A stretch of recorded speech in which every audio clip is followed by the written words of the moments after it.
you, MEC Pillay. The minister has requested that when we deal with the issue of the Isimangaliso opening of the mouth, she needs to be in the meeting. And then, unfortunately, due to some unforeseen circumstances, she couldn't make it for this meeting now, but she's going to join the meeting from 2 to 4. Hence, we had to juggle around with the program and make some changes on the 11th hour, but I've managed to communicate to the affected stakeholders because it's also their view that they want the minister to hear that it will be an opportunity for them to also interact with the minister. I believe some of them, the stakeholders from the Isimangaliso side, could be in the meeting.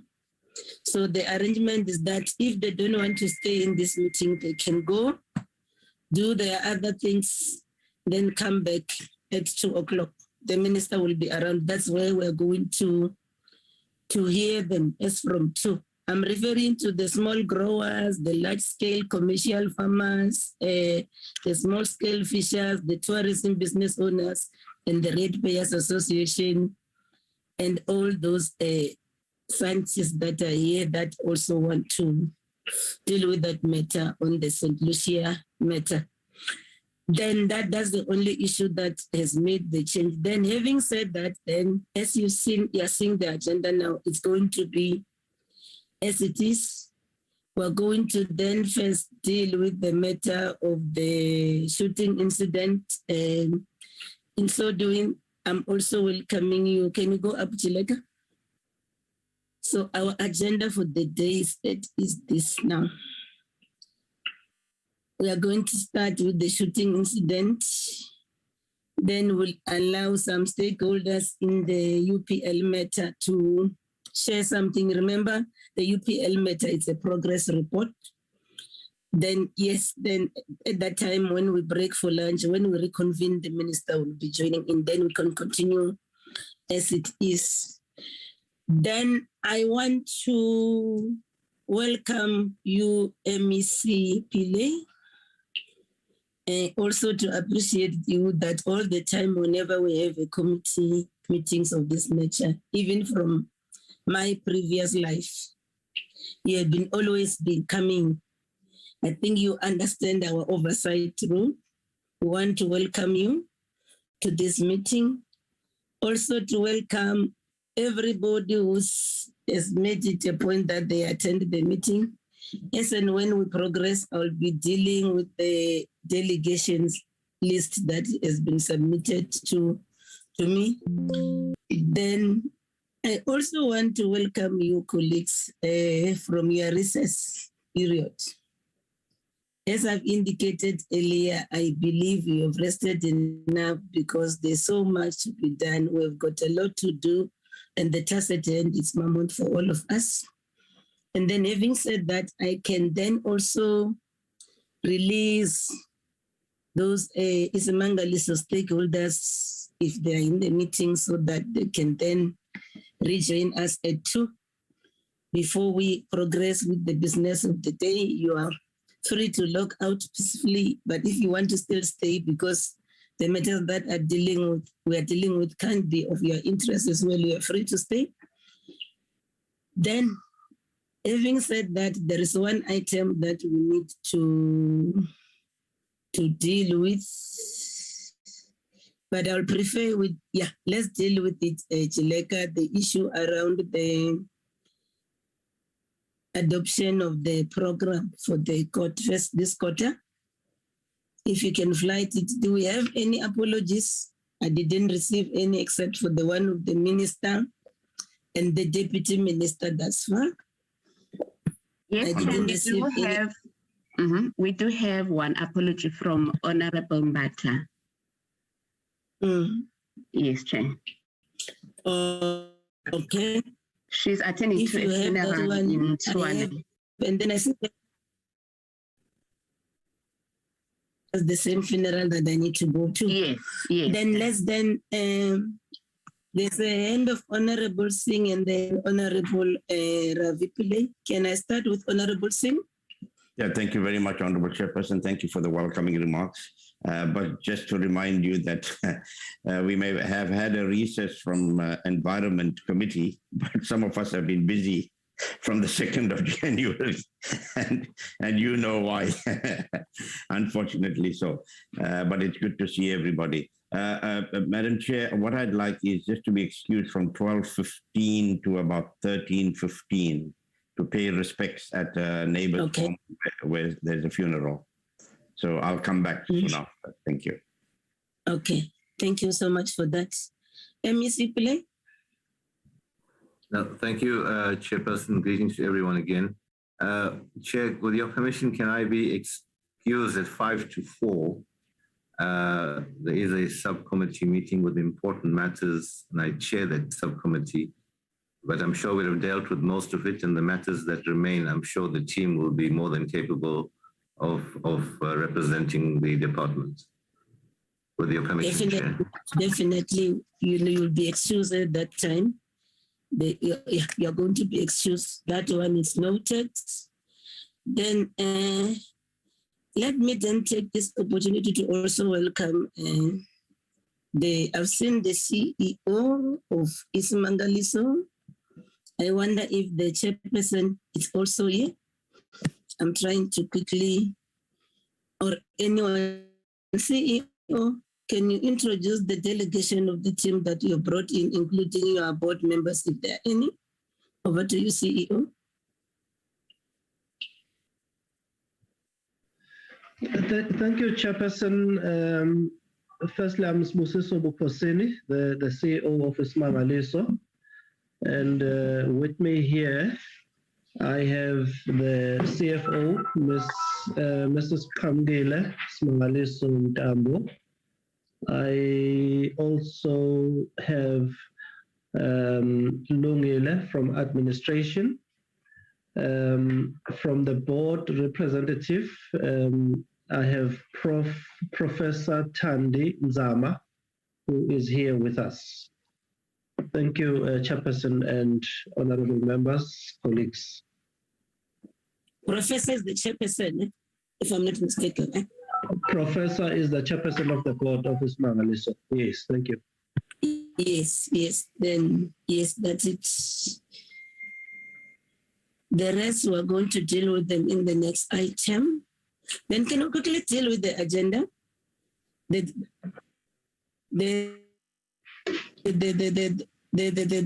committee program.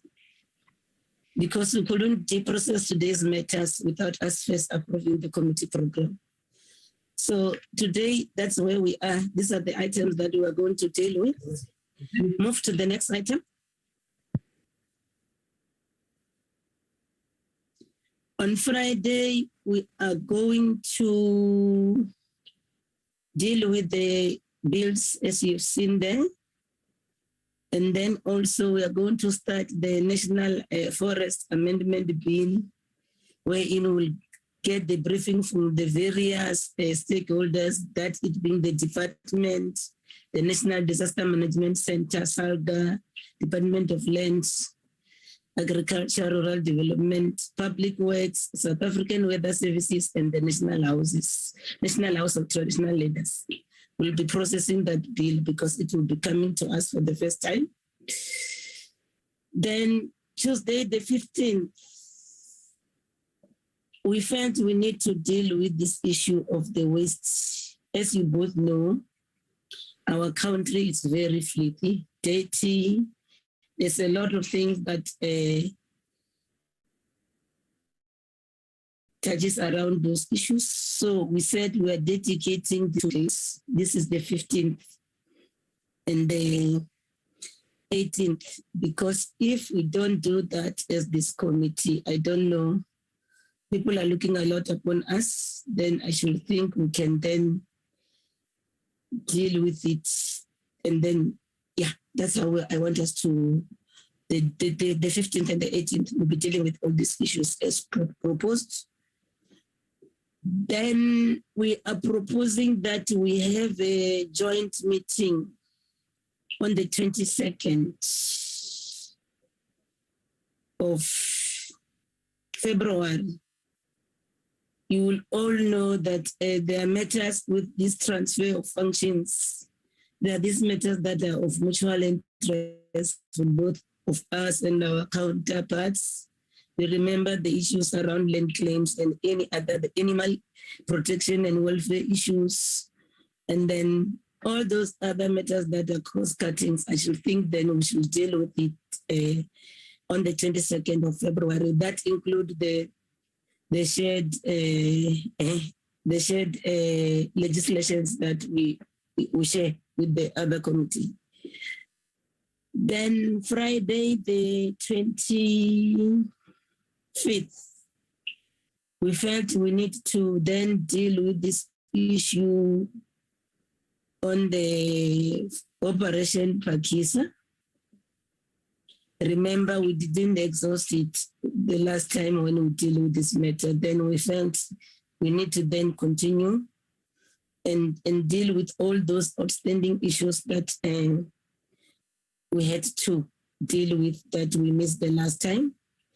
So that's how it's gonna be. Then you move to the 1st of March. That's the agenda item. I know this one matter that is very close to Honorable Phillips is not Honorable Weber and everybody. Then we'll be dealing with the issue of sand parks on the park-related project that is assisting related neighboring communities in terms of poverty relief and tackling the challenge, poverty, unemployment, and inequality. Then 4th of March, on a Friday, can you go down, Chineka? So then that's the matters that we'll be dealing with. Remember, we met with the DPME, but there was not enough time. So that's the issue that we want to bring back. And I believe this will be very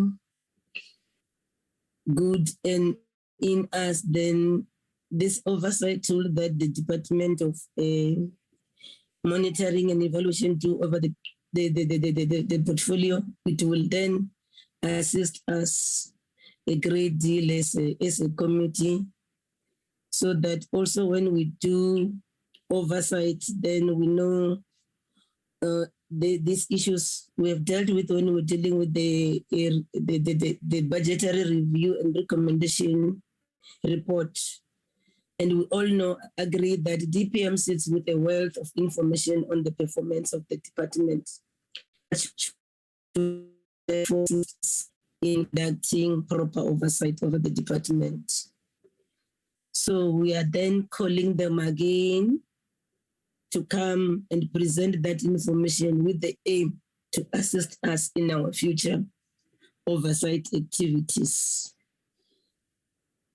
Then that one will then be followed by if you go on the same day, it will be followed by the presentation on the remaining transfrontier conservation areas. Remember, we dealt with the Greater Limpopo one. Then the other of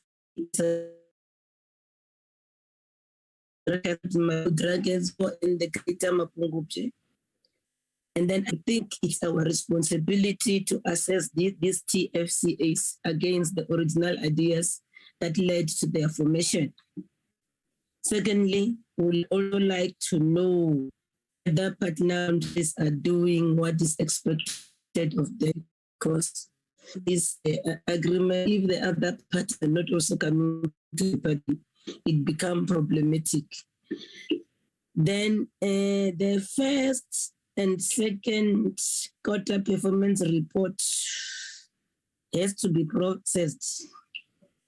And then we are going to process such on the briefings that are going to be held on the 8th of March, the 11th of March, as you can see there, and the 15th of March. And then these are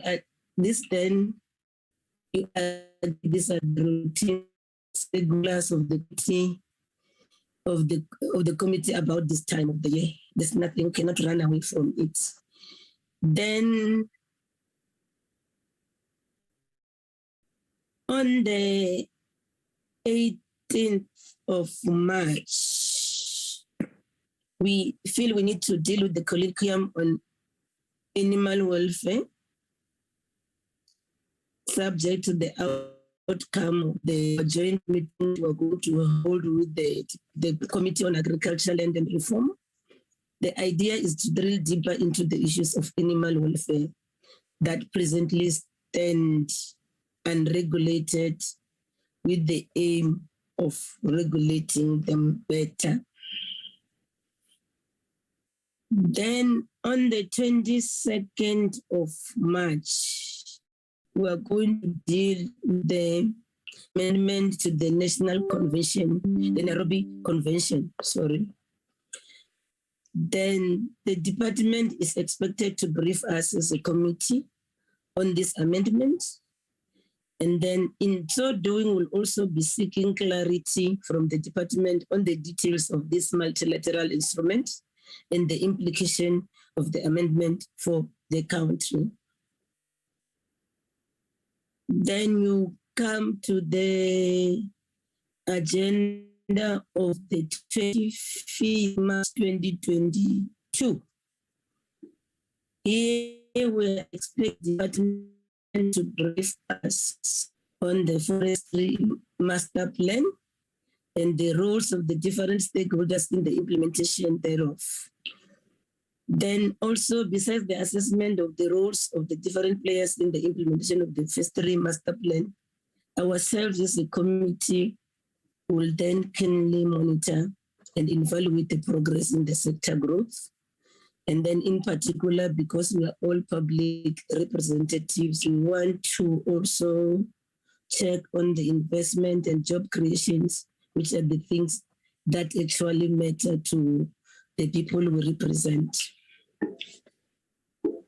Then the last item will be us then doing oversight to the Kruger National Park. We must go to Durban and will end at the Isimangaliso Wetland Park. This oversight will start on the 28th up to the 3rd of April 2022. Then we're going to do that in order to interact with the dissatisfied land claimants at the Kruger National Park. We are also concerned, we all agree that the Kruger National Park had bad relationship. In fact, it's fun parks. Amongst all the parks, there's this issue of bad relationship with communities, which we feel is not good. And then when we will be visiting the Kruger National Park, I think it's in this regard that we are going to be briefed on the Human Rights Commission report on sandparks. Thereafter, then we are going to meet the land claimants in the villages surrounding the park. After that, as the committee, we are going to travel to Johannesburg to conduct an oversight visit to the South African Weather Services. I think this is the matter that you have been seized with, colleagues. And then we are going to proceed to KwaZulu-Natal to interact with the multi-stakeholder group on the Durban fire incident on Thursday of that week. Then the committee will then travel to St. Lucia on Friday to engage with everyone there.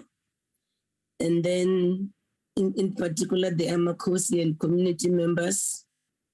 And then we'll then also visit St. Lucia sites, and members will then leave to their respective provinces that Sunday.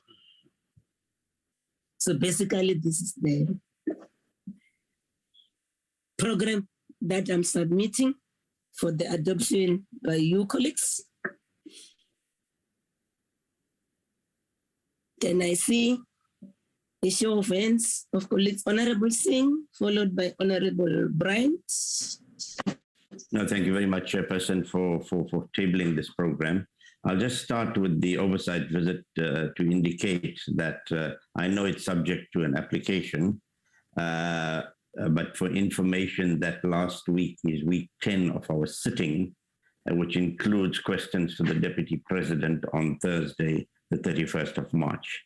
So just to bring it to our attention so we are aware when we make that application, how we need to motivate if we want to go out, on that in that week. And then also on the 18th, I have no particular problem that we meet, but our program says Constituency Day. So perhaps you need to get some special permission for us to sit on Friday the 18th, because that Constituency Day has been earmarked, because on Monday the 14th of February, we will, which is normally a Constituency Day, we'll be sitting in a joint sitting where the President will be responding to the sonar debate. So Friday 18th is listed as Constituency Day to compensate for the Monday. So perhaps you might need just to indicate why it's important for us to also meet on the 18th. I thought I'll just bring that to your attention. Thank you, Chairperson. That's the benefit of you sitting in those big meetings, Honorable Singh. Nevertheless, but we'll have to resubmit that. But as we speak now, this is how the program has been approved, but we'll have to deal with that because these are the latest developments. Honorable Brian. Thank you very much, Chairperson. Chairperson, just in terms of the oversight visit, welcome back and thank you for the kind words at the beginning. Good to see you. Good to see you too. Just in terms of the oversight visit, in particular the Kruger aspect, we have done a considerable amount of discussion around the anti-poaching efforts, and particularly the anti-rhino poaching efforts. Would it be possible for us to investigate having a presentation and perhaps a follow-up tour of the anti-poaching facilities while we are at Kruger doing the discussions with the land claimants, which is obviously also very important. Thank you. Yes, I agree 100%. It's not a cut and paste. Anything that's related to sandparks, when you are there, colleagues, you are free to make suggestion. We have noted that one of anti-poaching and any other related matter. Prior to that, you can submit focus area. I think that will assist a great deal so that when we are there, we exhaust everything that has to be dealt with. That's a very good, valid point, which one support as well. Honorable Weber. Yes, thank you, Chair.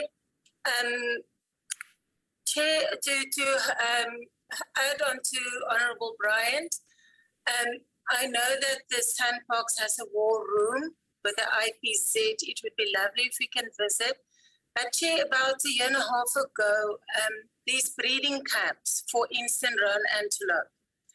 Chair, it would be lovely to see what Sandbox is doing in Kruger with all these programs. And end of September 2019, 20 roan antelope passed on due to negligence, and they went on. So it would be lovely for us to see that breeding program, if it's growing and what is happening there, and any other similar projects that are there. Chair, it would be great to know about it, because I, for chance, didn't know about it until I found out about it, that there's breeding programs for certain animals. And yes, since we're going there, it would be lovely to see that as well. Thank you, Chair. Yes, that's a valid one as well. The Secretariat is noting that so that that will be part of our focus area as when we do the preparations. We'll look at that. Thank you so much, colleagues. So can I then get a mover in the seconder for the adoption of the program, noting those possible amendments that Honorable Singh has brought to our attention? Honorable Modise. Honorable Modise. Good morning, Chairperson. I move that we adopt this program with all the amendments. Thank you. Can you sort out your background as well? We want to see you. We haven't seen you in ages.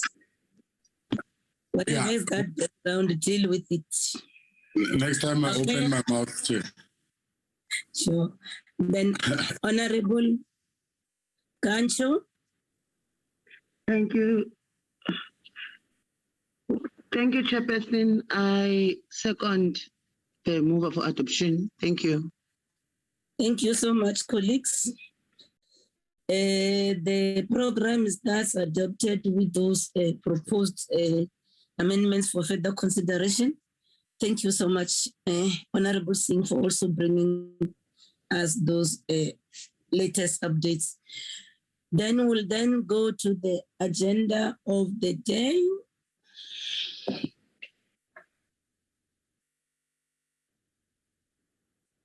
Can you flood it back a bit, Chileka, so that then I see the order which we need to follow?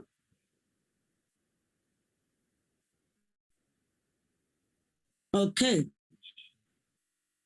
Then it's briefing on the shooting incident in Isimangaliso Wetland Park. MEC Pillay is going to lead this on behalf of the Provincial Department of Economic Development, Tourism and Environmental Affairs. After that, I believe the MEC will then hand over to Ezembe KZN Wildlife to deal with the actual technical details, and then we'll hand over to Isimangaliso. I think the chairperson, Professor, will present the matter and then maybe assign the CEO. I don't know what is the arrangement to further deal with the matters, but that's how it is. Over to you, MEC Pillay, and welcome back again. Thank you very much, Chairperson, and greetings to the honorable members again, and as well as the stakeholders present and the officials of the departments and the entities. Chairperson, I'll be brief because I think the substantive content is in the presentation that Ezemvelo is going to make. But let me start by saying that we have a team from EDTIA. I'm not sure if he's joined yet, but the HOD, Mr. Kontwana, is supposed to be in the meeting. Then we have Noloisa Wolinga, although she's not directly relevant to this report, and Mr. Sabel Ngobo, who are more relevant for the UPL matter. We have Ezemvelo, which is, I'm not sure if Mr. Magagula is the accounting authority at the moment. He has traveled out to an area where there is not the best connection, but he did say he would try to connect. And then the CEO, Mr. Shlulane, and then Mr. Padima, who will actually make the presentation later on. I think we also have Dr. Andy Blackmore from Ezemvelo, and then Mr. Heinz Kuhn, who is from the department. Chair, just to give some context, I think we're all aware that this shooting incident, which is the briefing is all about, happened in the Isimangaliso Wetland Park area, which is a World Heritage Site. It is managed by the national entity, and I think the entity is present as you have introduced them.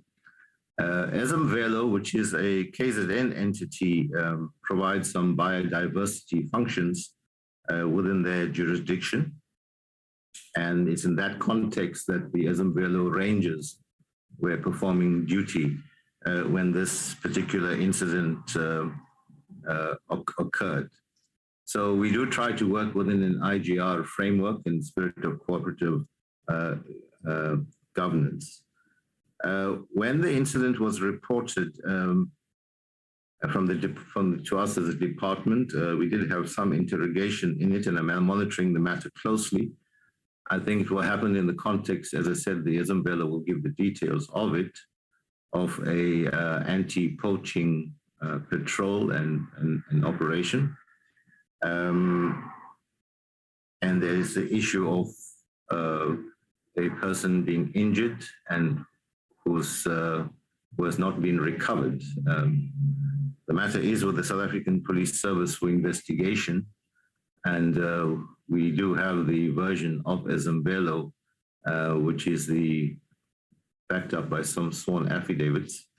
There are allegations and suspicions which have been raised, but we can only rely on the South African Police investigation to deal with that particular matter. So I think the committee is quite correct to require a briefing and interrogate the incident.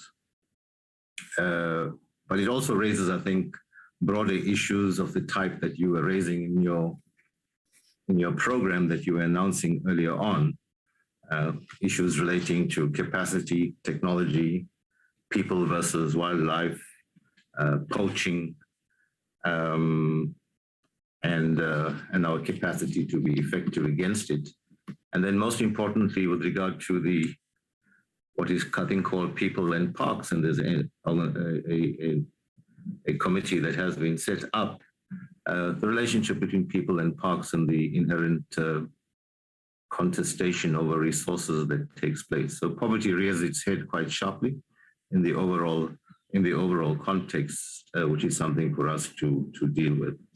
But Chair, with your permission, I'd like to pause there, and with regard to the specifics of the incident itself, if that can be dealt with by the Ezembelo presentation. Thank you, Chair.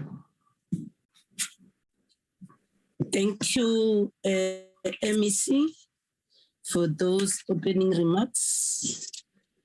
I'm trying to check. Yeah, I got the list.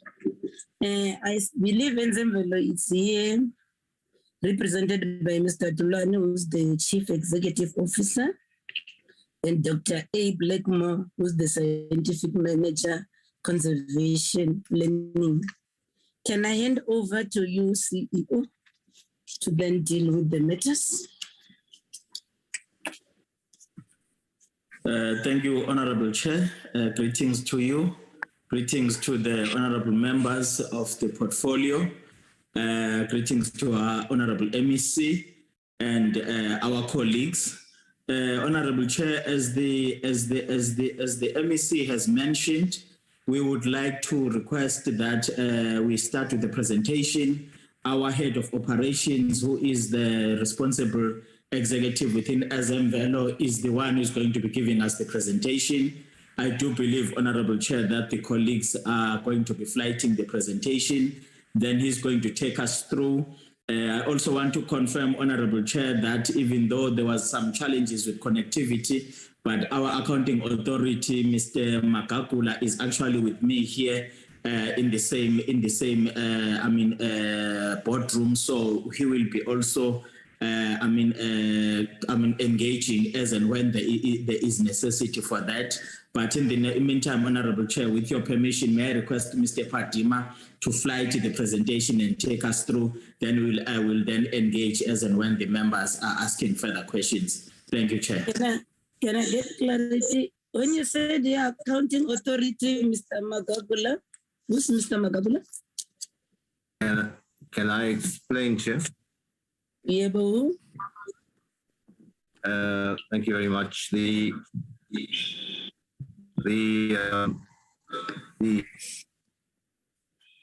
board was dissolved, so it doesn't have a board. Yeah, that's why I was trying to understand that. And so Mr. Magagula was appointed as the accounting authority on a short-term basis pending the appointment of the new board. That's well advanced, and we would expect within the next, I'm hoping by the end of February or early March, a new board will be in place. Thank you very much. Okay, you can proceed then under the circumstances. Good morning, honorable members. Good morning, and thank you very much, Chairperson. Thank you very much for the assistance with flight in the presentation. Good morning, honorable members. Good morning, the MEC, honorable MEC, senior officials from the department, our stakeholders. I greet you all, and we appreciate the opportunity to come and account for issues around the incident that occurred, as the honorable MEC has already spoken to. The essence of the talk briefly is really around the presentation of what happened at Nibela, which is the area in Isimangaliso. Isimangaliso is divided into eastern and western shores, and that's how it's managed in terms of biodiversity. And so the incident in question occurred on the eastern shores of the Isimangaliso, and we will speak to it right now. Safe to say, the issues, the case has been opened with the police and an investigation is underway. And there's a case number as is presented there. Could I please go to the next slide? We thought to start by outlining for purposes of giving background, that Isimangaliso was established in 1999 because of its outstanding universal value associated with really the biodiversity, the rich biodiversity, ecological processes, and superlative natural beauty found in the area, and that the minister then appointed an authority to manage the superlative, outstanding universal value of the area. The regulations, however, they provide or assign responsibility on conservation management and regulatory enforcement related to conservation, squarely on the provincial entity that is Esimangaliso, and further provide or assign specific responsibility to the MEC for regulatory policy related to conservation. And that is why the Esimangaliso, as an entity of the department, doing biodiversity conservation in the area. And so the regulation, the very same regulation, give life to or birth to a management agreement that ought to be signed between the two parties, which is the authority and the biodiversity conservation entity in the province that is Esimangaliso. Please, next slide. We thought to give context really around what we find ourselves in, that generally protected areas, and this is in the country, suffer severely from incidents of poaching, and I think the Honorable Chair spoke to this issue earlier on, from both criminal syndicates that are very organized, but also using local communities who are desperate mostly to provide livelihoods, and are driven to doing what they are doing, to be used by criminals to poach. Additionally, the protected areas, face high poaching value species, and this also has Isimangaliso as one of the area that is facing this rampant poaching, because as honorable members would remember, Isimangaliso also does have really high value species such as rhino, elephants, hippos, and etc., as it is in its rich biodiversity. Now, further to the biodiversity, the Isimangaliso has considerable large water bodies, and that's rivers, lakes, and so on. Now, we make mention of this because this gives a potential for the Isimangaliso to allow fishing within its borders. Maybe I should have also mentioned that Isimangaliso is about 358,000 hectares in size, and the stretching a distance of about 137 kilometers if one was to travel from one end to the other.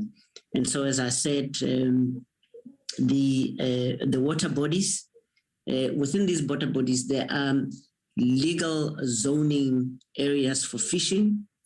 But obviously, you know, for whatever reason or for many reasons, you would still have people that fish within the areas that are not zoned for fishing, even as they are marked, and there's continuous awareness around the zonation of the area to make sure that the sustainable fishing, but also to balance resource use and the community dependence on the system itself. Next slide, please. Now, let's maybe focus on the incident, just to describe, shortly the incident. That's where I wanted to direct you to say, let's now deal with the incident just to manage the time. I'm glad you're getting there now. Okay, I'll move a little faster. So okay. The incident happened in the eastern shores of Isimangaliso, which is about 21 kilometers from the nearest community, that is Nibela community. That is the community that is adjacent to that. So if you think about the area, if the community is in the northwest, the incident happens in the southeast, in an area called Tewate, and the field rangers who have heard gunshots were stationed towards the right of the Tewate Bay. And we thought it prudent to also point out that this area in particular is really an extreme lively poaching den. In other words, we have historic incidents, numbering over 30 or 40 of gunfire exchanges between poachers and the field rangers. And we've attached, for purposes of this exercise, a database Excel sheet for members' benefit. Can we move quickly to the second slide?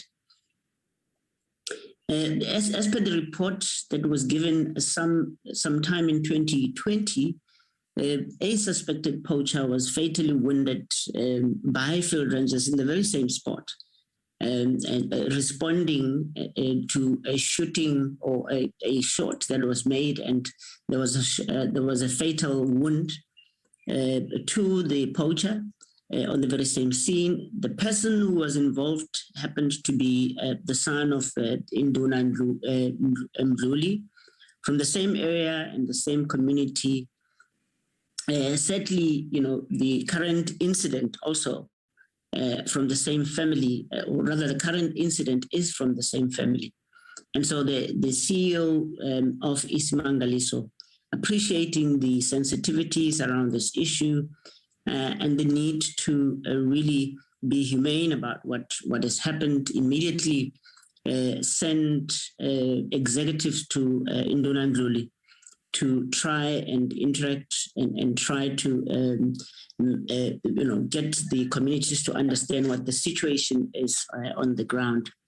The CEO and the executives had already started building a good relationship with the community, and there were some initiatives as well that had been done to try and make sure that there is good relationship built between the community and the park, to try to dissuade situation where they find themselves a victim to be used by poachers.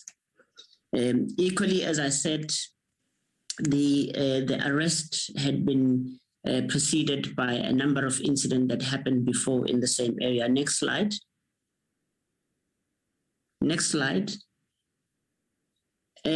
On Friday, if we get into the incident, on Friday the 12th of October, at around 9:30, a field ranger who was holding an observation, field rangers rather, were holding an observation, heard a gunshot to the north of Tewate in the eastern shores of Lake St. Lucia. On the previous 2 months or so, before this incident, 2 rhinos had been poached in the very same area, and 2 horns stolen from the same area. And so management decided to deploy helicopter when these 2 shots were heard, just as a precautionary measure in an attempt to respond quickly if the incident also involved poaching rhinos. And after the flight, management decided to place 2 waylay with 2 interested points of interest. The one point was where just 2 hours ago, they had discovered a carcass of a freshly poached hippo on the same area. And then on another, point of interest, they had seen or observed about 1 kilometer away a homemade boat during the helicopter flight. And so field rangers were deployed and tasked to set up a waylay or trap to arrest suspected poachers when they come out. Next slide, please. These points of interest were observed and monitored until about 3:30 in the afternoon, and field rangers positioned to observe and encountered 4 suspect poachers approaching the boat. That is the homemade boat that had been observed earlier on. And as the suspect approached the area, field rangers then went to them and gave a warning to say, hands down, the police. We understand that a shot was fired by one of the alleged poacher from the incident, and that's when the field rangers, fearing for their lives, as they do in their combat, returned fire. And the 3 suspects or suspected poachers escaped, with one that could not be identified, who was missing. But when they went back to the area where they had shot the suspect, there was a trace of blood in the boat itself, and so the suspicion was the suspect had either fallen or had ran away, or whatever case the case may have been. The supervisor, in return, the matter was reported to the supervisor, and the SEPs were informed, and a case was opened with them to Duba police station. The details of the scenes are that after the incident, and because it was already late in the afternoon, the helicopter could not be resummoned again.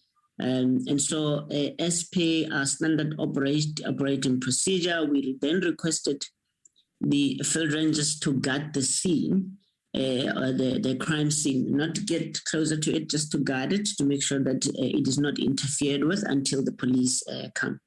These are some of the makeshift boat and panga found at the scene. Next slide. Next. In terms of the progress made, the following day, on the 13th of November, the helicopter was commissioned to take the SEPS investigation officers on site. The helicopter was made available until around 6 o'clock. Unfortunately, the suspected missing poacher could not be located. The SEPS then commissioned the search and rescue unit to the area to further assist with the search and rescue. During the day, several community members informed management through the entire process that there were 3 suspects that were stranded on the island near Makakatana, which is an island near the park. Numerous attempts were made by staff to contact these suspects, but obviously one suspect that the suspect could not make themselves available because they had been in the run. It would be, tantamount to bringing oneself to the law enforcement. That's just the suspicion about what could have been the reason why they could not be contacted. On the other hand, back at the landing strip, at the St. Lucia, in the afternoon, communities were starting to gather, and rumors swirling around what could have been a foul play by staff or the field rangers. We are told that the staff ensured that the communities, are put at ease about the fact that the SAPs are involved, and an investigation has been opened and the missing person has been reported, and the search and rescue is underway. The search continued on to the 14th of November, both by Ezemvelo and the Search and Rescue Unit. There was a request made later on by 2 members of the community to be joined, to be joining the search and rescue, just to observe the process of searching, and they were allowed. Further on, an additional 4, members of the leadership in the community were allowed to use local boats from a lodge to go and also join the observation process while the SAPs and the officials that are trained to do the search and rescue undertook their work. Again, there was no success in this instance. On the 15th of November and the 16th, the search continued, making sure that the water body is combed. As you can see there, rescuers, others in water, others out, trying to comb the water to search for the missing person. Next slide. We think that there are possible scenarios that could have given a rise to what has happened here. One, the person might have been taken down by the crocodile. If we assume that they were weak and bleeding, which made them an easy prey. Secondly, the person may have swum away and across the lake successfully and be in hiding until the matter subsides. And all these are really possibilities. It is also very possible, much as we do not want to cast aspersion on our own investigations that we do, as per our way of working, we didn't want to forego the fact that the allegations from the community that there may have been a foul play from the side of the staff, even though there are no indications on our side, that this also may be a possible permutation of what may have happened. But we have faith in the unfettered access that we have given to the SAPs to independently do the investigation and arrive at an outcome that could be given to all authorities and officials involved. And so we are at pain to just try and stress that we should hand over the matters, or we leave the matters with the SAPs who are, ably investigating it. After the scene, Ezemvelo immediately debriefed officials, and sworn statements were taken. They were allowed to go home. As per the norm, after a traumatic experience of this nature, there is a debriefing that gets done, and official in most instances get given a time off to go and recuperate. And this is also what happened in this instance.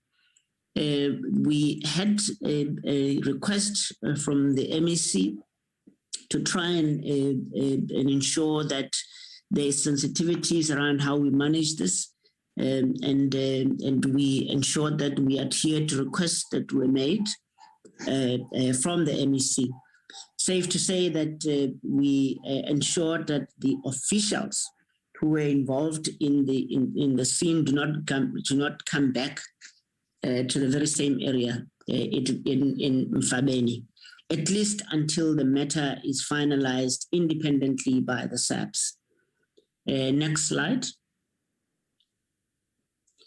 In terms of engagement with affected community, it was realized, sadly so, by the park management, that during the engagement with the affected Ndibela communities, that the suspected missing person is reported to be coming from the same family, as I had said when I started in the beginning, that had experienced a fatal shooting in 2020 September, wherein a report was written to the national minister apprising her of the incident.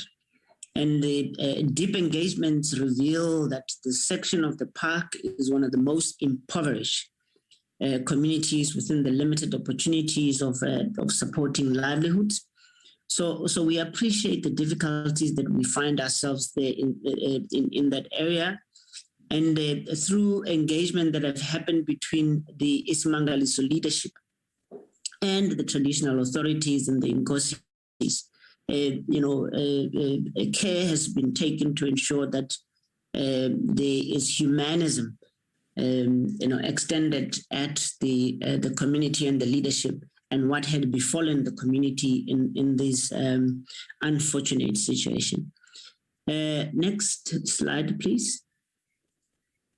What has been done thus far is that as part of circumventing the dire poverty situation of the Nibela community, which is really the situation almost ubiquitous found around the country, park management has prioritized in this specific instance the redirecting of 4 alien plant clearing contracts. And when I say park management, I say under the leadership of the CEO, Mr. Spoop Kosini, particularly those who are involved in poaching activities or from whence the poaching activities often happen.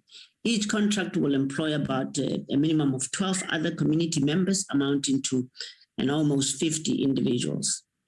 Earlier engagement with the community has also revealed that they have relatively less transformed areas adjacent to the park. What we mean by this is that the area is rich in biodiversity, that is areas adjacent to the park. Now, what this means is that there is potential for us to look at the wildlife economy under the auspices of biodiversity Pakisa to see if some of these areas cannot be turned into land that is compatible to conservation, and there's investment thrown into the area to alleviate some of the poverty issues that find themselves there. We understand that the CEO of Isimangaliso immediately dispatched executive management to the affected communities with the intention of fact-finding and also initiating discussions with the communities to get to the bottom of the issue. On the 14th of November, Isimangaliso team once again met with Nkosi Mdluli, we are told, and his community leadership and other prominent community members, and this has further calmed situation which was beginning to really look bad. In conclusion, honorable members, Ezemvelo and Isimangaliso really regrets the sad incident, which culminated into a missing person, and continues to be committed, both institution to working with the law enforcement officials to get into the bottom of the matter. And the park management is aware and managing attempts forever employed of distorting the facts around what may have given rise to what happened there.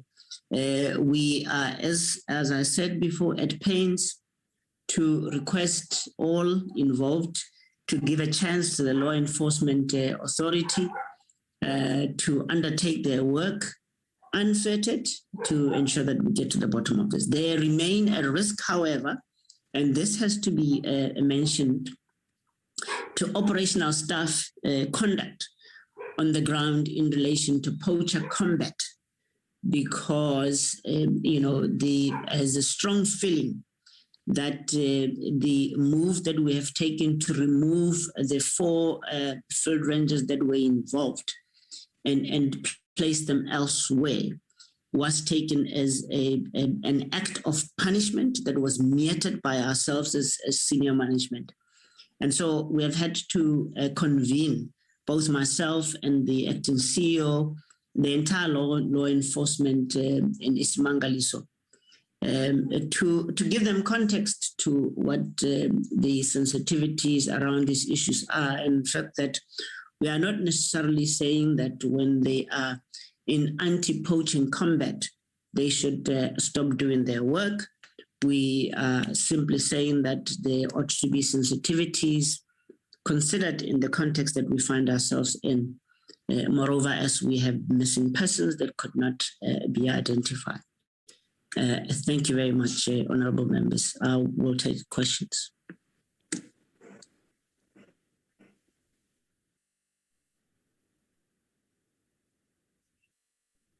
That's one comment we have to comment on some of the issues, Professor and the CEO, before I allow members to interact with this presentation.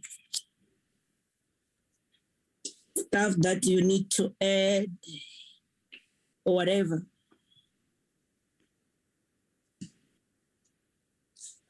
Professor?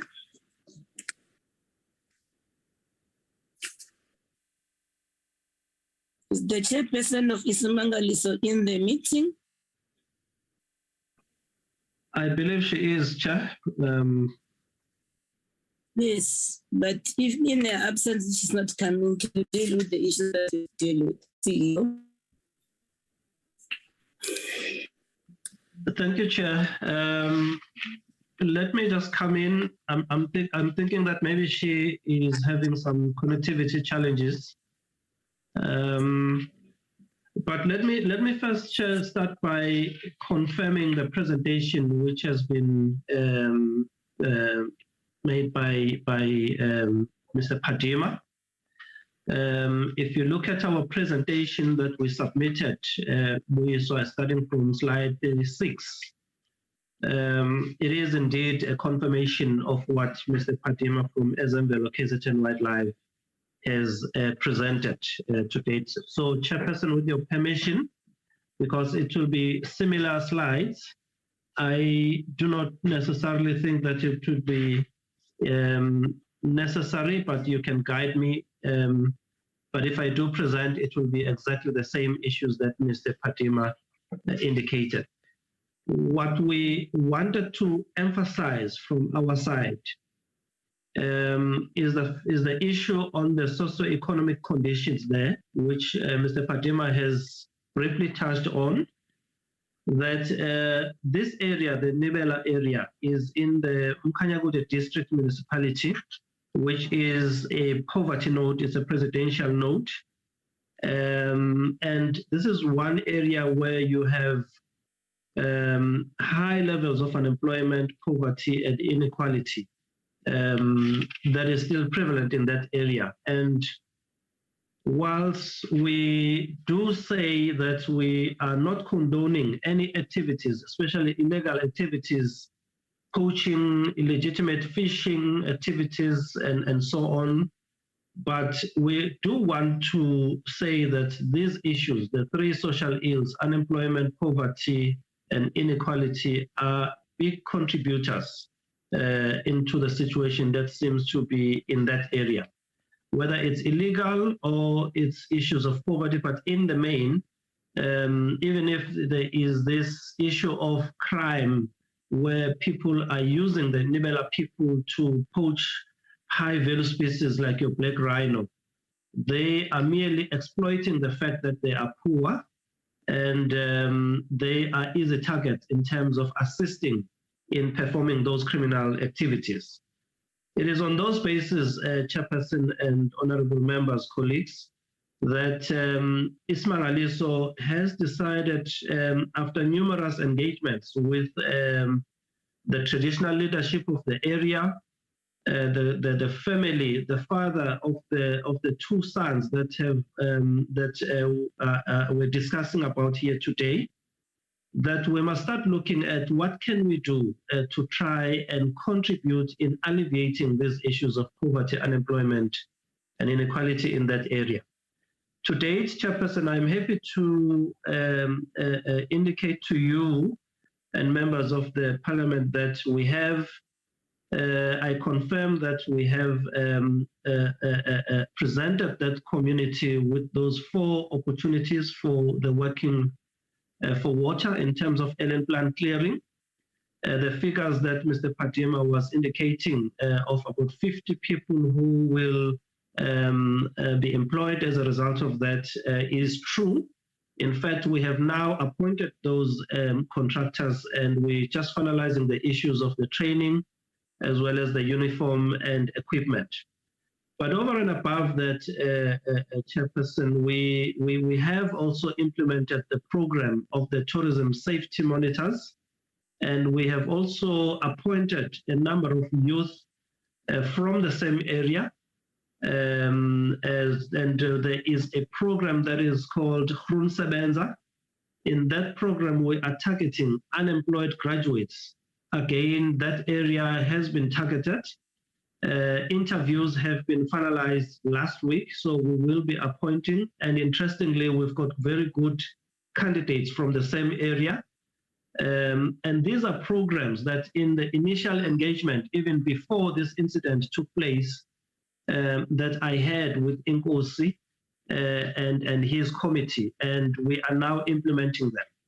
It is also interesting, Chairperson, to mention that Nkosi in that area and Induna Mzuli, the father of the deceased as well as the missing person, is pro-conservation in a sense that in our engagement, he is the same person who was saying he is proposing that we must consider the issue of a community game reserve because there is an area which is next to the protected area which could serve as a buffer between the community and the protected area. But that area, if it could be used for the benefit of the community to defocus them from these illegal activities, but at the same time creating business and employment opportunities, that will really go a long way.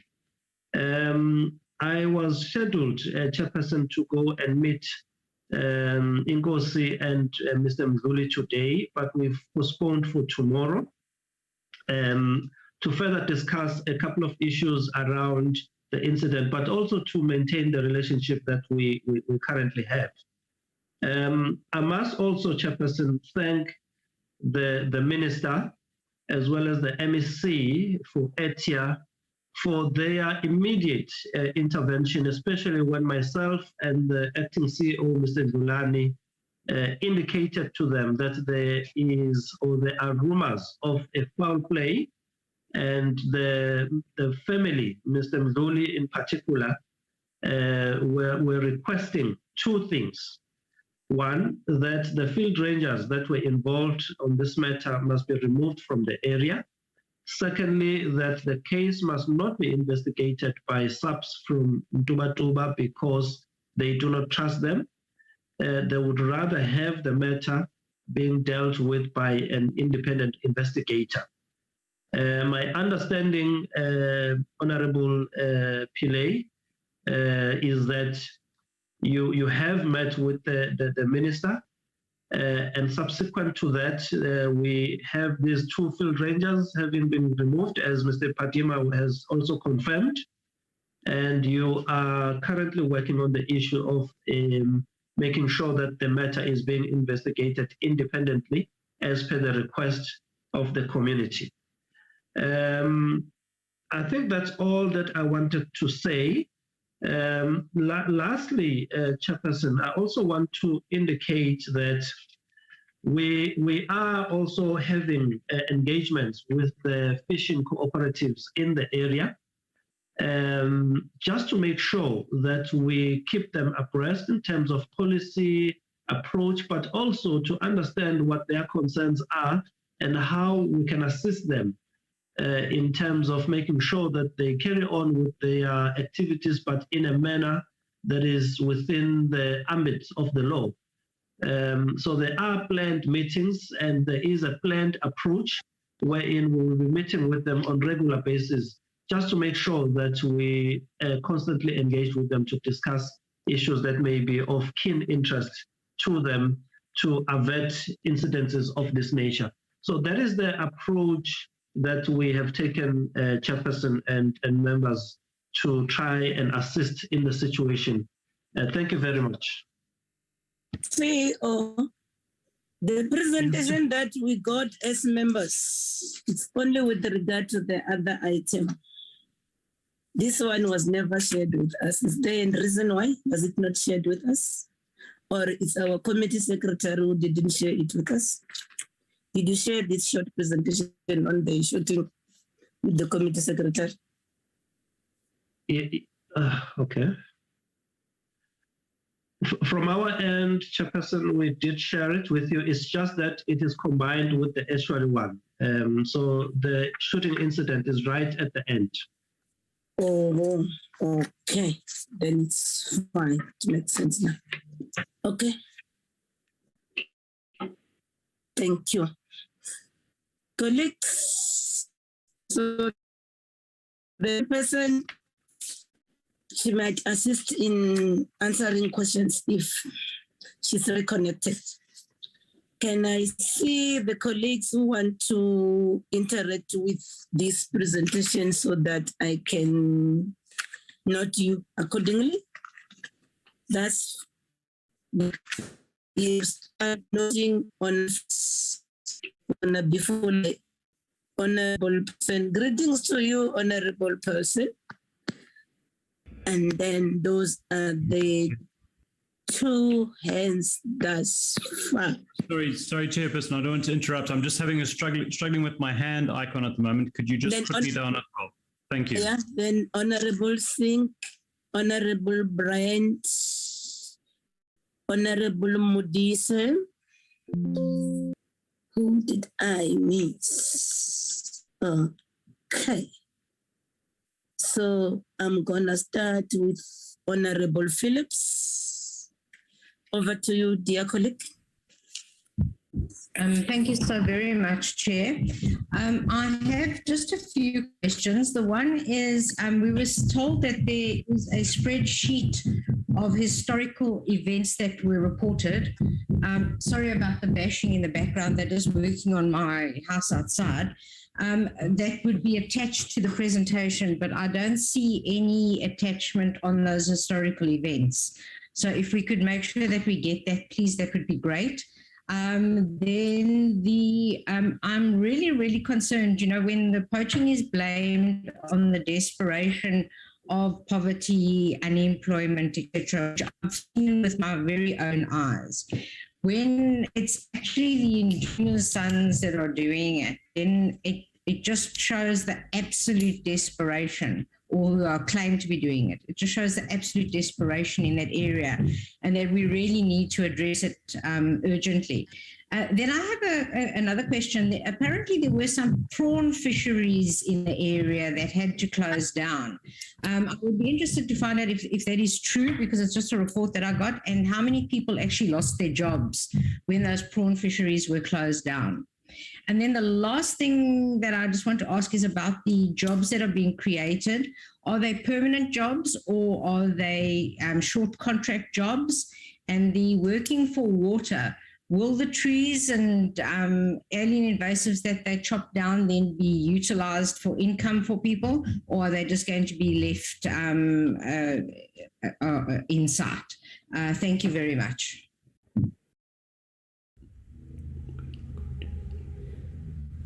Thank you so much, Honorable Phillips. Honorable Paulson, over to you. Thank you very much, Chair. Chair, I'm speaking about. I'm referring to the breaching of the estuary. We just want to see you in this new year, whether we are talking to a robot or it's either you, dear colleague. Chairperson, my apologies. I'm wearing a sweatshirt. It's not appropriate attire. Chairperson, I could see that. I'd like to know whether the estuary and mouth, whether we can safely say it won't recur, and if it will, if there's another way of making sure that we've got a permanent solution. Chairperson, sorry to come in while Honorable Paulson is speaking, but I think he might have missed the beginning of the meeting, that we're not dealing with the estuary issue now. We reversed the agenda. I'm not sure if yes, that's the... Yeah, okay. Thanks for that order. I was about to Okay. Then I was, yeah. Then I'll go on to the next question, Chairperson, and it goes around. Yes, you got it, ne? That yeah. we are now only focusing on the shooting. The estuary, the minister said you joined the meeting a bit late. That's what the reason. The minister will be coming at 2. Okay. Yes, okay. we're going to do that at 2. Okay.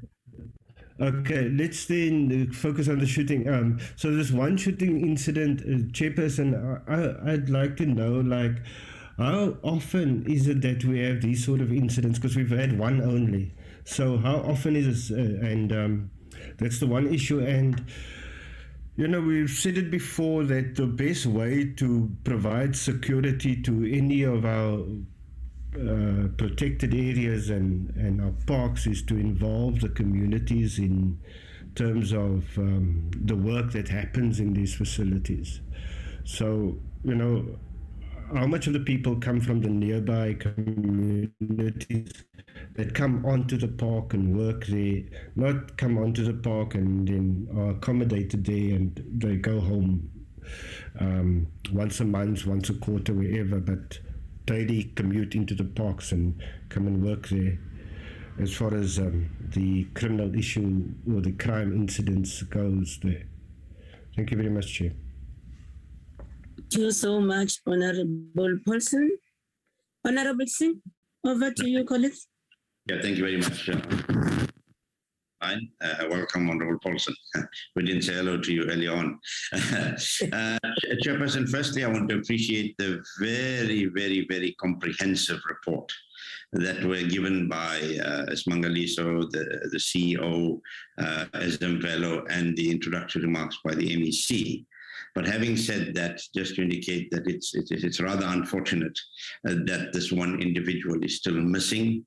We know how much that means to family, in terms of an ancestral point of view, but we just hope that and pray that this individual can be found alive and well in due course. But having said that, I think the interventions by both Isimangaliso and the department are well meant, but I still think one can do much more by utilizing the services offered by other departments, Department of Agriculture, and I know this is Economic Development, and other departments to see, because this problem is a problem that we experience all over where there are parks. I think when we talk about the estuary later, we'll find a similar thing about balancing socioeconomic needs and what the scientists have to say, and wherein should we place the emphasis. But I think a lot more can be done while loading the initiatives that are being taken to ensure that these communities that have to as the MEC said, it's people versus wildlife. We have to compete. There are competing interests. Do get some kind of employment. Although I agree with my colleague that unemployment and poverty should not be a reason for poaching. So what I'm saying is we need, as a committee, to receive accelerated development programs moving forward so that there is no conflict between community and the authorities that are there. Thank you, Chairperson. Thank you so much, Honorable Singh. Can I then hand over to Honorable Bryant?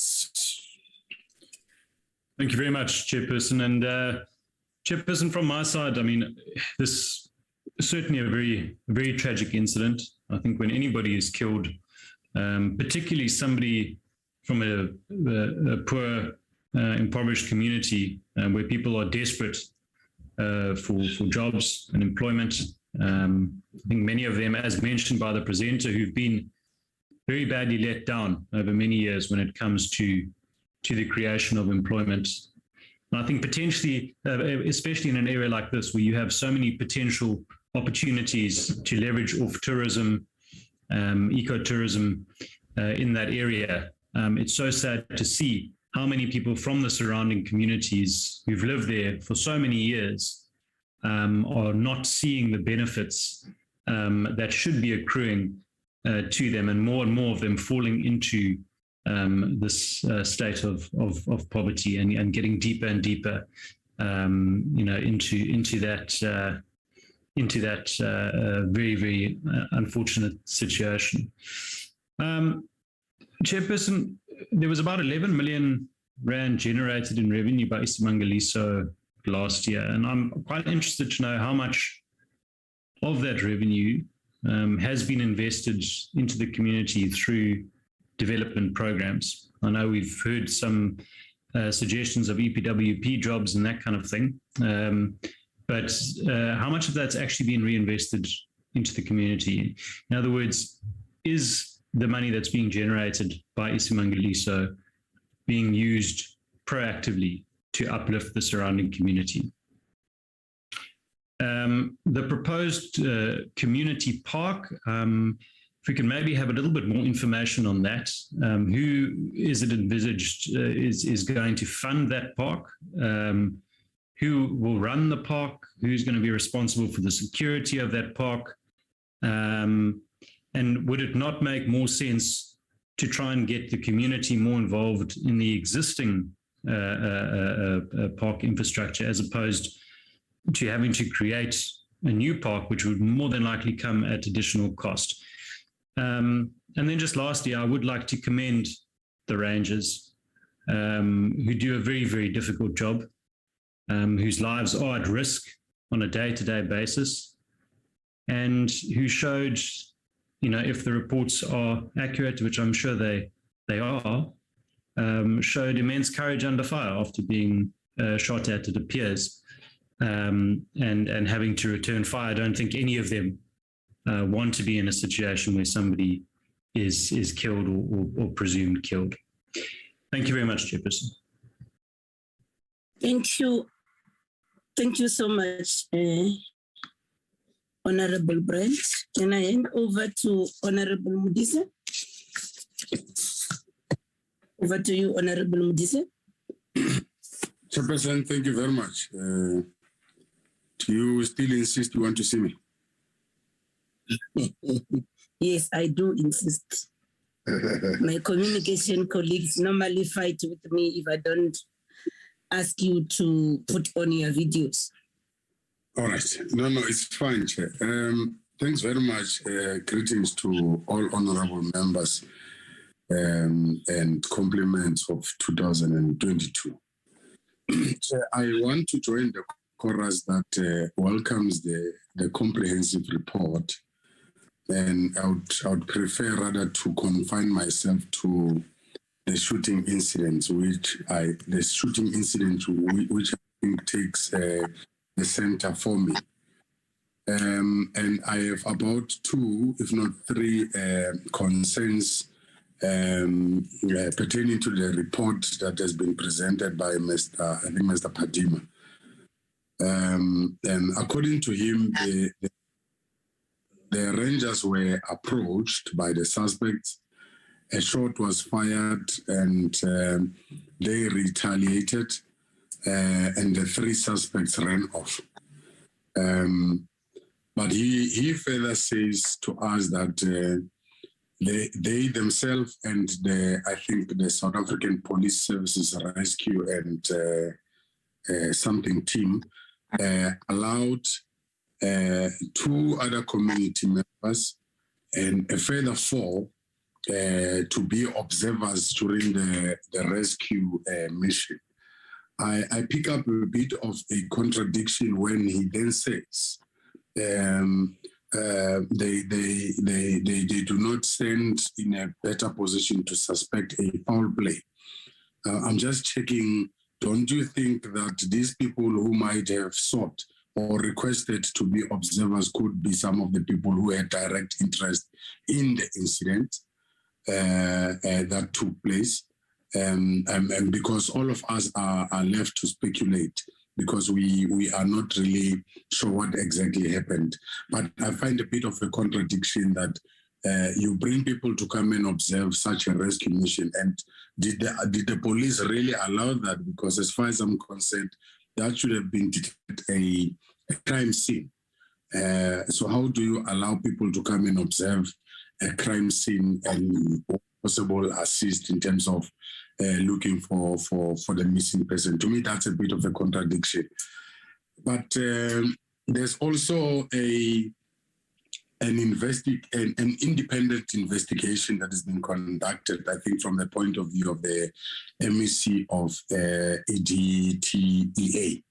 I just wanted to check how far is that process, and by when can we at least interface with the report that relates to the independent investigation. Thank you very much, Chairperson.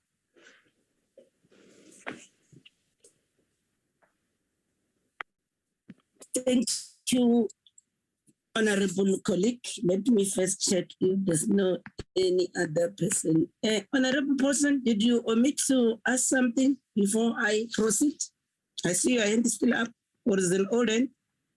It's an old hand, Chair. Oh, it's an old hand. Okay. Thank you so much, colleagues, for the questions.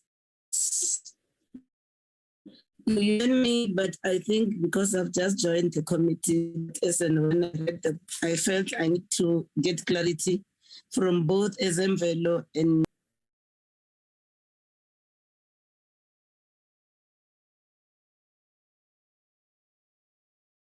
on my holiday. I happened to also visit the family.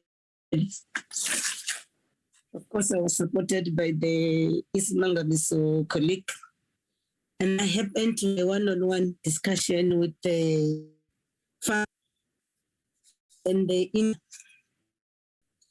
of the area, Inkosi and Julie of the Nibena community. Then under the circumstances, then there are issues that I also have to understand, because from the previous portfolio committee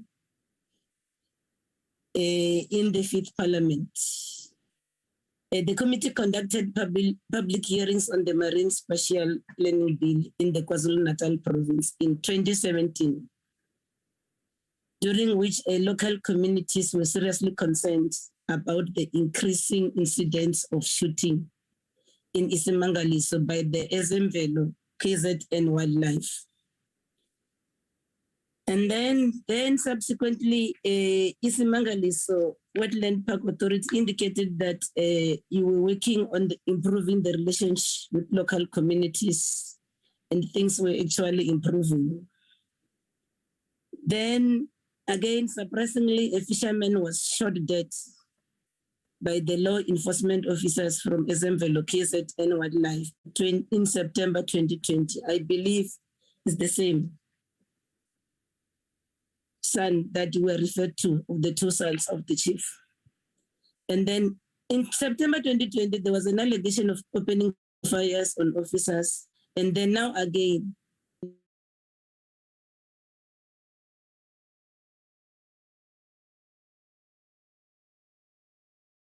member of the family that is missing since 12 November 2021. However, this time around, what is heartbreaking, dear colleagues, the dead body was not found. It's not yet found. And you know how it feels for the affected family. It's better if they find the body, then they can bury the person, and then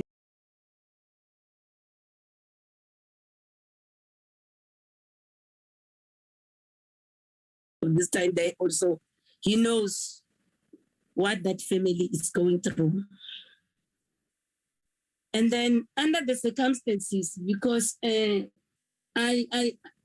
been various reports, which I believe the presenter from Ezemvelo is saying it's allegations, counter allegations.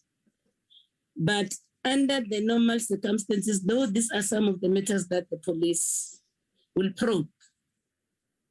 But then I don't know how the police is going to probe this if the so-called rangers who were in the fields has tampered with some of the evidence, because information at our disposal is that that boat that is alleged to have been doing this was bent. And then the only thing that one is hearing is that this official have just been moved, but they've tampered with evidence and logic. I'm a layman. Once there's a crime scene, you don't tamper with that crime scene until the police come. And then that makes us to look at the possibility of a lot of things that I want us to address here, because for us to just be told we must treat this matter with sensitivities. And then these possibilities that are being put to say, the possibilities, this is what has happened. But at the same time, there's clear evidence of people that have tampered with the evidence and concealing with the evidence. I want to hear it from Ezembelo Pat. Instead of moving them from the area, these officials, why didn't you see the possibility of suspending them? But you need to then tell us, why did you have to take such a decision? And then the other issue that I'm pondering out of this presentation now, I think somebody will give me clarity, is the question whether this person was shot during the day or night. And then if the response is these reports that I'm reading was during the day, and then how could then just a person you just aimed at and shot just disappear? These are the questions that I need responses.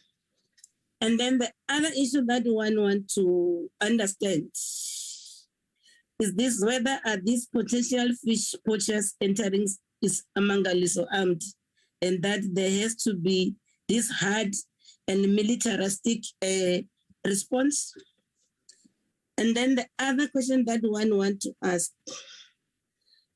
that I need clarity, because I'm raising it based on having understood the profile of the community there. How many alleged poachers were shot dead in the past 5 years in the park? And how many were wounded and arrested about the same time? And then the issue that one want to also understand, how do these poaching numbers from Isimangaliso Wetland Park compare with those from Kluwe in Folozi Park?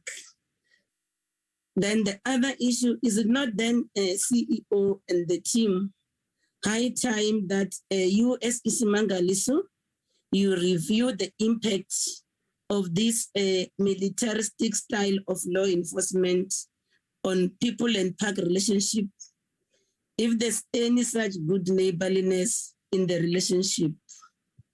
Because I'm also trying to listen to what you were saying, CEO, to say then, and that's what I've also observed when I interacted with the King Chief there.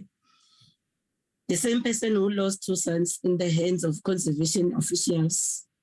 And then he had always been consistent saying, I'm pro-conservation. And then under the circumstances, unless there's something that we're being told is the same family that gets targeted, how do we then balance between the two? And then the other issue that I've also picked up, according to Masifundise, the deceased is a legal small-scale fisher who is part of the registered small-scale fisher cooperative. Here, Kelimpilo Mdulu and 2 other fishermen from the Nibela cooperative were shot by rangers at the St. Lucia Lake while fishing. It seems the rangers shot before asking the questions. And then also judging from all the previous shooting incidences, there's no evidence of a gun or a bullet rounds getting recovered from the so-called poachers. And then my question is that, why is that? Can we be clarified as to what's happening here?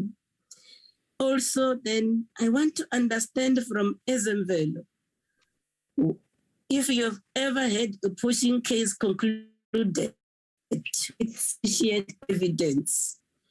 And then I want to also understand whether is there a clear and coordinated communication between our own department, the Isimangaliso, Izimangaliso Wildlife and the small-scale fishers regarding access of small-scale fishers to protected areas to prevent such deadly consequences in the future. So for now, those are my issues that I should think they need to be responded to. Over to you, MEC and team, then Isimangaliso will come later. Thank you very much, Chair. I was told, before that, I was told that the acting CEO is here, but the person who presented the envelope seems to be a different person. Can we also understand as to what happened? Sorry, Chair, can you just repeat that last part? I didn't get it. Well, I was told that the CEO, acting CEO, as the Isimangaliso CEO says, is here, but the person, I was given a name of Mr. Dulane, but the person who made the presentation is Mr. Padima, if I'm not mistaken. Maybe somebody can then also clarify what the different roles of the two officials are. Thank you very much, Chair. If I may start, I think the detail will be dealt with by Mr. Padima. But to answer your first question, am I audible, Chair? Yes, you are. I'm sorry, I've lost connection and I had to switch to my phone. If you don't mind, I'll... Okay. Thank you. Yeah, I think the first question, Mr. Dulane is the acting CEO of Izimangaliso, and Mr. Padima is the operations manager.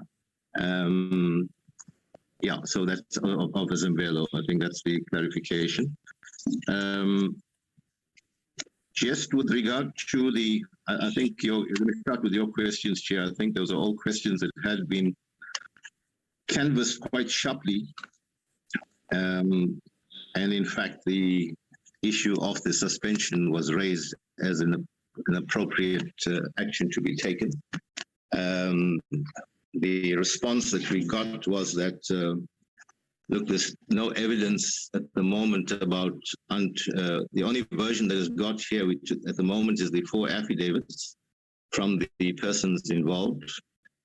Their explanation about and this is something that I'm sure Mr. Padima would go into, about the destruction of the boat and other items happened after the police had arrived and under the supervision of the police, and that was apparently with in terms of standard operating procedure with regard to this. Now that, I think, is a matter for debate, but that is the version that he got.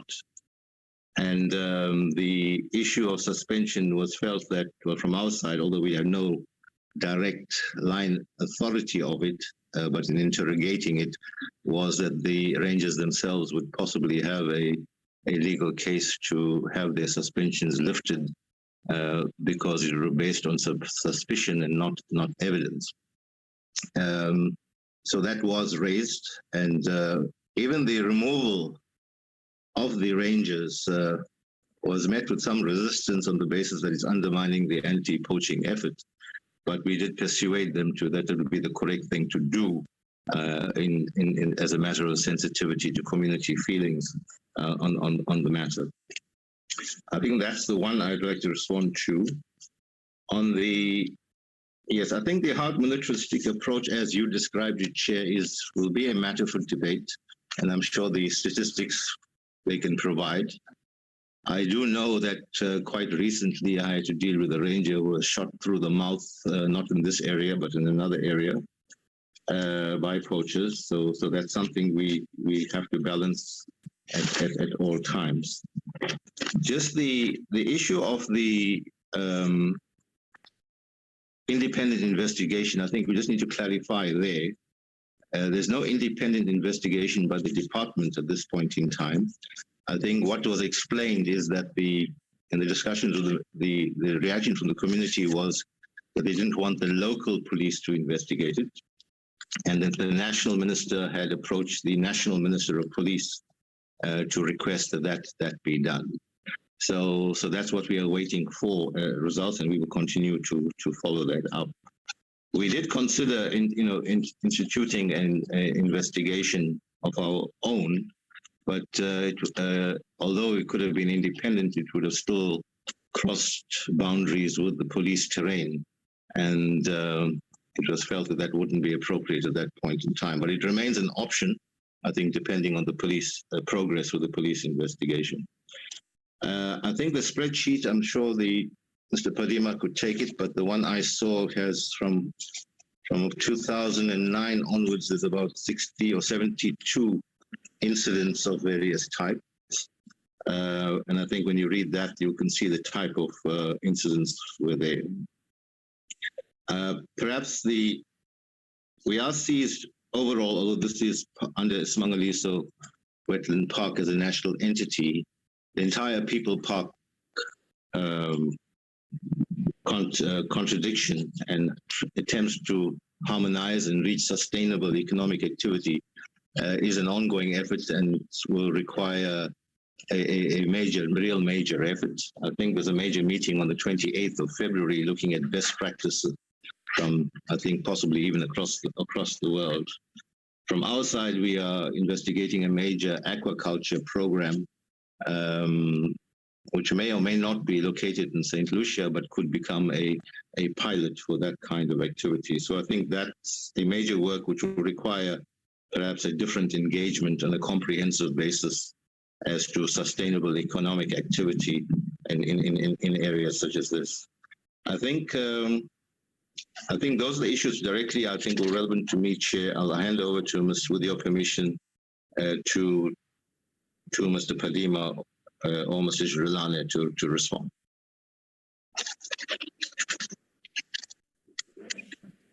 Thank you very much, Chair, Honorable MEC, and thanks, Chairperson. Please allow me to begin with a question asked by Honorable Paulson. And the question was around whether the anti-poaching plans or strategy or effort shouldn't be done in partnership with communities and be less militaristic. I can assure members of the portfolio committee that indeed we involve communities in anti-poaching effort. And I'll get to it in much more detail. There is actually in a strategy, and that is a national strategy in anti-poaching, about 3 legs in the approach. There is the law enforcement, there is the community engagement, and there's a scientific approach to doing that, to balance the 3, because one appreciates the importance of all these facets of anti-poaching approach. And I think having said that, I should then go to the issue raised, which is nicely married to this one, raised by the Honorable Chair around the militaristic response. Perhaps what I need to bring to the attention of the portfolio committee is that in relation to law enforcement, we exist as a microcosm of a bigger anti-poaching plan or strategy that is in the country, not run by Ezemvelo alone, that applies in all protected area. There is what exists to be a national integrated strategy to combat wildlife trafficking that is led by the SEPs in partnership with the National Department of Forestry, Fisheries and Environment, the state security agencies and other law enforcement entities such as the NPA in relation to the law enforcement component of the anti-poaching strategy. So whatever effort or whatever strategies and attempts that we put in place on the ground, including the standard operating procedure on dealing with the scenes of crime and how one condones them, how one protects them, are actually encapsulated in the standard operating procedure that has been passed not only at provincial level, but at national level as an approach by the country through an initiative of the president through the Pakisa. So that's the approach that we're taking. It is not only militaristic, but it is three-pronged to also involve communities in relation to that. A concern has also been raised in relation to the apparent burning. Sorry, there's a feedback. Yes, I'm trying to check who's this person who's doing that. I can see Honorable MEC. Can you mute your microphone, please? Okay, thank you. Proceed. Thank you very much, Honorable Chair. Another concern is raised around the apparent burning of the body or an alleged burning of the body. Perhaps one should also say, in the context of the issue I've raised around the fact that we operate within the standard operating procedure that is approved by the national SEPs and the provincial SEPs, working through the intergovernmental relations initiative or structures that are formed, there wasn't anybody that was burnt. The burning that occurred. No. The boat. I didn't say the boat. Okay, I'm sorry. There's allegation of burning of the boat that has been used by these so-called poachers. I'm very sorry for mishearing that, Honorable Chair. Let me just respond to that. Yes, indeed, there was a boat that was burned. The boat was burned after the fact. As I have said in the, perhaps let me explain this. What happens is when you find a makeshift boat or a homemade boat in the crime scene, what we normally do before we even burn the boat or destroy anything on site is we do not want the very same boat to be used and picked up by other poachers or potential poachers to be using that. But that exercise of burning a boat or destroying a boat happened way after the investigators had already been on site, satisfied themselves with the fact that evidence and adequate evidence was collected on site, and it was done in a consensus or after in a consultation with the investigation officer. There isn't anything that happened before then or any tampering with the evidence. And I think that perhaps also the investigation outcome will also speak to issues about scene management or crime scene management. And it would indicate where there are issues around the mismanagement of the crime scene itself. But as far as we understand and we know, is that there was no any burning of the boat prior to the processing of the crime scene as is on the standard operating procedure. The other issue that is raised is that why were the officials not immediately suspended?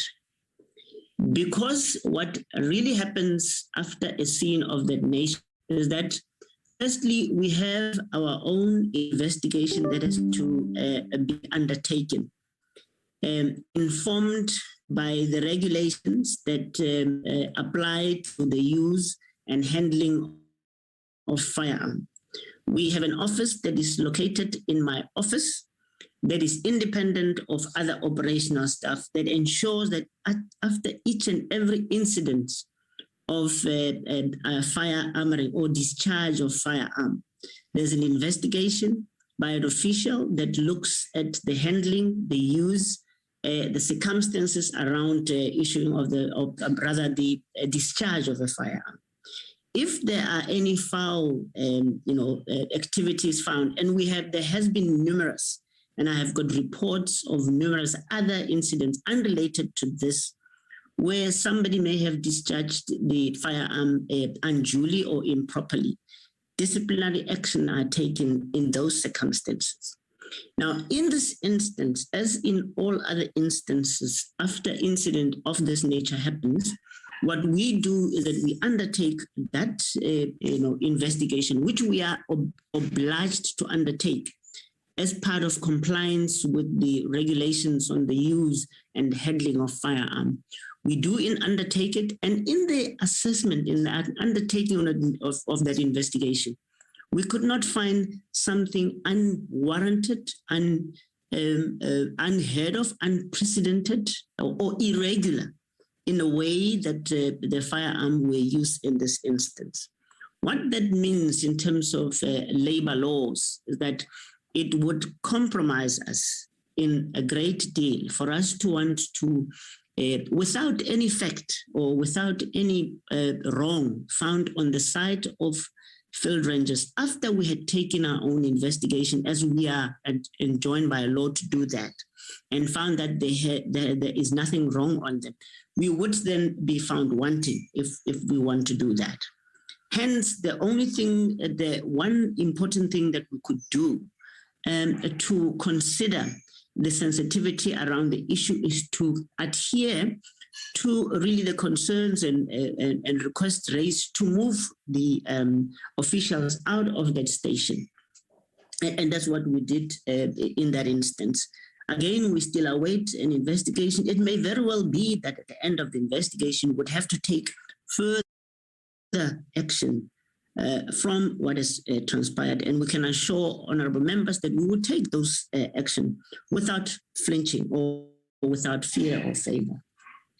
There is a question, if I may, go to Honorable Phillips, who raised a question about the prawn fishing in the area. What I can respond to, and I'm sure other members may, perhaps the acting CEO, if he knows any further than what I know, is that the prawn industry existed some 20 years ago, and actually the prawn fishing that was happening there was illegal, and the closure of the estuary mouths made it impossible for the entering of prawns or the propagation of the prawns in that estuary.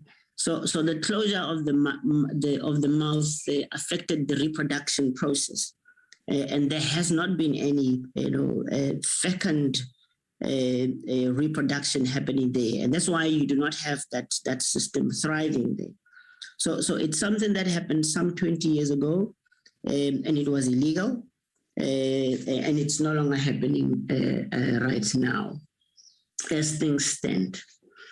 There is a mention of the contradiction from Honorable Mudise that why would we allow community members who may have interest or who may have been involved in the incident to be party to an observation. We did that, I think, in the context of what the mood and the situation permitted. But we ensured that when we do that, the people who are observe from far a distance. And we did that to listen to the request that was made by the leadership of the community to ensure that we are sensitive to their plight and to the fact that they were desperate. They wanted to see and observe them for themselves, that there is indeed truth to the fact that the searching and the that was being undertaken was being undertaken thoroughly. So it was really under those circumstances that we felt, given what request we received from the local authority, to heed their request to be part of observing, not necessarily the actual process of search, but to be there and observe as the process was happening. In terms of, and I think the other issue by Honorable Bright about the proposed community park, and a question is asked, and I think the CEO, Bukosini, could also speak onto this, but I'll speak in the context of what do we mean by a proposed park and why would we would want a community-owned park as opposed to simply including communities in the running or in the caring of for biodiversity inside the park. There is a process, and this also feeds from what a program we have, which is Pakisa Biodiversity Economy. The point of it all is to transform the industry, the biodiversity economy industry, to ensure that we have more previously excluded participant in the issues around game farming, the issues around hunting, and many other value chain activities that happen within the biodiversity economy. That is done deliberately to make sure that the people, most of whom have access to fecund land that could be turned into biodiversity area, benefit from the use or from the ownership of their land. And that's the reason why we are doing this. There are initiatives, and some of which are funded through international funders, through the National Department as a conduit to ensure that there's investment, be it building of lodges in community-owned land, wherein communities are shareholders in the ownership of those particular infrastructure that gets built in those parcels of land. So and jobs are created in a number of things. Could be fencing, could be in the actual alien clearing happening in that piece of land, and the actual infrastructure development, and many other activities that happen within that space. So we encourage that. We encourage that because we believe that there's a potential for the industry to grow while we conserve biodiversity economy, and we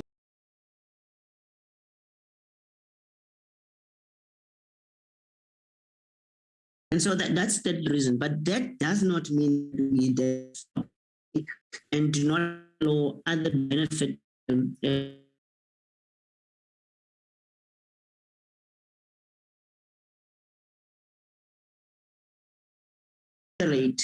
if I may use Honorable Sai's comment, to accelerate development in community. So we would want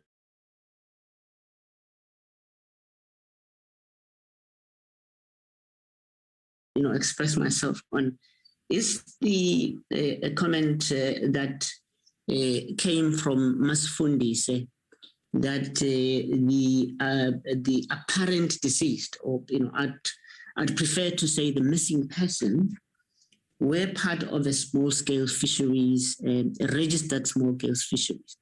I can confirm that the missing person is not part of the small-scale fisheries and is not on the list. We do have a list, we know that, and we know that they're not part of the small-scale fisheries. So can I interject before you even leave? So what is the name of the missing person according to you? Because you can confirm. So I want to know what is the name of the missing person. Before you understand. Yes, Honorable Chair. The understanding we have is that is a person from Julie household is the one that is a missing person. But I've put it to you, I've given you the name to say this is the person who's missing and it's part of the small-scale fishers. Because I wanted to understand, to say these things that you are going, you can confirm. You confirm things with authority. Unless you are disputing, put it in record, because really, honestly, We won't want to allow a situation when you come here and misrepresent the facts. So thank the you, person who's not... Sorry, can I respond, Honorable Chair? Yes, you okay, can. Thanks. All right, thanks. The person who is missing is from the Mdluli family. And that is what I had reported on. Do you on know the name? The question, do you know the name of the person who's missing? That's what I'm asking you now. Because you seem to be disputing to say, what is at our disposal? The name that I've given you, this is the person is missing. Now you are saying it's not. So do you know the name of the person who's missing from the Mdluli family? It's a straightforward question. Chair, the name of the missing person from the Mdluli person could be given to you, but we know it's from the Mdluli person. That I can confirm without any equivocation.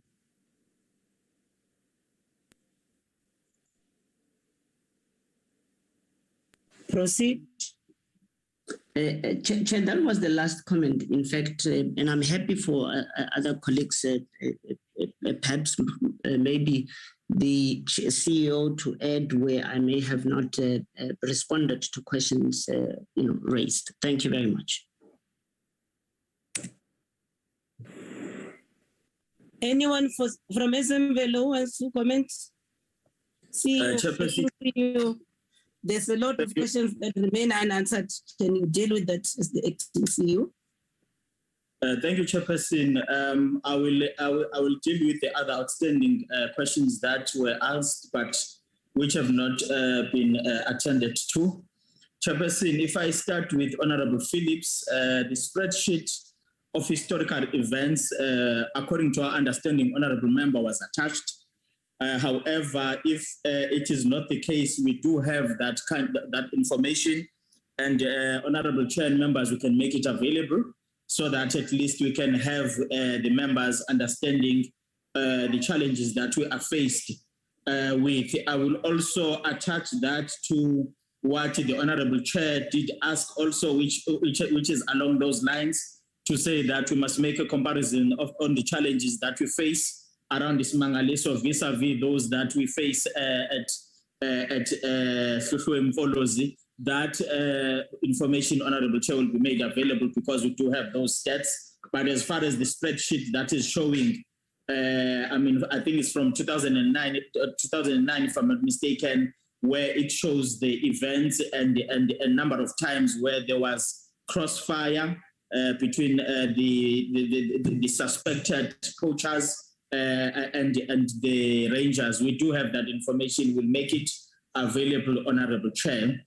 I think the other issue, Honorable Chair, that I would like to also deal with is the issue that was raised by Honorable Singh of us trying to also make sure that we provide interventions in collaboration with other departments. As the colleagues have been mentioning, that we've been trying to do a fisheries program. Unfortunately, we ended up not being able to implement that, especially noting that most of the communities along the Isimangaliso area that are adjacent to Isimangaliso have been initially using fishing as part of their livelihoods. We wanted to develop fishing farms there and some of the fishing projects. I think the Honorable MEC have spoken to that.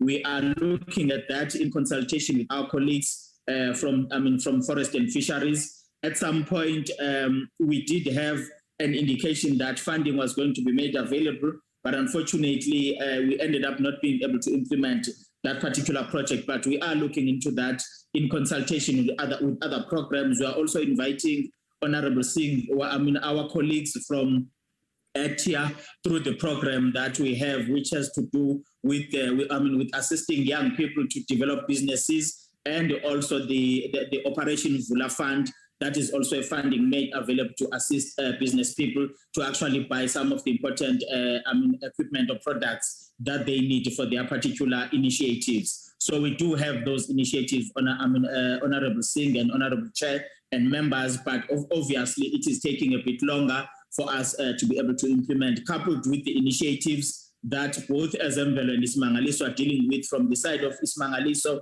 they are actually finalizing their beneficiation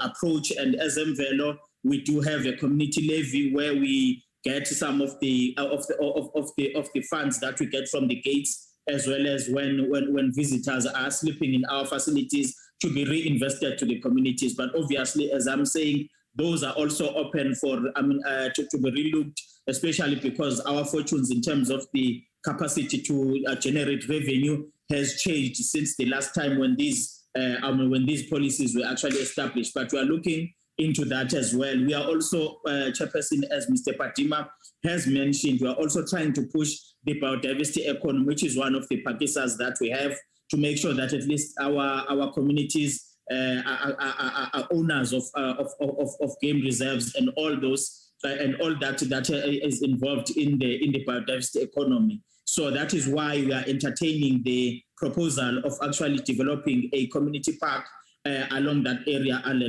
Inibela and other areas, Honorable Chair and members within the province of KwaZulu-Natal. So it's an initiative that we are pushing, and we will actually be assisting. There is a division within Azambelo, which is called Stewardship and Biodiversity Economy, that provides support to those initiatives. So it's not like we will be opening the park and then leave communities to manage on their own. We'll be able to support them to make sure that those initiatives are actually a success.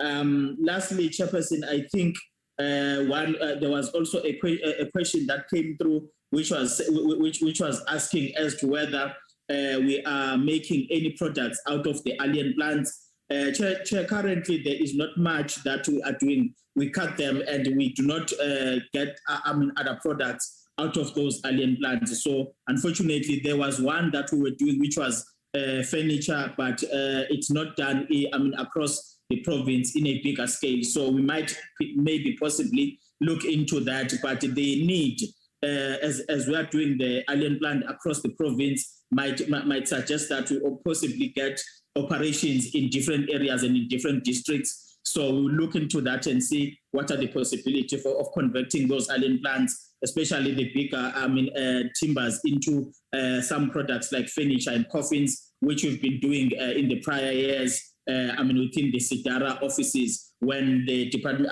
when environment was still there. So we are looking into those, Honorable Chair. I think Mr. Padima has mentioned that the issue of destruction of the boat was actually something that happened after the law enforcement in the form of SAPS had done their own assessment of the crime scene, including those boats, and they've taken all the necessary information that they needed. That is when, Chairperson, this particular issue of the destruction of the boat was actually done, and it's something that is done across the board as part of our standard operating procedures, because we are avoiding a situation whereby those particular equipment in the form of boats and any other tool for that matter is reused. So it was basically not, Chairperson, to actually get rid of some of the evidence, but it was done after the investigating officers had actually done their work. So our understanding was that there is no further need for that. But as the MEC has said, it is always subject to questioning, especially in a situation like this. But it was not necessarily done prior to the engagement of the SAPS. I think the other issues, Chairperson, have been engaged. I must say, though, that we continue to involve our neighboring communities in all the operations of all our parks in the province, including Isimangaliso. And within Isimangaliso, our colleagues under the authority, who are the ones that liaise with the communities, have been doing all the engagement. Hence, the reports that we both have presented of our CEO, my counterpart, Mr. Kosini, together with the executives. And I must also say, Chairperson, that even the chairperson of the portfolio on environment in the province of KwaZulu-Natal, Chairperson Umshengu, also did visit the family to make sure that at least we actually engage with the family to show that we are very much saddened by this situation, and will do anything that we need to do to get to the bottom of this. And Honorable Chair, I can confirm, and members, that as much as our investigation have suggested that there was nothing untoward, but should it happen that the investigation that is done independently by SAPS comes up with a different view, we will act immediately, and we will act decisively because we do not condone or promote any militancy against our communities unless there is real threat to our rangers, which we believe was the case in this particular incident. So, Chairperson, that was all I wanted to add. Thank you very much. Before I make follow-up questions, are there colleagues who want to follow up on the responses? Chairperson, just quickly. No, raise your hand. I see through the system. I've seen the Honorable Bryant. Then he will be followed by you, Honorable Modise. Else, I'm seeing the two of you. Honorable Bryant. Thank you very much, Chairperson. Honorable Bryant. Okay. Thank you, Chairperson, and thank you for the responses. Chairperson, unfortunately, my question around the proposed community park, I don't think it was answered effectively. I think there's still some questions that remain, in particular the questions around the funding model. I take the point that was made in terms of trying to empower people from previously, I think the term used was previously excluded backgrounds, in terms of revenue generation and ownership. But there was no indication as to the ownership structure and proposed ownership model for this community park. Would it still fall under Isimvelo or Isimangaliso or the provincial authority?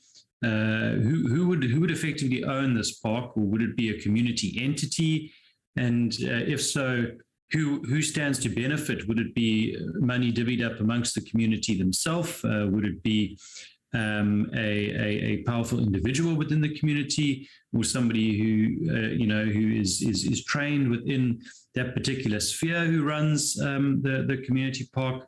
I think there are a lot of questions here, and I think for us as a committee to give that mandate to say yes, we agree, go ahead with this. I think we need to know a little bit more as to exactly what model is being proposed, or perhaps maybe at a later stage of presentation to the committee. But if I can maybe at least get some more detailed responses. Thank you. Okay, thank you, Honorable Bryant. Honorable Modise. Thank you very much.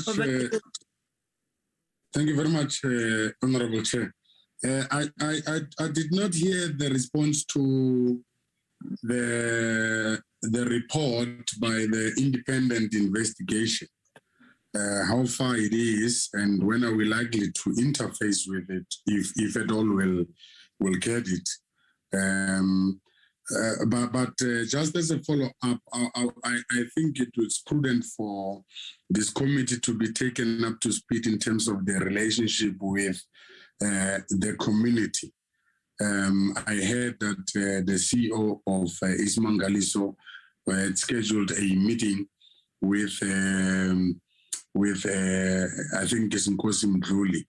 I suspect is from that community. But the reaction of the community, particularly after the shooting incident, because we are told that some people, I'm not clear as to whether this person is known or the surname is known.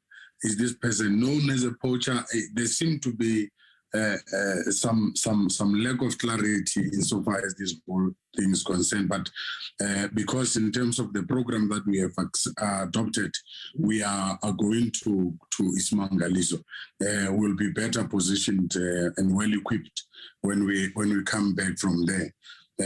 This follow-up, Chairperson, is informed by the overall input made by the MEC. When he said, I might not quote him verbatimly, when he said that the suggestion of removing some of the field rangers for purposes of investigation was met with resistance. So that is what necessitates this follow-up. Thank you very much, Chairperson. Thank you, Honorable Modise. Before I ask this follow-up question, is the DG or anybody responsible for these aspects in the meeting. Yeah, I can see the DG is here. Then she will be able then to allocate to whoever she will respond to what I want to ask.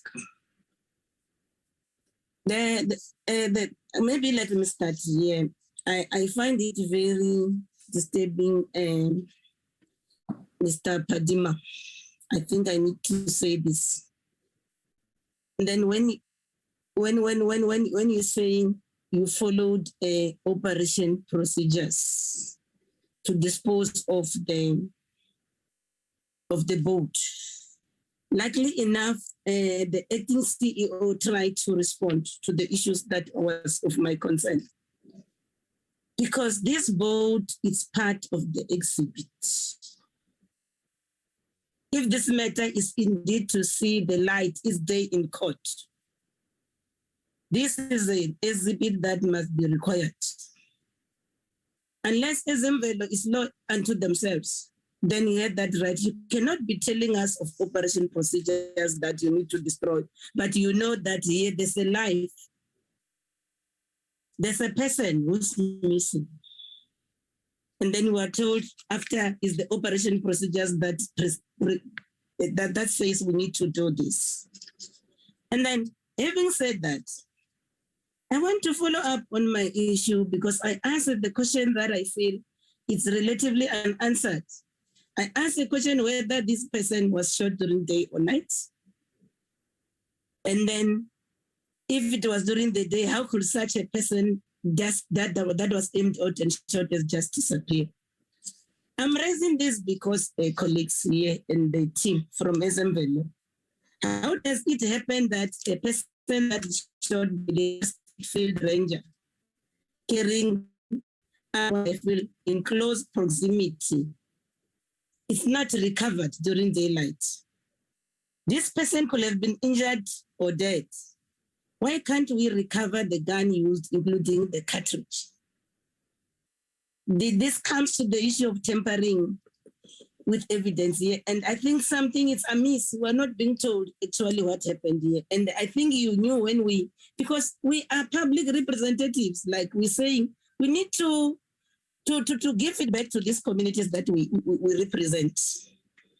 And then I've raised the issue, I've put it to the team to say, Masifundi says on record saying that this person that is shot is a legal small-scale fisher who is part of the registered small-scale cooperative. So the issue that I raised was whether do your rangers shoot without asking for permits? That's the issue that I'm trying to ask because, in fact, I will put it clearly on this way to say, are those people who are allegedly poaching arrested or killed without rangers first checking the fishing documents of people who are found fishing within the park before you even shoot?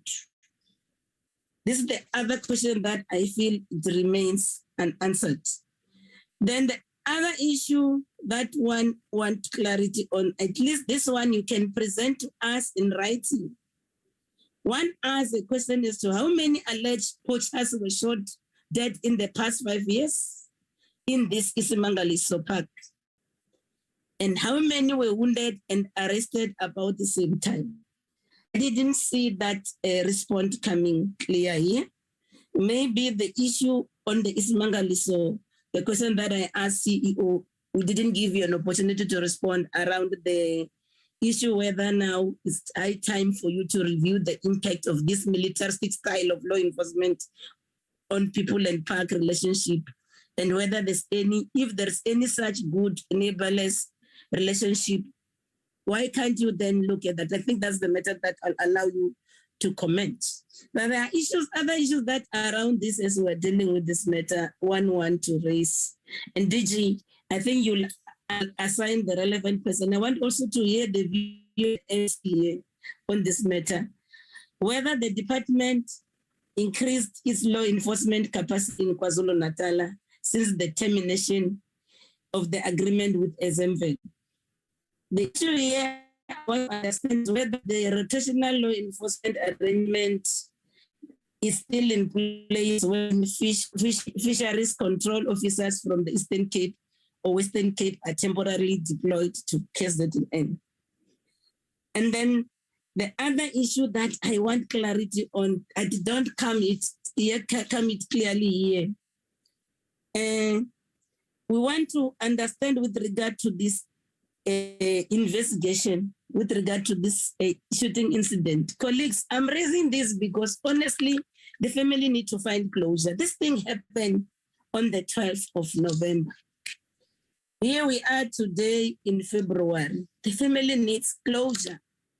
And I think this matter needs to be given the urgent attention it deserves. Then that's why I'm raising this question to say, how far actually is the investigation? Since the minister was requested to transparently openly investigate this matter, I don't see it coming clearly. So basically, those are the issues that I think we want them to be responded to. Yes, we have discussed this matter with the minister, and we are all in agreement that we need to go back to KZN and give those communities feedback. That's why we need this clarity now. Over to you, Tim. Can I come in first, Chair? Maybe, sure. Thank you, Chair. No, Chair, I think the questions you've asked are questions that have been raised quite sharply. But let me clarify that there is no independent investigation at this point. What was explained was that in response to the allegation that they didn't want the local police to investigate, the minister approached the national minister to ensure that there's outside investigators brought in. The reason why we did not follow up with our own independent investigation, apart from internal ones, was that we didn't want to cross lines with the police investigation. But that position is open to be revisited. The second point I wanted to make is that, but Mr. Padima will have to respond to that one. But the report that was given to me was in daylight. It was late afternoon. And the area where the incident happened has water because it's the St. Lucia, it's the Isimangaliso Wetland Park. And that's why the divers were brought in.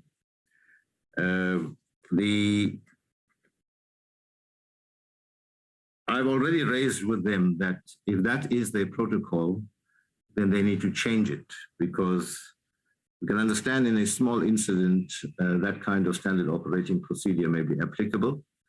But in a situation like this, even with the police, and their version is that after the police came, that was done under the supervision of the police, I think there was at least a poor discretion having regard to the nature of the incident. Whether it is part of a defeating the ends of justice is something that must be part of the investigation. The third point I want to make, Chair, is I think that schedule will be useful, because it lists about 72 incidents. And I've just done a quick scan, although it's a summary. Of those 72 incidents, 35 involved firearms, either in the poaching and in a few instances, exchange of fire with field rangers. In fact, the very first one on the list is a black rhino shot, horn stolen, firearm used to kill animal. The second one is of relevance because I think it's from the area. Black rhino stuck in mud, speared to death, horn stolen. Two brothers, two from the Nebela community, 2 arrests were made, sentenced to 8 years in prison, which answers in part one of the questions: has there been any cases where people have actually been prosecuted? So I think that just gives some context. But if I may say that the key issue here would be, I mean, in terms of lawfulness or otherwise, would be, was there a shot fired at the rangers? Was there a firearm? Was there a shot fired at rangers? Of course, the version we have at the moment is the version of the rangers. But if that were to be not true, then obviously the actions would have been unlawful, demanding both criminal prosecution and disciplinary action. So I think at the moment the issue is, as I indicated, that the 4 affidavits is by the rangers is the only thing that we have to go by as way of direct evidence. But that will be reviewed if there's any new evidence, direct evidence that comes up. And then lastly, Chair, I think we share with you the relationship with the community and building more solid, sustainable relationships. The Ubuntu issues about the trauma around suffered by the family and that they need closure. I think those matters will have to be continued to be given sustained attention. But with regard to detail on some of the questions, Chair, I'll hand over to the other team, Mr. Padima in particular.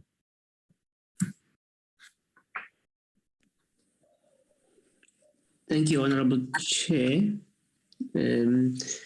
Just to confirm, perhaps the point raised by Can you put the video on, Sam? The MEC made an apology. That's why I allowed him to speak without a video. Apologies for that. Apologies for that, Honorable Chair. I'd like to confirm an issue raised or pointed out by the Honorable MEC in regards to the time at which the gun shot occurred or the firearm was discharged, which, as I've presented, it was around 3:30. And I'm saying around because obviously I was not on site, and it was a report that was given to us. And indeed, because of the condition on the site, I have given some possible permutations to what could have been the reason why the firearm could not be found. But I would want to emphasize that these are simply permutations, and we do not want to rely on them. We would rather rely on an investigation that has been undertaken. Safe to say that from our side, that's the fact as we know them, that a firearm was discharged at that particular time, and that it could have disappeared through the crocodiles. The area is infested with crocodiles. So one that could have happened. I do not know. We do not know, but we will rely on an investigation of the police around that matter. I think the other issue, Honorable MEC, was to say and maybe to confirm that the person that is missing is actually Tulani Mdluli. We know his name, and that is why we know that his name did not appear, as Masfundise has alleged, on the register of the small-scale fishers, because they would be on the list that is also deposited with the National Department in relation to that. I think that those were the issues, Honorable Chair. I could be guided in terms of any other that has not been addressed, except to say that we would want to veer from or shy away from making speculations around, why did we not, get the bullet, or why did we not get the gun? Because we believe that the issue is sub judice and it should be dealt with by the law enforcement, which we will grant the full unfettered support in getting to the bottom of the issue. Thanks, Honorable Chair.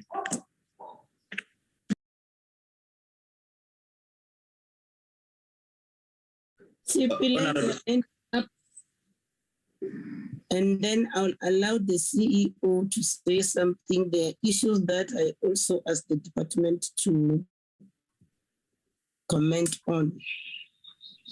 No, sorry, Chair, that was old hands. Apologies. The acting CEO, you want to address some of the issues as raised? Thank you, Honorable Chair. Thank you again. I think, Honorable Chair, one must mention that we obviously are hoping, Chairperson, that our law enforcement agencies would really do justice to this particular investigation. And we are by no means, Honorable Chair, in a position to say we want to defend anyone who has done anything that is unlawful. Unfortunately, the reports that we currently have are as per what was reported to us. And Chair, the questions that you are asking are questions that have already been asked. Even our Honorable MEC has asked those questions, which is why we then said we would rather request the law enforcement in the form of SAPS to actually do this investigation. And we really would want to get to the bottom of this, because it also is going to assist us. We cannot continue operating, especially in the area where there is a lot of communities bordering our protected areas with issues unresolved. So we are really looking forward, Chairperson, to getting this resolved. One other issue, Chair, that I would like to address, which was left, is Honorable Bryant, when he was asking about the ownership of that game reserve. We have what we call, Honorable Chair and members, community conservation areas in the province here in KwaZulu-Natal, and we want to put this particular issue, or we will push towards putting, getting this land under that initiative of creating community conservation areas, which are owned by the communities that are the owners of that land that is adjacent to that protected area. We support it with the game plus some of the operations. As I've mentioned earlier, Chairperson, that we have a fully fledged office. Well, maybe capacity-wise, we are beefing it up now, which supports these particular initiatives to make sure that at least even when we go through, their establishment, we ensure that they are maintained, including training some of the members of the community in managing and running these particular areas. If I remember, one that is not very far from where we are is the Somkanda game reserve, which is owned by the community. As you go towards Pongola. So we do have those particular arrangements. We donate game, we assist in ensuring that we manage the management, or we manage the work that is done there in consultation with the communities. We'll train them and make sure that they are able to actually manage it at some point on their own, with us backing them up together with Isimangaliso as the two entities that are involved. So in terms of the ownership, it can either be in whatever institutional arrangement, be it in a trust or any other form, but the community obviously will be advised. We also include legal advice in ensuring that everything is done above board. So it also opens it up, Chairperson and members, for other initiatives like the establishment of lodges and even to some extent designated hunting areas, which are also another way of providing revenue through the work. Through the revenue that is brought by professional hunters when it's hunting season. So there's a whole lot of opportunities that we are envisaging, which is why we are actually saying we are willing to support this particular initiative, at least in ensuring that the community, as they also have mentioned that there is land, can actually benefit out of that land, because as it stands, it is right there and it's lying unattended. And if we were to develop this, it would actually realize some benefits for them. So I wanted to bring that, Chair, and also confirm, Chairperson, that we will provide the list. Unfortunately, we did not have the list that makes comparison between Isimangaliso and the Fisheries Park and other areas, Chairperson, where we've got a lot of incidents that are taking place. We commit, Chairperson, that we'll make it available because it's information that we readily have. It's a matter of us putting together in a submission format, so that we can then further submit, through the necessary protocols that we use. So we'll make that available, Chairperson. And you also welcome, Chair, additional oversight, because at the end of the day, we also want to get some report that suggests, as it has been mentioned here already, that we perhaps need to look at our standard operating procedures, especially after an incident of this nature where a person is still in missing part. Through our SOPs, we have already destroyed some of the equipment that was used. So it's one of the things that we're looking into, and we appreciate that advice, Chair, because it is actually improving the way we are doing business. And again, Chair, we really feel very, very sad about this situation, and we commit also to make sure that we assist law enforcement agencies that are doing the work to make sure that they come to a condition of that so that a necessary action is taken. Thank you, Chairperson. I'll give you a chance, Honorable Phillips. Can I hand over to the CEO of Isimangaliso to respond to the issues that one has raised as well?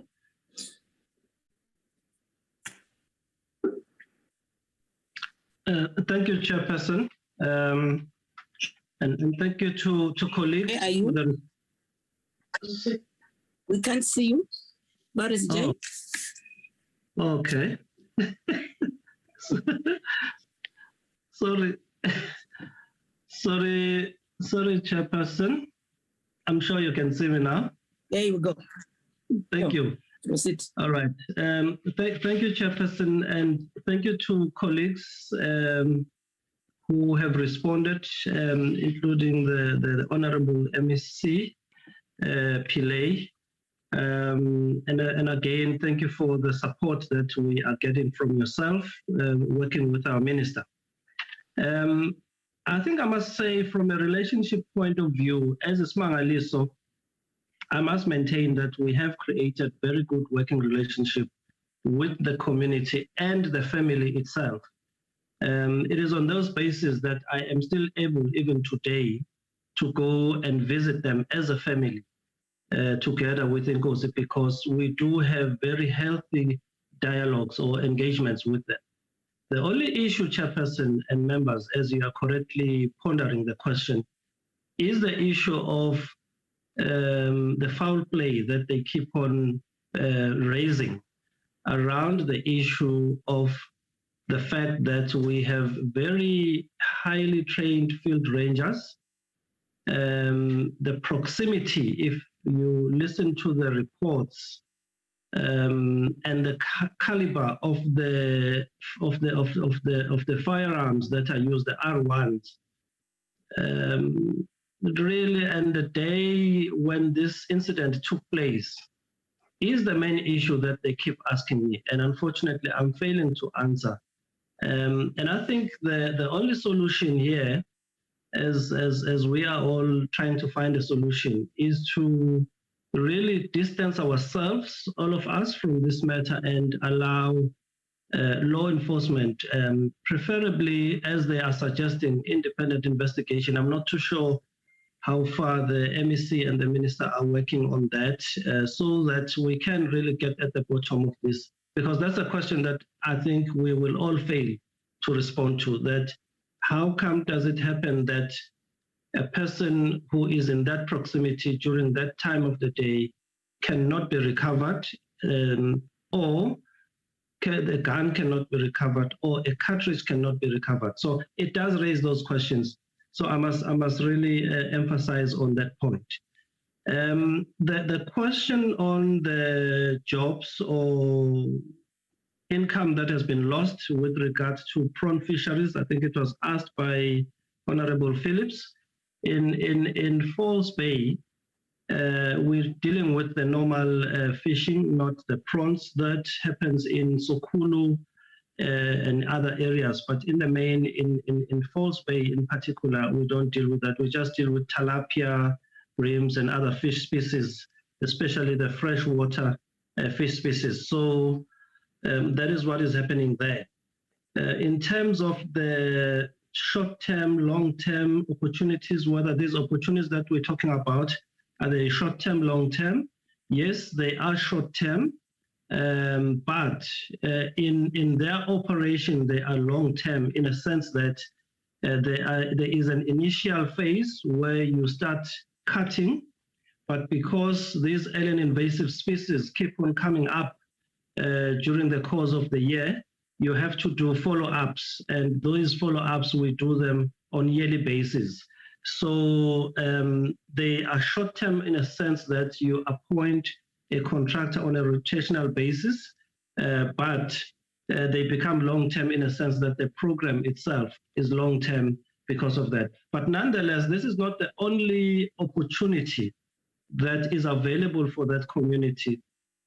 As I presented before, Chairperson, in this portfolio committee, I did indicate that in the budget that we get from the department, there is about 241 million that was allocated or that was made available for the small, medium enterprises in the form of EPWP projects. There are employment opportunities and all the other infrastructure programs. We do insist that the contractors must make sure that grade 1, 2, 3 contractors are subcontracted, and this has really happened. And we've seen a number of SMMEs benefiting, and that is one key factor that really changed the tune here, because people now begin to say, at least this time around, we are beginning to see benefits because we are participating and we are being involved when there are opportunities of this nature, and we compete amongst ourselves. So that is over and above the environmental programs that we implement. The suggestion, as the CEO, acting CEO from Ezemvelo has correctly alluded to, which was made by Honorable Singh, is well received. I think that the issue of Wanibela in particular should not necessarily be confined to the conservation fraternity, but it must be a collaborative government approach where we find different government structures and entities to assist in coming up with programs and projects that will respond in resolving or addressing these issues of poverty, unemployment. Otherwise, I think our capacity as a conservation fraternity may be limited if we are going to concentrate on that.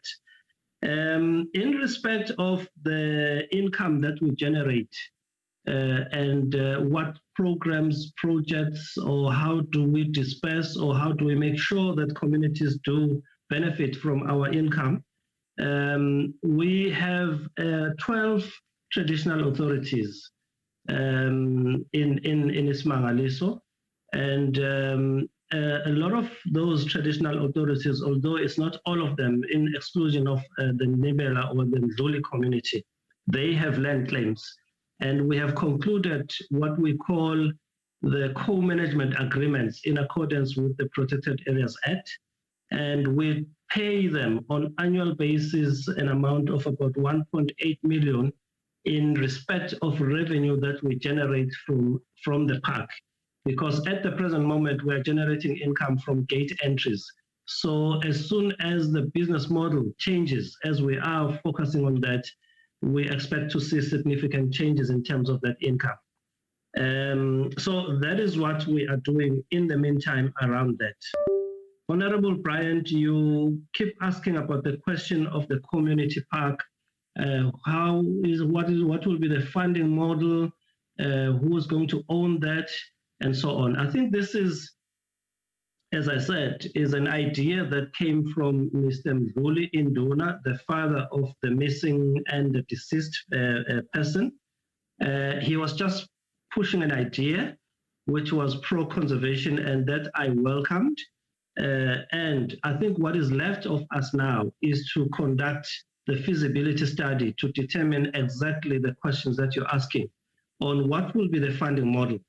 But the issue that we're trying at our best to deal with is to inculcate the culture of conservation amongst these communities so that they will begin to see that there is value in owning and trading with game or wildlife. And that value is even much higher than the traditional livestock farming. And that is what we want to demonstrate to them. And we believe even the energy that is there for poaching from the same community, if it were to be diverted into assisting maybe professional hunters, that will go a long way. The CEO of Ezemvelo KZN Wildlife has made an example of the Somkanda. We have partners in the form of non-governmental organizations, private sector as well, and individuals who may also come in and assist. And in some kind of, for instance, that is exactly the model. It's not a 100% dependence on government funding, but it is also deriving funding from other sources. But of course, there should be something as a commitment from government, because this is the society of the same government that we are dealing with here. I think that those will be the issues from my side, Chairperson, and I hope we have answered the questions that the members have raised. Thank you very much. Thank you so much, CEO. DG? Members want us to pose the issues. Good morning and welcome, DG. I saw you joining some time ago. Welcome.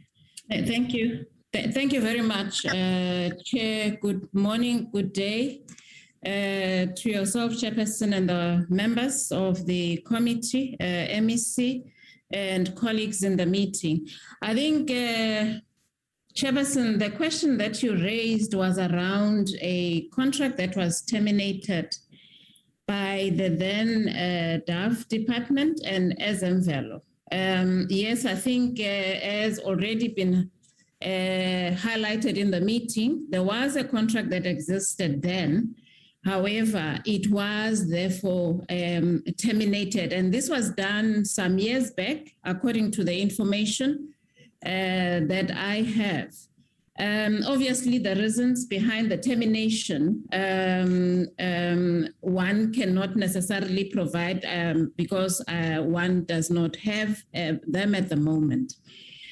And what then happened, Chair, is that Fisheries Management, them being transferred from DEF to DFFE, they have a responsibility of law enforcement around the coastal areas, so covering all the coastal provinces.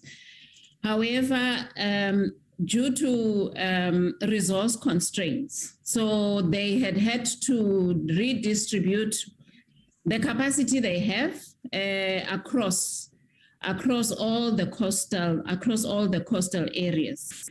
Obviously, within the park itself, and as already reported by both Isimangaliso and Isimangaliso, they obviously take care of the law enforcement responsibility in that area. Chairperson, I think the question you are raising is indeed a critical question in terms of then the role that we need to be playing, given that from the incidences, there is an indication of potential capacity constraints. And I think at this point, Chair, what I would want to highlight is that we would then need to sit down between ourselves and Isimangaliso and Fisheries and look into how best we need to deal with these constraints that have been indicated within the resource constraints that we have. And obviously notwithstanding that the budgets that we have, we then need to ensure that we reprioritize and address some of these concerns that are coming out very sharply. So that's what I would want to highlight, Chair, at this point. Thank you.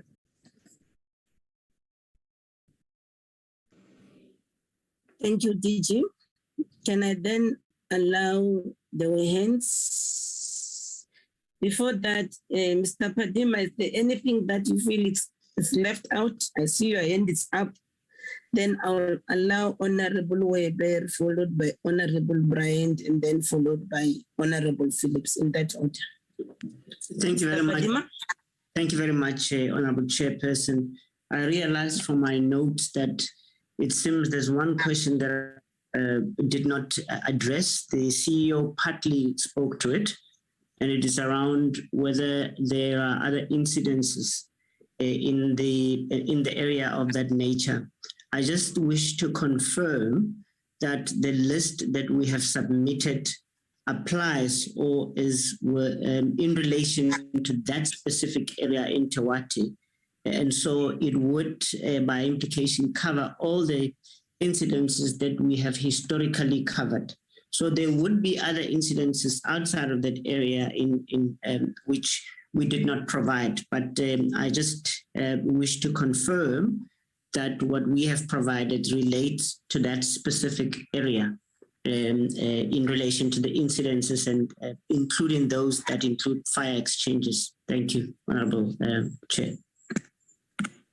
Okay, then let me allow Honorable Weber, followed by Honorable Bryant, and then Honorable Phillips. In that order, over to you, Honorable Weber. Thank you, Chair. Chair, I would like to ask Mr. Bukasini if I pronounce his name correctly on an item and a question that he answered about the invasive plants. Forgive me if I have missed this, but I do think it is fantastic that you did employ EPWP workers and have budgeted for that so they can start with the cleaning of invasive plants. And I would just like to know, I mean, it's great to give back to the community, but have they been trained? Because there's different kinds of invasive plants, and some invasive plants, if you take them out manually, you can actually triple the growth of these plants. So it depends on the plants that is there. But my real question here is, have you tried biological agents? Because they work very well with the EPW workers.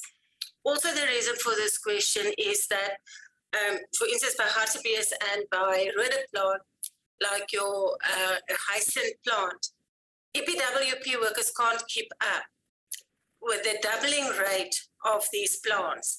And that is, and then we struggle with invasiveness again. So with biological control and EPWP workers, we can control this. And I would just like to know if you have been doing that and have considered it. Thank you. Chair.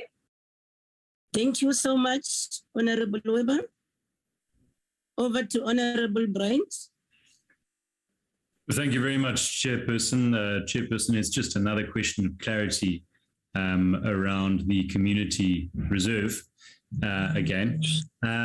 The point was made now in response to my question that it's intended to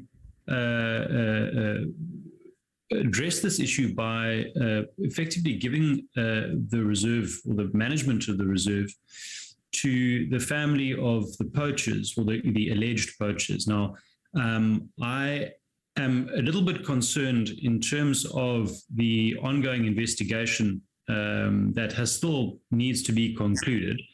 If two members of the same family were allegedly involved in poaching, does the official not see a potential conflict of interest in then handing over a section of land effectively for hunting purposes, as he's mentioned, to a family that could potentially have been involved in poaching if the allegations are true? I feel a little bit uneasy about that, and I would suggest that perhaps that investigation needs to run its course before those steps are taken. Oh, fair enough. Then who's next? Honorable Phillips, over to you. Thank you very much, Chair. Thank you for all the responses to my questions, and I apologize for missing the spreadsheets and asking for them again. The people who know me know that I'm all for development because of the economic pressures on the people in St. Lucia. But one of the answers to one of the questions really concerns me a lot, and that was the official who referred to new designated lodges. Now, any of you who've been to St. Lucia or know St. Lucia will know that there's no sewage treatment plant in St. Lucia. There are settling ponds, and after that, the sewage is just allowed to seep into the ground and run off into the sea. Not only that, but there's not enough water for the existing residents and businesses. And I'm sure that there are a lot of colleagues on this meeting that, like me, received complaints about the unhygienic conditions in areas owned and managed by Isimangaliso over December. So my suggestion would be that before we look at developing any new lodges, that we rather look at improving the infrastructure, existing infrastructure. That will also create jobs and it will benefit the local community to start off with. And then we then go over to looking at lodges. But we cannot penalize the existing community at the benefit of bringing in lodges where people from outside are going to be benefiting from the income. So thank you so much for that. Okay. I think those are the hands that one is exhausted for now. Then I'll give the team and also the MEC an opportunity to wrap up on these matters. But I should think, much as we agree, let's leave this thing to the law enforcement agent. I think one needs to put the following on the table. As the entity MEC, we need to provide the requisite leadership. Because you cannot say there are things that you can do as an institution. Yes, when the law it's taking its course. Because you see, MEC from where one is started standing from now, Ezemvelo has effectively killed 2 people from the same family.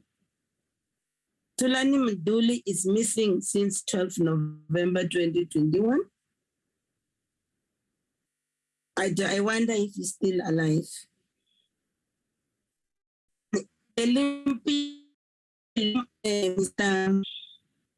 What's his name? The COO, Padima, refuses that who was killed in 16 September 2020, who Mr. Padima refuses that he was a member of a fishing cooperative, which I would request the department to send me the small-scale fishing rights register from the Nivela Cooperative, and I'm still putting it to Mr. Padima that Mr. Kelimpilo, who was killed on the 16th November 2020, of that is called a cooperative, but the department will give me that record to that effect. But then, coming back to the main issue, all these instances of these 2 Ndoli sons, we are being told both were in self-defense.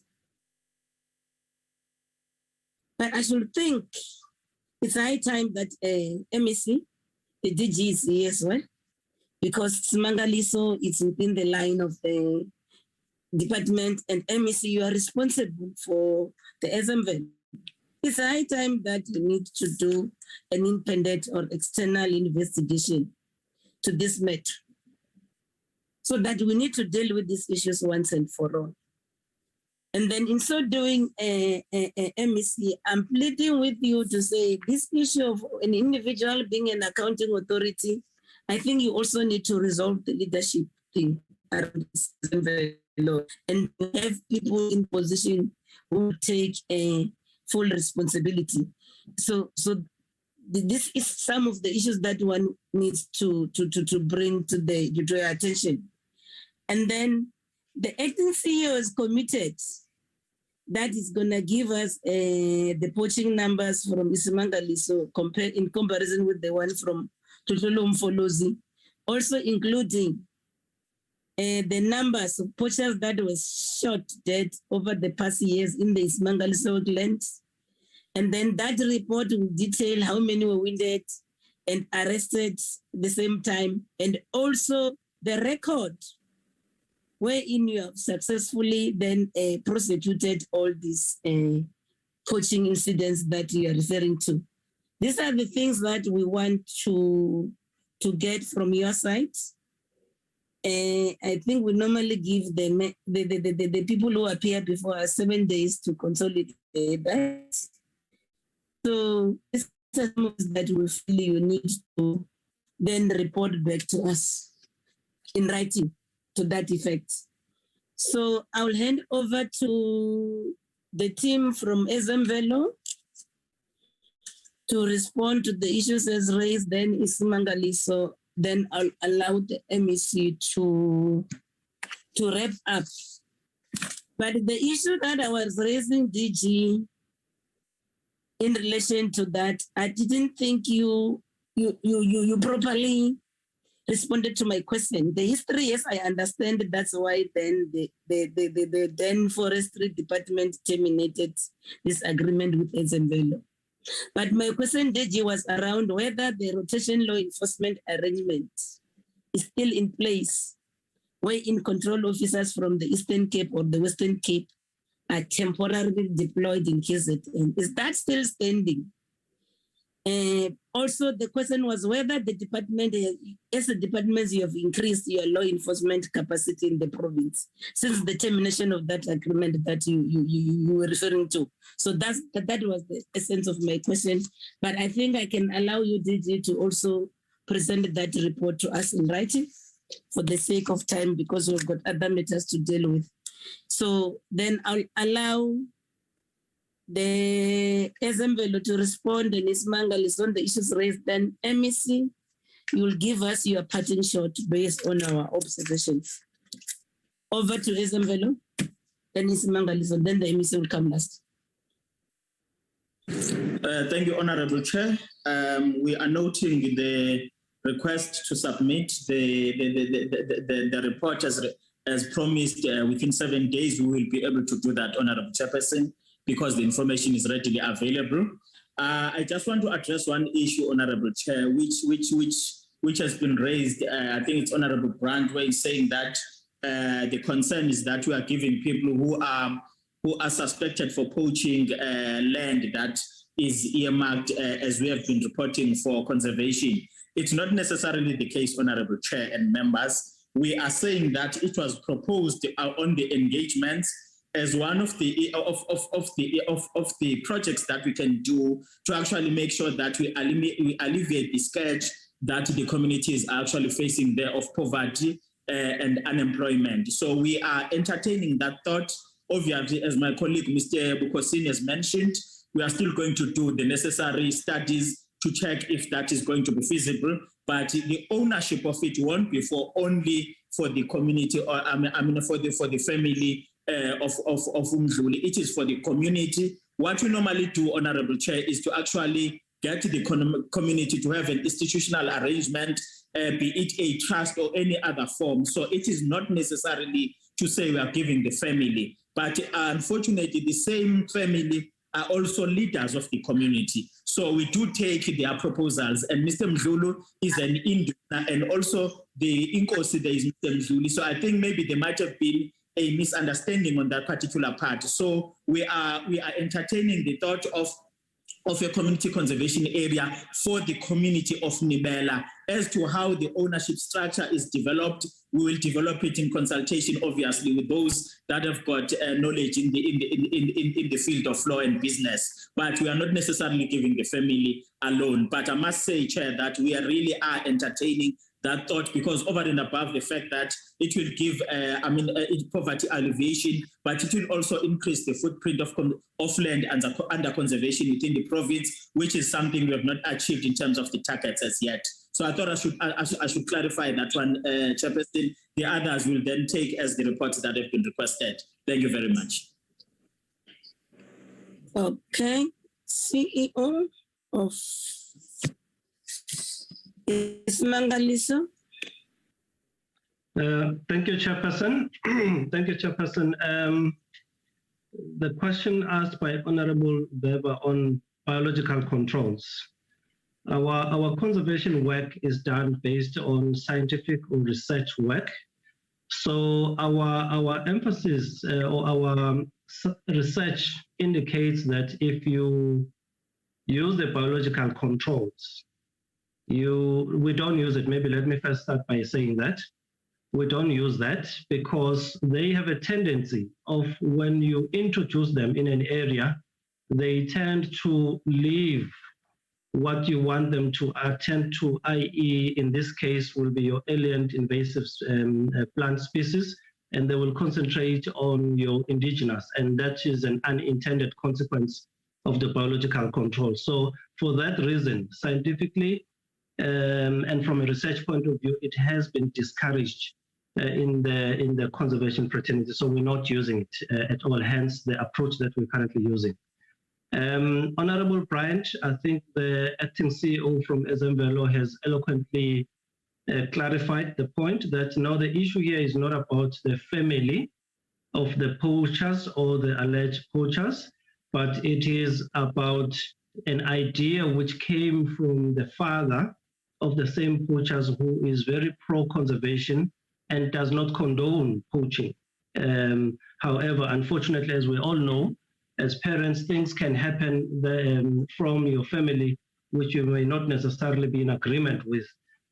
So the ownership model will then be determined by exactly what I talked about, the feasibility study and all other necessary studies. So definitely there is no potential conflict in that area.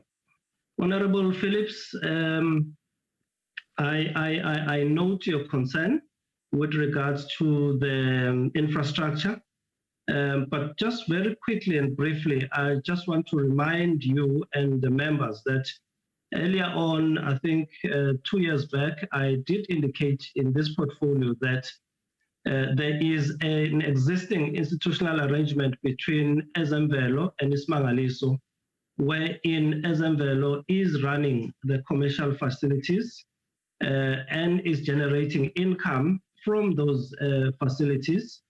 But in terms of that agreement, the requirement is that Ezemvelo must maintain those facilities. Due to financial constraints and a number of other reasons, unfortunately, Ezemvelo could not maintain those facilities. So they've been left in a very disgusting situation because, and you correctly alluded to the issue of the aging or unhygienic conditions. However, what we've done, we are now, in fact, I reported in this parliament that we're working on a program of refurbishing a lot of these infrastructure projects, in fact, facilities, and we have done a lot of them. Unfortunately, it was just not enough because we only had 25 million to do that. And if you look at Mapelane up to Kosi Bay, that and the amount or the extent of dilapidation, we really needed a lot of money. But again, we did not want to invest too much in the renovation and refurbishment at this point in time, especially now that we are approaching commercialization. We want to shift that risk so that we can save public funds and risk to a private operator. And that is the approach that we're taking as part of the commercial operations. I thought, Chairperson, I must just clarify that because it's one issue that I've also presented in this portfolio committee. Thank you very much, Chairperson. Thank you, CEO. MEC? Thank you very much, Chair. Over to you. Thank you, Chair. Let me express appreciation for all the questions and the, I think, interrogation of issues which I think are legitimate. Let me just respond to a few of the questions. I think Honorable Weber, I think the team didn't respond to that question about biological agents, but let us take it. I would have immediately some reservations in my limited period in this portfolio. I know the resistance to from various stakeholders to external agents of that kind. But certainly we'll take it up and perhaps include it in the response that the team is going to provide. Let me add also to the last input from Isimangaliso. I think that both entities have a commercialization process underway, which is taking longer than expected, and obviously was also affected by the last 2 years of COVID. But that's a firm process underway because the sustainability of our own internal management has been found wanting, and resources even more so to keep things going. So that commercialization process, I think, on both sides is underway. In fact, we're even looking to national for their best practices to emulate. But we hope that towards the end of this year, we will reach some critical milestones as far as that is concerned.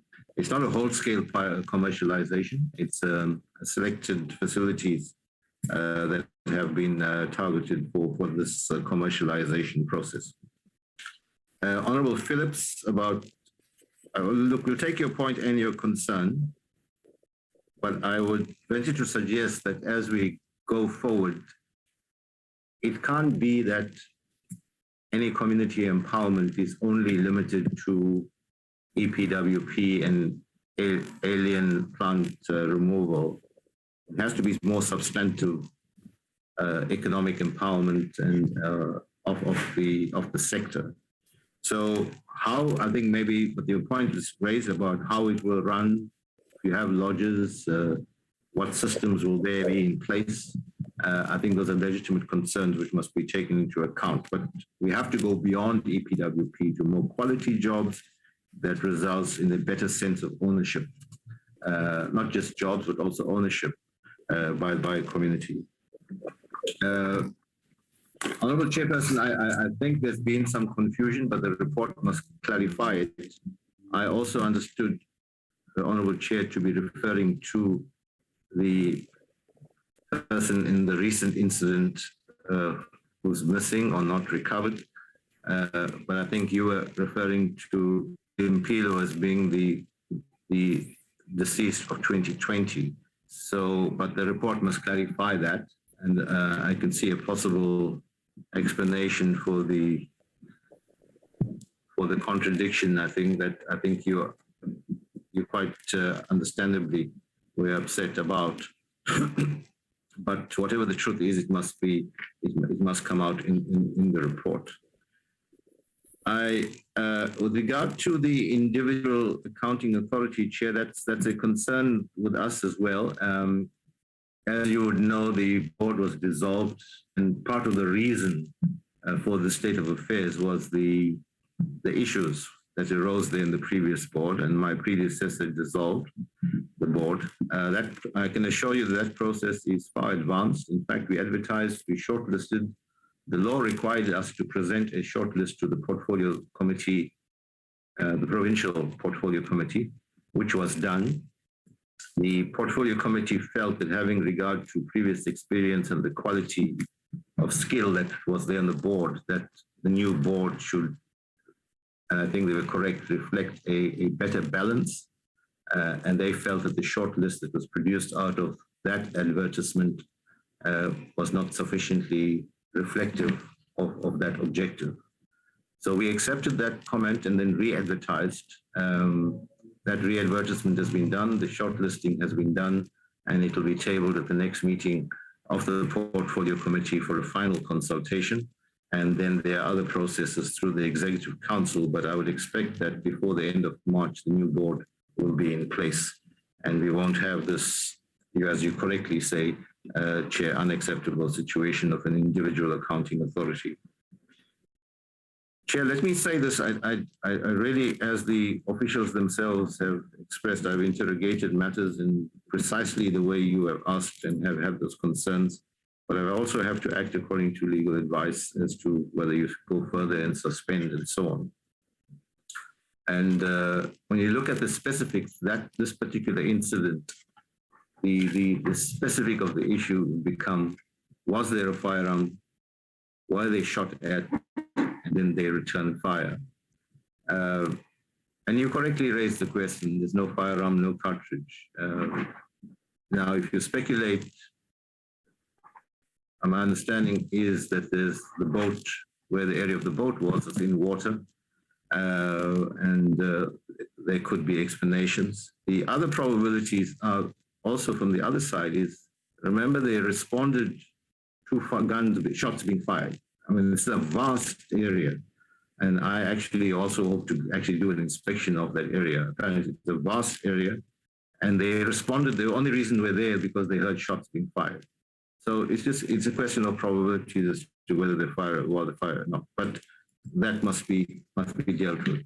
But Chair, finally, I'm accepting your strong suggestion, and we appreciate the advice that having regard to all the circumstances, that we can't rely only on the police investigation. It might take too long. and that we will take your suggestion of an independent investigation that of sufficient, let me put it this way, of sufficient gravitas and authority that inspires confidence, whatever the outcome of that investigation will be. And I'm sure in the report that you've requested within the next 7 days, we can include the developments as far as that is concerned. But otherwise, thank you very much, Chair, for the opportunity to engage on this matter and improve the overall product, if I may put it that way, by the entities, by the departments, and most importantly, for the community. Thank you very much. Thank you so much, MEC Pile. Though there is, I should think, what Honorable Phillips was trying to say is that we only need EPW. She was not saying that we only need EPW jobs. She was saying that we need to invest in infrastructure that will create jobs and benefit the local communities before lodges are built that will benefit the outside. That was the issue that she was raising in that respect. Then we want to thank you. And then can we take 10 minutes comfort break as we'll be dealing with the next presentation on the UPL. We'll be listening to the various inputs by the various affected stakeholders. Then we'll be heading towards our lunch. Then we'll have the minister also in attendance to exhaust the rest of the agenda. It's 12:48. Let's be back at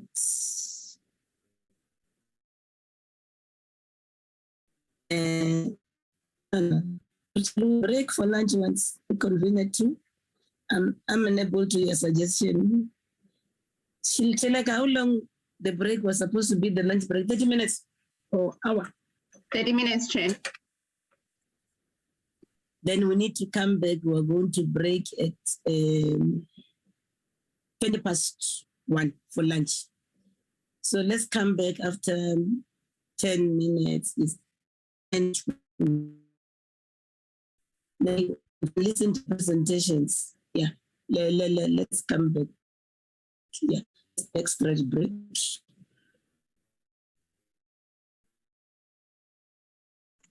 You were breaking, Chair. What time are we coming back?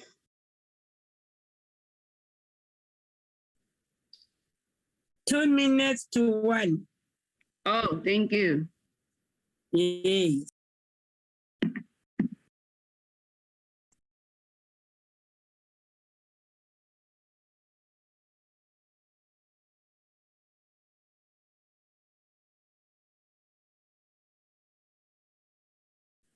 But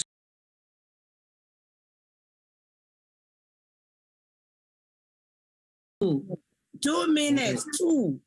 Oh, 2 minutes. 2 Peli. How do you call it? 2 minutes. Boring. Peli. Something like that. Yeah,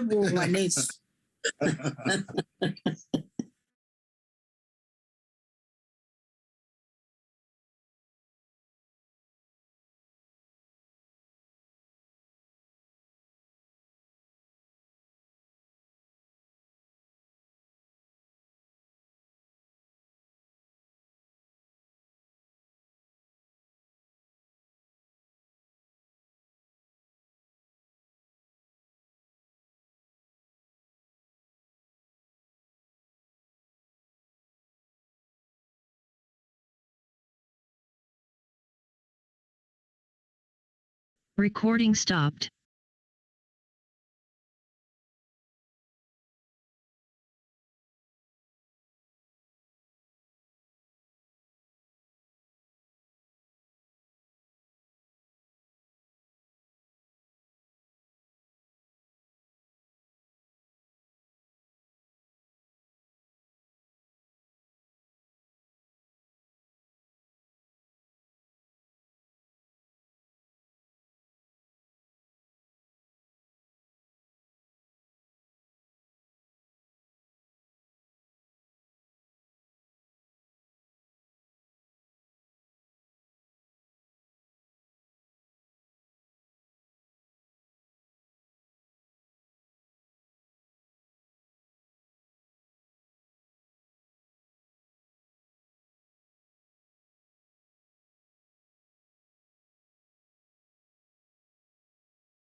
from having the opportunity to have early and open access to all the documents and to understand what is happening from week to week in the management of the incident.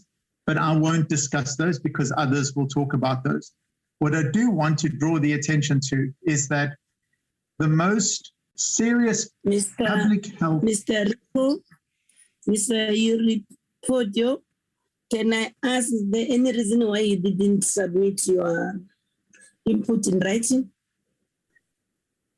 Honourable Chair, I wanted to only make a brief verbal input in this respect, but I can back it up with something in writing if you wish. Yes, it's good when you put things in writing. It makes our lives easier. Not to say that we can listen to you, but also for our records, when we are to follow up matters, it's easier. But it's okay. You can submit it later. I'm sorry to intervene. Is it only you who's going to present, or there are other colleagues? That's the other issue, because we didn't have the names of the people coming from your part. It is only me from Groundwork, and from the other organizations, there will be others, yeah. So, no, it's fine then. Proceed. Yeah. I'm sorry to interject you. Thank you, Honourable Chair. Because my colleagues were going to ask me where are the presentations. So there hasn't been any presentation to that effect. That yes, there's submission in writing. It's okay. Proceed. Thank you, Honourable Chair. So to draw back the attention to the public health impact of this chemical incident, we know that over 1,500 tons of chemicals were involved in this fire and released into the environment. And the public health consequences can only be understood and fully measured through a systematic and an ongoing public health surveillance system. Now, it is in our understanding and our view that a robust public health surveillance system to understand who from the public was exposed in the acute phase, in the post-acute phase, and in the chronic phase, and who continues to be exposed from this has not been put in place. And that is an ongoing worry, because unless we have a good public health system, we will never understand the true impact of these environmental incidents.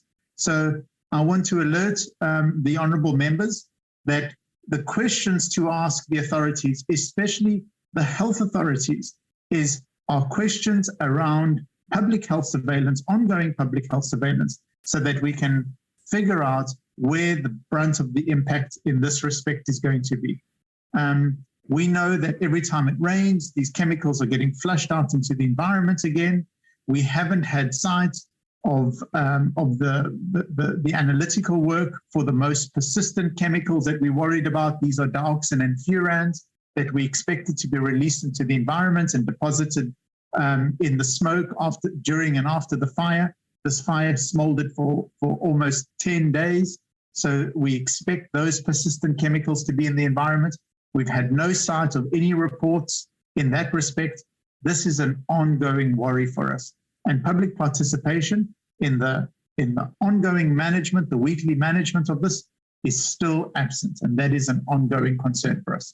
And that is I will leave my intervention at that. Thank you very much, Honourable Chair.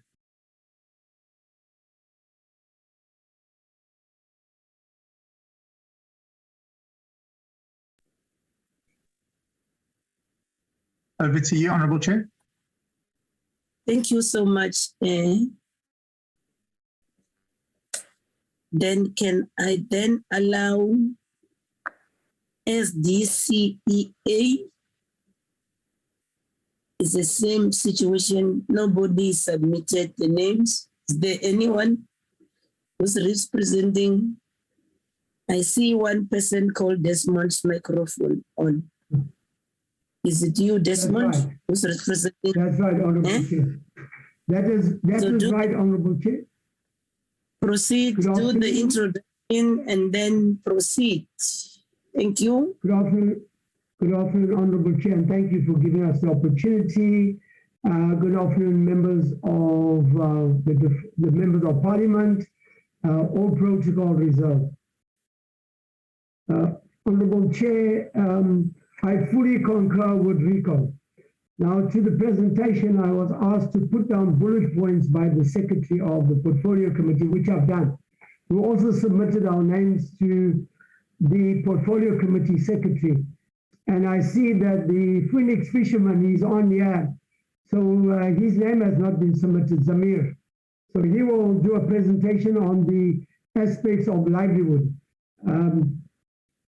I agree fully with Rico about since our last meeting, where we presented to the Portfolio Committee around the issue of joint collaboration of the Joint Operational Command, and also our input into that we are meeting only amongst ourselves as community and discussing issues amongst ourselves. And as yet, since that last meeting we've had with you, Honorable Chair and members of Parliament, we have not met with any official or even with UPL.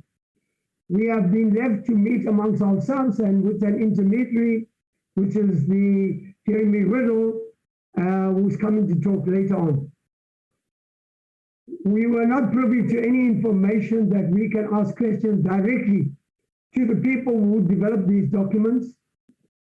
As Rico said, in some cases, we received no documentation.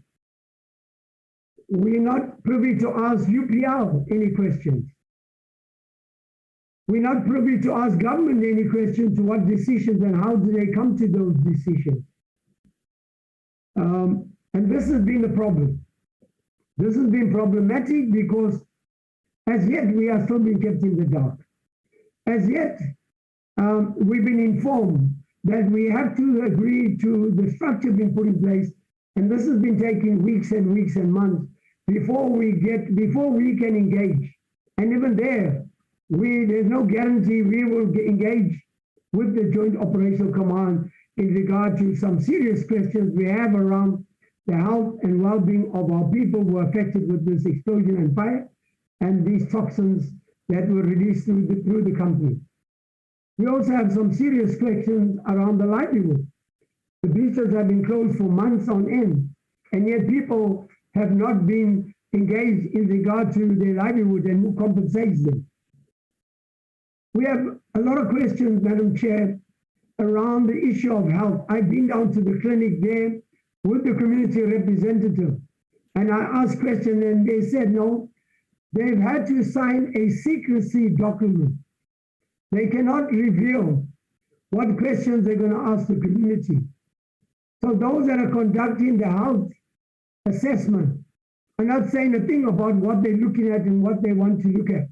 So we don't know what impact people will have years later if cancer will be something that they will experience, or what other respiratory illnesses, or what other illnesses that they would experience from the chemicals that were emitted, because the community that was assessed are not getting any questions, not been receiving any answers in regard to what they've been tested for or examined for at the clinic that was set up, because the people that are managing the clinic have been sworn to secrecy and have signed a document with UPL's lawyers.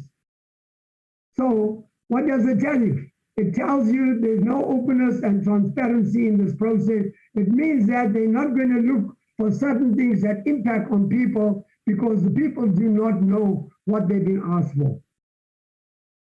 Now, in regard to the hazardous waste, Madam Chair, we've continuously to ask government. We continuously put forward at the last portfolio committee that we are fully aware of the waste. We've been on site, we've seen the leachate, but we're not aware where is it going to and what quantities and whether it's been analyzed or it's been tested before it's dumped at Dolphin Coast. We had to go and find it ourselves to follow the trucks and to see where they were dumping the waste. They were saying it was going to Holzfontein. They were saying they were going to Dolphin Coast, but there's no paperwork that we can see of what shows what were the chemicals that were dumped there, how was it treated, what was the analytical sampling, as Rico says. We have yet to see that. What have we learned from this fire? Madam Chair, just this weekend on Sunday, another fire in Durban, in South Durban. I know that the portfolio committee has said they are so tired of coming down to KZN because there's explosions and fires happening every week. Well, let me tell you, Madam Chair, and the portfolio committee, we had another fire on Sunday, which I had to go and inform the department, the ministry department, the health department, the environmental department in the province, as well as the environmental green scorpions at national level, to tell them that we had a fire and explosion where the trucks caught on fire, hazardous trucks that travel on our road. So we still do not have a plan that informs everybody, but also that gets the authorities out. If we as communities do not go around, do not inform government, let me tell you that fire will carry on and on and on, and that's what is happening. And I want to ask the portfolio committee, this is serious business. We need to hold these big corporations accountable. There must also be an investigation of why these fires are occurring, so many of them, every single week. And since UPL, we've had about 5 or 6 explosions and fires in Durban. And that the evidence is with government, they're fully aware of it. But like UPL, everything has been secret. Everything has been handled behind closed doors. Why? Why can't we work together and deal with these issues and find the solutions collectively? Something's not right, Madam Chair. We need the portfolio committee to really come down hard on those that are hiding things and are not prepared to work with communities where we can find solutions and work together. So we have learned nothing from the fire of the UPR. We've seen that the fires and explosions are continuing. We are requesting, Madam Chair, as one of the issues that should go forward, we need an independent investigation that we can all agree upon of why these things are happening, so that communities can come and present all the evidence, all the facts, and then we can really get to the solution, because we have depended on government and we saw not getting the solutions to all these explosions and fires. And you will recall, and members of parliament will recall, the engine explosion on the 4th of December 2020. 4 days later, we had another explosion in Westmead. 2 months later, we had UPL. A month after UPL, we had an explosion in Jacobs. We had a case in Risen plant. And months later, we've had a continuous explosion of the Transnet pipelines and trucks with hazardous chemicals. And the latest one was on Sunday. And I'm saying that we need to really find a way forward on how to deal with these matters, to ensure there's transparency, to ensure there's meaningful engagement. You cannot use us to sit in one committee and then we do not engage with officials because they do not want to have the hard question. We as citizens of this country, as people involved, we should be able to sit at the table and ask those hard questions so that we can find the solution, Madam Chair. I want to leave it there, Madam Chair, and allow the fisherman, Zamir, to basically present why they are not being engaged by government and their livelihoods are below. Thank you, Madam Chair. Thank you so much, Mr. Desmond. And the pointers that you said you were going to talk on the notes, indeed, you raised the issues that you were going to cover, though it was not, we just highlighted the issue, but I'm glad that you raised issues of concern. I think we're still where we were the last time we met, the way you're putting it, to say nobody since our meeting, nobody from the multi-stakeholders has then spoken to you, especially on the government side and the company side. It's only you, the communities that are affected, that has been continuing to meet. Then I think these are the issues that all other people who are the parties to this multi-stakeholder forum would have to address. I see Mr. West won't be able to attend this meeting. And the committee secretary have been trying to call Councillor Roy McPherson of the Cornubia residents as well, not picking up his phone. That means that we are left to deal with Mr. Jeremy Riddell, the convener, and then also deal with Mr. K. Msizazwe from the Black Band Village in Phoenix community before we break for lunch. Mr. Jeremy, over to you. Thanks for your presentation that you've submitted to us. You can proceed. Do you want my camera on?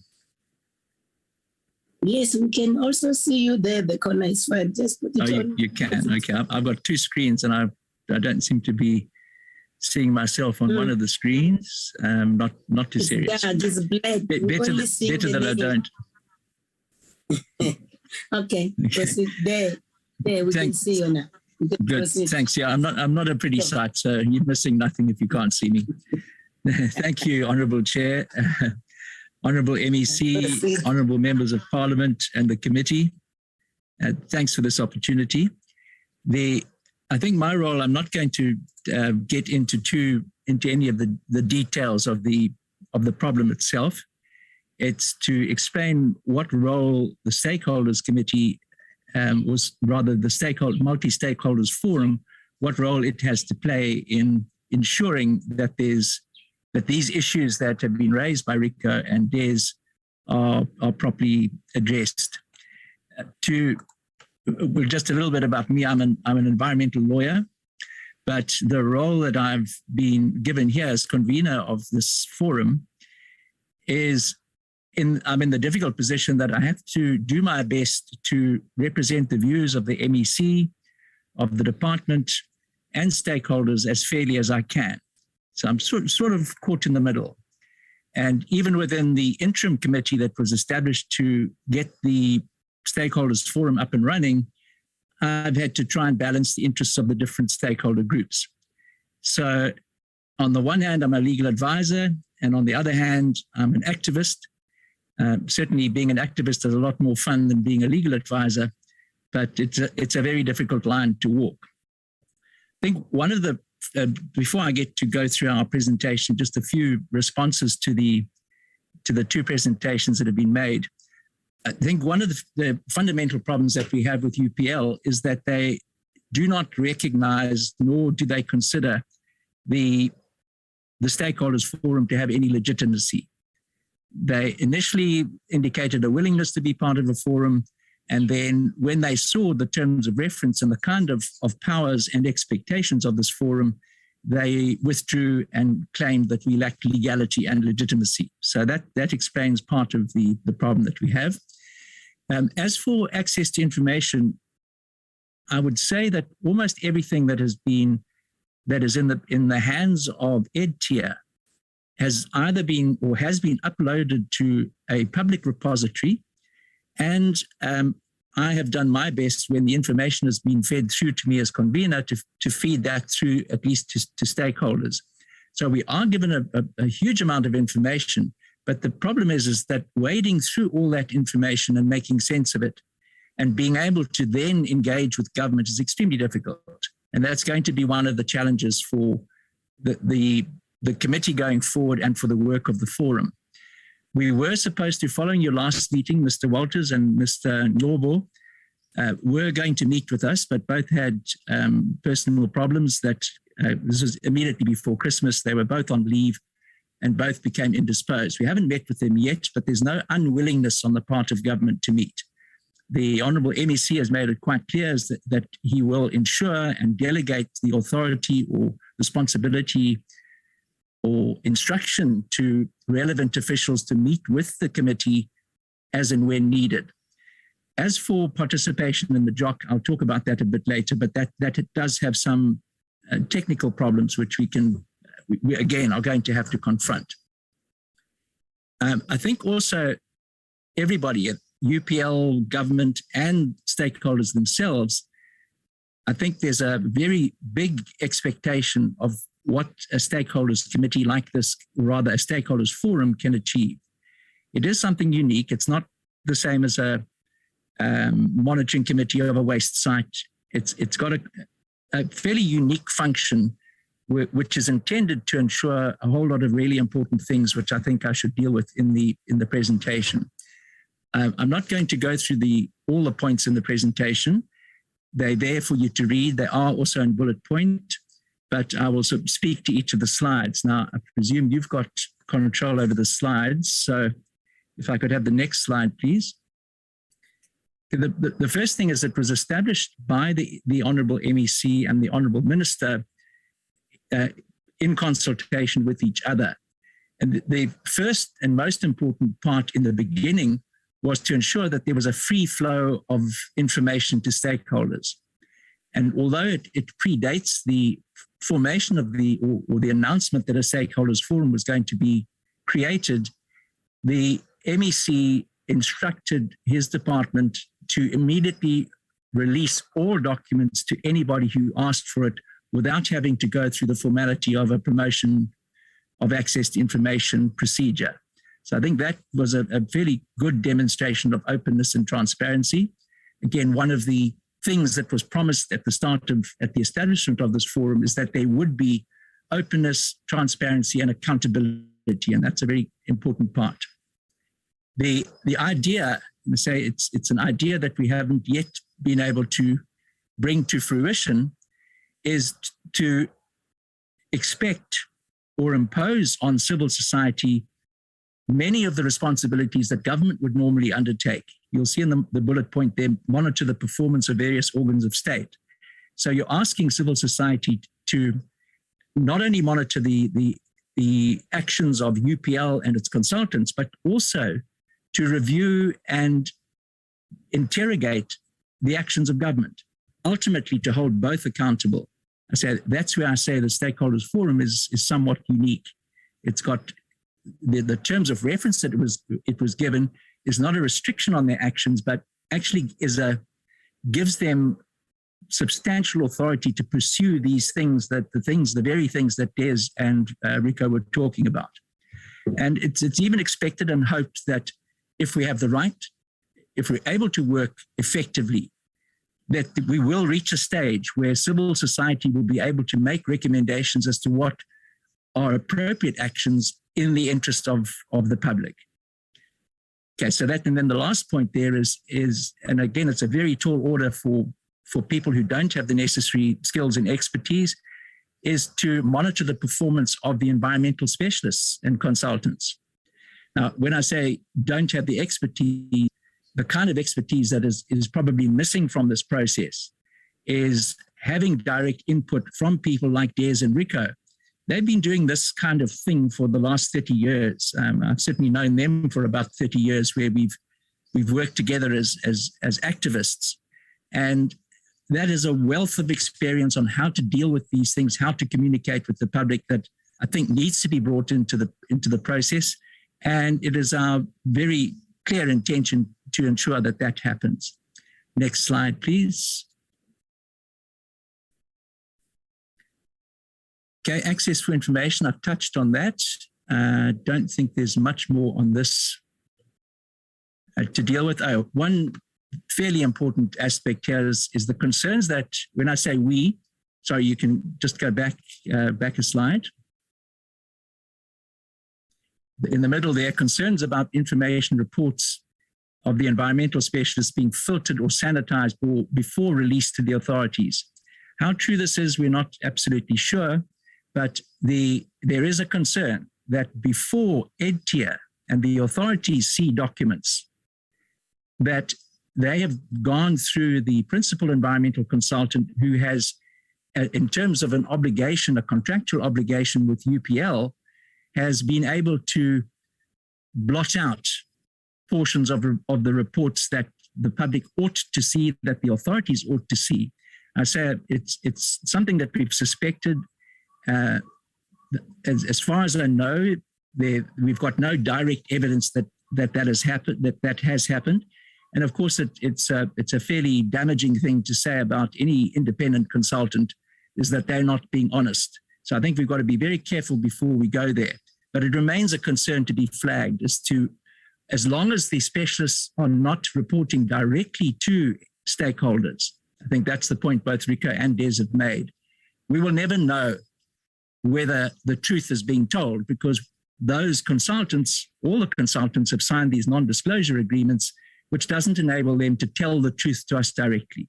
So whether that's happening or not, I've got to be careful not to accuse people of something that they're not guilty of. But it remains a concern. And the perception is created is that if we're not able to deal directly with those specialists and get it from them, from their word of mouth, then the perception is the reports are being doctored before we see them. So in this case, perception becomes reality. I agree that, again, I'm not an expert in these matters, but the initial impacts of the air pollution, there is limited information on that. And of all of the areas of concern that we have, the health risks are the ones that have been reported on least.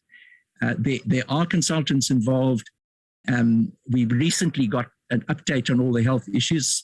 So I'm not going to talk to those issues now, but there are concerns about the way in which that information has been presented to us. And there are a whole lot of questions that need to be answered. Now, how we go about presenting those questions and getting answers is part of the challenge that I have. Is do we do it in written form, which is what we've been doing up until now, list of questions, and then for many of them, we're still waiting for a response, or do we do it as Des is suggesting, face-to-face with the consultants, with UPL, and have a direct confrontation on these things? It is something that the new committee, the permanent committee for the Stakeholders Forum is going to have to take up. But I certainly would agree that that would be a far better way of dealing with the matter. I'm just watching my clock here that I've been going for 11 minutes. Please warn me when you want me to wrap up quickly. I'll move a bit faster now. Next slide, please. I've already alluded to the fact that there's a huge amount of information.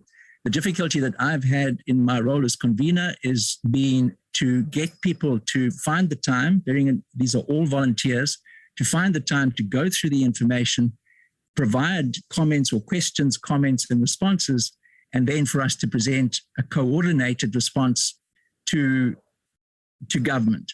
Now, that's part of the benefit that I see coming out of the multi-stakeholder forum is that it enables the masses to speak with one voice, which might be a more powerful way of speaking.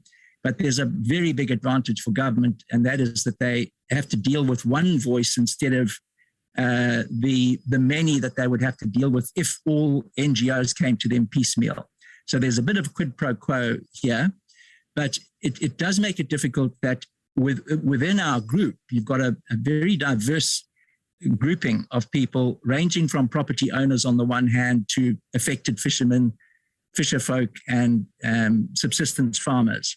So there's a wide range across the economic spectrum, all with different priorities.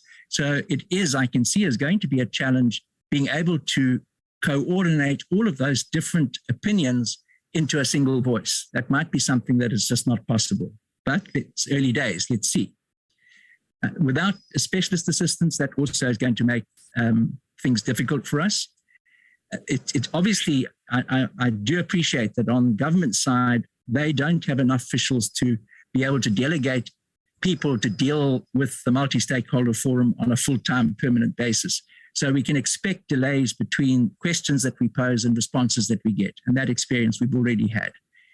And that could be addressed. And we could speed up the process if we had direct access. Next slide, please.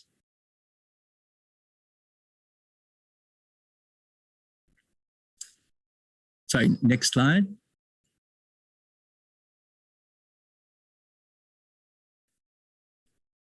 Am I still with you? Okay. All right, I think I've spoken to the diversity of stakeholders, lack of resources to assist stakeholders. When I say lack of resources, this is now within the multi-stakeholder forum. It doesn't have any financial or even human resources to be able to physically help stakeholders themselves. There's no clear protocol, and that again is something that needs to be established, is how we identify stakeholders who have been affected, for example, the fisher folk, small-scale farmers, and the small businesses disrupted by pollution of the coastal environment. The MEC, although it's not the Honourable MEC's direct responsibility here, he does have influence over the Trade Invest Fund, which he has indicated would be willing to look at and consider claims by these different groups who've been affected. And it's up to us as the stakeholders forum to identify those people and to assist them, to bring them into the whole process and enable them to submit applications for funding or compensation. So I'm not absolutely sure how it's going to work, but it is something that is possible. It's feasible, and the Honourable MEC has supported it. So there is hope, certainly. We do have hope that these affected communities are going to be assisted in due course. So it's very slow. That's the frustration. Next slide.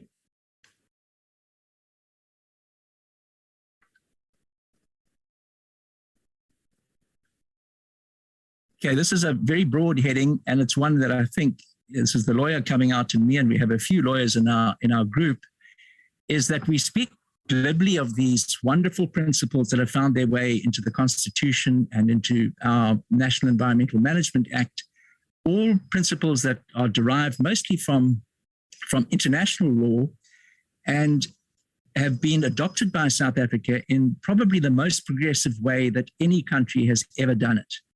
We have these principles called the polluter pays principle. I think they're all fairly self-explanatory.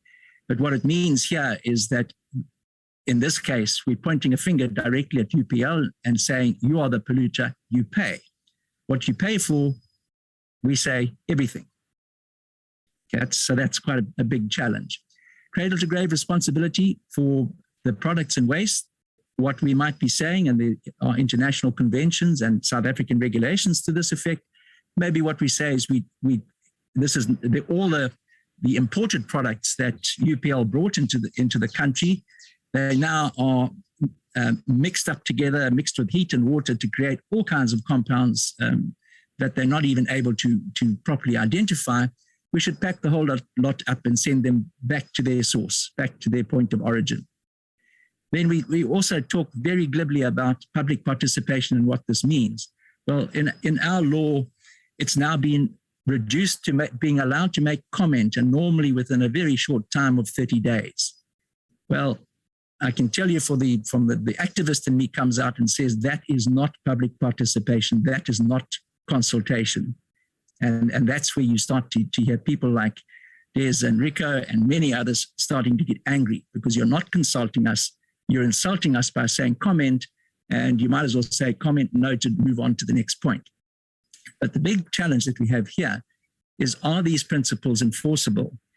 And so far, UPL, and we've seen from the documents they filed already, they strongly contest the existence of these as legal principles, or rather as legislation that is enforceable. They just say, in effect, these are nice to have principles. They're not enforceable against us.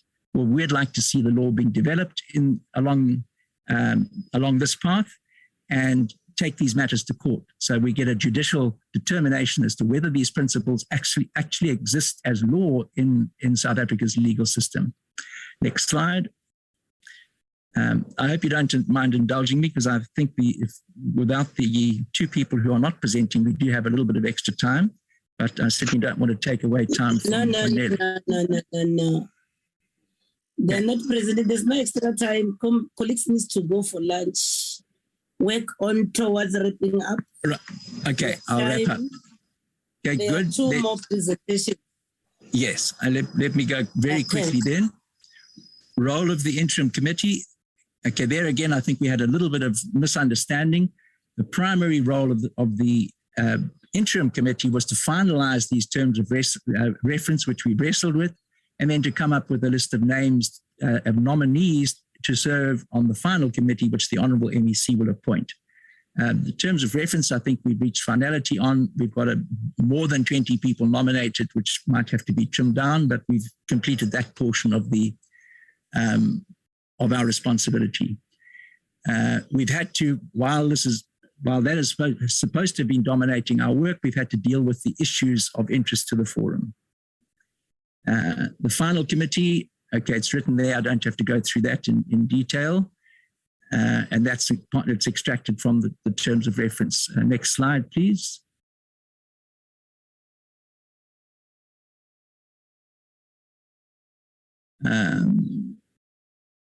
Okay, all of these issues have been covered already.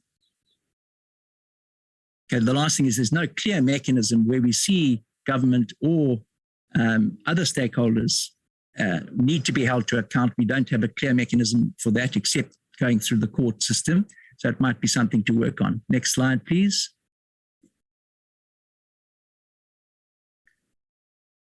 Funding is an issue we're going to have to deal with. Access to officials at regular meetings, we've covered already. Input into the remediation plans, Des has spoken to those. Consultation before decisions are made. Critical to stakeholders to believe and to know that they're going to be consulted before decisions that affect them are made. But again, some challenges to how we're going to implement that. And this is a really big one, is that at this stage, you can hear from just 2 presentations and including mine, is that there's a very little trust between stakeholders and government. And I would like to see if I have any further role in this thing to ensure that those barriers are broken down. We have to start working together and not against each other. We're going to have difficulties consolidating agendas, as I think I've already said. And then the last one is how we hold the key role players to account, and those principal role players will be UPL for its failings, and to the extent that there are failings in government, to how to hold government to account. And there, I think I'm pleased to say that both the Honourable MEC and Minister have both said that where we find as stakeholders that government has failed them, that government must be held to account. And I think that's a good point for me to end. Thank you very much for giving me a little bit of extra time. Obviously, I'm open to questions later. Yeah. Thank you so much.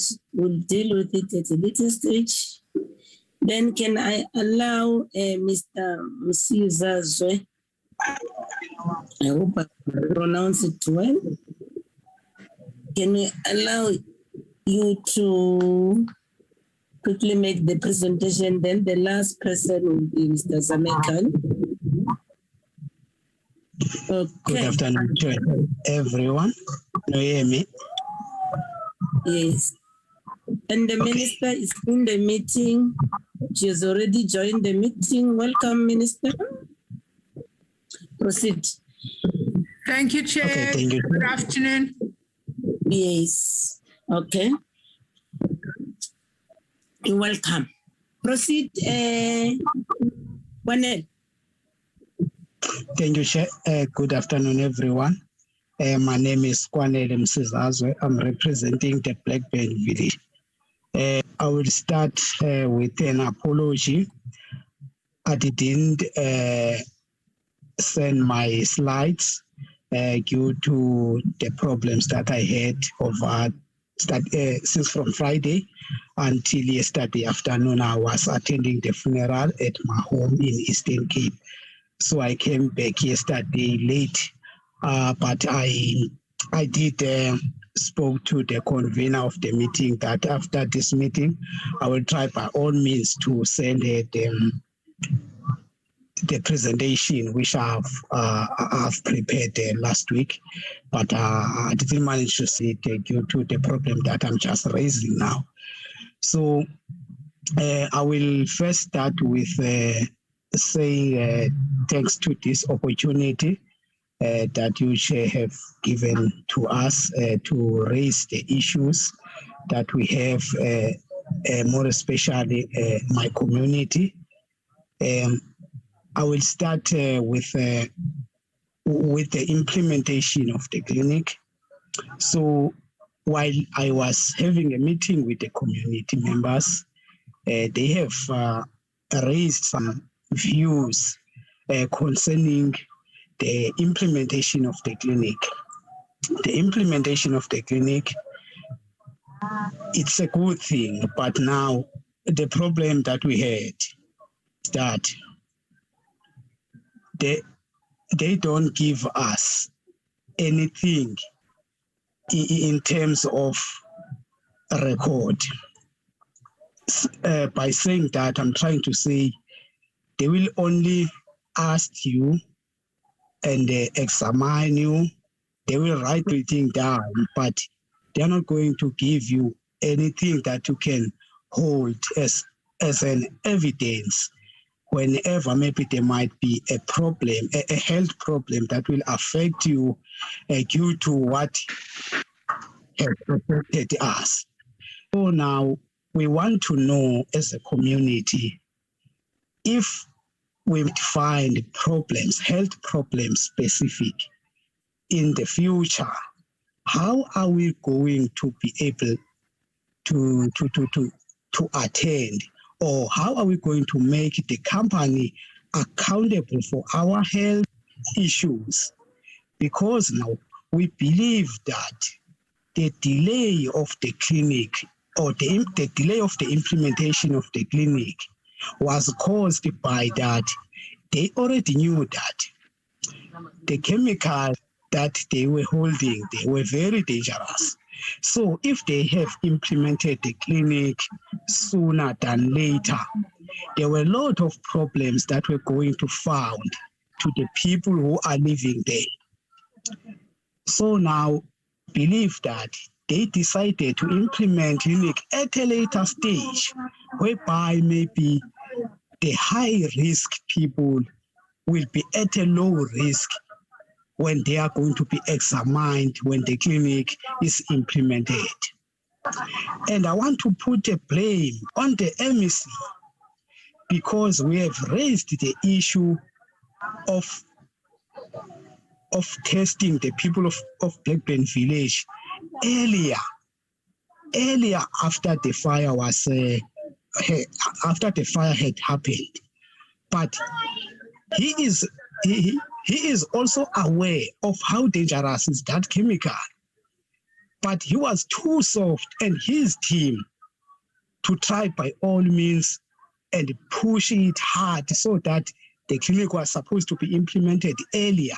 And they allowed the company to implement the clinic far away from where we stay. The second thing is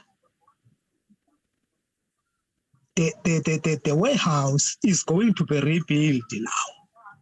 I think they have already had that information, or they don't. But I know that the warehouse is going to be rebuilt, even though I know what is going to be installed there again. But now this information my other colleagues have spoken about is a reality. There is no access to the information.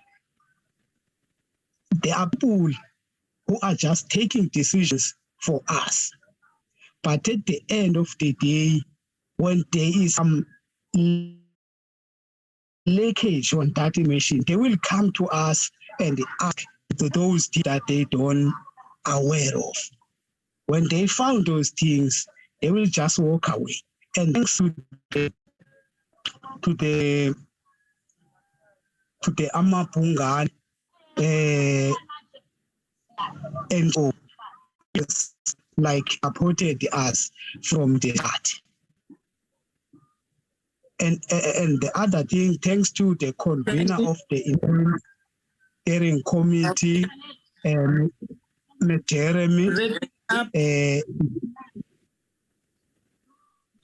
to wrap up. I can't hear you. Points. Yes, You must wrap up now. Yeah, you can thank them by sending them the letter. It will be okay. We've got what we wanted you to tell us for now. Yes. A minute, yes. Wrap up. Okay, Chair. Thank you, Chair. That what we concern we had as a committee, because other issues are on the meeting that we had at the first time. So thank you, Chair. Thank you, Mr. You're the last one on this matter. To you. Mr. Zamir Khan. he here?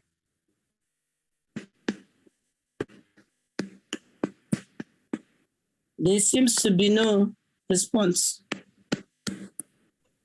It's 10 to 2, colleagues. Is not on, Chair. That's the thing. And I've been asking him. Can you hear me, Madam Chair? No, yes, you can proceed now. Can you hear me? Yes, I can hear you. Okay. I'm representing the subsistence fishery folks of the Phoenix area, where they were denied access to be fishing at Umhlanga, Umhloti, reason being of the UPL chemical spillage. And it's now been 7 months and there's nothing being done about it. They are people that's unemployed, and they also, that's their source of work, where they put food onto the table. And also the SDCE assisted the fisher folks of Phoenix when they had no food to put onto the table. That's their source of income and how they sustain their livelihoods and their households. So on that part of it, the KZN Fishing Forum also assisted them, but they didn't get any assistance from the government or UPL. So also they're asking for compensation for the loss of their income that they used to sustain from the sea to feed their families, put food onto the table, and also pay their rent and lights and water. So I'm just going to close it up with that, reason being of your time for your lunch. And I was in the previous meetings where the minister had spoken to us onto that, and then they put into a committee, but the committee never came back to us yet. We're still waiting because there was an issue with some stuff. So we're still waiting for the committee to come back to us. Thank you so much for being this short and sweet presentation, Mr. Khan. Indeed, you are going to hear from the Minister on the progress made. The KwaZulu-Natal Provincial Department is going to say something. Esimangaliso again is going to say something. The eThekwini Metro is going to say something. Then the Department of Health, they are going to say something, including the police and the NPA. The police and the Hawks, including the NPA on these matters. But what we are going to do now, there is an item that we had deferred to 2 o'clock on the St. Lucia matter. Now that the minister has indicated the availability until 4, we're going to quickly deal with that when we reconvene from lunch, dispose of it, and then the minister will also deal with this issue on the UPL incident so that you have the benefit of the minister saying something on the progress, and then the other stakeholders. Then, yeah, that's what we're going to do. I see colleagues who are not doing good on time.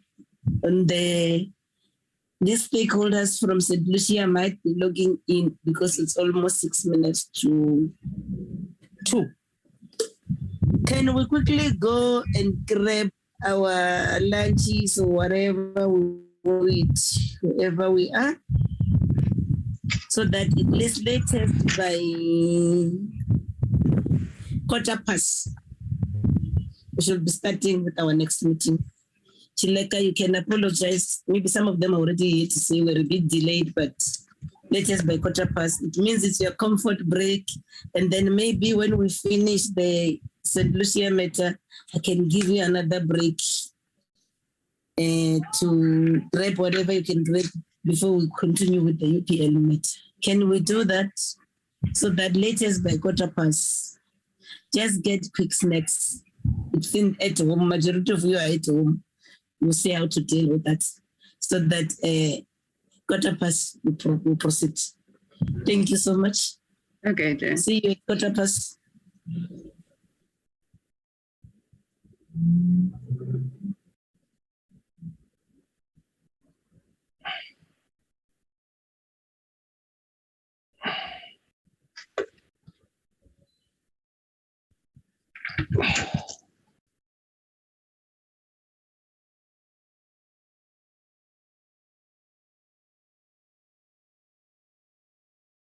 Recording stopped.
of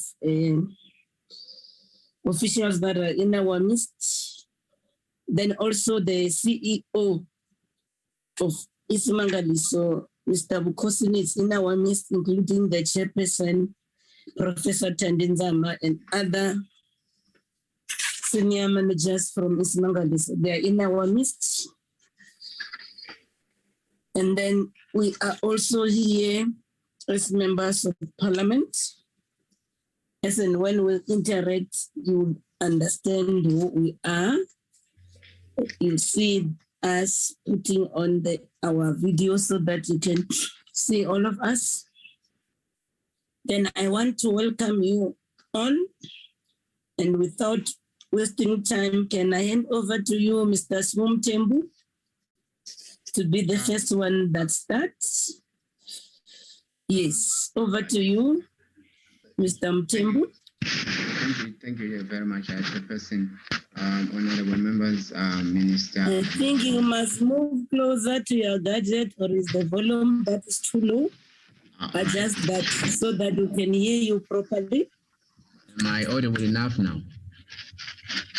That's it. Huh? Oh, wonderful. Thank you very much, Chairperson. I am standing for the small-scale farmers. We have about 550 and about 350 small-scale farmers who have been severely affected by the flooding from the Sokulu and the Tugutugu community, respectively.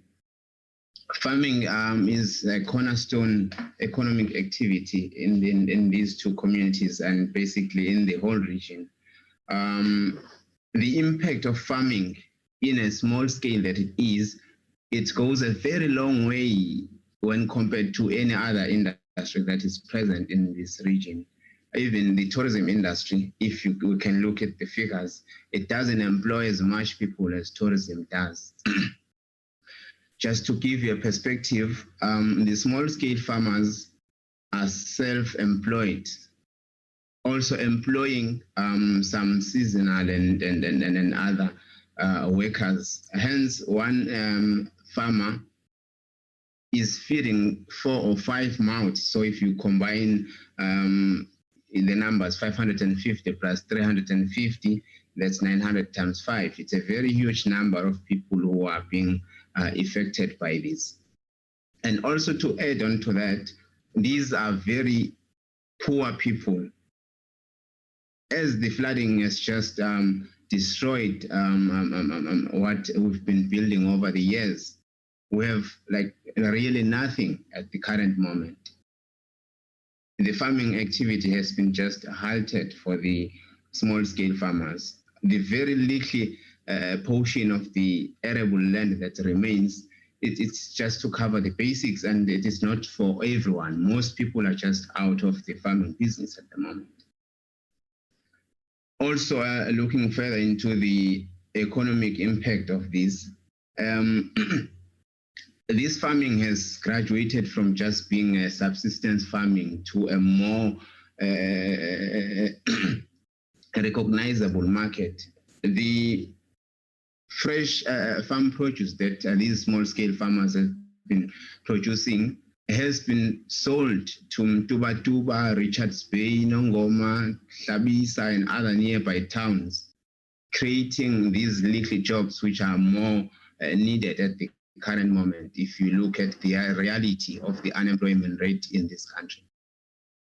Not only that, the farm produce that these small-scale farmers have been producing, it has been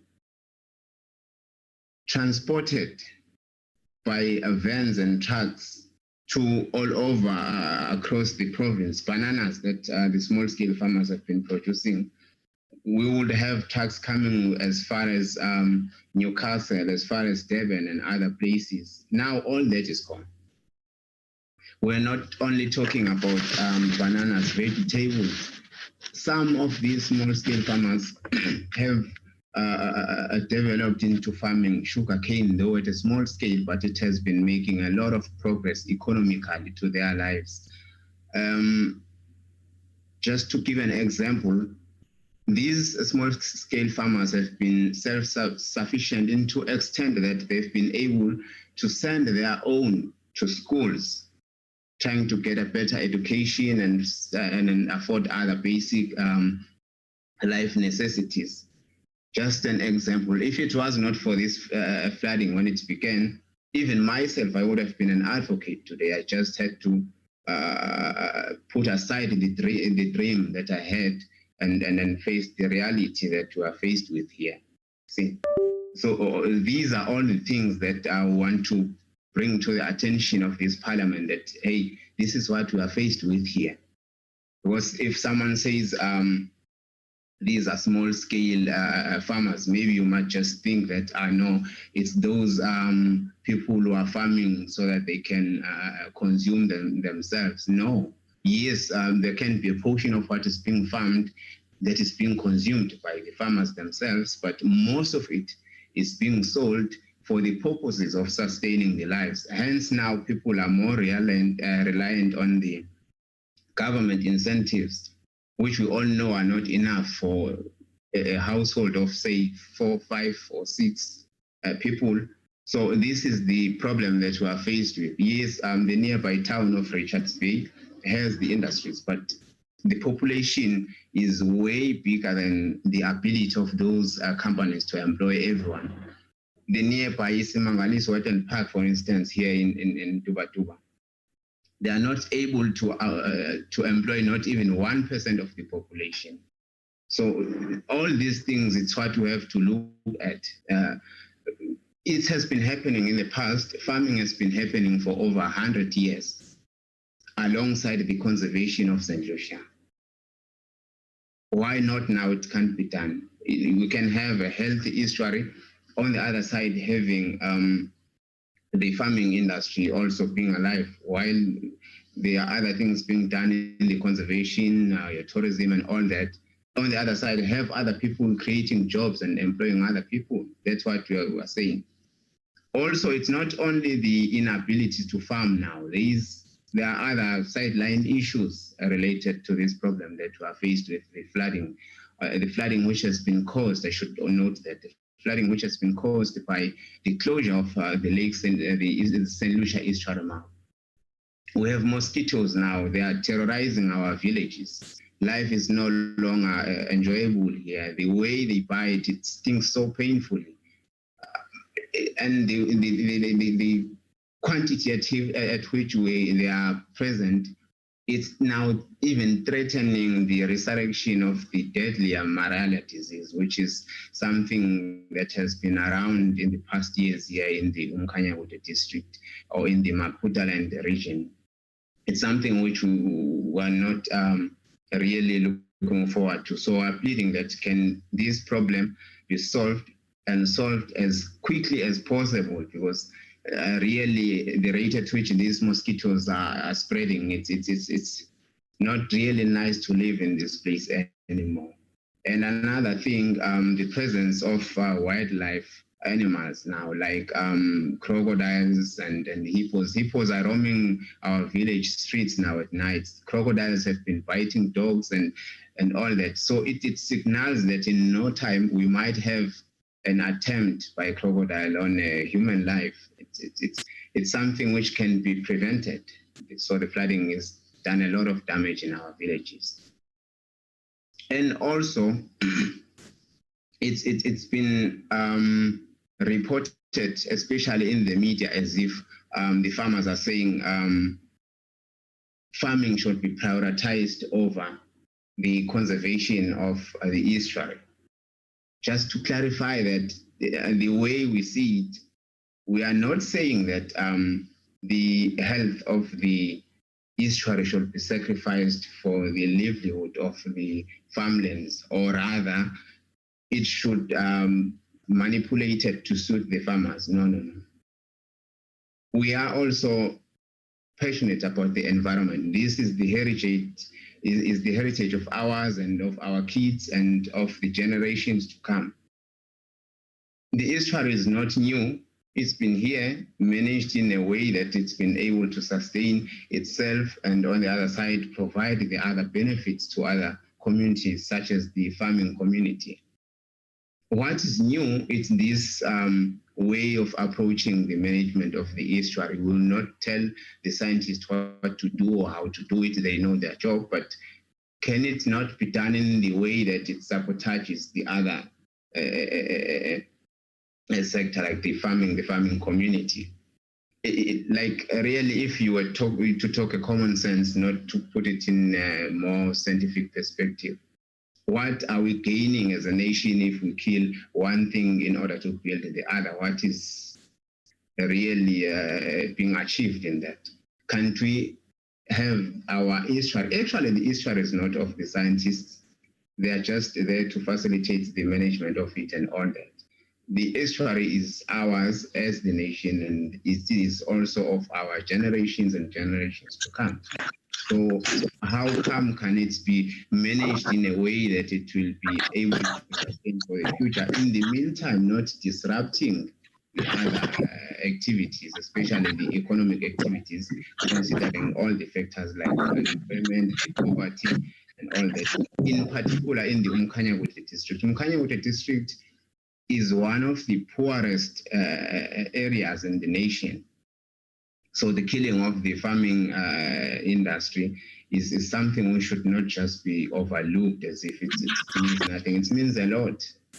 It means a lot for people who are reliant on it. Maybe if someone is looking at it from a very privileged position, might see it as something small, but it means a lot to people who rely on it. Still in this issue of conservation, as I've said already, we are not saying that the conservation of the St. Lucia estuary should be overlooked just for the sake of farmers. Say, for instance, that BEM that is right there nearby the estuary area, how logically, if the scientists can help explain, how logically can you say the mere follows the river will be able to climb that wall and get into the ocean? Like currently we are having heavy rains here in the Zululand area, high water levels. Even some of the areas in the park have been closed to the public because it's being feared that crocodiles might grab people and all that. Why? It's because water levels are very high. Now, as high as they are, it is, but it is not able to breach through. So logically, how is it expected that follows the river will push through? The GF project, maybe it's meant well, but the way it's been implemented and the follow-up and the maintenance of it, I doubt it was done correctly. If it was done correctly, through my apologies, somebody's interjecting you. Dr. Scotney, please. Mute your microphone. Scotney Watts, please. Scotney? Yes, Scotney Watts. Scotney Watts, can you mute your microphone? You can hear your conversation with the other people there. Mute your microphone. First, proceed. Thank you, Chair. Yes, I was still saying that the GEF project might have meant well when it was introduced.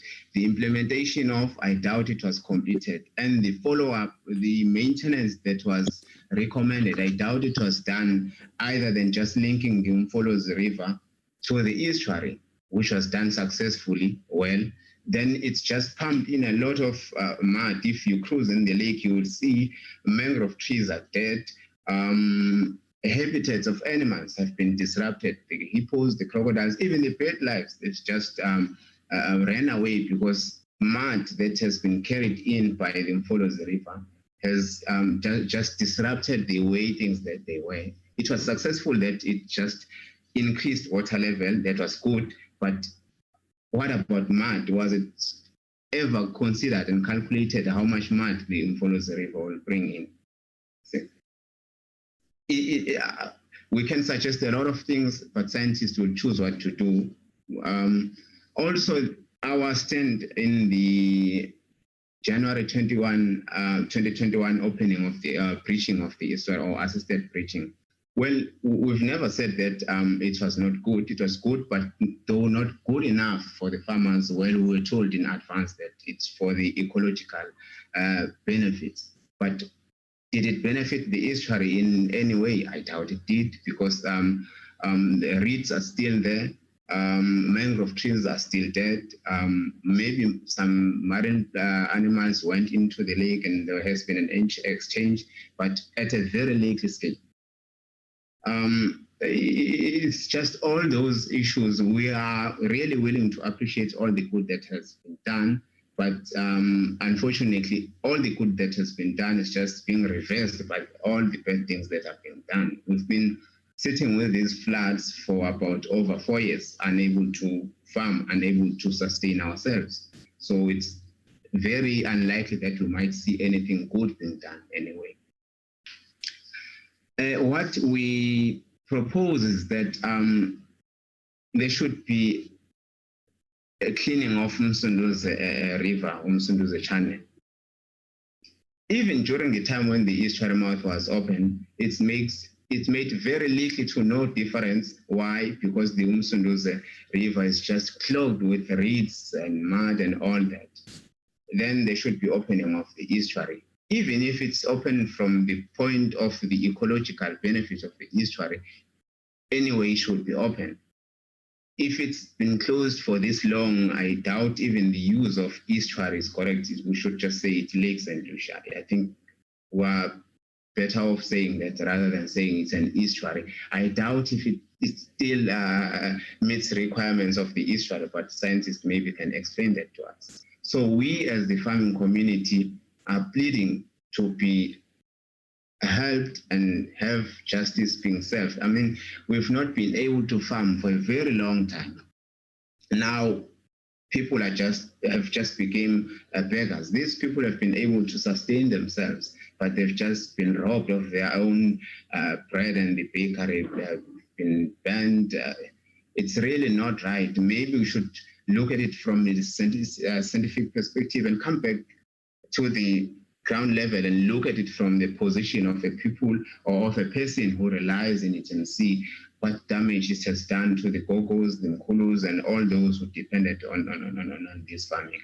And lastly, can we please have the Honorable Minister take a time, visit these places, visit the small-scale farmers from Sokulu community, from the Dugudugu community, and see what we are talking about, and see what damage it has been done by the closure of St. Lucia Estuary Mouth, and see the dire need of these people for the urgent attention. Something must be done here, and done very urgently, so that we can have this problem solved.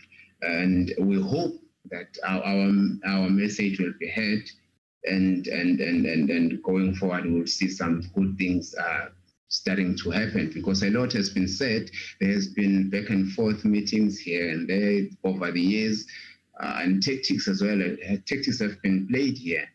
We've been told things have been promised to be done. Well, it's been done, some of it, but it's made no difference. So it doesn't help referring to all those things. Chairperson, thank you very much for this opportunity. And we hope that now that this matter has received an attention of this Honorable Parliament, it will really see justice being served. Thank you very much. Thank you so much, Mr. Swoom Tembu, as you represent the small growers. Thank you so much for your input.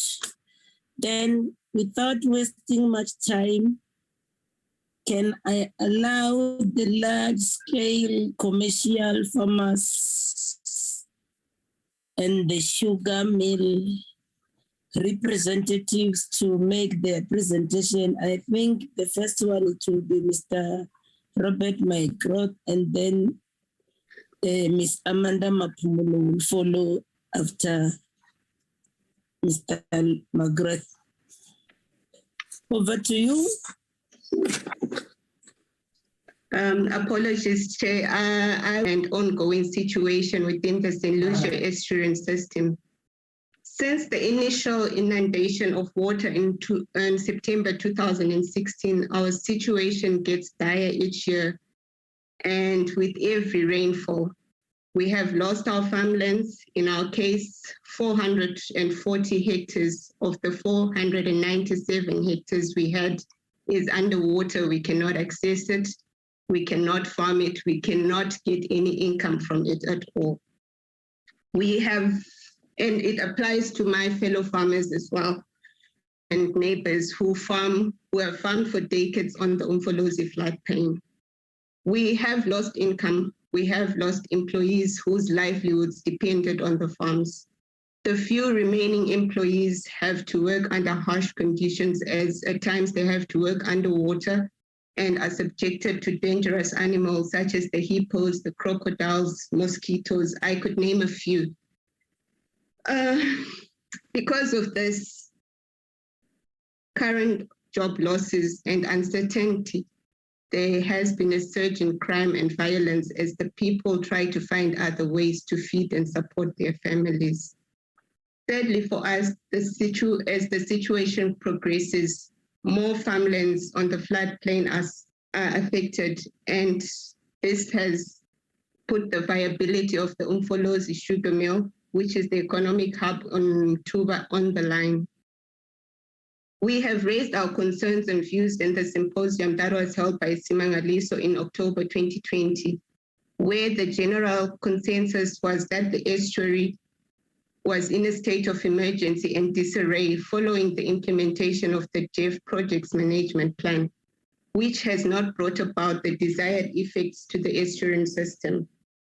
As mentioned by Spusiso, thank you, Spusiso, the assisted opening of the mouth in January 2021 had no impact on the farmlands. The estuary and the stakeholders at large have seen no benefit. Instead, the system continues to regress, and so does the communities around it who have lived off the system for centuries. We are now going into our second year with no communications to date from Isimangaliso with regards to the short-term, medium-term, and long-term resolutions that were put forward in the task team of March 2021. 2022 February, we are starting with the damage worse than that which was caused by the Moina. Yet again, we plead for a way forward from Isimangaliso, as we have been in limbo for too long. If by any chance Isimangaliso would give us an upfront solution, be it compensation for the loss of our land or expropriation, it would give us closure and peace of mind than living with the fear of the unknown. Some of the neighboring farmers have actually started abandoning their farmlands as they cannot afford to continue farming on their lands. I will leave the technicalities to the experts, some which sit amongst us today, but I will talk about a farmer who still holds on to his piece of land when all hope is lost. I will talk about a farmer who will wake up and walk to his farm to see nothing but water, where once his livelihood came from. I will talk about a farmer who, with tears in his eyes, has to let go of his employees because he can no longer afford to pay them, and a farmer who can no longer afford to feed his family because he has lost all he had. In closing, we humbly request as farmers that the Honorable Minister Cressy takes time to come and see for herself what has become of the once glorious farmlands that thrived when St. Lucia thrived. St. Lucia is home to most of us, and we fear our future generations will not be able to see the beautiful and functional St. Lucia estuary that supported the communities and the diversity around it. I have been given a task to bring some questions forward to the panel, and I don't know whether they will be answered now or they will be answered at a later stage, but some of them that were raised by the fellow farmers. The first one was global warming and climate change considered in the current St. Lucia management plan? If so, was the management plan not supposed to be flexible in order to mitigate some of the unforeseen consequences of the climate change? The second one, Umfolozi has in the past been known for its high loads of silt. Were these measured and considered in the management plan, and has there been subsequent monitoring of the silt post the GEF project? And the third one was a view that was brought about by some of the farmers. The communication between the stakeholders and the previous and current Isimangaliso team is questionable. We request that the board includes observers on the various stakeholder meetings for transparency.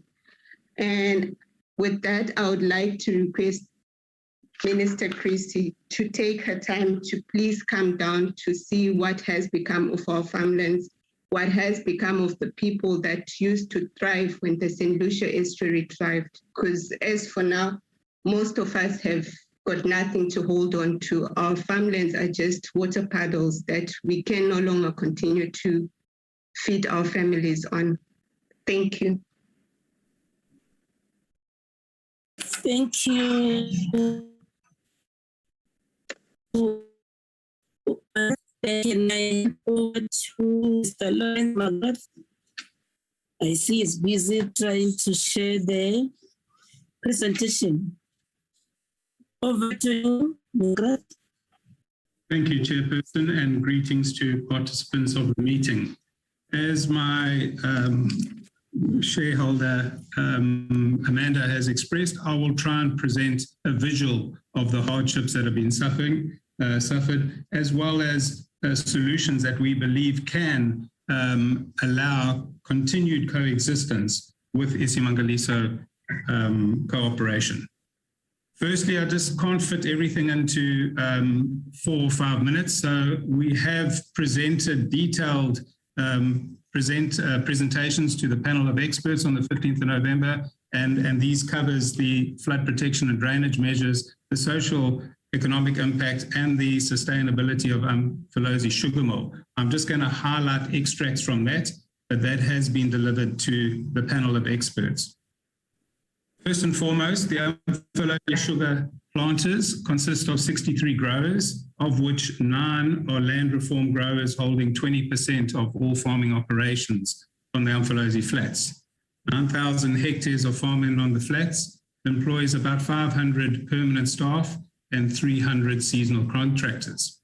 The Umfolozi flats is key for the sustainability and continuation of the Umfolozi sugar mill, which requires 1.2 million tons of cane supply in order to remain viable and sustainable, and that in itself injects 1.4 billion rand per year into the economy.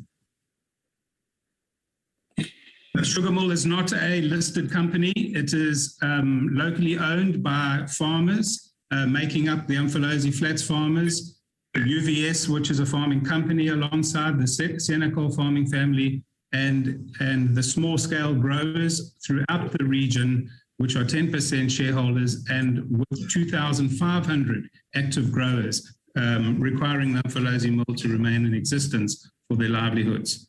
The mill itself employs 300 staff, and that adds to the livelihoods dependent on the sustainability of the farming community.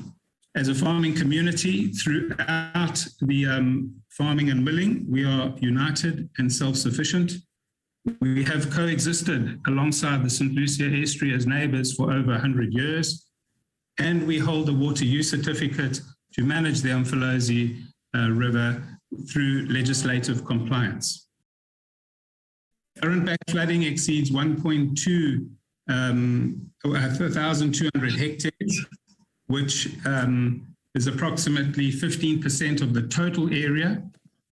This represents 300 million rands worth of farm value that is currently unproductive, and that equates to 80 million rand per year crop loss from the farmers that are suffering backflooding, and this has happened over the last 4 years, as mentioned. Farmers can't replant, but as soon as there's a better understanding of the dynamics of the mouth management, then only can replanting commence, which is approximately 60 million. And the backflooding area under the current situation is increasing, which will require a further 100 million rand estimated pending mitigation costs, and I will touch on that. So it's a substantial local, deep rural community that is dependent on the future sustainability. A quick schematic from Matuba to St. Lucia, the 9,000 hectares of farming with a sugar mill are all united with a water use certificate allowing the management of the Umfolozi River and its flows. The river flows down the Umfolozi River and out to sea over the past many decades. And when flood waters come as Flood Des Moines designed, the flood waters go across the farmlands and exits when the mouth is open. With the introduction of the St. Lucia's new strategy and the JEF project, the Umfolozi mouth has gone through a transition and has remained closed. So the water cannot exit and it backfloods onto the farms as well as our neighboring communities, Sekulu and Dukuduku. What has also happened over the last 3 years, as with the low flows and the backflooding, so the Umfolozi River channel, the lower stretches, has silted up, and that is causing the Umfolozi River to break away higher up than it would usually do had the mouth been managed open. There are many photos of the farmland, and it is very clear to see and verified that anybody can go onto Google Earth and ring fence all the areas that are not in production, and it well exceeds 1,200 hectares, as previously mentioned. The JEF project was supported by the farming group and for encouraging improved management of estuary, and there was initial progress, but we understood that the main intention was that the Umfolozi River unite with reconnect with the St. Lucia system so that there would be a combined mouth most of the time as a functional estuary. The Isimangaliso's integrated management plan initiated the JEF project to remove previous dredge spoil, and that was to encourage a combined system, and phase 1 and phase 2 were completed by removing approximately 1.4 million cubic meters of dredge spoil. There still remains more than that needs to be done, and the integrated management plan does not provide a budget for that at this point in time. To demonstrate the recent disaster of backflooding is when the JEF project was commenced in 2016, you can see the Umfolozi and Mzanduzi rivers were healthy and functional. And then after the JEF project, the Umfolozi River and especially the Duzi River slowed down and started silting up. And once the JEF project of phase 1 and 2 are completed, now in 2021, the Umfolozi River and the Mzanduzi River are completely blocked. And the Umfolozi, as mentioned previously, is now finding a higher route to go into the JEF project with its silt load that is demonstrated when the artificial breaching was conducted in January. Just to briefly demonstrate the silt load that we understand, and there's measurements of the silt load, but there's a 2-liter bottle that is filled up with Umfolozi water when it's in flow, and when that water is settled, there is a remaining portion of silt. The JEF project, as mentioned, successfully removed 1.5 million cubic meters of dredge spoil, and our engineering consultants have calculated that since the JEF project in 2018, when the mouth has remained closed most of the time, except for when it was artificially breached, a conservative estimate of 2.6 million cubic meters of silt has been captured in the system and not been flushed out to sea. So it was one step forward in removing the silt, but unfortunately 2 steps backward by accumulating the silt without there being a functional estuary with open mouth flushing out the system. There's an example of the silt being flushed out when the mouth was opened, and even though the location of the opening of the mouth wasn't going to directly impact our farmers or the drain on the farms, we certainly supported that a functional estuary be encouraged. At the symposium that was held, and we participated willingly. There was a whole lot of analysis done so that we could, as stakeholders through Isimangaliso Authority, come to a decision whether to open the mouth. And once the mouth was open, there clearly wasn't any immediate or foreseeable reduction in regrowth in the lower Umfolozi and Mzanduzi River. We made a proposal to the symposium and specifically the Scientific Technical Advisory Group that we would willingly unblock the Mzanduzi River so that there can be relief to the farmland together with the Sekulu without jeopardizing the project. And at that point in time, the scientific group did not approve the proposal, saying that further studies would need to be done.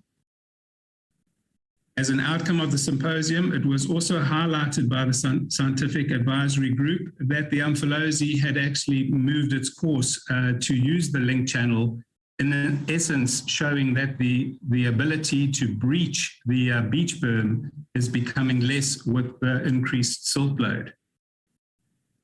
And just to demonstrate that the work that the farming community were proposed was just to unblock the lower stretches of the Mzanduzi River with very not intensive mechanical works. It would have had one or two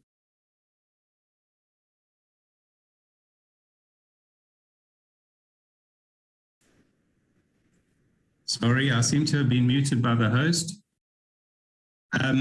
If I may continue, Lady Chair. Continue. The proposal. We can hear you. Thank you. The proposal was to remove the buildup of the Mzanduzi River so that when there were high flows of river flow and floodwaters, then there could be a release to the sea. And again, this was not accepted, but under the circumstances, Isimangaliso has sided with the scientific advice.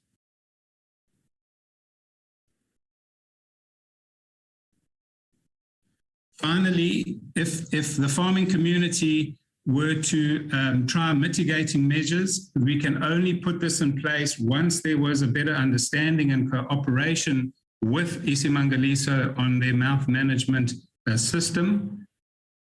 And the farming community could look at incurring approximately 100 million mitigation measures to put up some protective embankments that would safeguard backflooding through the years of high flow.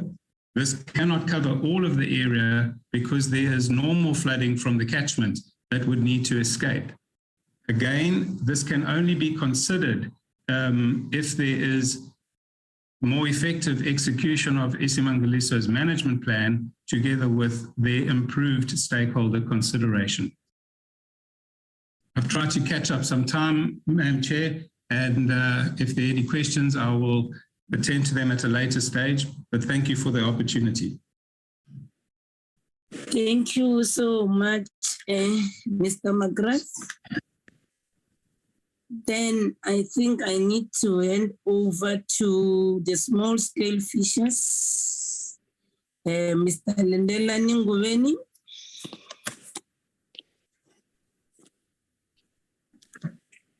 Thank you, Chair. Thank you, Chair, and all the honorable members of the Portfolio Committee. Firstly, let me introduce myself. I'm Lindani Ngubane. Let me correct Lindelani Ngubeni. I'm Lindani Ngubane, a fisher and the field worker of the small-scale fishers from Umkhanyakude district. It would be nice to see you. Start from Kosi Bay. Okay. Mr. Lindani, it would be nice to see you. Okay.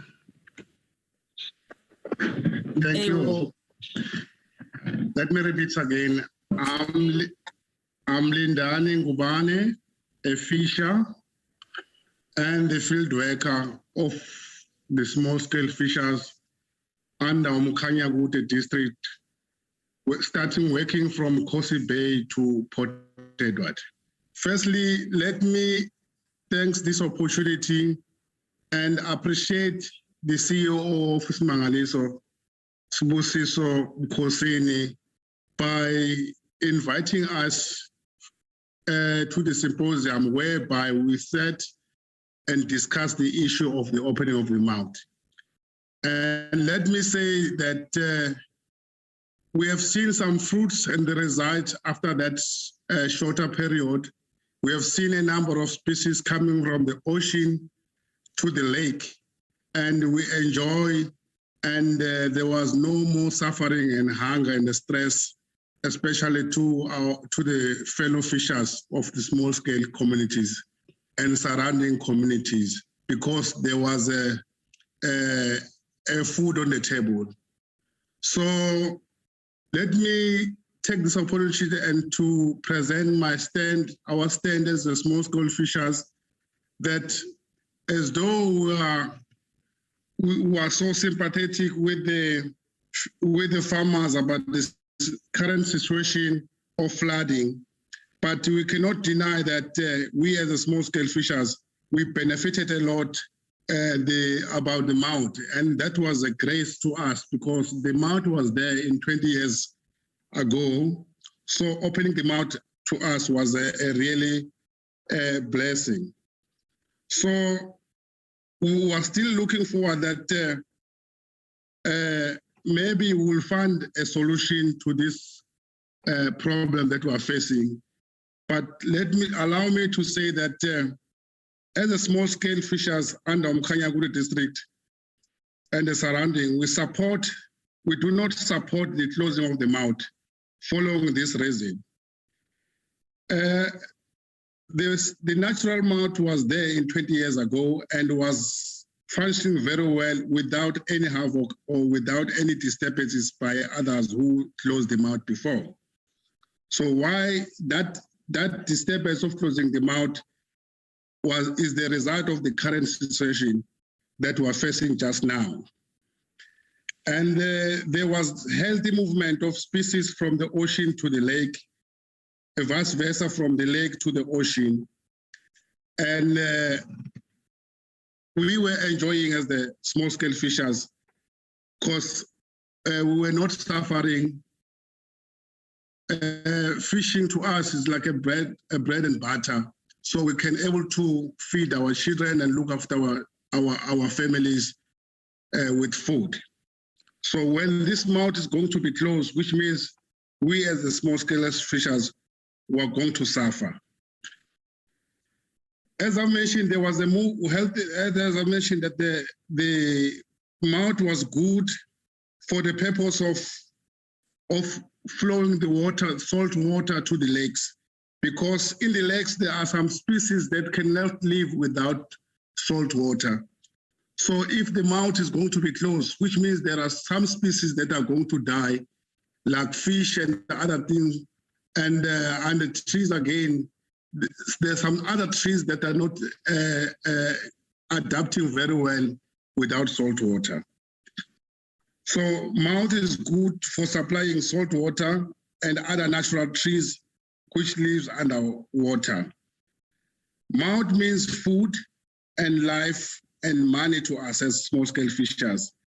Without mouth, we can see that really we will be like people in the prison because we cannot able to access food. Our livelihood depends on the fishing. So that's why we encourage that the mouth should be open, but coming with an amicable solution that will make both of us as stakeholders to benefit. There are some reptiles in the sea, in the ocean, or on the lake, which is dependent on the opening of the mouth, because if there's no flowing of water from the ocean there, some other reptiles are going to get hungry and they're going to go die because they relied on some of the species they can catch for eating. Like for instance, like crocodiles.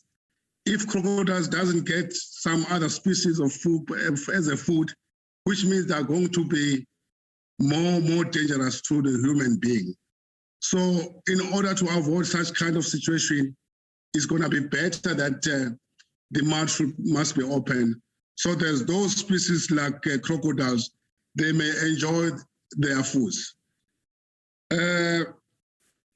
So the women of surrounding and Umkhanyago district municipality were very happy about opening of the mouth, because sometimes they used to go and buy fish to the fishermen, and that fish they supply to all of our towns under Umkhanyago by selling on the small towns where people go to and get food at the end of the day.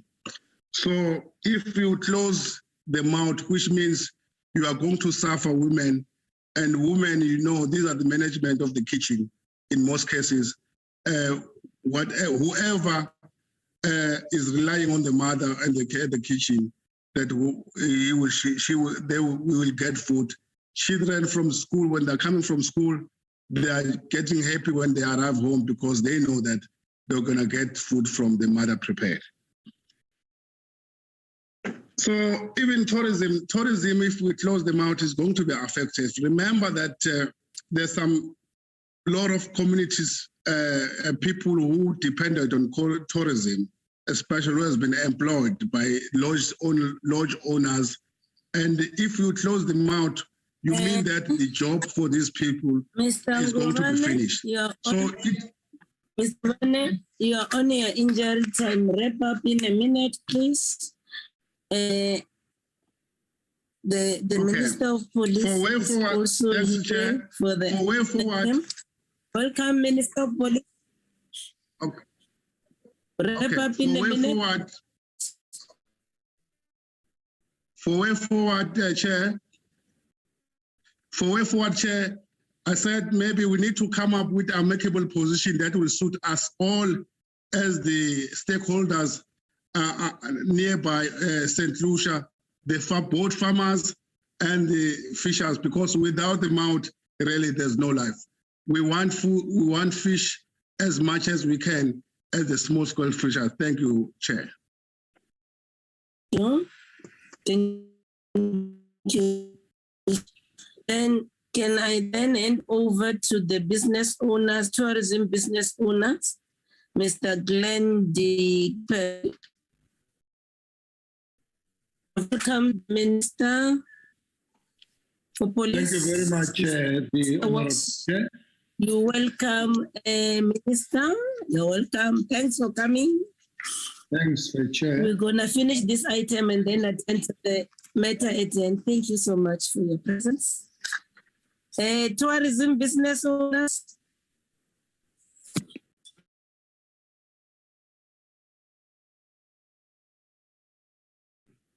Is Mr. Glenn de Gasperi here or not?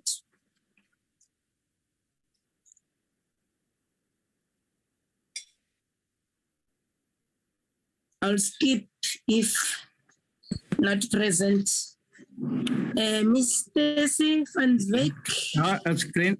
Yeah, it's Glenn. Hello, it's Glenn de Gasperi speaking. Okay. Yes. Proceed. You represent the tourism business. No, I can't. Yes. Can't see you. You can't see me. Your video is not. Your video is not on.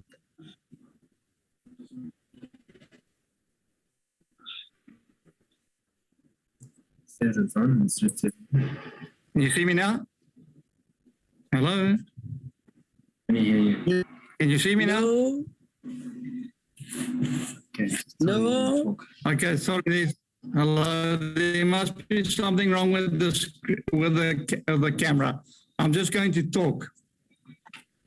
Yes. Okay. Listening. Okay.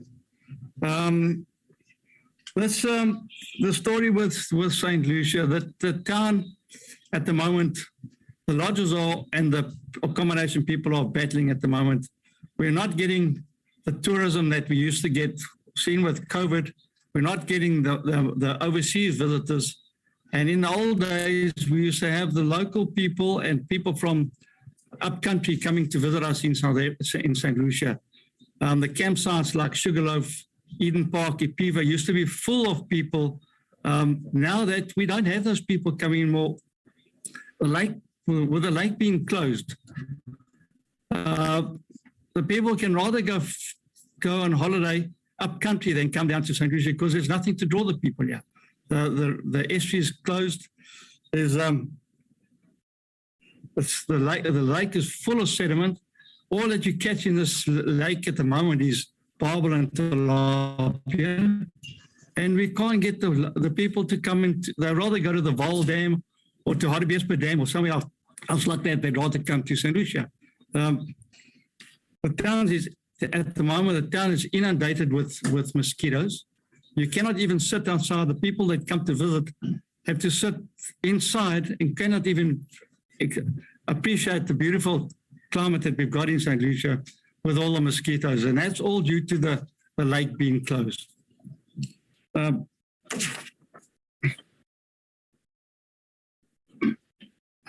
We need to, for us to draw the people into St. Lucia, we used to have fishing, the people used to come down, we used to have competitions here that we used to host 3,000 people for a competition, which used to come catch grunter and cob.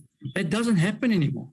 With the lake being closed, people don't want to come here, and with that being closed, the small accommodation places cannot keep on living and support themselves and the people from the villages like Kula, Dukaduk, and Isimangaliso. We can't employ those people anymore. At one stage, we were employing 17,000 people from the local villages, and that I believe is down to about 1,000 people at the moment. The lodges you cannot pay someone if we haven't got this lake to be opened up. The silt needs to be removed out the lake. The people that come to visit us, the lake is so full of sediment at the moment that the boats that take the people up the river or up the lake cannot even get up to the narrows anymore because of all the sediment. And with that, people want to go on the boats, but they can't go on the boats because of the sediment. So that people don't come to St. Lucia anymore. And what we're saying, the factory is closed. Since the mouth closed, the factory, which is the St. Lucia estuary, where all the prawns breeding, is closed, and we don't get any fish anymore. That's about all I can. And the last thing is, at the moment, because the lodges and people aren't making any money, we've had a couple of business people in town that have committed suicide because of stupid things like this, of the lake being closed. We cannot carry on like this. The estuary needs to be opened and the mouth needs to be opened. Thank you very much. Thank you so much for sticking to your allocated time as well. We sincerely appreciate it. Ms. Stacey Van Wyk, can you hear what the Ratepayers Association has said? Over to you, Ms. Van Wyk. Thank you, Chair. Thank you. Good afternoon, Honourable Minister and members of the meeting. Can we see you? Our camera is not working. We're going to try again. We're all at the same place. Just hold on. Okay. Yes, it's settings.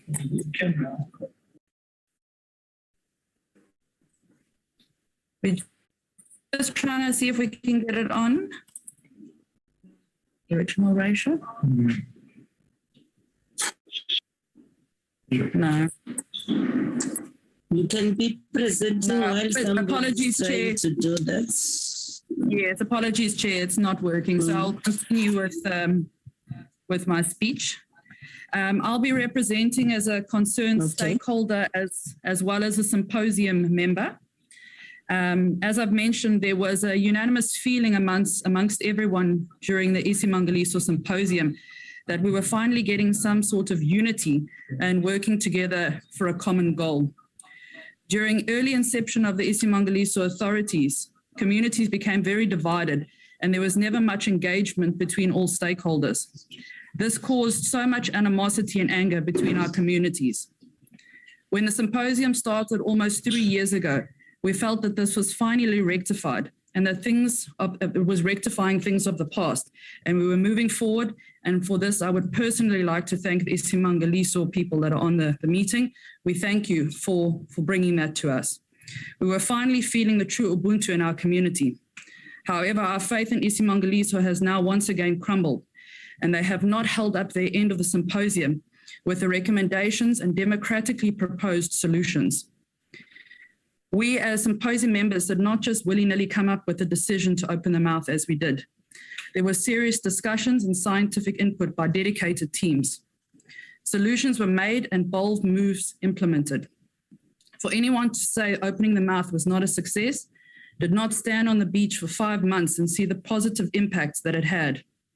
Honourable Minister was there daily, and as was many of the other community members, and it was absolutely amazing to witness the rebirth of the St. Lucia estuary. The Sekulu communities walked over the dunes to see the mouth flowing into the ocean. To see those grown, towering community members crying tears of joy was something I cannot express to you.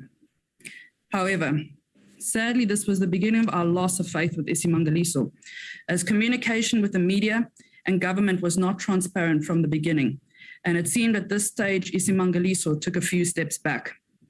Isimangaliso has a clear mandate, and we are concerned by the lack of effort, that the World Heritage Site is clearly in jeopardy, and no one seems to be concerned by this. We as symposium members, with the enormous input from the scientists, knew that the problem with the farmers would not necessarily be resolved by just opening the mouth, but it was the step in the right direction to rectify years of interference. The symposium members came up with solutions, costing, short-term as well as long-term goals to continue the important process that we were all part of with opening the mouth. However, Isimangaliso Authority let us know that the symposium was no longer required, and neither was our input. And that was the end of any and all communications about the mouth and maintaining what we had started. We wish to understand why the scientists that were part of the symposium are being ignored with their recommendations.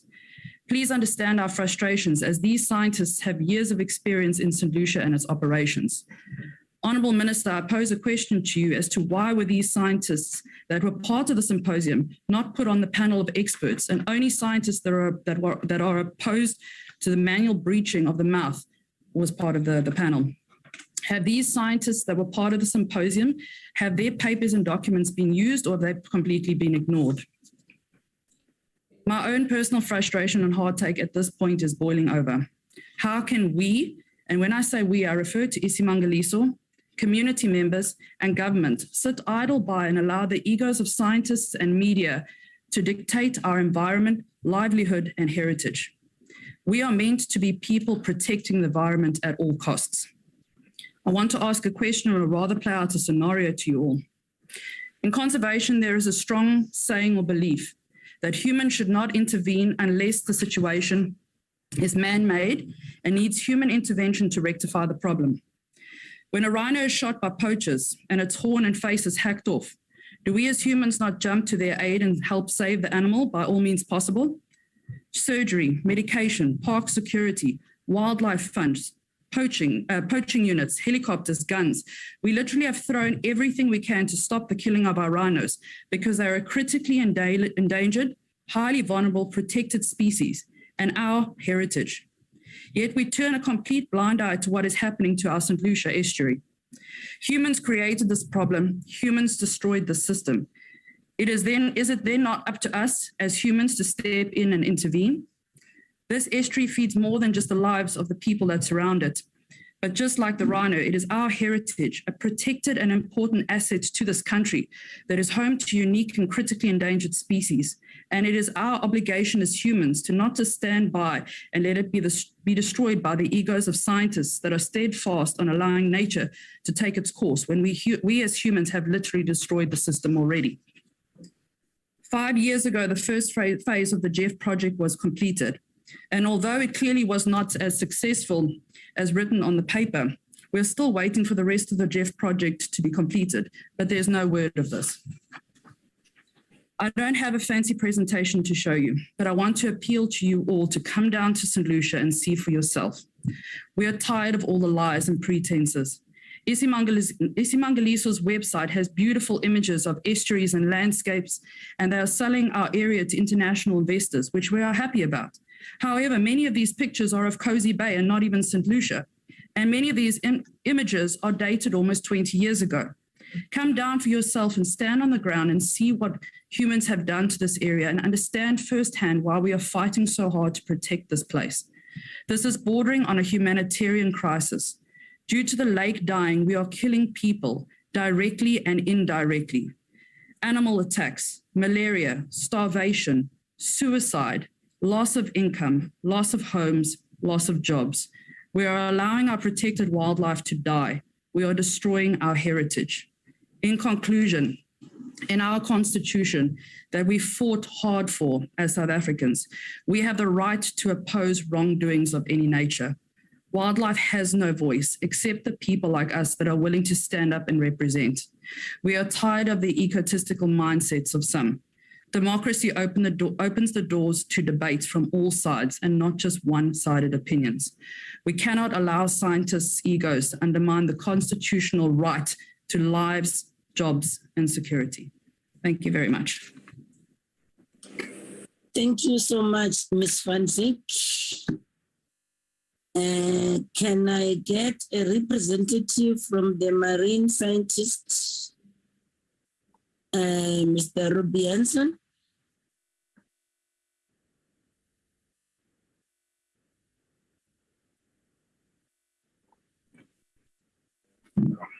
Am I addressing it? Okay, there's the thing. Chair, thank you. I'm here. Can you hear me? Yes. Okay. I just want to start this off by reading something which is a direct quote or an extract from the GEF project. Due to the conservation importance of this area and its World Heritage status, these problems are of a national and global significance.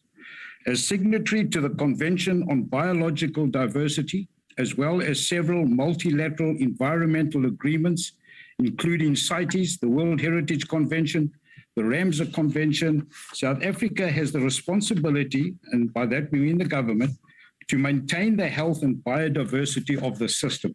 And I don't think they're doing that. Now, I have been on to lots of meetings about the mouth in St. Lucia with scientists, with contractors that have been there to monitor the estuary, people like that. And it always seems to be that the scientists seem to be more on the hydrology side. They talk about water and water movement and where the water's coming from, things like that. And it has happened 5 or 6 times that should anybody dare mention fish, we have been attacked by somebody and her immediate response is, you guys just want to murder fish. And then that's the end of the story, okay? So fish have never come into this question again. I then thought to myself, I'm going to try and take the opportunity in this meeting, and I contacted Professor Alan Whitfield, and I spoke to him about this, and he sent me this paper of his, and he said, Robbie, go through that thing, see what you can find in there, and you have my permission to use any of that in this meeting. So with that, I want to tell you a story about a fish, okay? This is a little fish. As you can see there, it's called Mugocephalus. Its common name is a flathead mullet. So what we will do is we will just refer to it as a flathead mullet. Now, this is a fish that lives in St. Lucia estuary, okay, in huge numbers. It's a very special little fish as well. It lives right throughout the whole lake system. What is so special about it is that it eats what we would consider rubbish, okay? It eats microscopic organism, it eats algae, it eats decomposing vegetative material. And yet it builds that up into grow themselves out, which then feeds so many other organisms in the lake system. It feeds crocodiles, sharks, fish eagles. It's responsible for the annual migration of pelicans to the area. The pelicans used to come here in their hundreds of thousands or thousands and thousands of pelicans. Now, the life of this fish is it starts off as a baby. The parents go to sea, they leave the estuary, go to sea, they lay eggs. Within a period of 36 to 48 hours, these eggs hatch. They spend a while in the sea, a few weeks, and then they find their way. Those that are left that haven't been eaten by other fish, they come into the lake system, they swim up the lake system, and they grow. And then next year, the whole thing happens again. And these fish move down. And what happens then is what we refer to as the mullet run. When these fish move down from the upper lakes on their way to the mouth, even fish that aren't ready to spawn will sometimes join the spawning fish and move down to the mouth. And the big fish will go to sea, they'll lay their eggs, and this whole system just starts off again, all right? Now, the problem is that that fish, which is so special to the system, is extinct, okay? It is locally extinct. It does not exist in St. Lucia estuary anymore. And that is because of the policies of the Isimangaliso, the scientists, the contractors, the monitors of the estuary, with this continuous, we're waiting for nature. We have to wait for nature. We're waiting for a 1 in 10 storm. We're waiting for a 1 in 20 storm. We're praying for a Demoina. This doesn't work, okay? They have made a species of fish extinct. The very same person that used to say, we want to murder fish, I won't say she's responsible, but she had a lot to do with it, okay? The problem with this as well, if the mouth opens, is that the possibility of that fish reestablishing itself is very slight, okay? Because first of all, they've got to enter the mouth. The problem being when they get into the mouth now is that this fish eats, as we say, it's a bottom feeder. So it ingests sand, which has algae on it, which has microorganisms in it. It strips that out of the sand, gets rid of most of the sand. Some of the sand goes through the body. But at the moment with the silt load, those sandbanks where these mullet feed, they aren't there anymore. There is silt from here all the way into Catalina Bay. If they had to come in and swim all that way to Catalina Bay, which is probably about 15 or 20 kilometers, they probably wouldn't find food there as well. So, you know, we're at a situation where now we're losing species. Okay, we might never see flathead mullet in this estuary in the numbers that we used to get. And I think it's actually criminal.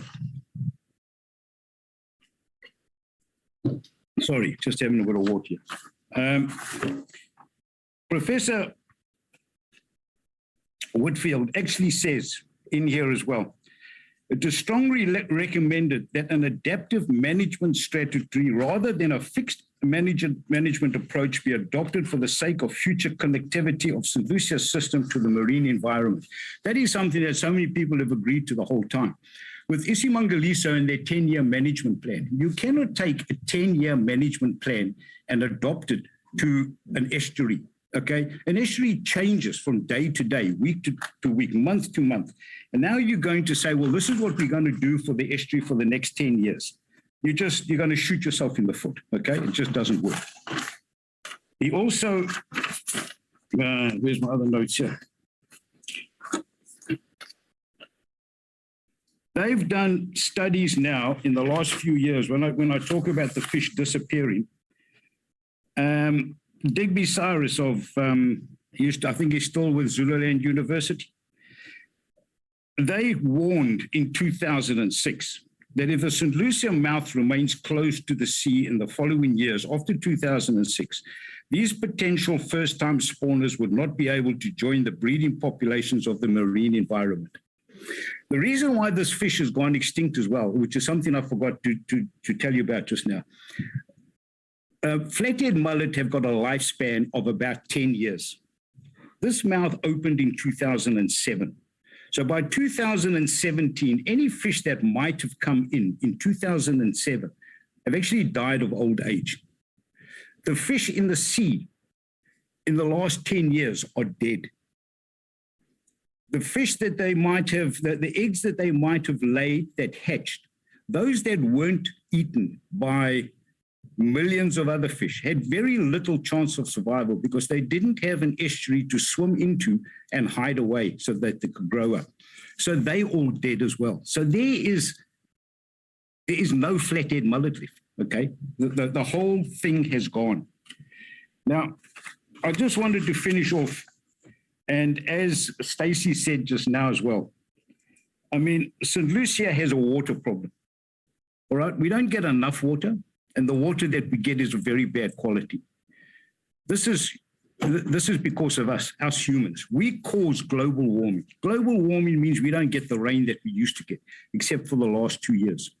The other thing is water abstraction from the river. The population 100 years ago, between here or the whole Zululand district municipality, 20 or 25,000 people maybe. Now it must be close to 3 million. All those people want their 20, 30 or 40 liters of water a day. There's no ways that science can fix this problem. And this is why we say, you know, we don't need scientists. We don't need hydrologists to tell us what water's doing. You all know water flows downhill, all right? But we need guys that can work out when to open the mouth, when to close the mouth. Seasonally, when these fish need to go to sea to go and breed and the mouth is closed, we need to open it. It's not only these fish that breed in the sea. All the fish in St. Lucia estuary, apart from maybe tilapia mozambicus and barbel, they all breed at sea. So they all need to get to sea. The prawns, when they're in the estuary, need to get to the sea to lay their eggs. If the mouth is closed, you lose a whole generation of fish. And the only way we can do that is we physically have to manage the mouth on a weekly, daily, monthly basis. Now, people say, well, where are you going to get the money from? You're not going to be opening and closing the mouth 10 times a year. You might open and close the mouth once every 3 or 4 or 5 years, but at least the option must be there for us to do it. All right, my little talk here was nothing about who's suffering and what people are suffering. What's suffering here is the estuary. And if we can do something to make the estuary stop suffering, everybody else that is suffering because of the situation, the estuary, their problems will go away. Thank you. Thank you so much, Mr. Robert Jansen. I should think then that brings us to the end of our stakeholders' presentation. Then that will definitely take us to item number 4.1. Can we do that? I'll hand over to the minister and allow Isimangaliso to make their input as well. Honourable Chairperson. Then we can discuss.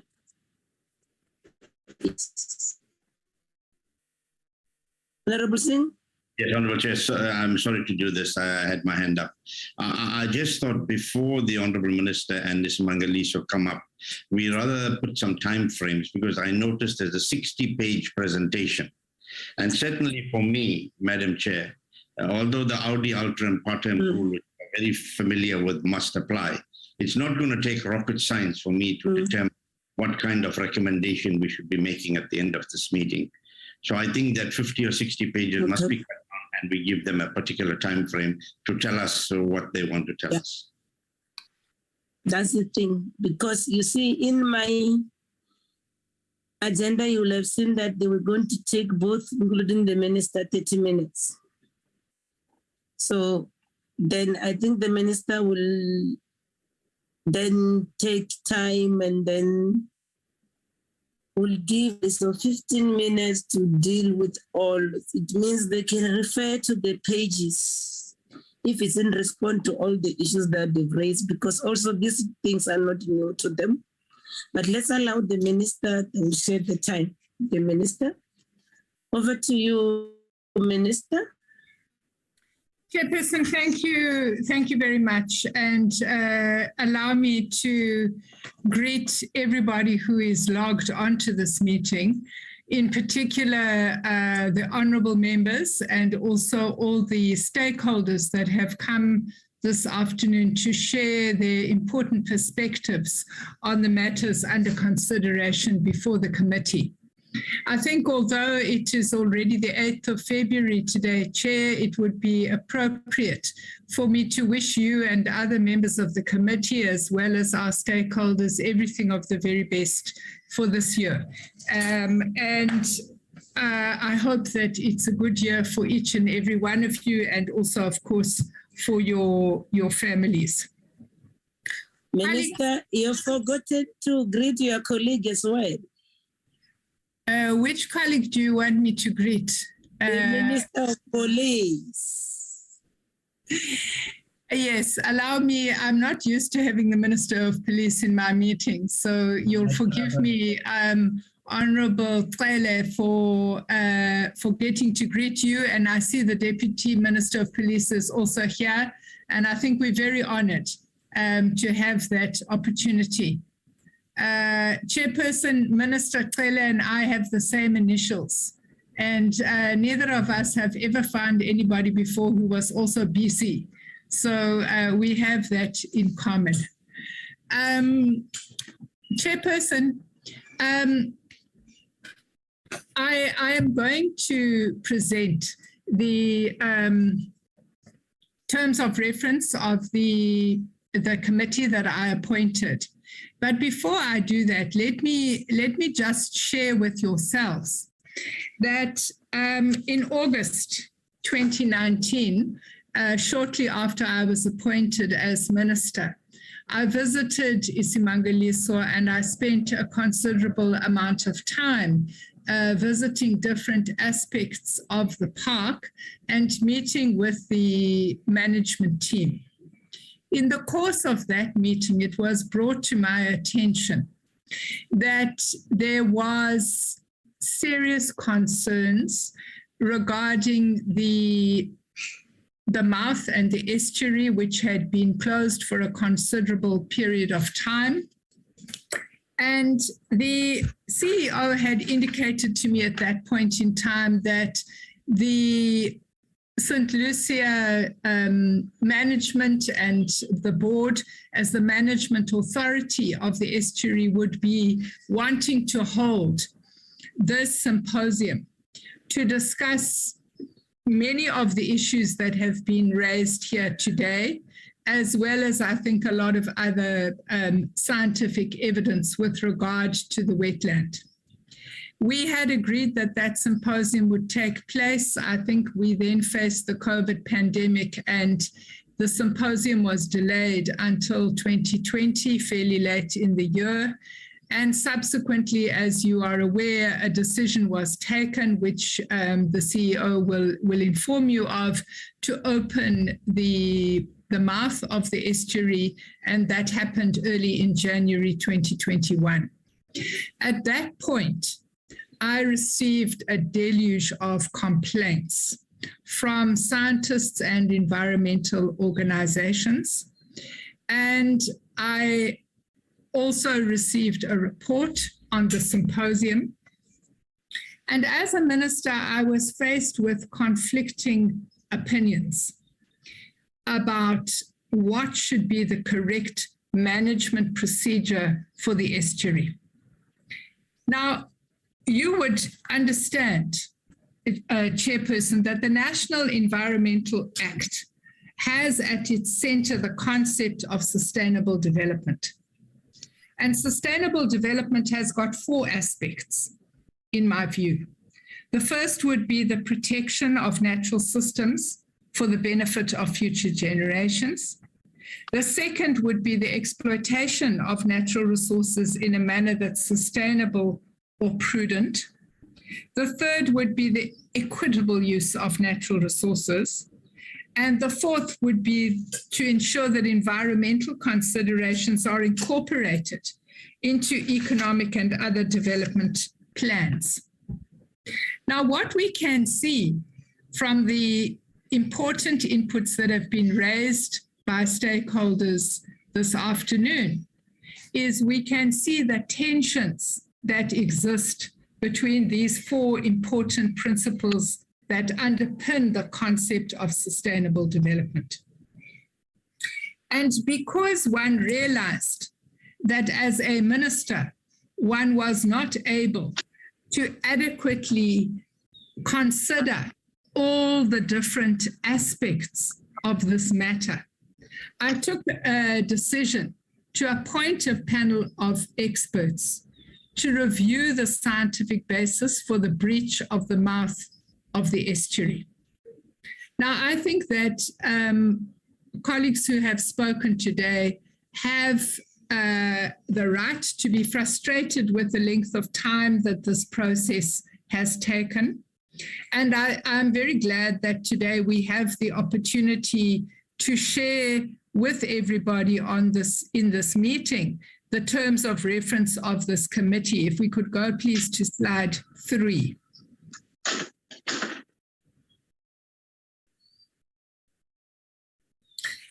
So the advice that I have sought from this panel of experts is the significance and impact of the opening of the estuary mouth and how this relates to the implementation of the GEF5 project, which many of your presenters have referred to today, and how it relates to the St. Lucia Estuary Management Plan. And again, in the final paragraph of this management plan, it says that the mouth may be artificially opened in extreme circumstances or in exceptional circumstances. And so the second question is, how do we define these exceptional circumstances that led to the decision to open the mouth, including those of an environmental, social, and economic nature?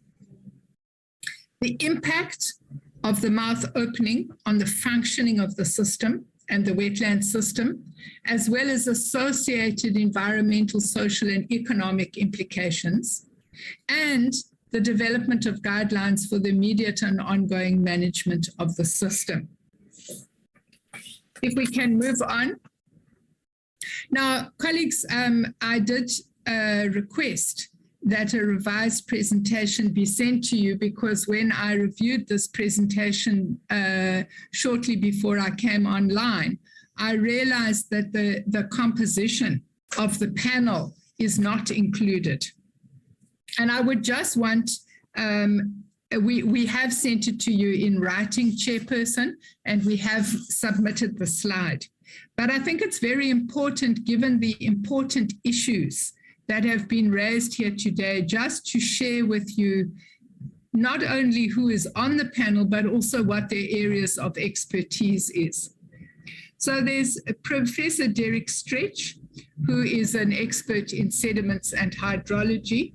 There's Dr. Nazreen Pierre, who is an expert in ecology with a focus on estuaries and the marine environment.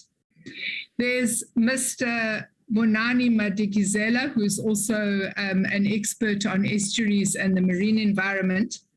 And then we have appointed 2 panel members who are not hydrologists, who are not ecologists, who are not environmentalists, but who are specialists in social matters, Mrs. Sibusiswa Nkobo and Dr. Lindile Ndabeni, who's an economist. And we have done that specifically because we are trying to get an outcome of this process that balances the 4 aspects that I have raised. So it's the question of the preservation of natural systems for future generations, but also the question of sustainable use and sustainable exploitation of the natural environment. This panel began its work on the 5th of October. You can see there the initial meetings that they had. I did meet with them. I can't remember whether it was the 5th or the 13th of October, where I had shared my concerns with them of the different issues that are at stake here. If we could then put up slide 5, please. The panel conducted a site visit from the 2nd to the 4th of November. They conducted in-person stakeholder consultation from the 15th to the 19th, and you will see there that this consultation included commercial farmers, small-scale farmers, sugarcane processors, tour operators, ratepayers, fishers, community representatives, traditional leaders, and the Department of Water and Sanitation in the Matuba local municipality. There were also virtual consultations from the 1st to the 30th of November with scientists and other experts, and you can see there the range of different experts that they spoke to. If we can move on. There was a virtual meeting with the Isimangaliso Action Group on the 2nd of December. There were further consultations on the 6th of December with our department looking at issues of law reform and the regulatory environment that controls the St. Lucia wetland, which is not only a World Heritage Site, but also a Ramsar site. There was a further panel meeting on the 7th of December, if we can move on to slide 6. And then there were discussions with, you can see on the 14th of January with ourselves looking at environmental authorizations, forestry, natural resource management, working for wetlands, and also the KZN Department of Agriculture and Rural Development. I met with the panel on the 14th of January to check on their progress. And on the 20th of January, we put out a gazette calling for members of the public to submit information for consideration of the panel within 30 days. And I think this is really to ensure that if there were any stakeholders that feel that they had been excluded from the process to date, they would be included. Finally, Chair, if we can go to the last slide, the panel have said that they do expect to give me their report by the 31st of March. Now, Chair, I think what one would want to emphasize for yourself, but also importantly for the stakeholders who are present here, that the panel of experts has constructed their deliberations and their evidence in a way that not only takes account of environmental and ecological factors, but also takes into account social and economic factors. And I think that it is that balanced report that we're looking forward to getting on the 3rd of March. And we hope that that is going to give us an outcome that will allow an appropriate balance of the 4 issues that I mentioned in the introduction to my input. Chair, I'm mindful that you don't have a lot of time. I'm going to pause there. I will leave this meeting shortly after 4 o'clock. But let me say to everybody who I think has spoken with a great deal of emotion today about their frustrations, I hope that this report will address the complex issues that we're tackling here, and that it will give us a better way forward, both for people and for nature. Thank you very much.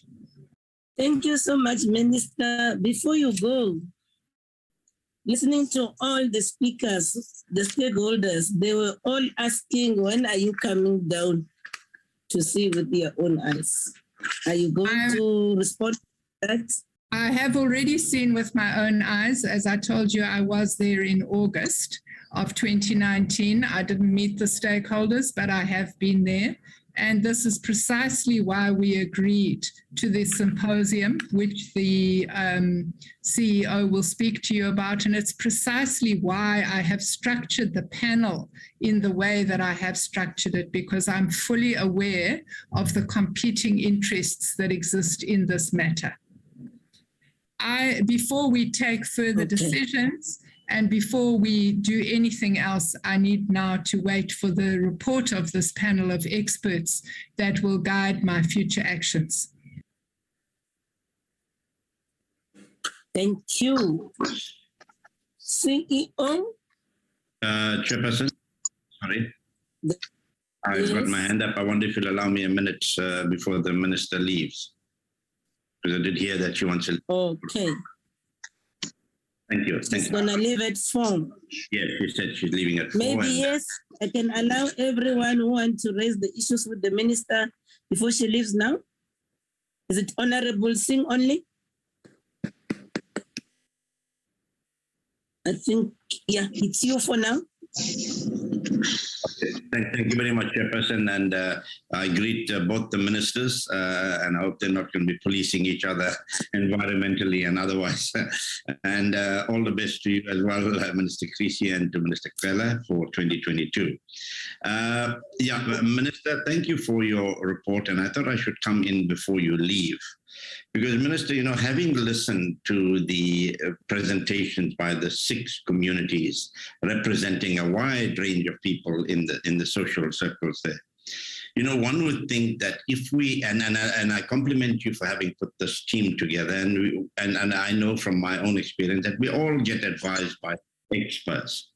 But let me liken this, Honourable Minister, to somebody who's lying in hospital. They go in for a flu, suddenly they go into ICU, then they're in the CCU. Now, we've still got experts looking to see what's wrong with them. And the next thing that's going to happen, you need forensic pathologists to find out why they died. And I am just likening the situation in St. Lucia to that kind of scenario. Because, Honourable Minister, through you, Chair, from what we've heard from these communities, it's like death is at the doorstep. And if we have to wait for this panel of experts to come up with something... My apologies, Honourable Singh. Flora, can you mute your microphone? You're causing a very huge disruption. Flora from the department. Sorry about that, Honourable Singh. Flora? Can Flora mute your microphone, please? You can proceed, Honourable Singh. Thank you. And if we have to wait, I'm saying this with respect, Madam Minister, for this report to come up and then for public, inputs, etc., it may be too little, too late. Time and tide does not wait for any person. And if we can see the kind of consequences that communities in that area. Honourable Singh, I think I will be forced to ask admin to take out Flora from this meeting. She's continually, DG, can you talk to your colleague, please? It's very disruptive what she's doing. Proceed, Honourable Singh. Thank you very much, Chairperson. Again, through you, Chair, to the Honourable Minister, if we can see and just listen to the emotional concerns that these communities, large communities, are going through, it brings me to your issue of sustainable development. Yes, we all are there for protection of the environment, but not at the cost of what I see or what I've heard from the people. And then we've got to strike a balance. So, Honourable Minister, I'm just leaving you with this thought.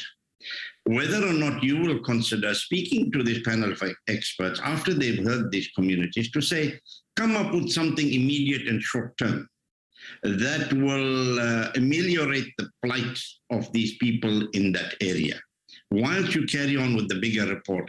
But, these are man-made problems. The estuary is a man-made thing. There's silting and everything. Let's do something. I'm just making this impassioned plea, whether you will consider speaking to this panel of experts and asking them to come up with a very, very, very short-term solution to something that is really, really required. And Madam Minister, I will speak to you the next time about the facilities and the global environment facilities and the grants. And, you know, I don't think we should be held, and I'm not saying you are held or South Africa is held. We shouldn't be held by international organizations to grants and meeting certain targets, etc. Because at the end of the day, it's the people who put pen to paper that are benefiting from all these scientific exercises that they make. So it's just that impassioned plea. And thank you, Honorable Chairperson, for your indulgence, and for you to you, Honorable Minister, as well. Thank you so much. Honorable Bryant. Over to you, Honorable Bryant. Thank you, Chairperson, and greetings as well to the two ministers, and it's good to be back in the meetings with them. Chairperson, I would basically just like to fully concur with what Honourable Singh has just said. I think he's covered everything that I wanted to say. Aside from the fact that, you know, there really is a serious need for urgency, particularly when it comes to the economic situation, when one hears of the job losses that are taking place as a result of the flooding and the impact that that's having on the crop. And if one takes into consideration some of those terrible stories that we heard about people committing suicide because they've lost their jobs, I really would appeal, you know, as Honourable Singh has already mentioned, for some sort of an urgent short-term measure in the interim, in order to at least deal with some of those very pressing, urgent issues that the communities are facing. Thank you.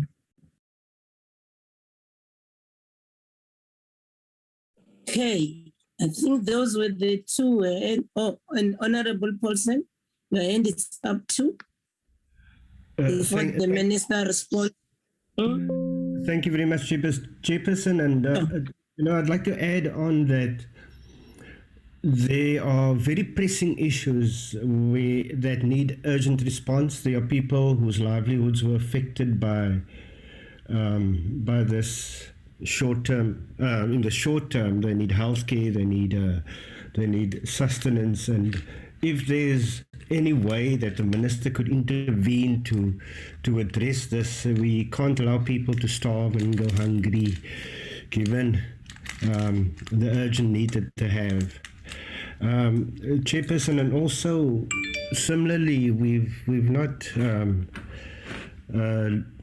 raised issues that we have with the ULP disaster, or UPL disaster, sorry, and once again, it's also people that have urgent needs, people who need medical assistance and who need to be assisted in that regard, and people who have lost their jobs and their livelihoods.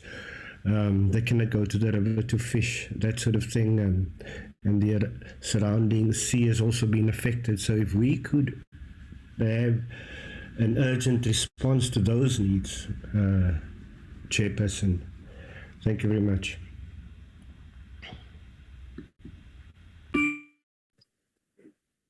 Thank you, Honorable Phillips. Can I allow you to also raise something with the minister? Thank you very much, Chair. I'd just like to take this opportunity to thank you and to thank everybody for today. I think it's so important that the stakeholders have been heard the way they have been. And then, Minister, I'd just like to point something out to you.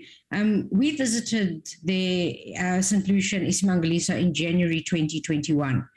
And the difference between what we found in 2021 compared to what we're seeing now is astronomical. So I would really urge you to take the time and to actually visit the communities now so that you can see for yourself what conditions they're actually experiencing now, not what they were experiencing in 2019. Thank you so much. Thank you, Honorable Phillips. I think I've exhausted the member's hands. Minister? Thank you very much. Yes, thank you.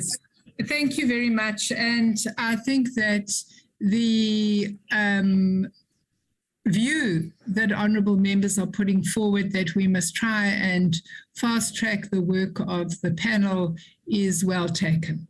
I think that we all agree that there is a difficulty, an extreme difficulty that these communities are facing, and I will definitely interface with the chair of the panel later on to look at the extent to which we can speed up the process.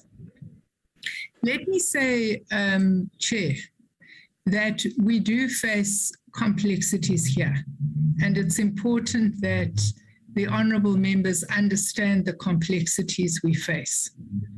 The first complexity is that there was a court order in 2016 which prevents artificial breaching of the channel, the back channel that colleagues were speaking about. That is one of the causes of the flooding of the farm area.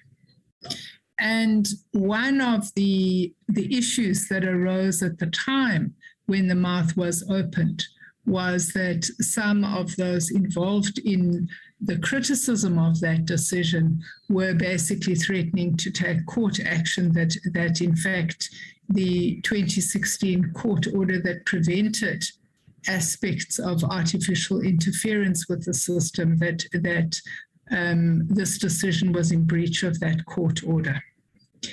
The second issue is that this system, it's all very well for Honourable Singh to say that we should ignore international protocols, but it's very important for everybody to remember that part of the fame of the system is that it's a World Heritage Site.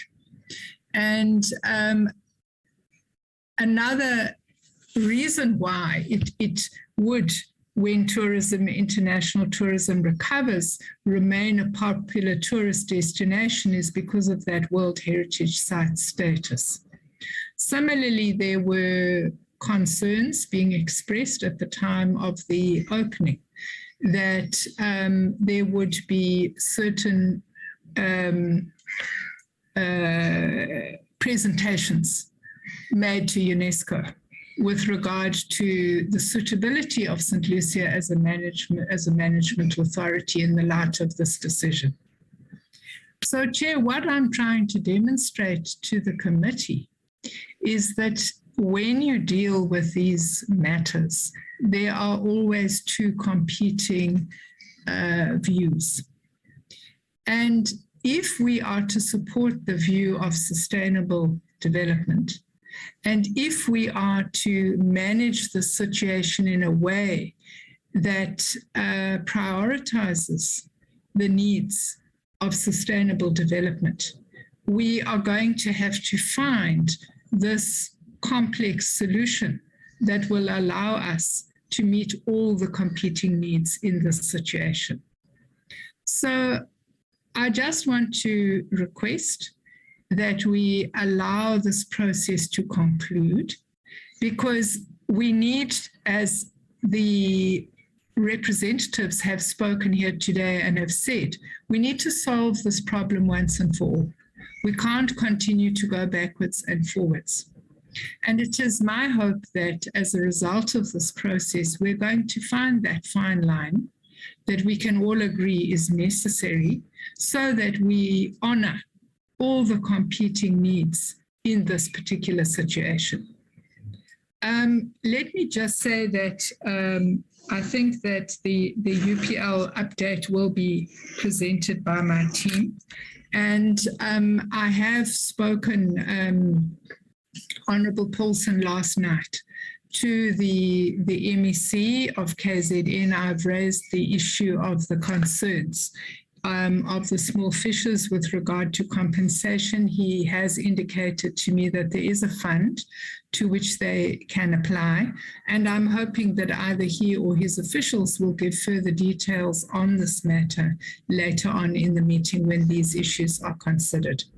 Chairperson, let me stop there because I know that you have a long way to go, and I know that honourable members will also be keen to hear from the Minister of Police on the Isimangaliso issue. Thank you very much. Thank you so much, Minister. We'll excuse you because of the pressing matters that it intervened. But I shall think this is the matter that we are going to engage with the Isimangaliso team. They'll be able to also provide feedback on the matter. We can excuse you for now. And then we'll allow Isimangaliso to cut that presentation short because I will have to also, the Minister of Police has been here for quite some time with the deputy. At some point, we need to hear them and give them space to also go and attend to their other business. Can I hand over to you, CEO? I think just in terms of your presentation, respond to the concerns as raised than to go through the entire presentation. You can just refer to certain slides. The members have read your entire presentation. I think they'll be able to interact with you. They've read it. Okay. Thank you. All right. Yeah. Thank you very much, Chairperson.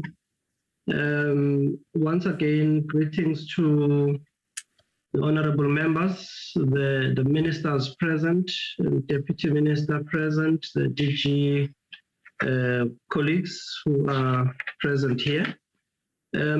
Chairperson, allow me to first start with a slide which explains why Isimangaliso in the first place was listed as a World Heritage Site. That will be the slide number 3. If we can put it in a PowerPoint mode.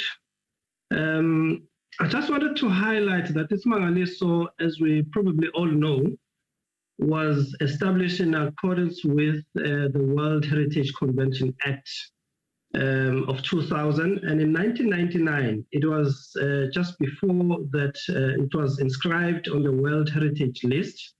And there were 3 reasons in the main: the ecological and biological processes, the superlative natural phenomena, as well as the biological diversity.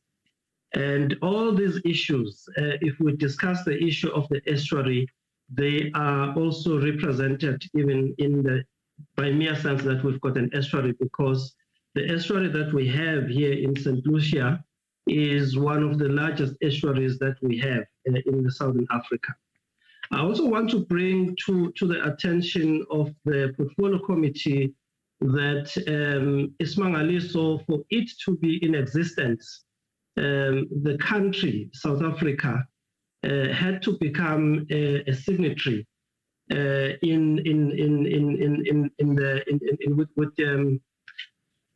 with the World Heritage Committee, which means that there is also an obligation from the side of the South African government to have this area performing or being listed and also performing certain activities in accordance with the requirements of sites that are considered or that meet the requirements, which will be those that I have mentioned.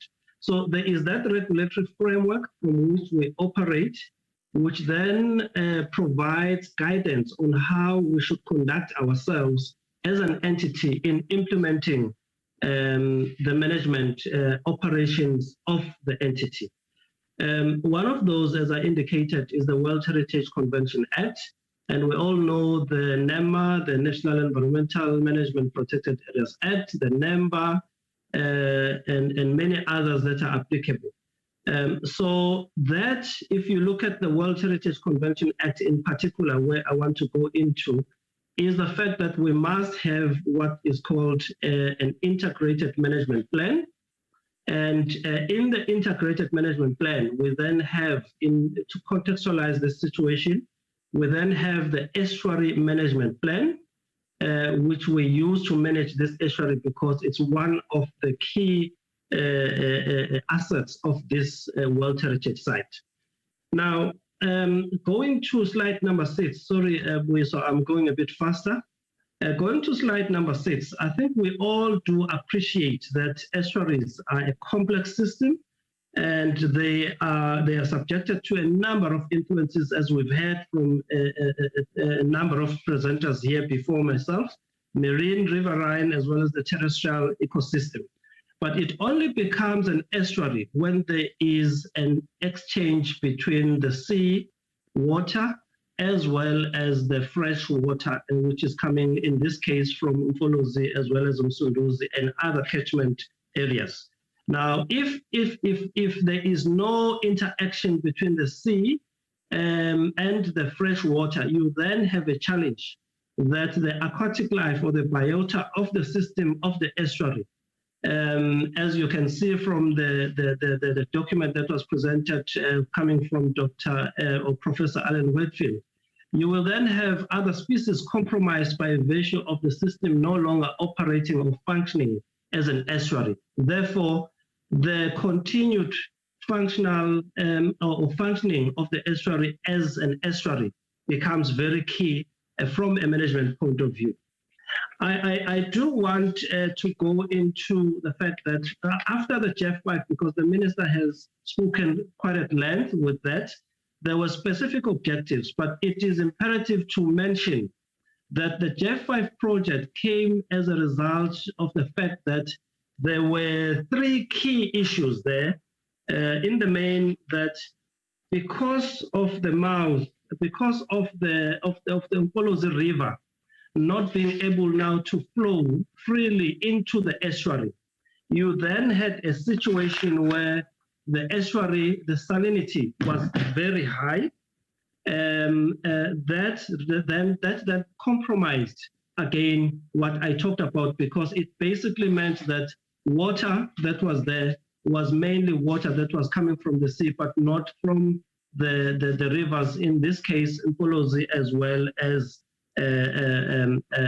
Msunduzi. So if you look at the JEF5 project in slide 11, you will see that the components of that project in the main, one was the hydrology and the ecosystem, the hydrology and ecosystem functioning of the park.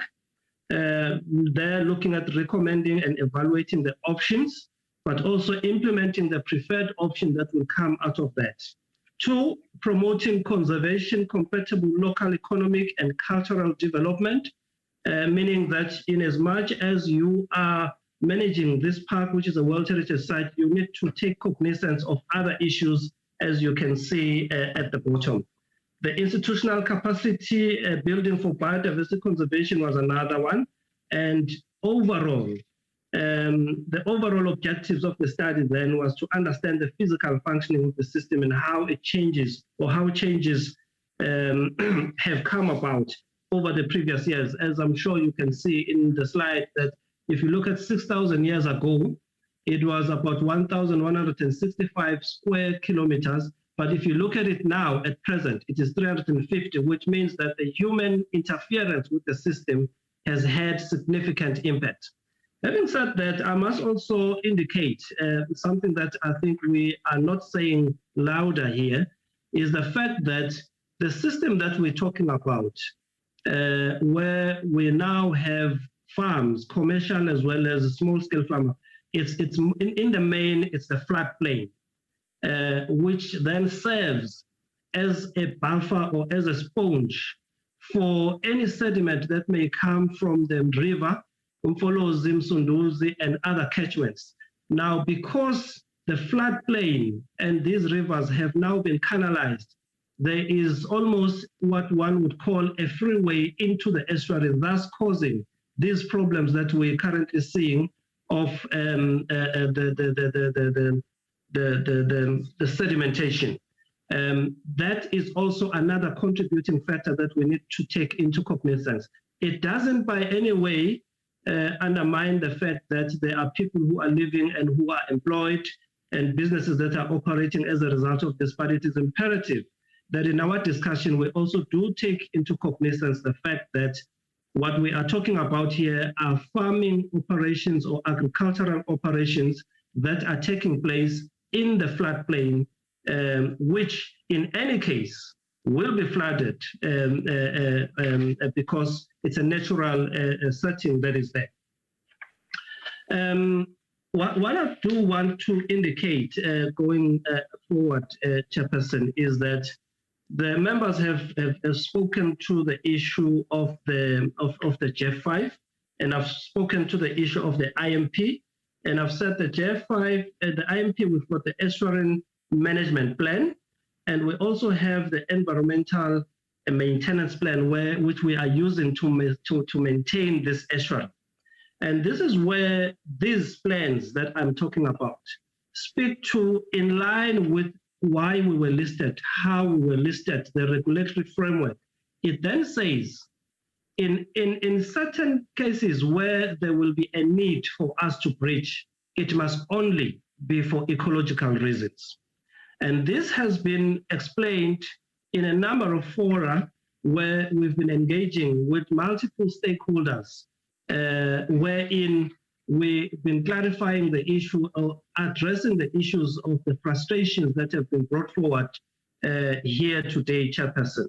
So I just want to indicate that in the symposium that we held, which was attended by farmers, commercial and small-scale farmers, and I do hear the concerns that since the symposium we have not met, it's precisely because we are awaiting, we cannot proceed with some of the recommendations of that symposium pending the outcome of the high-level panel that we are waiting that report from them.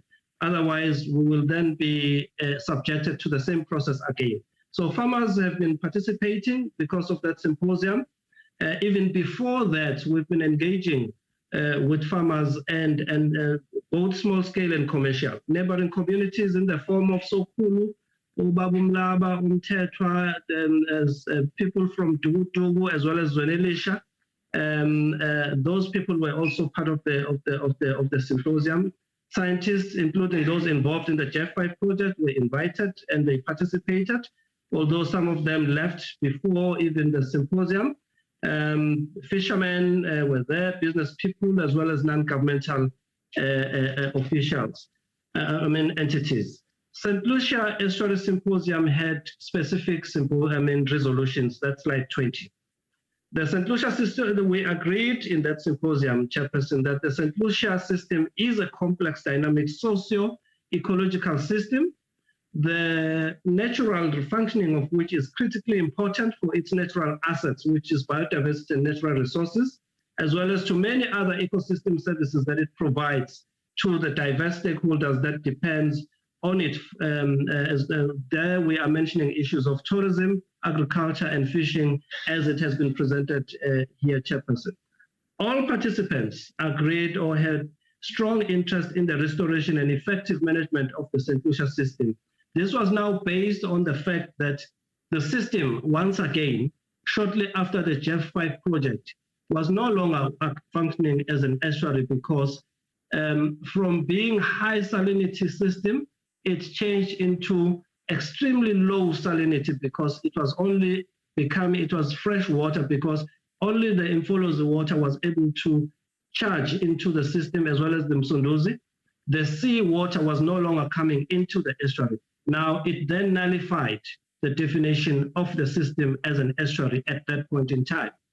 The reason for that in the main can be traced back to a number of factors, but one of them is related to the fact that when there was the removal of that dredged spoil, which UCOSP was making mention of, that sand or that dredged spoil was dumped into the easterly side, which is between the system itself and the sea. And it increased over time and it became that beach berm that we talk about, which was now about 1.8 meters high. It then made it impossible for any natural situation to undo that beach berm. Even when we had heavy rains, the system could not breach naturally. That is why the symposium was then looking into that, and it came to that issue to say the system, on the basis of this, requires assistance. We need to assist the system. And how we assist the system, it would be to trim that beach berm to a specified level so that it would allow the sea and the estuary to connect when we have high rains. And the anticipation was that those high rains were going to come in January. 2020, yeah, late January, around about those times.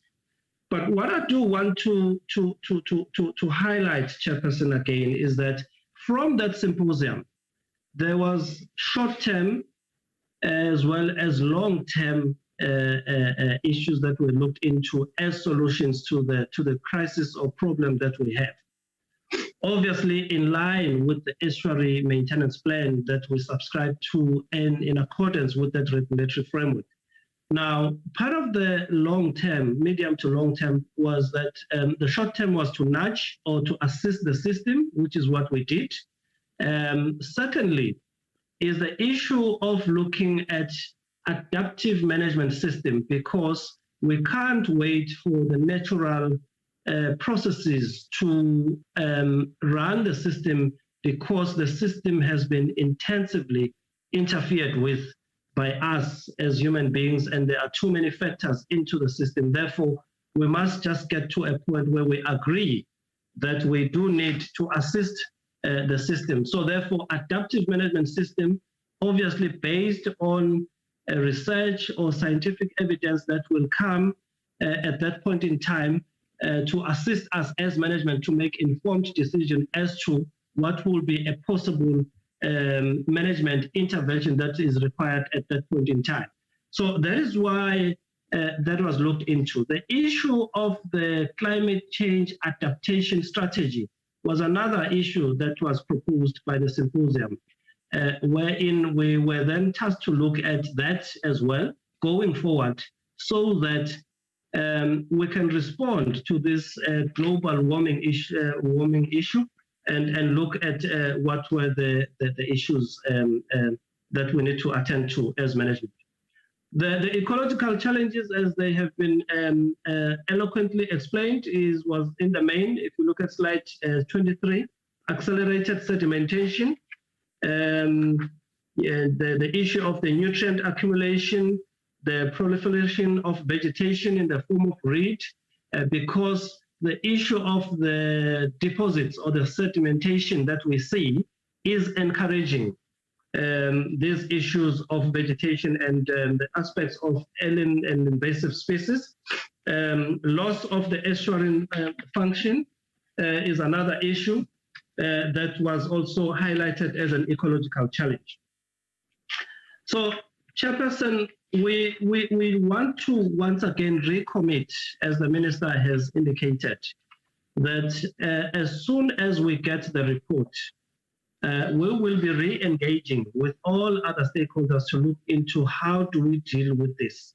But what is important to mention here is that we are, if in accordance with the estuarine management plan, as well as the maintenance plan, we are breaching, if we are going to breach for ecological reasons.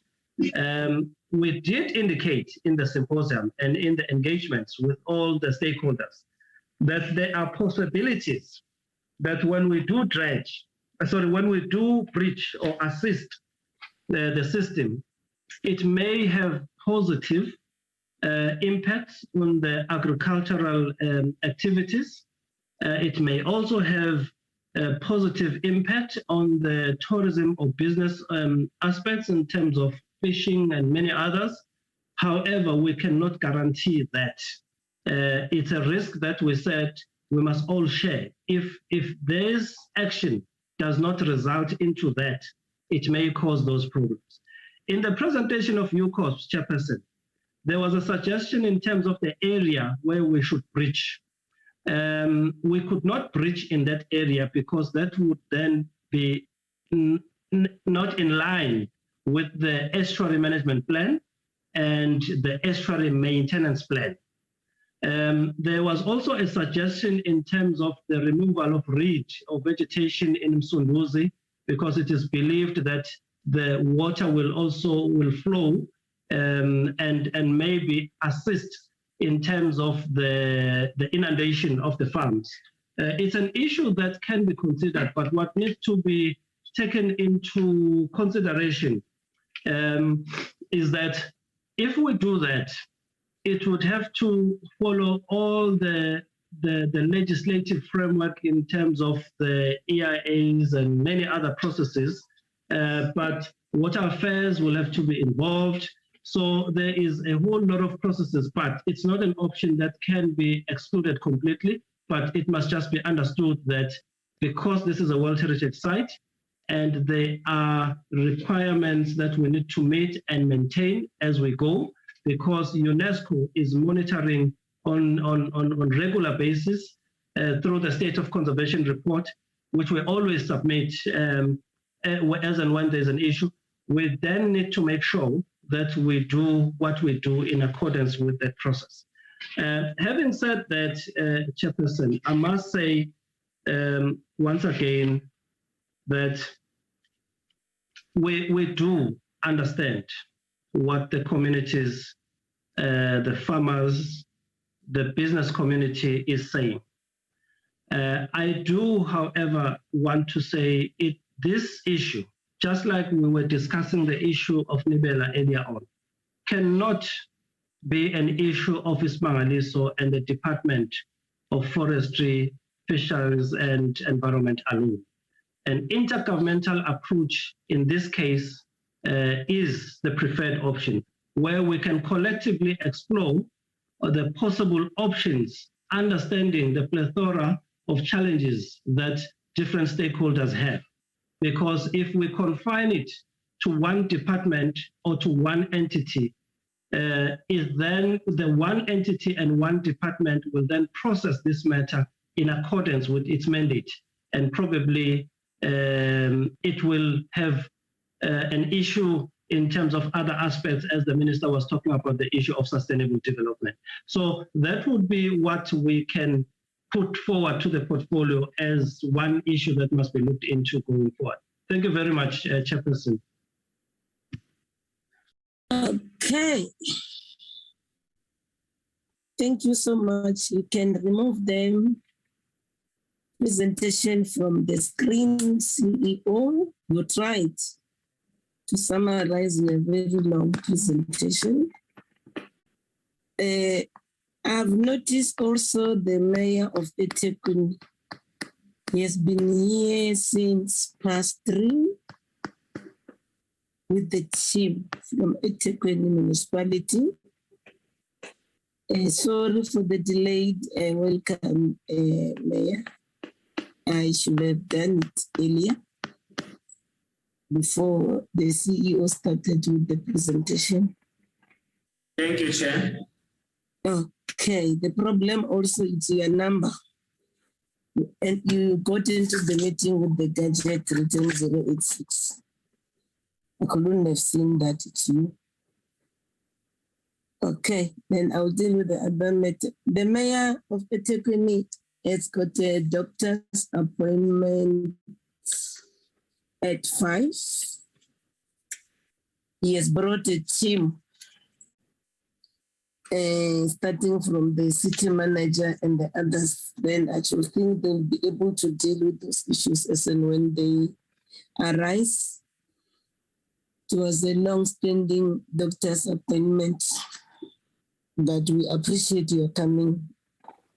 And in my other life, executive mayor, I had also had the pleasure of you when you are called to the portfolio committee. You've never shied away from coming to the portfolio committee. I sincerely appreciate you. Then I will recognize Honorable Singh, Honorable Phillips. These are the only 2 members who want to talk on the issues as raised by the CEO. Then it's okay. Then I'll also allow let's deal with that first. Thank you very much, Honorable Chair. Thank you very much. And thank you. Thank you. Honorable Mrs. and you as well. You can proceed, Honorable Singh. Yeah, and thank you to the CEO for that presentation. Honorable Chairperson, just on the St. Lucia matter, I know we are about to reach conclusion. I mean, it's It's known that the minister has set up a process. She's got a panel, and she assured this committee that she's going to meet the panel to see whether they can expedite the process. I think we as a committee need to put some timeframes to that, because she said she was going to do that. Secondly, from listening to the CEO, it seems to me that Isimangaliso is the one that can actually take a decision. And when we heard about the terms of reference on this matter, there was something called exceptional circumstances. Now, I do not believe, as a member of this committee, Honourable Chairperson, that we should be looking at red tape and including this department and that department and everybody else to come to a decision.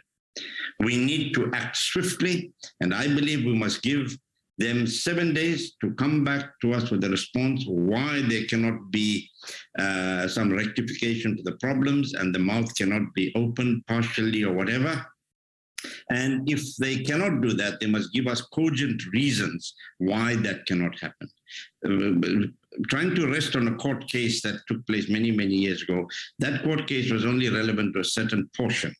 And now we have a whole estuary that's involved. So I think we must really put time frames, because, I personally have been hearing, like you, Honorable Chair, the plea of these diverse communities, and something's got to be done, because like I say, we don't want to go to a forensic pathologist and find out why did the person die. Let's prevent the death now. Thank you. Okay. Note your proposal. The next speaker is Honorable Phillips. Thank you so much once again, Chair. I just, on the previous presentation, it seems to be like the go-to position when anybody is talking about the flooding is to say, oh, but the farms were built in a floodplain. We actually all understand that and we accept that.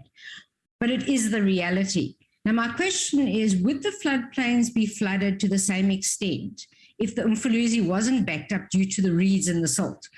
The reeds and the silt that are caused by human intervention tens or even hundreds of kilometers upstream. And then everybody's always just referring to opening the mouth or not opening the mouth. But not many people are referring to what would happen if the silt and the reeds were removed. The previous presenter did sort of touch on it, but my question is, if the silt and the reeds were removed, would we have the flooding that we've got now, or would we not? And then if we're going to keep saying that the farms are built on a floodplain, then surely what we should then do, and we want to basically sacrifice the farms on the altar of the regulations of UNESCO. Would UNESCO or Isimangaliso then offer to buy the farmers out so that they can actually carry on with their lives rather than being held on a string the way they are being at the moment? Thank you very much. Okay. Fair enough.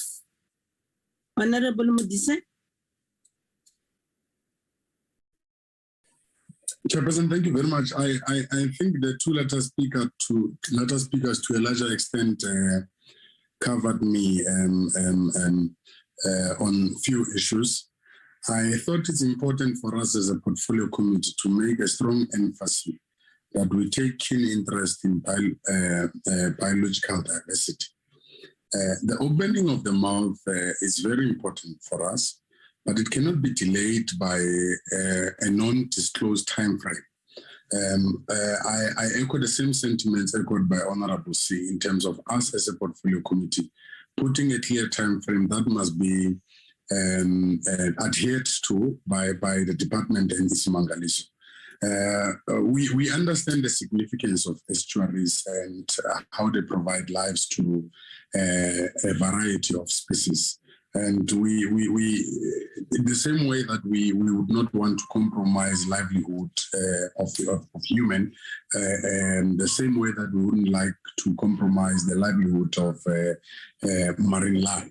But let's have a clear time frame, a well-defined program as a portfolio committee as to from A this is the next step that Isimangaliso would be taking, with timeframes that seek to suggest that there is progress. Because I, in my view, this process has been ongoing for quite some time. So we don't want a situation where there's a compromise between the interaction between the sea and fresh water. Thank you very much, Ed.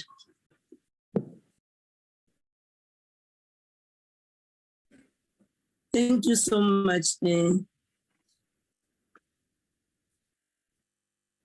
Can we quickly get the responses from the team? Then we can decide on the way forward. There are matters that needs the team to respond to before we can conclude on this matter as to what is the way forward. I got your proposal that is supported Honorable Singh by the two colleagues, but I think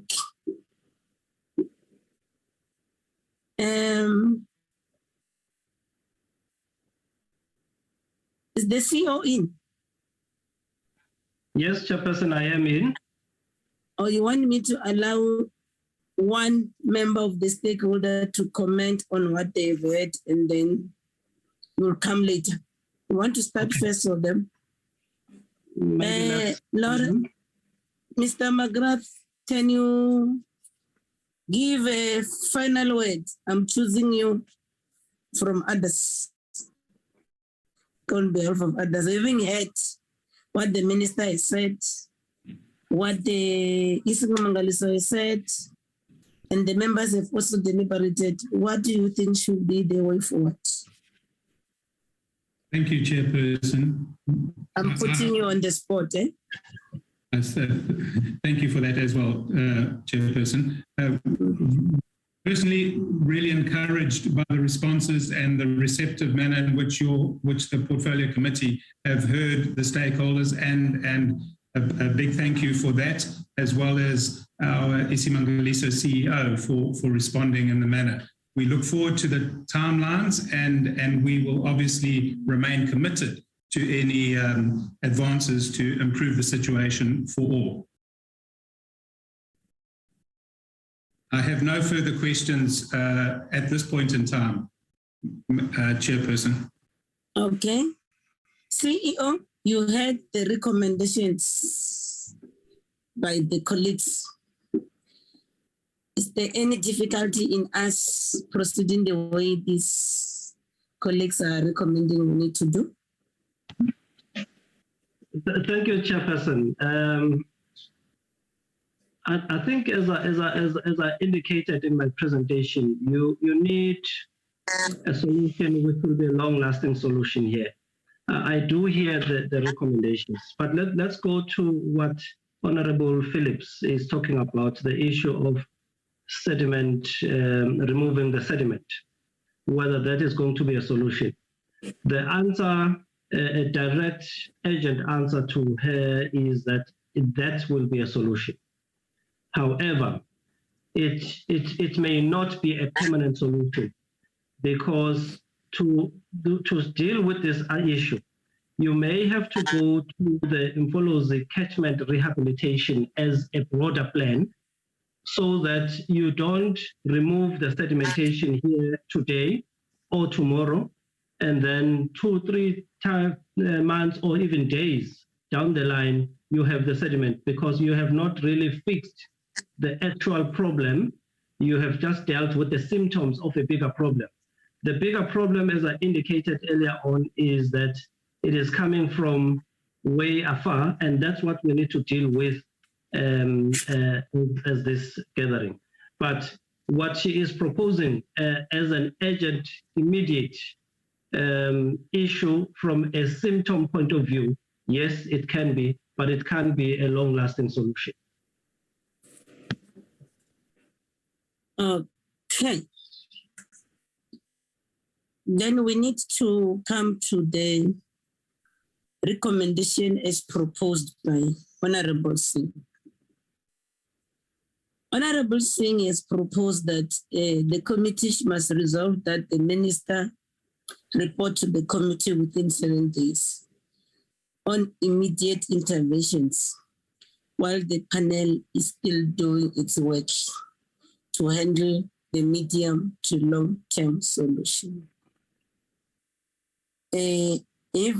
I'm raising this because having listened to the stakeholders is a very, and the emphasis of Honorable Singh to say we mustn't behave like pathologists here at the end, to allow the problem to continue because we are waiting for the report of the panel.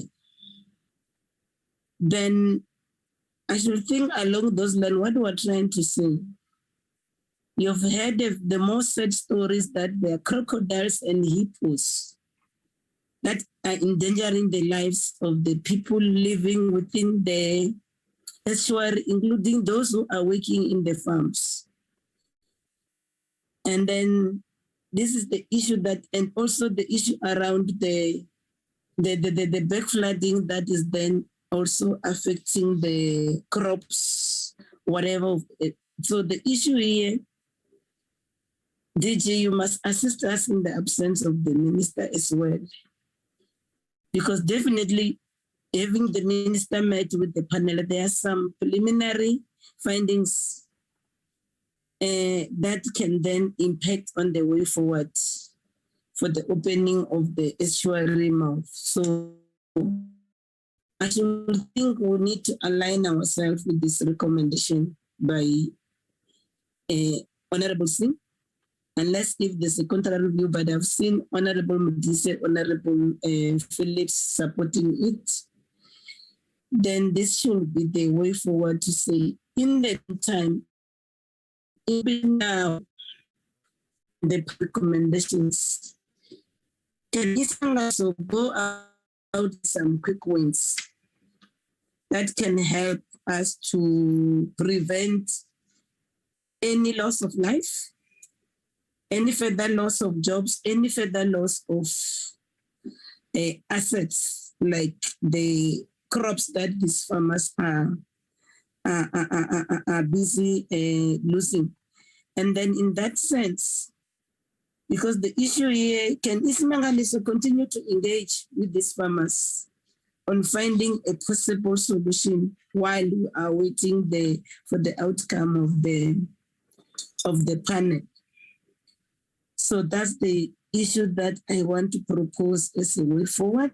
Members, is this the way forward we must all adopt, or is there any other thing that you feel I've omitted? Agreed from my side. Agreed, Chair. Agreed, Chair. Thank you, colleagues. This matter is ongoing. We'll continue to follow up on it. I want to thank everyone who has been part of especially our stakeholders. I think what we're trying to do here, we are a parliament. As members, when people come to us, we're expected to be the ones that provide the solutions, because once the matter comes to parliament, these people are having confidence on their public reps to bring solutions. So this is the matter that we have keen interest that will continue to follow up. And the DG, I hope you noted with that possible solution in between now and the release of the report by the panel. That will help minimize certain concerns as raised by the communities. Then it means we've exhausted that item. We're going back to the UPL matter. I'm going to do it in this fashion because the minister has almost spent over 2 hours with us on this matter. And then we'll then go to item number 5 on the UPL fire incident. DG, the minister said you're going to deal with this item. So what I'm going to do, I'll allow the minister and the SAPS SP 5.1 to be the first that deal with this matter. The mayor of eThekwini has assured me that the team will be able to deal with the issue that is there. The same thing, the MEC for KZN has said that the team will be able to deal with the matter. He's been with us since morning and he had also asked to be excused. So I'll hand over this to the minister to update us on this matter. That also, if the minister has been briefed, there's also an incident of a shooting that the minister of, our minister is said to us that he has raised it with you, the shooting around Isimangaliso, where in that community at the Muduli area, they've been battling to understand what has been going on, where the police seem to also lack appetite to investigate that matter. And what is concerning, this is not happening for the first time, where this family then gets attacked by the Ezemvelo wildlife rangers, and then there's nothing happening. So I can hand over to you, Minister, and also again appreciate you taking time to come to the committee despite your very hectic schedule, so that then you take us on board as a committee, and we want to apologize for keeping you this long here, but the platform is yours. Over to you, Minister. Thanks, Chairperson. Greetings to you and all other participants, honorable members, and the management of the South African Police. Greetings from the very environmental unfriendly Pretoria. It's raining, but we are waterless for less than 72 hours in our area. There is water outside, but no water in the houses. So environment is very hostile. You must blame the ANC that there's no water, Minister. The ANC. Well, this is Tswane where there is no water, but that's not the issue for now. Chairperson, I'm sorry that I'll have to run at 5, but the team will be left in the hands of the Deputy Minister. The issue that one can respond to is an issue that has been raised by the Minister Chrissy, together with the MEC in KZN, the crime situation there. Well, I don't know. Maybe they will take upon themselves to find a medium and a long-term situation. Because you will remember, Chair, that the person speaking now was once the part of the environment in that area as a Deputy Minister of Agriculture and other things. So the problem there is the people of Ezemvelo taking the law into their hands, and it has been raised that not only in that area, wherever they work, they're very unfriendly and hostile to the communities. So that's a problem, which results in the killing of the community members, and then cause the community to be hostile to whatever institution around that area. As I want to repeat, that is not only about Isimangaliso, there are other areas. The matter has been raised with the police. We are dealing with it even today. We spoke to the MEC. The only problem that is there at the present moment about policing and investigations is that community now themselves has no trust with the local police. There are allegations that the local police, they work with the security people of Ezemvelo. So speaking to the provincial commissioner there to get us a team that will work on it, because it looks like with the local police, there is a less cooperation. and we would want to get on the bottom, deal with the crime. But Honorable Chair, I want to repeat that the MEC and the Minister will have to be bold and take decision. What are they doing with Ezemvelo security, which has seemed to be very hostile and brutal against the communities they work with, not today, but for a very long time. And it looks like they're not about to learn to live and work with the people.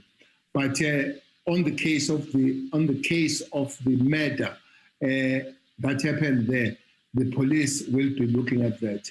Having said that, because it's a matter that has been put in the police ministry, I will hand over, Chair, with your permission, to the deputy ministers to introduce the team, and please allow me to withdraw so that I can join the next meeting that will be taking place at 5.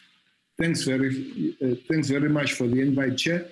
I enjoyed listening to the issues of Isimangaliso. By the way, Chair, I stayed a very long time around that area. I was working in the laboratory of Mseleni, so there's one area that I visited and I know and I highly appreciated, and I agree all of us will have to put a serious shoulder on the wheel to make sure that that place works for all of us. Everybody must put the wheel on the shoulder on this one. Thanks, Chair.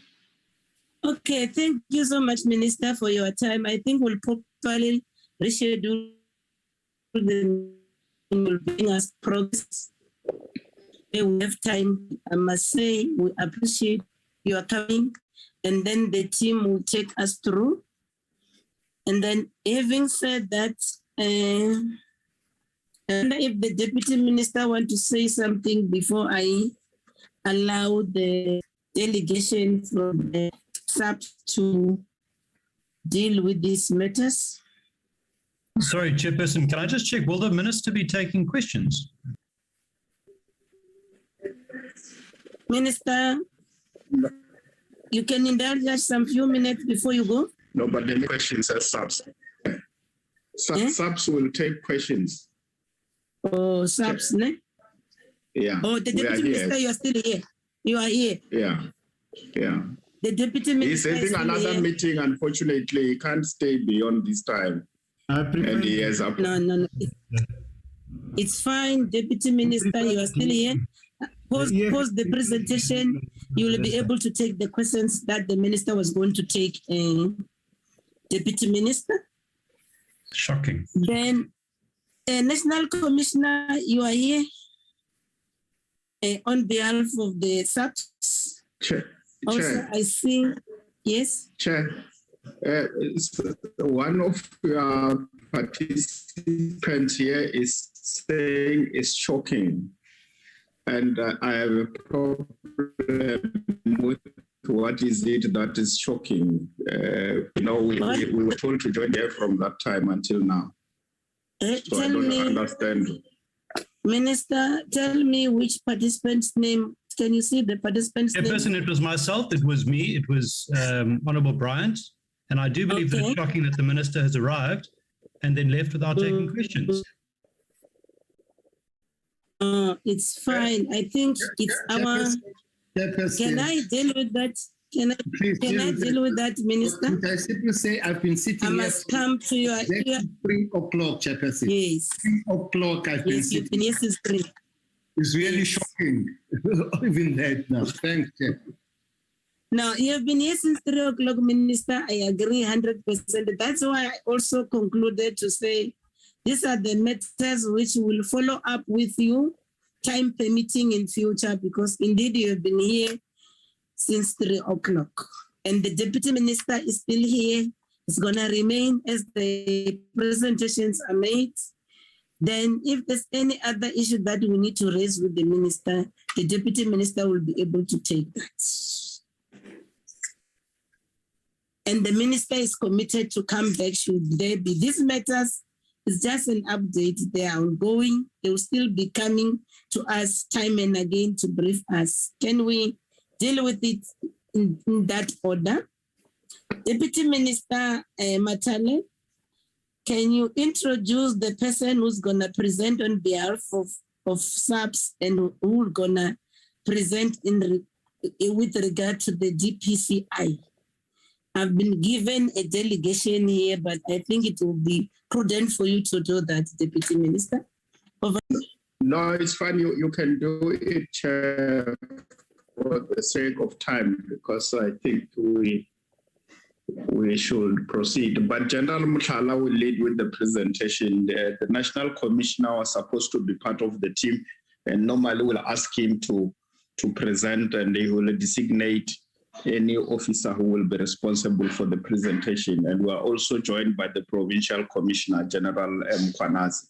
So if you may allow, we can ask the National Commissioner if he's still connected to proceed. And if not, General Muthala can take the floor.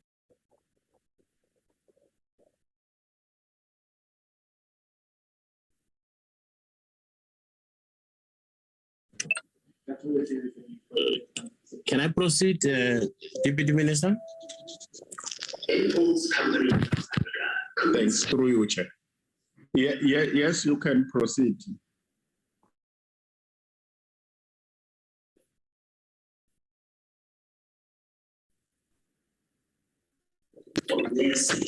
Deputy Minister and Honorable Chairperson and honorable members, my apologies. I'm currently at the airport en route to Cape Town, and my apologies for the background as I'm here at the airport.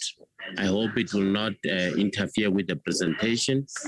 But the purpose of the presentation, Honorable Deputy Minister and Chairperson will deal with the purpose, the background, the role that the SAPS played during the incident, update on the status of investigation into criminal aspects in relation to the Konobia warehouse incident, the SAPS state of readiness to deal with such emergencies in future. Next slide.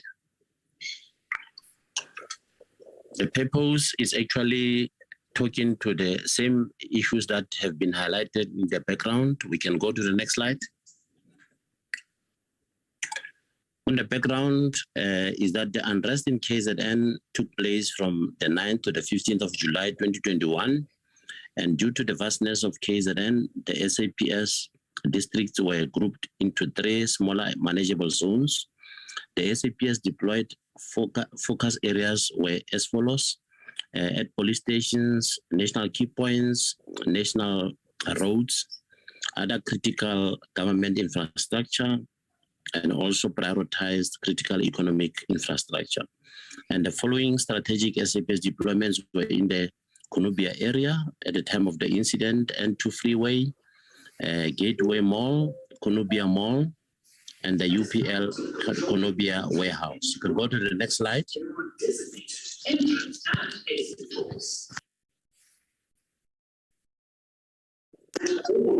Honorable Chairperson, the role that the SAPS played during the incident is that as the SAPS,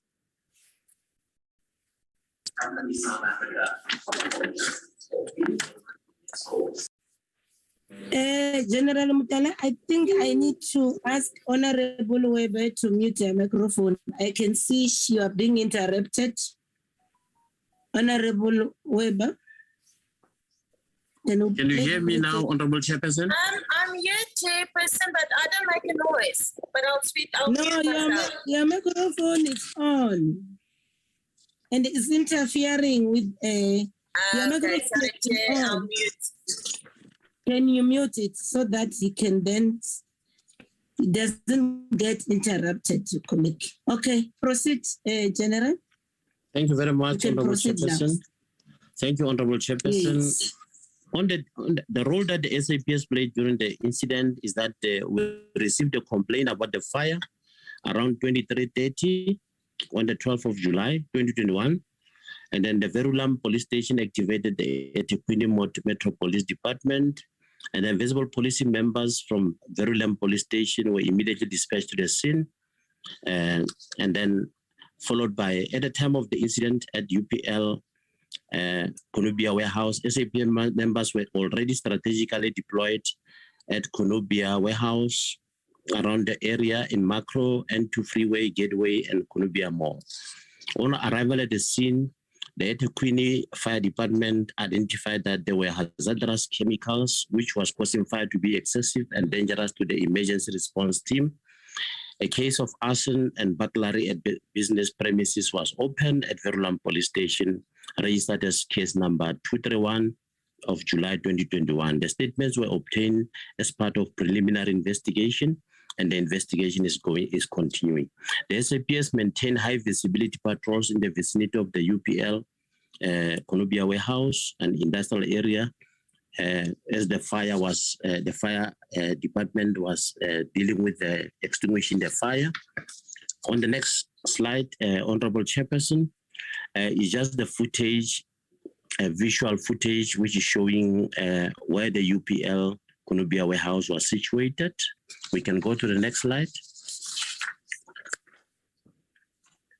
On the next slide, Honorable Chairperson, we have two cases that were opened. One was open, it's a Verulam case 231 of July 2021 of arson and burglary at business premises.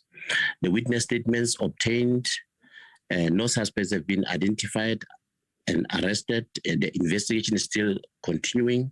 The other case, which is case number 6 of 9, 2021, also of Verulam, was opened against the UPL company for environmental related offenses, and the investigation is still continuing to obtain further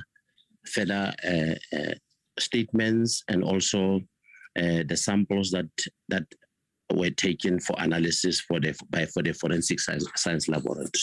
And also in this case, Honorable Chairperson, no arrest effected and investigation is still in progress.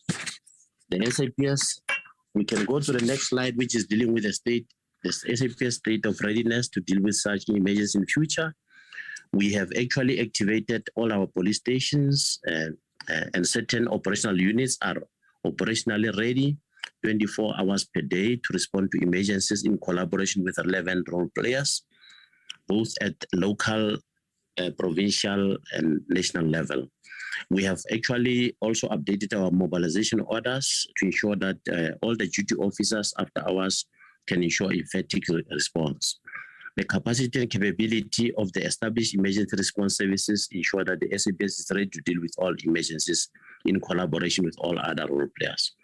We also conduct compliance inspections and regular simulation exercise with all the relevant role players to ensure operational readiness. The provincial 10.1 command centers ensure the activation of the relevant role players, and operational command centers at local, provincial, and national level are monitoring the situation that are relating to stability in the country, and hourly situation reports are actually provided. The provincial joint intelligence structure at both province and national level, which comprises of all the relevant stakeholders and departments, are meeting on a regular basis to ensure a collaborative, integrated, and multidisciplinary approach to all serious and emergency-related incidents. Thank you very much, Honorable Chairperson. I submit. Thank you very much, DM. Thank you so much. We sincerely appreciate this.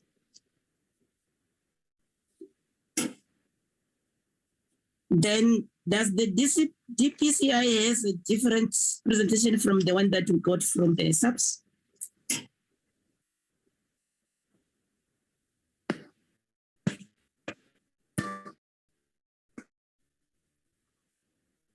It's a consolidated report.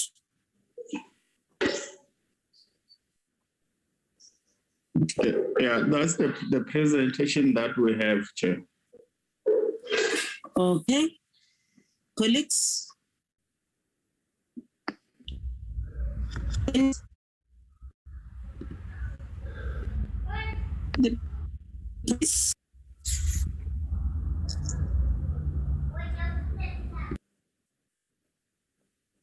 Honorable Singh, your hand is up, followed by Paulson and Bryant, in that order. Thank you very much, Chairperson, and thank you to the Deputy Minister and to the Lieutenant General for the report.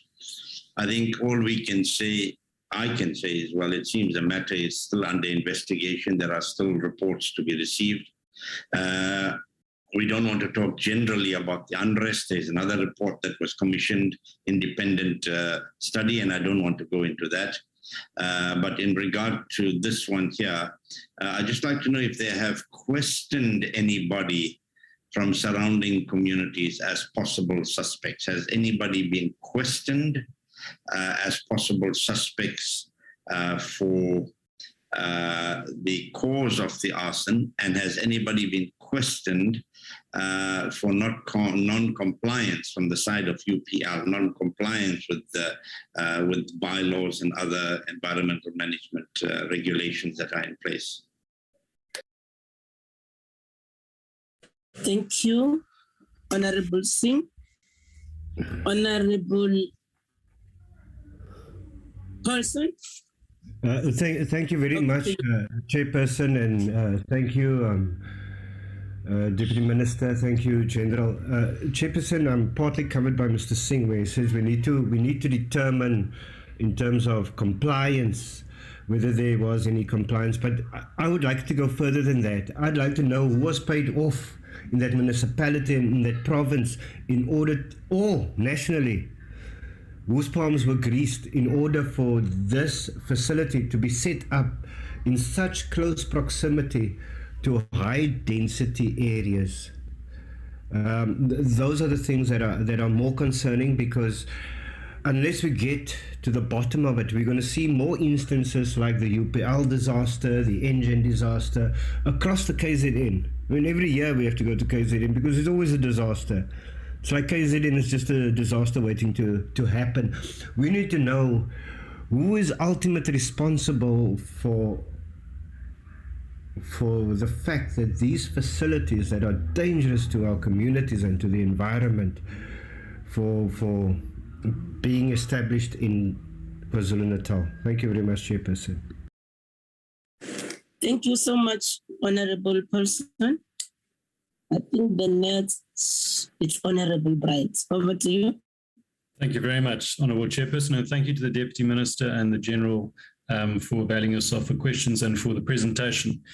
Chairperson, in terms of the report, and I know Honourable Singh has already alluded to this, but the expert panel that the President, that report that the President released, I think it was last week, made some pretty interesting findings.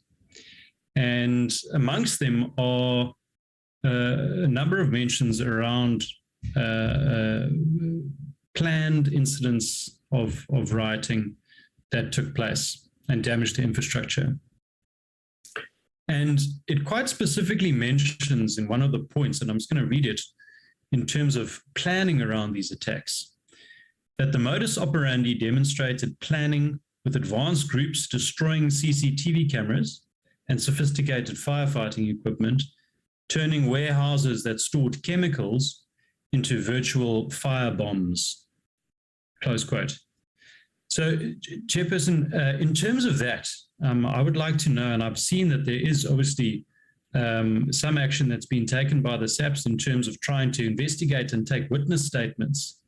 But was this the case with the UPL arson, that cameras were destroyed? Is that one of the reasons that they are struggling to find the relevant evidence? And have they explored whether or not the attack on the facility was in fact a planned attack, a coordinated attack? Because as much as there are serious questions around what was being stored at that facility, we would not have had this disaster if it hadn't been set on fire in the first place. So I'd like to just ask those questions. Thanks very much, Chairperson. Okay. Thank you. Honorable Mudisa. Chairperson, thank you very much. I want to assume that because the investigation is ongoing, it might be a bit too premature for us to delve deeply into the issues. But the questions, 2 or 3 questions that I have are inextricably interlinked with those that have been asked by my fellow honorable members. First, I think part of the presentation speaks about arson and butlery. In my little understanding of butlery, it's a forceful and illegal entry of a building with an intention to commit crime. Have we ascertained if there's anything that has been stolen for us to can investigate butlery? With arson, of course, there's fire, whether it was man-made or whether it was the systems there caught fire unplanned. Just in brief, insofar as case 231 is concerned. Secondly, it's the question of cameras. I think Honorable Bryant touches it. Were there cameras there? Were they functional? Were these cameras destroyed? Have we picked up anything to that extent? So for us to arrive at a determination that indeed this was butlery. Lastly, Honorable Chair, ordinarily, how long does the cases of this nature and magnitude take to investigate? I don't think we want to sit here as a portfolio committee for the next 2 years to leave Parliament not having received a brief or how far progress has the South African police services made in terms of arrests or ensuring that at least somebody is brought into book, even if it's not people, but a brief on how far we are in terms of these cases. Greetings to the Deputy Minister, Honorable Matale. Thank you very much, Chairperson. You first speak and then later greet the Deputy Minister. Very interesting. Mute your microphone as I allow Honorable Khancho to raise the question. Thank you, Chairperson, and greetings to the colleagues and other members. Chair, firstly, I just want to check whether we will have time to interact with other presentations that were made with regards to UPL, because there were stakeholders. Yes, we are going to do that. I wanted the police as to head the general is also at the airport traveling to Cape Town. Okay. We're still going to deal with the health department,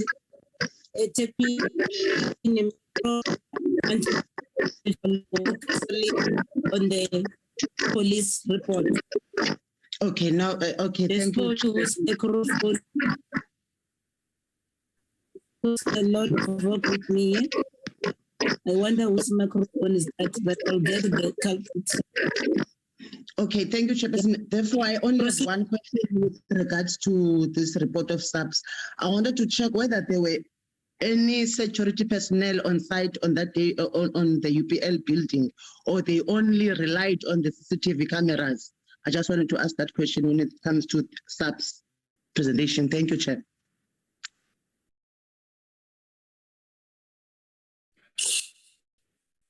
It was the last hand from the colleagues. From my side, one wants to appreciate that the case has been open against UPL as per this case number is presented, and there are charges under the Environmental Act.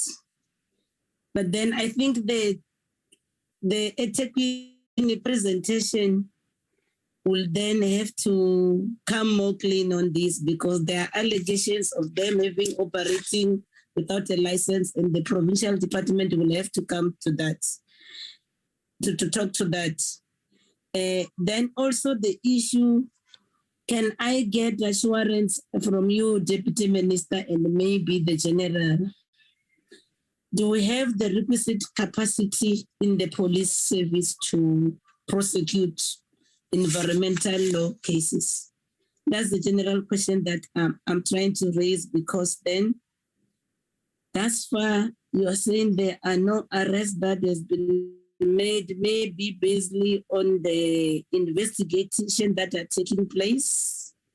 And then can we also be given a timeline or a turnaround time wherein we can start to see some action and progress? Because understanding and from the reports that we got from just interaction with the ministry, there was a serious breach of this environmental act, which is a criminal case. Then maybe the turnaround and the requisite capacity to investigate and deal with this matter, that will then address all my concerns. Over to you. Yeah, no, thanks, Chair. I must also indicate that in the platform we have General Khan from DPCI, who, when necessary, can be allowed to come in, Chair.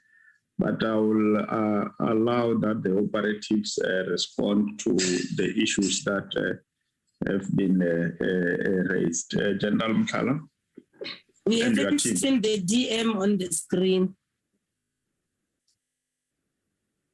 Is the DM's camera not working?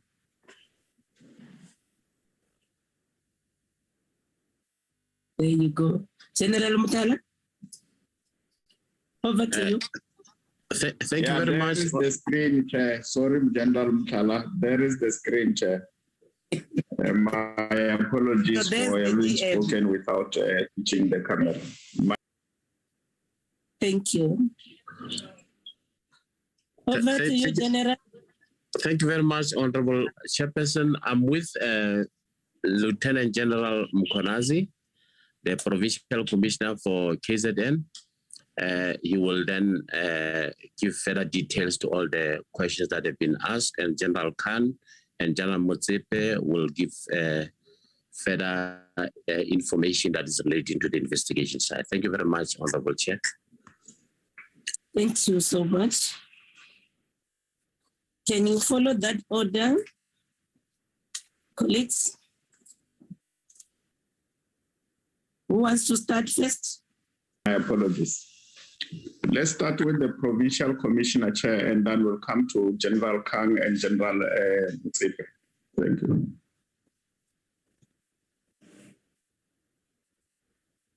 Provincial Commissioner, over to you.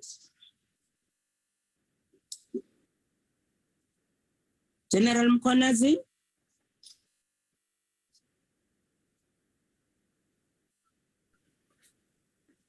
If he's struggling to connect, let's ask General Mutsepe and General Khan to come in, Chair. General Mutsepe, can you come in now?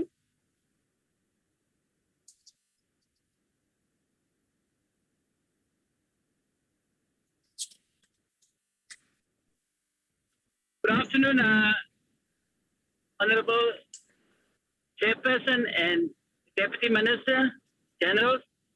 I am General Kana, Major General Kana from the DPCI. I'm the component head for serious organized crime, under which these investigations will resort. Just to answer, I must apologize, Honorable Chairperson. I'm driving from Mpumalanga towards Gauteng and the signal come and go, but luckily it has been stable thus far. You have to stop, General Khan. You must stop and respond first. You can't keep on driving because we lose and we won't have time to wait for you to connect again. Your car. I'm sorry, Chair. Yeah, that was very progressive. I wanted to say the same. Can the General please stop on the side of the road? Because it's also dangerous for him to talk to us while he's driving. I'm doing that. It's not safe. No, it's fine, Minister, Deputy Minister and Chairperson. I'm doing that as we speak. Just to state that, yes, just to answer the question on the investigation of these cases, just to say that we do have a section, Economic Protected Resources, that investigate all these matters, provided there's a contravention of any of the statute, environmental statute that we are investigating, and we will have the capacity and the prosecution to prosecute any of these cases. Thank you.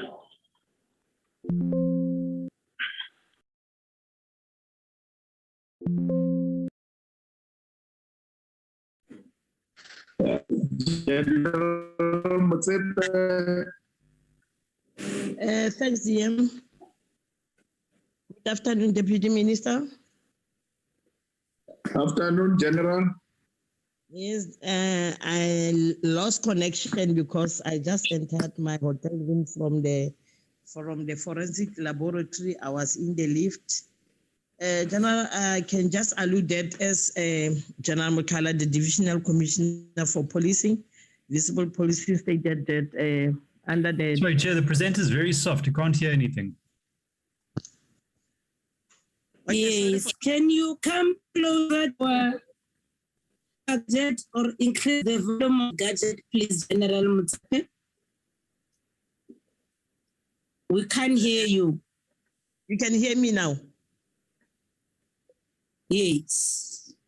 Okay, I was just alluding that as the Divisional Commissioner, I have stated Lieutenant General Mukala about the progress on investigation.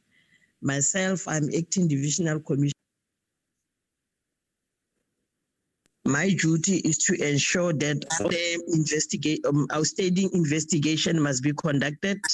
We are liaising with the provincial office, the Deputy Provincial Commissioner for Crime Detection, that all the outstanding investigation on that matter are finalized.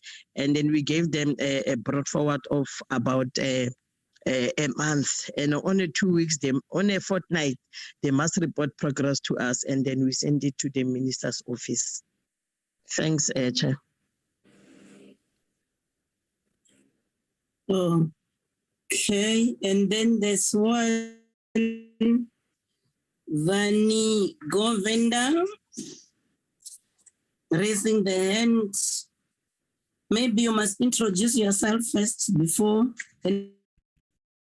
one walked, if I'm not mistaken. KD Govenda, are you the same person? Good afternoon, Chair, and good afternoon, colleagues. I'm Katie Governor from the Office of the National Prosecuting Authority, Organized Crime Component in Durban.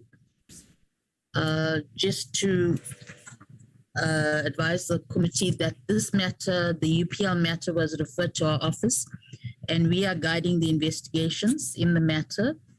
There are quite a few things that have been done already. There's some other statements which are outstanding. The next meeting will be held on the 21st of February just to determine progress on the outstanding investigations. But the matter is progressing well. Thank you. Okay, I see a further hand. Thanks, Advocate Govenda, for that. I see a further hand by Honorable Paulson. Is it an old hand or a new one, Honorable Paulson?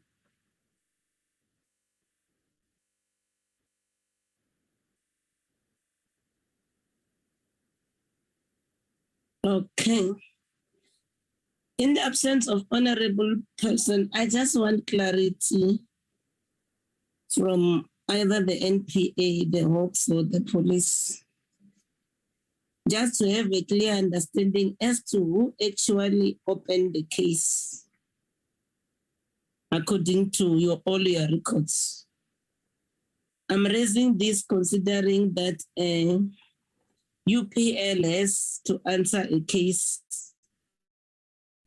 against what was normally simulated by the... I just understand who's the actual complainant in this case. And then while we're still on that, there was a matter, I should think the provincial commissioner in KZN, there was an issue around the murder or the missing person, Mr. Tulani Mduli. And then there's been several complaints about the police station in Tuba that has been serving the Nibela community. And then also that always cases that has to do with those issues around all those cases that are then perpetuated by the Isimangaliso KZN Wildlife, they get to collapse.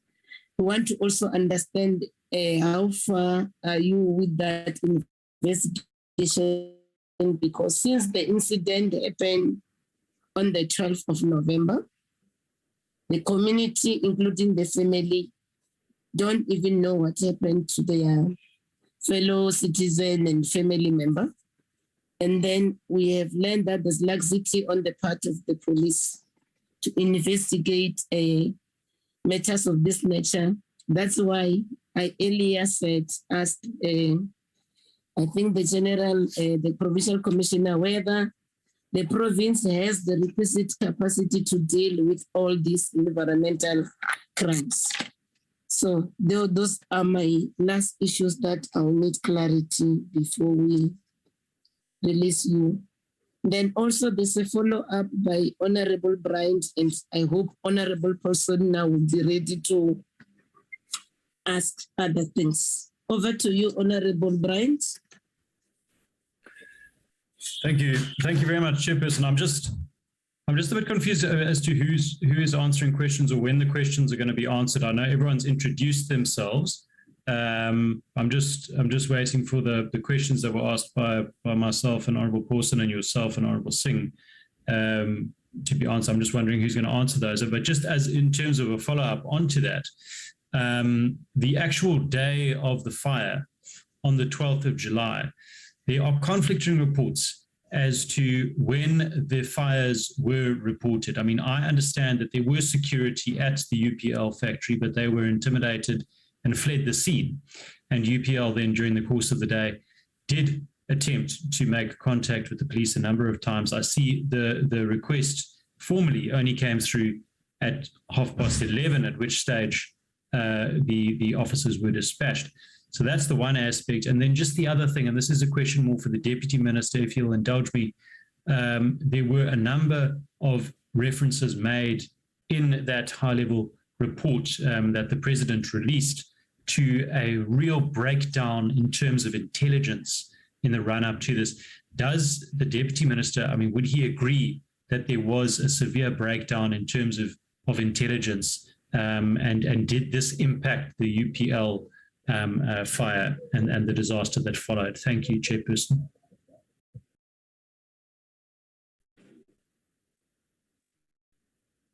Honorable Paulson, over to you. Honorable Paulson. Okay. I don't think might be having connectivity problem. Advocate Govender, you want to respond to some of the issues, then we'll allow the other colleagues from the police and the Hawks sides to also respond to the issues. I see your hand is up. Can I also see the colleagues from the SAPS who wants to respond to also raise their hands on the platform to respond to some of the issues as raised by the colleagues that remain unanswered? Over to you, Advocate Govender. Thank you, Chair.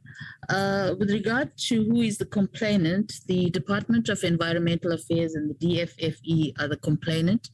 This is as a result of the incident took place, and this triggered an incident report. And this is how the department became involved. So our complainant is the Department of Environmental Affairs. And with regard to the capacity to prosecute these matters, we have senior state advocates who are guiding the investigation in this matter, and they are well versed with the environmental law, and whatever else needs to be researched, they are capable of researching, and they are capable of prosecuting the matter. Thank you. Okay. There's one, it's difficult. I'm sorry if I don't pronounce your rank properly. That's Masemula Fani. I don't have you on my guest list. You will introduce yourself, who you are, and then deal with whatever you want to deal with. Good afternoon, Honorable Chairperson and honorable members. Can we see your face as well? And then Yes, we know it's you, General Masemula. Sorry about that. Correct, Chairperson. Thanks very much. Honorable Chairperson, sorry, I joined quite late. With regard to, yes, some of the questions will be answered by the Provincial Commissioner, KwaZulu-Natal.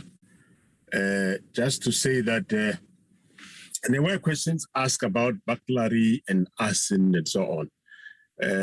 I think we would know that where there is forced entry, that is then burglary.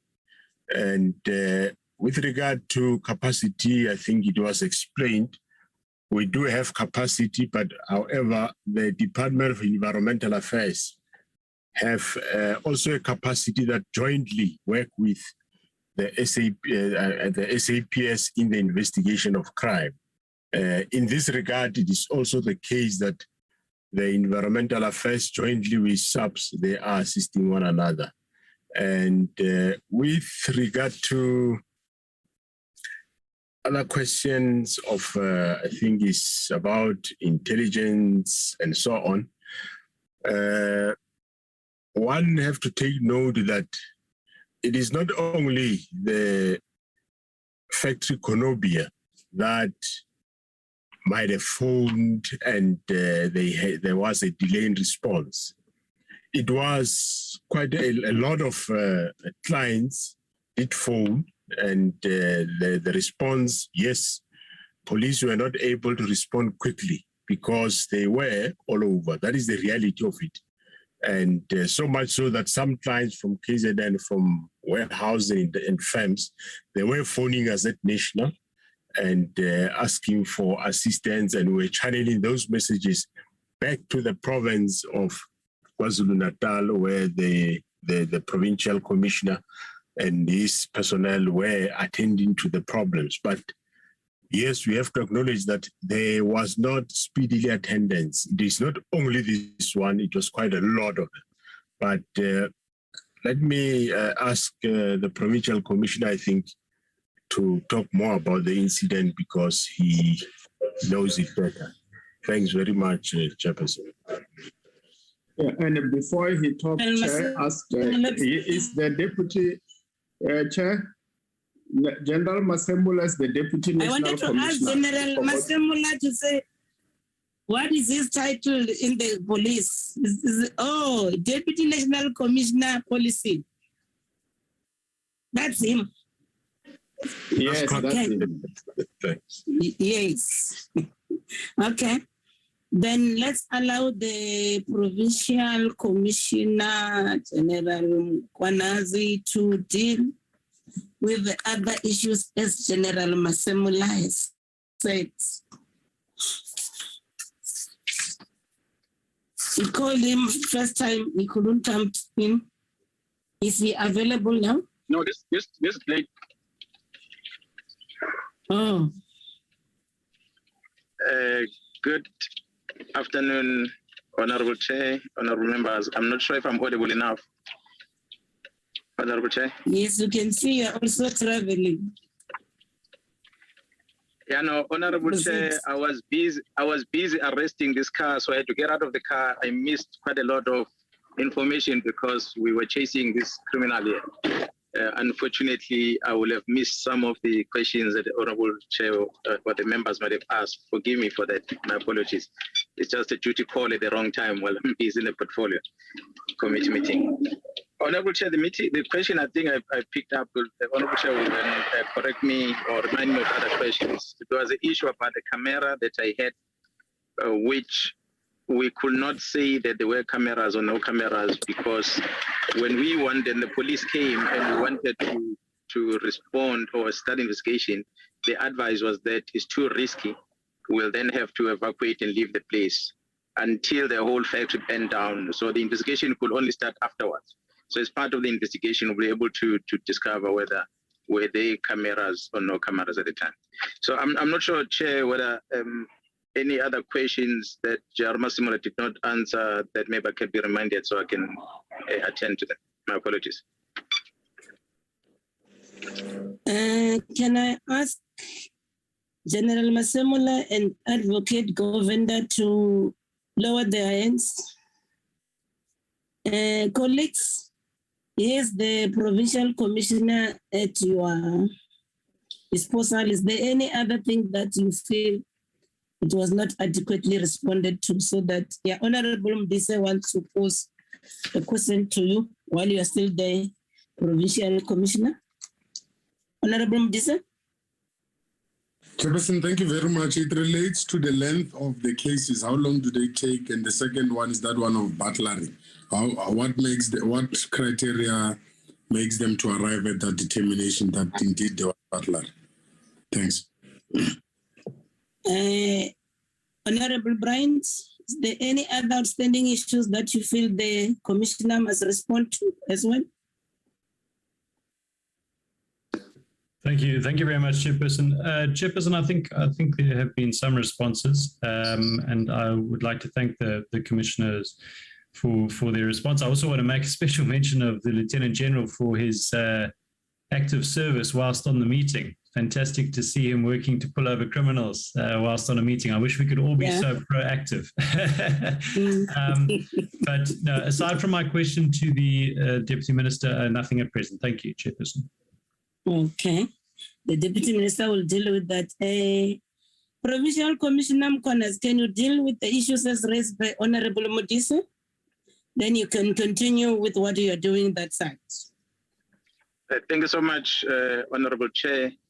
As I think Jarma Simula did explain in terms of why we have the case of burglary, it's by definition because the people broke in with intent to commit crime. That's why we concluded into that case. They trespassed to get into the place, and then they broke into that place and they set it alight. I'm not so sure, Chair, whether the honorable members are familiar with the area we're talking about, whether they could visualize the area where it is, this warehouse, versus the informal settlement that is right next to it, where the criminals might have came from. Because if the committee were to appreciate that, you'll see the risks and the challenges of police not being able to stop it easily, because it's just a few meters apart and it's separated by sugarcane. You can visualize that so that the members can understand that. Those who are not aware of that. Yeah, it's unfortunate because we don't have it on the that you can be able to show it on the screen. But Honorable Chair, it's with almost a distance of Chairperson to Honorable Masemola, we've been there. Yes. No. It's not Honorable Masemola. It's the Provincial Commissioner who's on the floor. General, the chair who allowed the chair has never been there. The chair is new, but it's fine. If you've been there, it's okay. Let me leave it there. Don't visualize they've been there before. Have you dealt with all the other issue, Provincial Commissioner? Yeah, no, Honorable Chair, I think we will have covered all our responses. As we said earlier, there are a few cases opened by the department, as well as those cases opened by the owners of the facility. So we're investigating all of them, and there will be suspect, I guess, that will be charged in all fronts. Thank you so much. Okay. Then the issue only before you leave was around the turnaround time. I think that according to your report, there's no arrest that has been made. What is your actual turnaround time, maybe, to put you on the spot, Commissioner, before you leave? Sorry, Chairperson. I hate to interrupt you. I just, if you would indulge me, there was a question that I did ask earlier, and I think it might have been one of the ones that was missed during the arrest. Chairperson, it was just in terms of the nature of the attack, whether or not there is any indication that it was planned, or at whether it is deemed to have been spontaneous, whether that's being looked into. Okay. There you go, Provincial Commissioner. Thank you so much, Honorable Chair and the members for questions. the timelines in terms of investigation is going to be a bit difficult because there are different departments involved.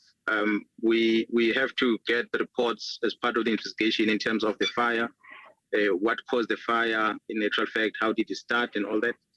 That is in terms of those that might have broke into the facility and started the fire. But in terms of the storage of those items inside the warehouse, in a case that the department has opened, also is going to require a lot of experts in order to be able to formulate the charges. So we are guided by the prosecution as we go with this investigation. It's going to be difficult for me to give timelines because we can only present the case in court or effect arrest once the investigation has been completed and we are satisfied that there are prospect of success on the case that we present before court. On the issue of the attacks, Chair, as part of the investigation that is unfolding in the entire riot situation, for the specific UPL, it's going to be difficult for us to say it was organized or not organized. But what we know that there are people that had intention to go into UPL and they banned it. They broke in and they banned it. So was this breaking and banning pre-planned, or it was something that was organized on the spot? It's going to be difficult to say that. Why I say that, Chair, is because right next to UPL, there's macro, and that's where food is. And that's what we are to try and protect. So it could be, and the next to it, it's a Konobe Mall, which is what we were protecting as well as the police throughout the whole night and day. It could be that perhaps the informal settlements, the people that eventually ban UPL, might have intended to go and break in places where they can get food. Maybe in their frustration on the presence of the police might have diverted them to relieve their anger in the UPL. We do not know. Or they might have broken into UPL hoping that maybe there is something that they can get that they can take out of the place. So it's part of the investigation. We will get to know exactly how it came about that they decided to break in there. Thank you, ma'am. The last one before you go, Commissioner. I've raised the issue of SMVL, which has effectively now killed two people from the same family. We are talking about Tolani Mdluli, who has been missing since the 12th of November 2021, and Pelimpilo Mdluli, who was killed on the 16th of September 2020. And what is self-defense. And then we have got reports that the police has got appetite to investigate these matters. What is the status of those matters? Honorable Chair, I will, if you, Honorable Chair, can give me time, I'm going to request our parliamentary liaison officers to get the questions and so that we can prepare a written response in order to update the Chair, because it will be difficult for me to say what's the status because I don't have a case docket in front of me. So if you could allow us time, Chair, we'll be able to submit a written response of it. That would be much appreciated. Thank you so much for being Commissioner. Deputy Thank you so much. Was a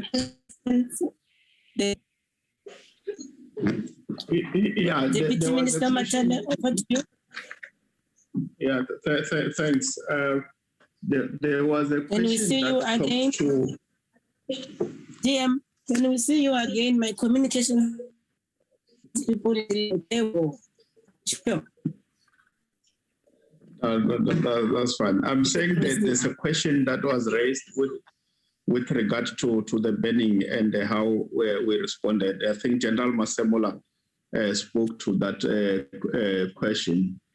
Suffice to say that yes, indeed, for some times before these uprisings, there were issues that had to deal with the challenges within within crime intelligence, because I think we are all aware that we had General Jacobs who was leading that institution, and through other processes he was reassigned. So yes, there were those challenges.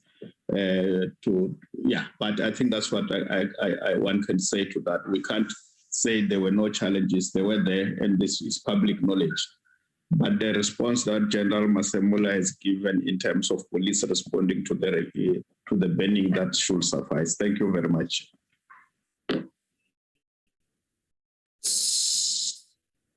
DM, I don't see any hand that has to do with follow-ups.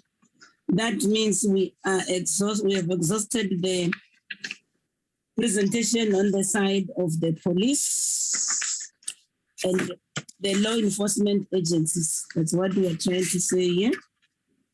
Then we'll be left with the presentation of the Department of Health. I've not been given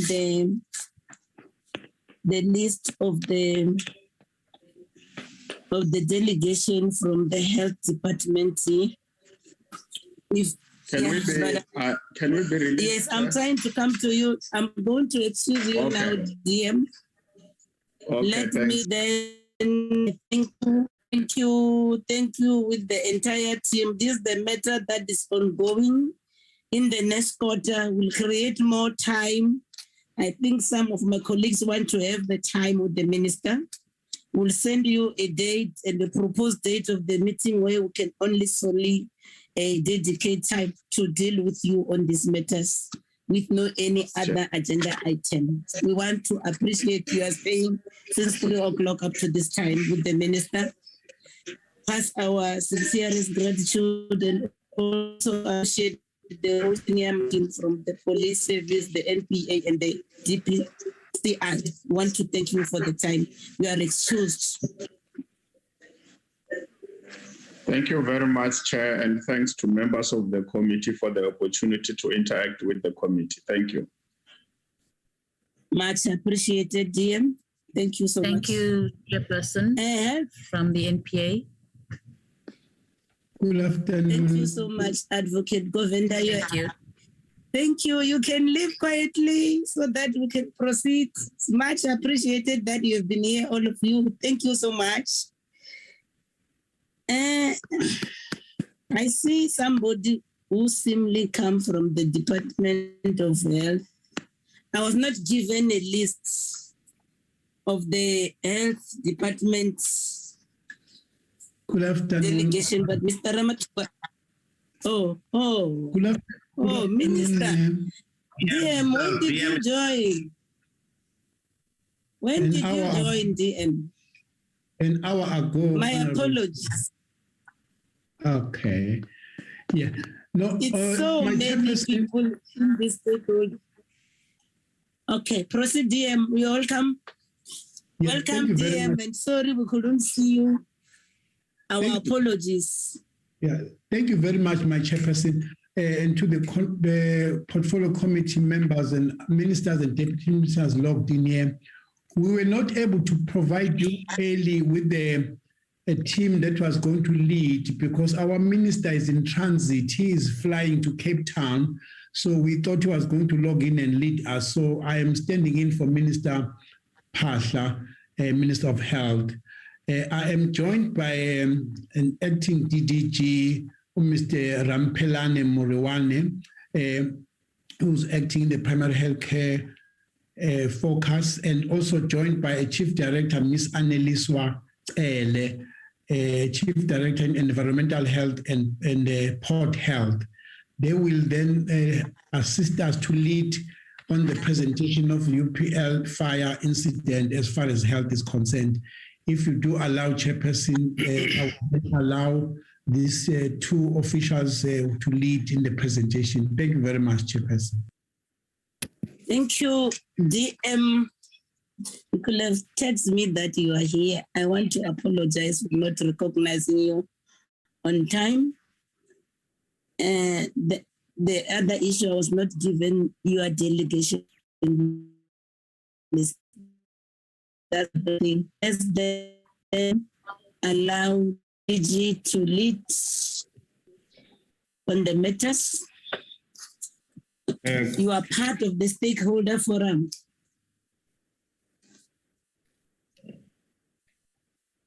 Can I go ahead, Honorable Chair? Yes, I've given you the platform. No, thank you very much, Honorable Chair. My name and surname is Ramthelani Murewani. I work for the National Department of Health. I don't know whether the Secretariat for the committee will share, or must I share my slides from my side? We're not given sharing side. Normally we prefer you do it. It's better for you to control the slides. Okay, if I'm given sharing rights, I'll present. I'm still waiting to be given sharing rights. It's not coming. All right, there we are. I'm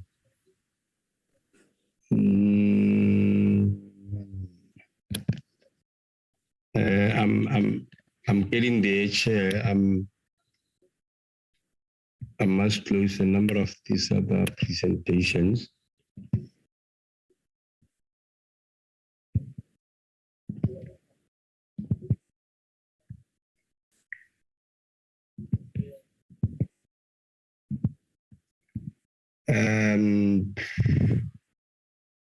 I don't know what happened. Ms. Keller, are you able to share for me? Can then direct the slides while I'm.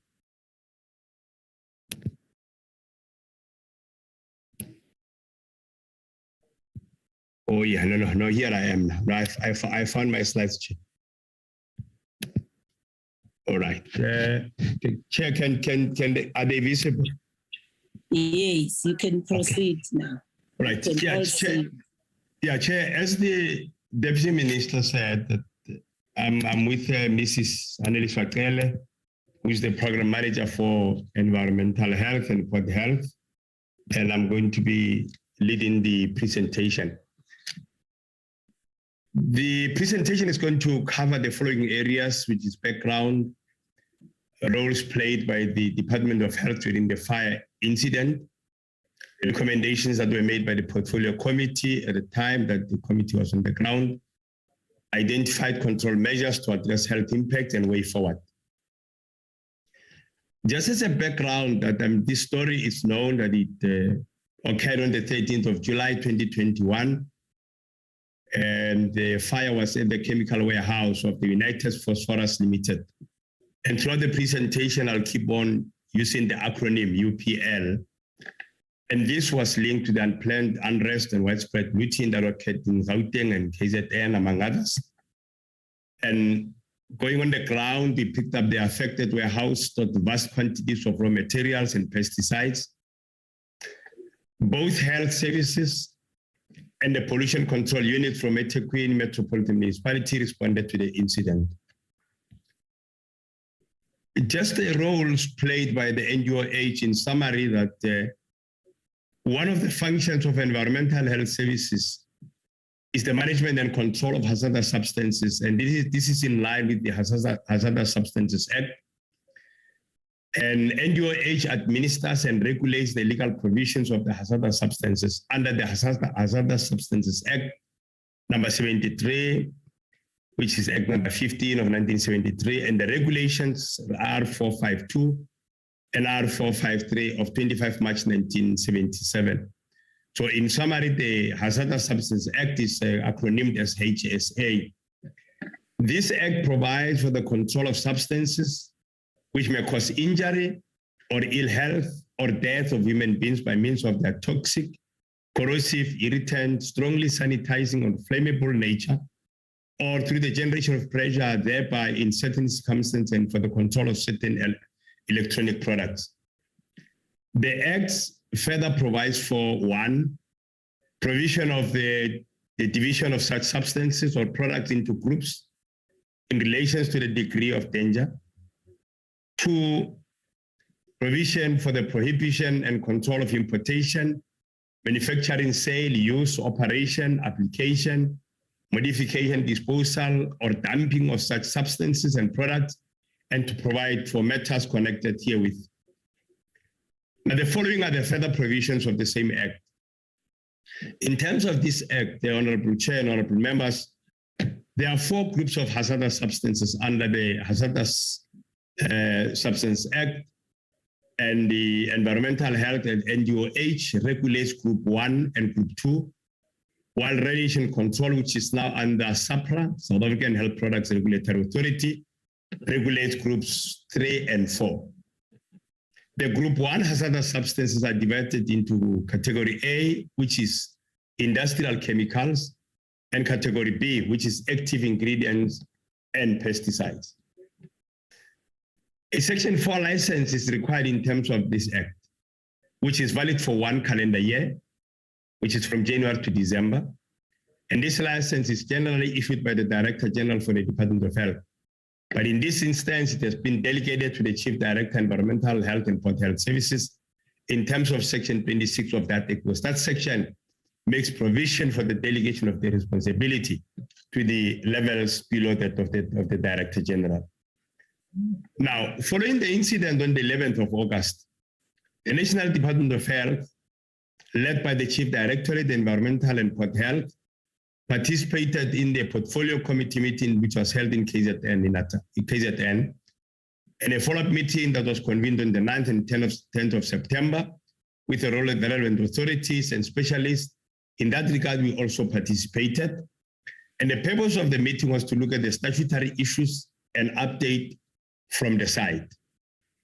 At the site, experts and specialists were appointed to assess the incident and its impact on human health, on environment in terms of ecology, occupational health, toxicology, geology, air quality, and hydrology. In this connection, the specialists included, among others, the following: atmospheric impact report, that dispersion modeling, which is in short called the AIRSHED, air crab sampling, which is called SkySide, human health, risk, occupational and toxicology assessment, which is called APEX, ecological impact assessment, which is ground truth, geological hydrological assessment, which is called geomeasure. And these are the names that are given and by technical and professional people, so it's easy to identify them rather than call the entire long name. The Department of Health participated the follow-up site visit, and we further attended the joint collaboration and engagement session, which was held on the 16th of August, 2021. And in this area, we're joined by the colleagues from the Department of Health in the province and the eThekwini municipality. Now, legislative requirements in terms of licensing, registration, and permitting was discussed during the said session. The National Department of Health brought to the attention of members during the session the fact that all active ingredients or pesticides that are identified in the list of chemicals must be registered by the Department of Agriculture, Land Reform and Rural Development, because this is an area where the registration takes place in spite of us being able to monitor, particularly when they are stored.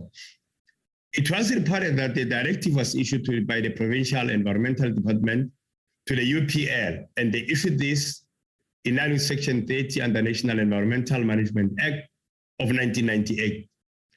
And the response was provided by UPL in that regard. But in the area where they were issued with a warning, the response from UPL had certain disputes. I think one of them was that they were given short time periods for compliance with the directive. So normally when people have disputes, we do note them, and this obviously gets subjected to further scrutiny whether they are valid or they're not valid. Now, during the time that the portfolio committee was on the ground, the portfolio committee made the following recommendations. It made the recommendations that the Department of Health and the Department of Agriculture, Land Reform and Rural Development should conduct an analysis and legislative review of the Hazardous Substances Act number 15 of 1973, as well as Fertilizers, Farm Feeds, Agricultural Remedies and Stock Remedies Act number 36 of 1947.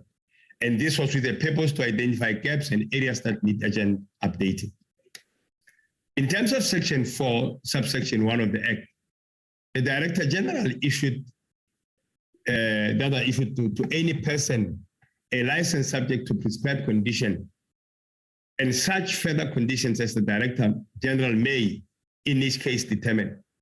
And the Director General may require an applicant contemplated in subsection 1 above to furnish him with such information in addition to any information that is furnished at the time of application by the applicant in terms of the said subsection, as the Director General may deem necessary. And no provincial environmental practitioner is allowed to perform control of hazardous substances unless issued with a letter of authority under the said Act. The process of reviewing the Act, Chair, has commenced and it's in progress.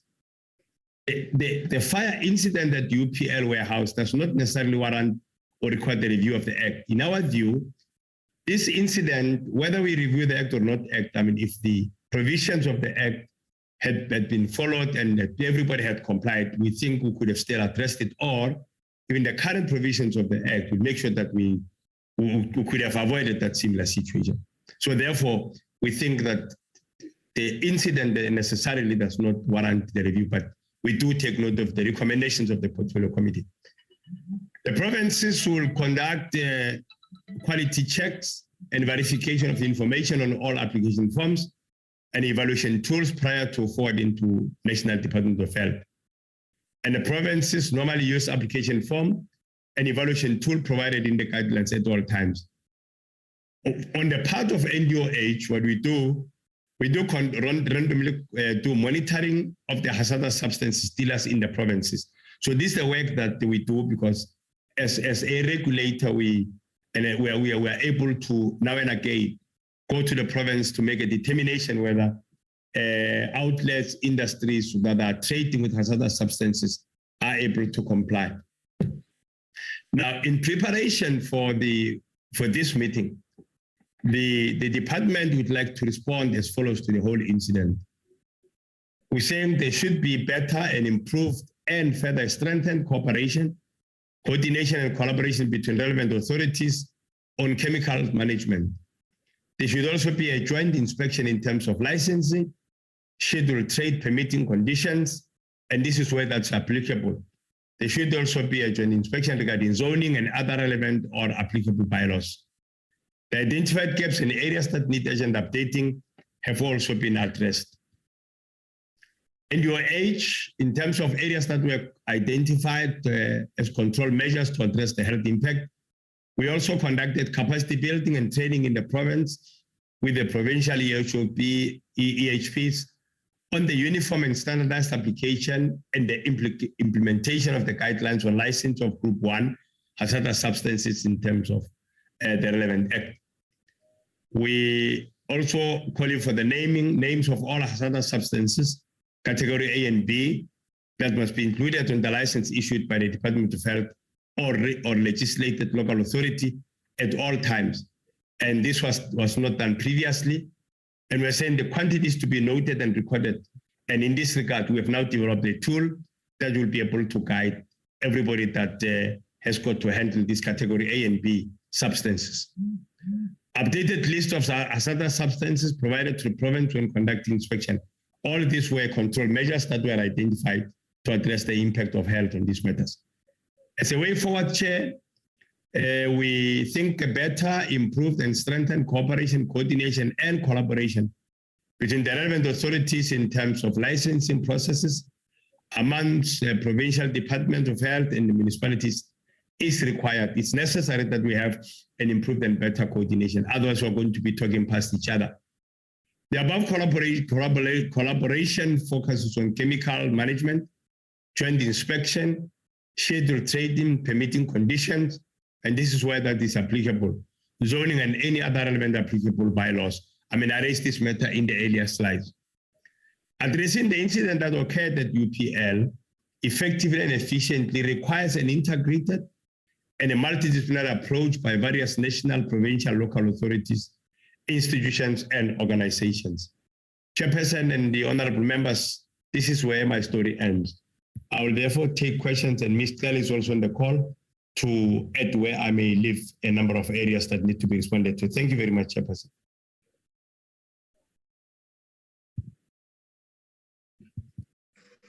Thank you so much, DDG Rampelane Murewande. Yes. Colleagues, anyone who want to interact with the presentation? Honorable Weber, Honorable Singh, Honorable Bryant, in that order. Chairperson, thank you very much. Honorable Weber. Thank you. Can you hear me? All right. Yes, thank you very much for the presentation. I'm in agreement with the changes and everything, Chair, and I think, like you said, it's needed. But you know, I have one concern, and when we started today, Groundwork actually came up and they were talking about a couple of things. And one of the things that they talked about was the fact that, let me just get to my notes, is that this, and I want to hear from our learners colleague that UPL is up and running again, and or it will be soon, very soon, and it will go on it. Maybe all of these changes has been made.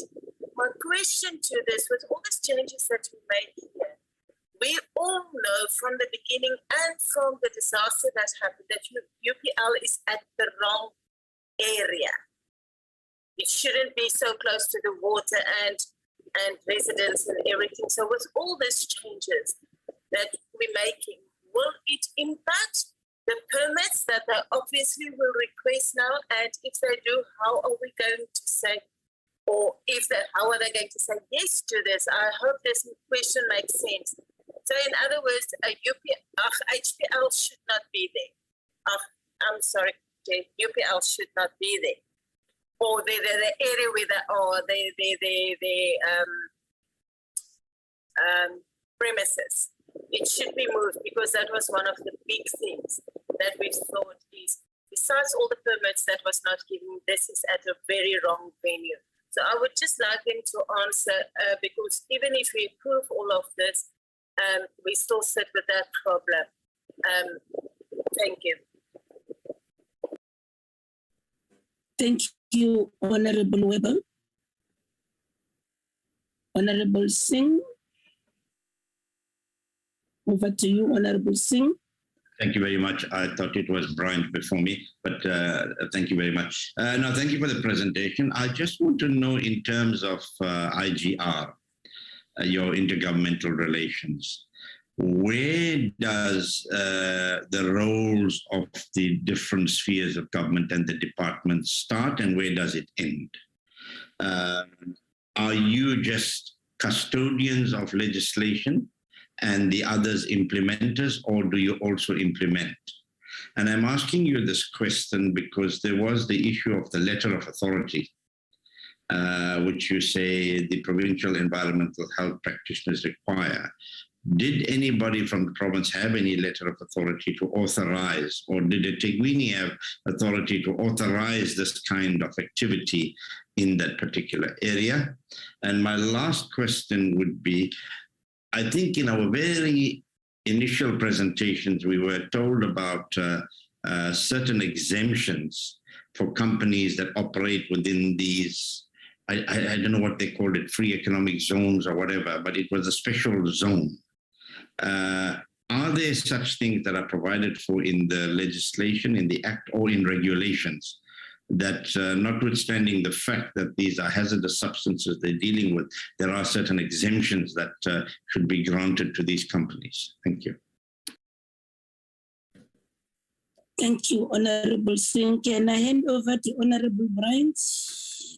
Thanks very much, Chairperson. Chairperson, mine's very quick.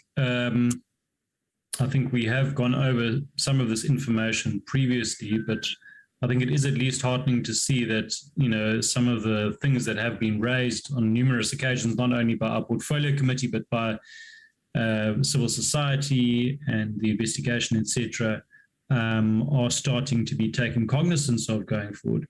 But, you know, one of the points that was raised, or one of the recommendations that was made in that presentation, was for random checks at some of these chemical storage facilities. I think perhaps that's one of the reasons why we ended up in the situation we did, is because the checks were random. Should we not be focusing on having more regular checks instead of random checks at these facilities, so that we can ensure that the chemicals and the hazardous materials are kept in check on a regular basis, as opposed to a random basis. Thank you, Chairperson. Thank you, Honorable Brains. Honorable Mdisa, over to you. Yeah, Chair, thank you very much. I think firstly, do we know if the substances that were stored in UPL, either in Konubia or anywhere else in the country, are regulated by the Hazardous Substances Act or the South African Health Products Regulatory Act?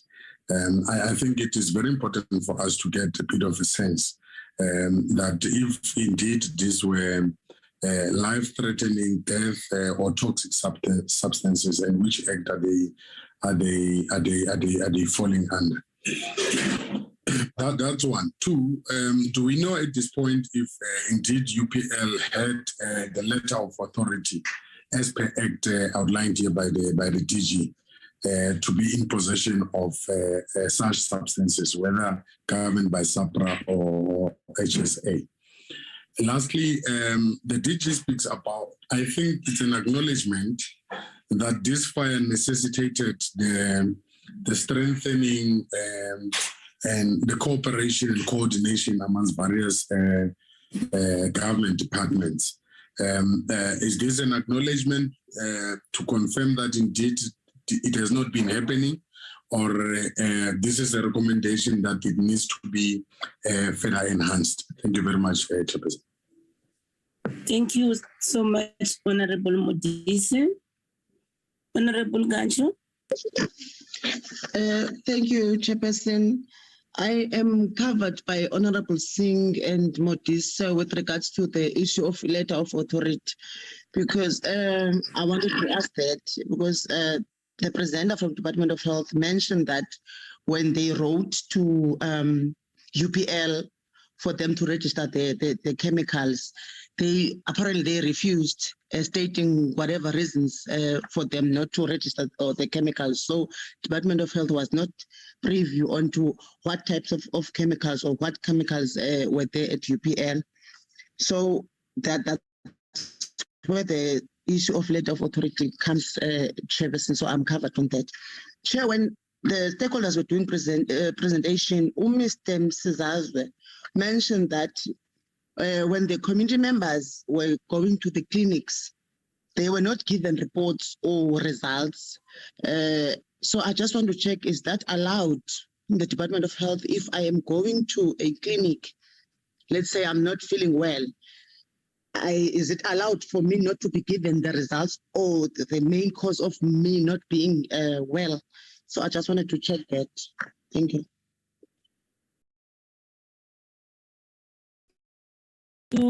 Colleagues, can we then hand over to the team led by the DM to respond to the issues? Yeah, no, thank you very much, Honorable Chair. I will actually allow my team to respond, but I do notice here that you are also going to be getting a presentation from eThekwini municipality, and I'm hopeful that Dr. Kumede might maybe come in at that time and answer some of the questions that have been asked by Honorable C. Thank you very much. But let's give to Mr. Murewan. Thank you. Can I ask him to focus on the department-related questions only? All right, yeah. Sure. Can I go ahead, Chair?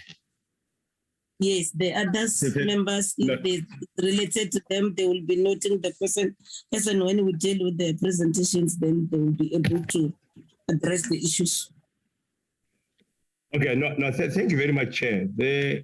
Chair, I want to deal with a few questions, and then I will ask Mrs. Tele and Mr. Melokramatuba to add where it is, where I may have left some questions.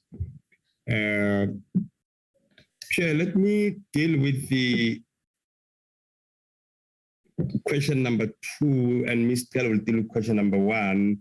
Honorable Singh, and I want to deal with those that I can deal so that I don't have to come back now and again. Honorable Singh has asked the question, where does the role of the NGO start or where does it end? Chair, we are a regulator, so we do regulate, and the rules are very clear. So as a regulator, we set the norms and standards, and as I said in the presentation, it is very clear that the matters of hazardous substances are regulated at the level of the Director General, and therefore these are the roles that are played by the National Department of Health. But of course, this role, in terms of intergovernmental relations, we do render services, as it is the case generally, in collaboration with the colleagues that are on the ground, because those are the people that know exactly what is happening on the ground. I think in that regard, I must say, there's no confusion. I mean, we don't fall on top of each other. We know what each role player, whose role is, and where their role starts and where it ends. But I'll leave the others. I think the one that pertains to eThekwini, whether the authority, I want to wait maybe when the eThekwini presents, they'll be able to deal with that, and even including the issues of zoning. The Honorable Brian raised the issue of random checks versus regular checks. Honorable Chair and honorable members, I want to say, we could say random and regular, but I think the message we're really sending is that we do check these entities, but of course, because they are spread across the country, what we do, you do randomly check, identify areas where you really need to know if there's, for an example, suspicion. But in many areas, I mean, there are areas where if there's a clear risk that has been identified, the more focused and planned check is done.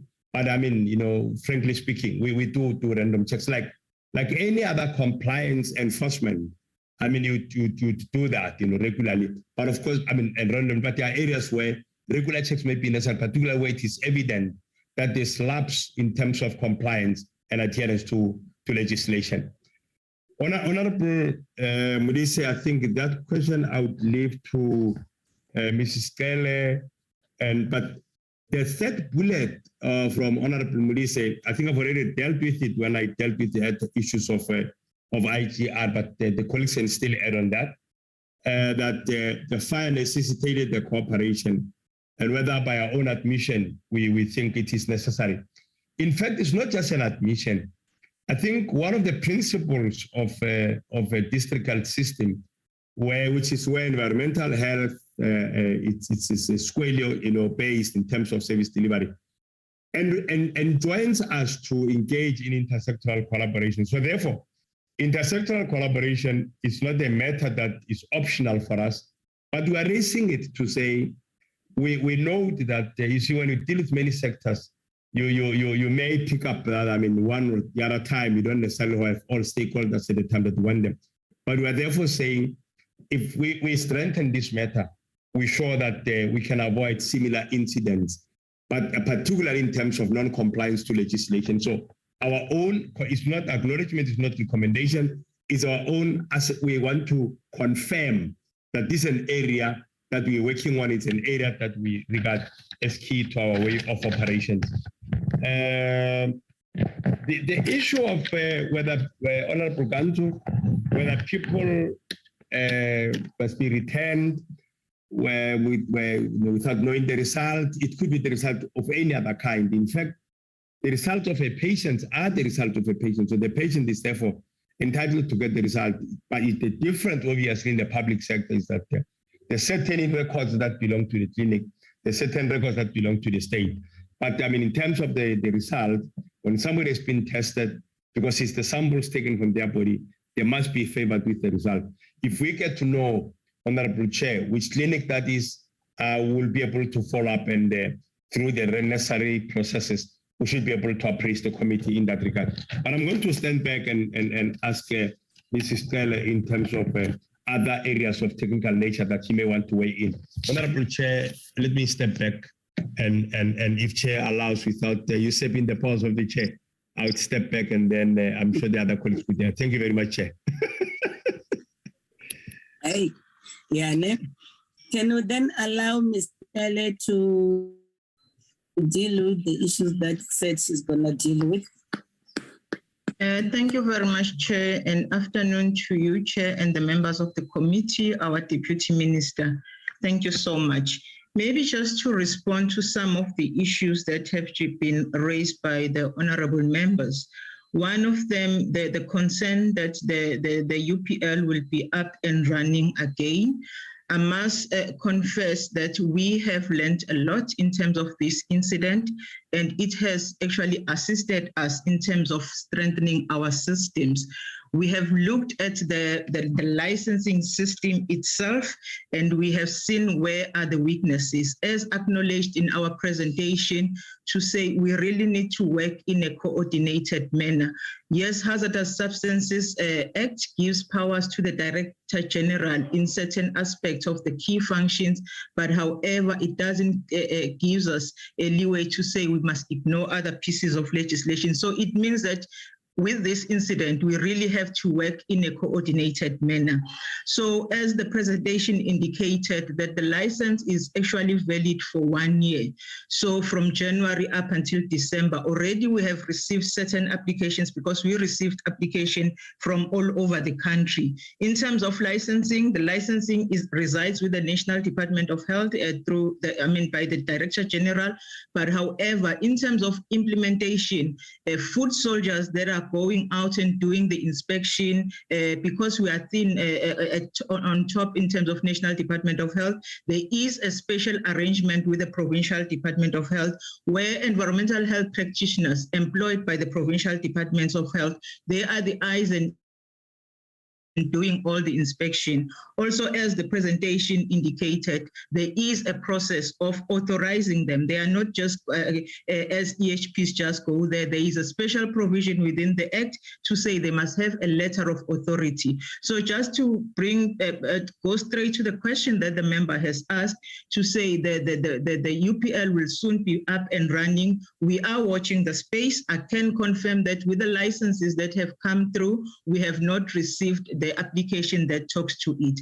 But however, we have made a certain provision in terms of the license because we picked up that our license is a bit weak. What we've done now, we have strengthened the area whereby we are now listing all the substances that are in that particular factory. And then moreover, we have put a special condition on a license itself. If I can read it, a chairperson as is, we are saying this license is subject to the following condition. The granting of this license does not exempt authorized person from the requirements of any other law. So we are really covering ourselves here so that we don't have a situation where the company will say we have been licensed by the Department of Health only to find that there are issues relating to other provisions of the Act from other departments. So Chair, it's an area that we have learned from in terms of this incident, and we are strengthening our relations, and also the issue of zoning that is covered by the municipality, but also with us working together, issues of scheduled trade licensing, functions that the province is doing on behalf of the National Department of Health, the Department of Environmental Affairs, the Department of Agriculture. The incident tells us that we have to work in a coordinated manner. Thanks a lot, Chairperson. I'm not too sure, Chair, through you, I've got Mr. Ramachuba on the line. I'm not too sure that we can allow him to also give some responses. Thanks a lot, Chair. That was the commitment of the DDG that Mr. Ramachuba will also say something. It's his turn now. He's on the line or in the meeting. Yes, Chairperson, I am connected, Chairperson. Thank you very much. Thank you very much. Apologies for that. Yeah, Chairperson and Deputy Minister, just to emphasize. Put that phone down so that we can see you properly. Okay. Sure. Thank you, Chairperson. Just to emphasize on the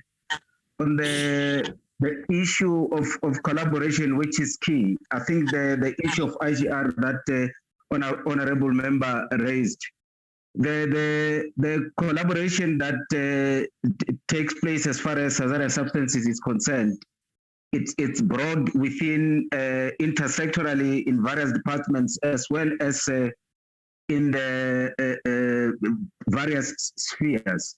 While my chief has mentioned the role or the authorization that goes to the provinces in terms of doing the inspections, we also have another leg within the National Health Act where local government or municipalities through the provisions of the National Health Act does do surveillance of premises, which means all premises that are there, which requires them to also do inspection.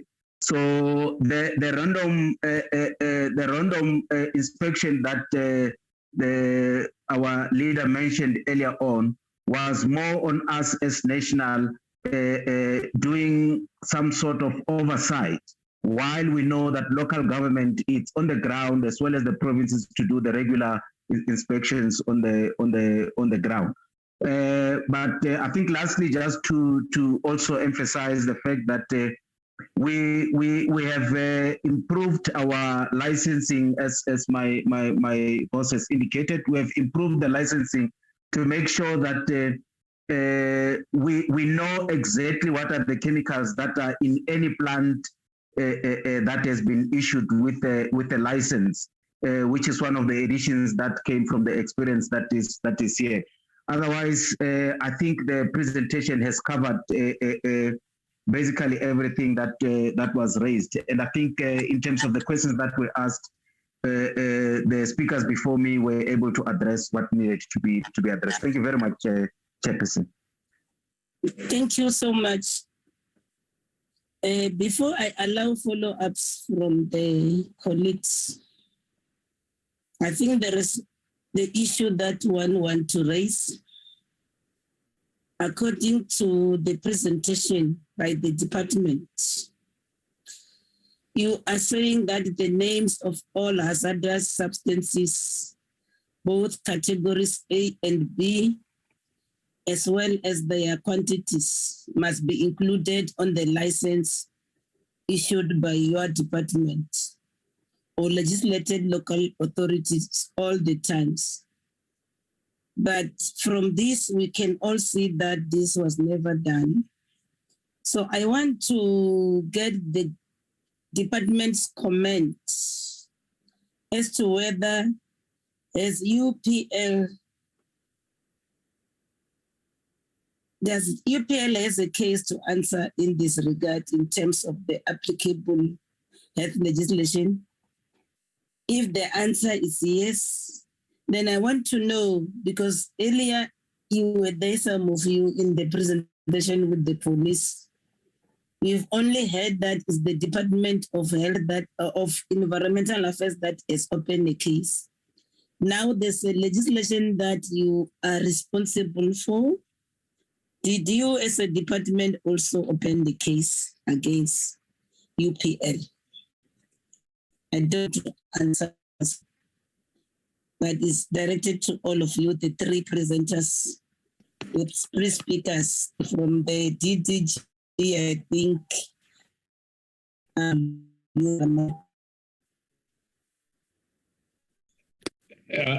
Honorable Chair, I would want to ask.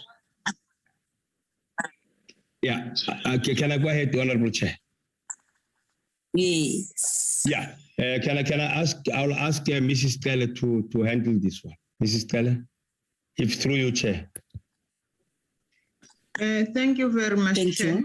From our side, there has not been any case opened, but however, because we've been working on the ground with Department of Environmental Affairs, whatever information that they needed from the Department of Health, we were able to supply. So just to answer you, Chair, we have not opened up any case. However, whatever information that is needed, we are able to supply. Thank you. Can I follow up? This is something that is within your purview and then you don't act. Are there any reason why you didn't do that?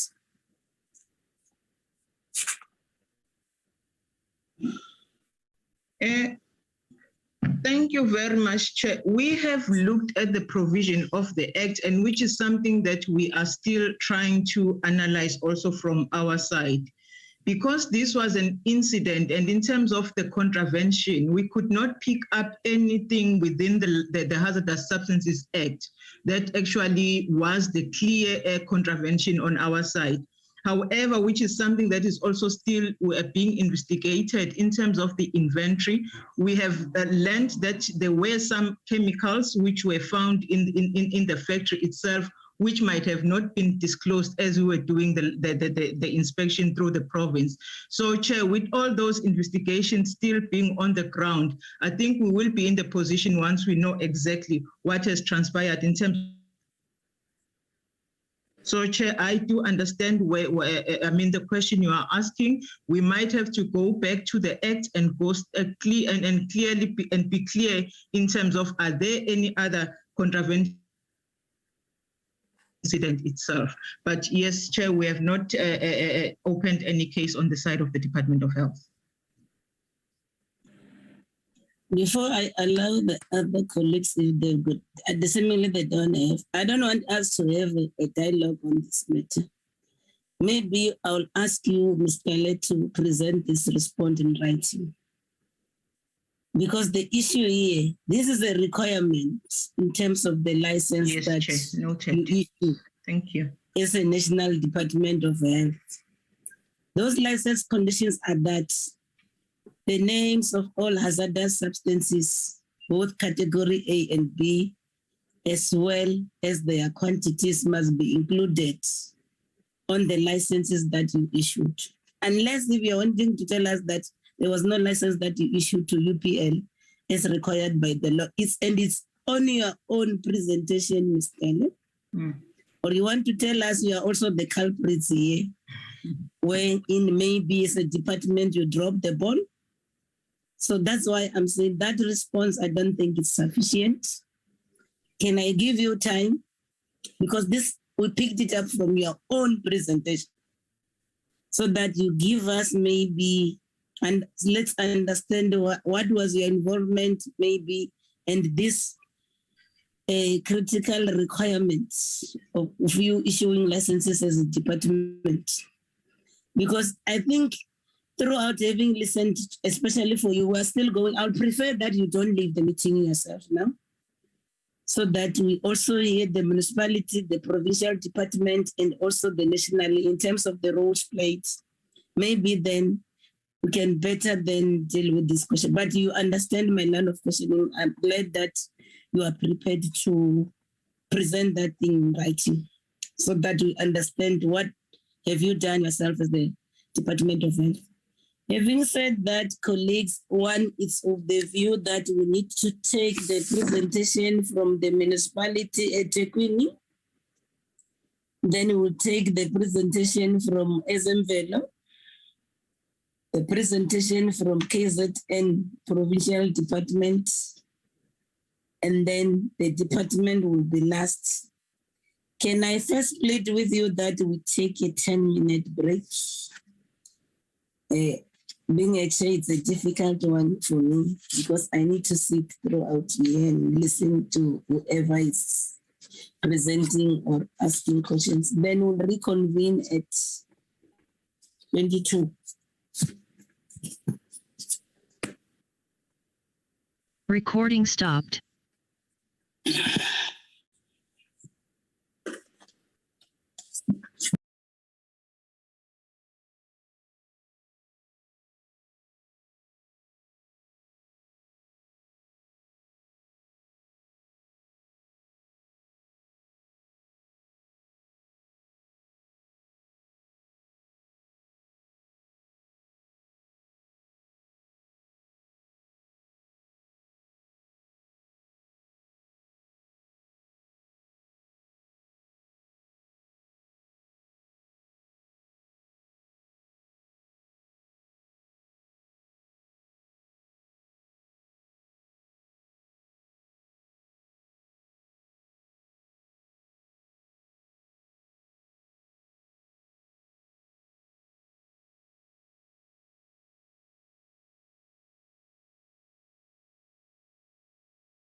Recording in progress.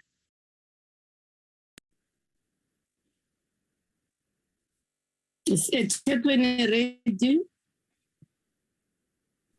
Good evening, Chairperson. It's Musa Kumede. Doctor. Good to see you again. Good seeing you, Chairperson, and the committee.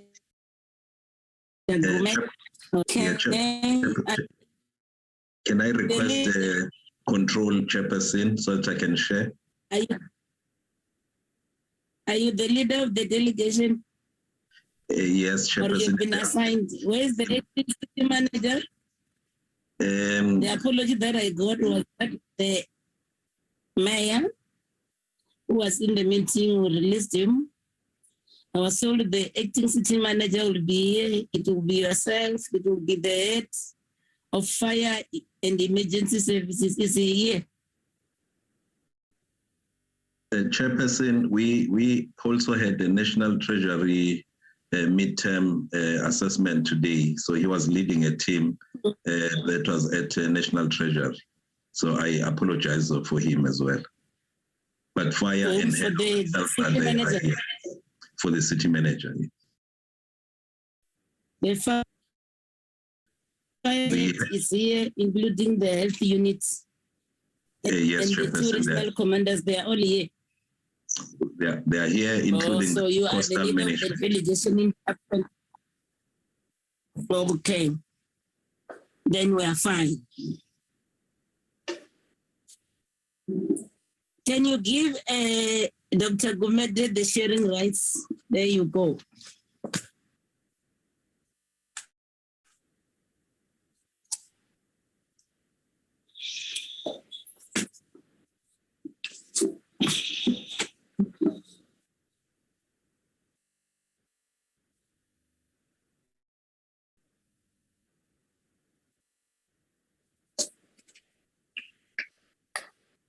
You can proceed.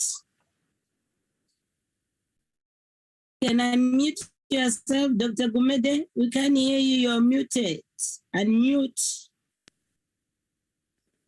Thank you. Dr. Gumede, you must unmute. You were talking to yourself. Okay, thank you. Am I audible now? Yes. Thank you very much. On the first page, Chairperson, I would like to acknowledge that we say the fire incident happened on the 13th of July. I was present when the police were presenting and they said 12th of July. I think the difference between their presentation and ours is an hour. They received a call at 23:30 and we received a call at 00:30. So it was on the 13th. I think that's the difference between our presentations. In terms of content, I'll speak on the fire and emergency services response. I'll also speak on the health response, and I'll also include coastal management response. This is the facility we are talking about, the warehouse that was burnt during the period. The slides are not moving. The slides are not moving. Now we are fine. Thank you. In terms of the incident report, the Disaster Management Center got a call reporting 2 trucks alight in the vicinity of the Columbia Mall. Fire then dispatched to the scene from the closest fire station at Umhlanga, because a virulent dispatch because the closest fire station at Umhlanga was busy with another incident during the unrest. Our observations on arrival was that trucks parked at UPL Konubia Yard were alight. And then 5 minutes after the firemen were on scene, they were informed by the security guard that the inside of the warehouse was also catching fire. When they entered the warehouse, they found that it was well alight. They retreated to the outside and then advised the Emergency Control Center and requested backup because of the situation that was getting bigger. Then approximately 2 minutes later, the flames had gone through the roof, and a few seconds later, there was an explosion inside the building. and then the entire roof structure collapsed onto the inside onto the contents inside the warehouse and burning the contents inside the warehouse. This collapse of the roof caused the sprinkler system and the water pipe from storage tanks to actually be affected and rendering it ineffective, and the entire contents of the warehouse, which were 2 water storage tanks, 2 times 500 liters, to be dumped into the building as well. Then the standard operating procedures were then affected by this incident to respond, because at the same time there was unrest, and therefore there were many other fires incidents at the time in the area, and therefore it affected how we responded as well during this period. It was beyond the norm, basically. The challenges that we faced during this incident is the first one I've indicated: the roof collapsing, making it difficult to extinguish the fire. The collapsing roof also affected the fire protection system, and therefore insufficient pressure from fire hydrants was observed because everything had collapsed inside into the building. We also noted emissions from the burning contents, and this caused contamination of firefighters, vehicles, equipment, and the protective equipment that they wear. And due to the unrest, we also had road closures. There was also debris strewn. There were fuel shortages as well for vehicles to reach the area to assist. There was also staff shortages as staff experienced difficulty in getting to different places, and therefore prompt overall support was a challenge. The medical screening of firefighters due to exposure to hazardous substances and chemicals was also a problem, because there was difficulty in movement during the period. The extinguishment of the fire, it took about 8 days, therefore a protracted period. We used payloaders and cutting equipment to remove steel roofing structure. We covered the area with sand. We also used foam to extinguish the fire. And then in the containment and management of the spill, a private company called SpillTech was contracted to manage the process, and this was done by UPL. And in terms of the health unit, that was the fire contribution to this report. In terms of the health unit,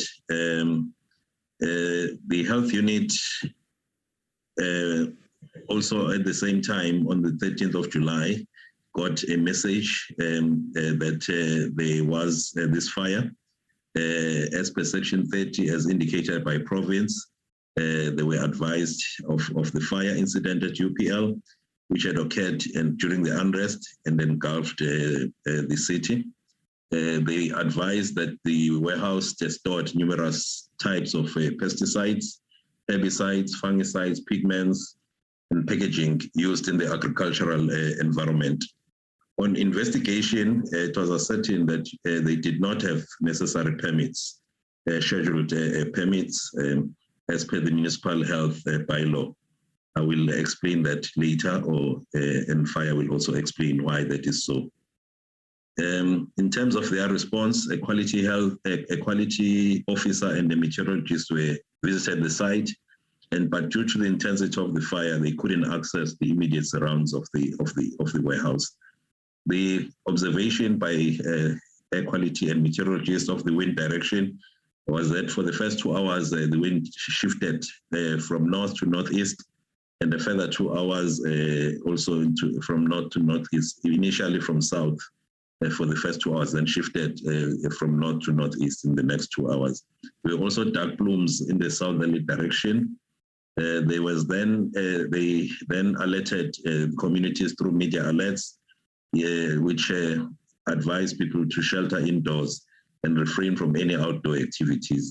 Then a notice, as indicated also by province, was issued in terms of Section 30. And this notice was, sorry, I'm trying to move the slides, it's in my way. In terms of this notice, there was to immediately submit an inventory of raw materials on site, and also ensure that all waste water runoff is contained. This was sent to UPL, and that an atmospheric impact assessment be undertaken to ascertain the community's impact. And this was indicated in the provincial department, and also the different companies that UPL engaged to deal with this was also indicated in that Department of Health slides.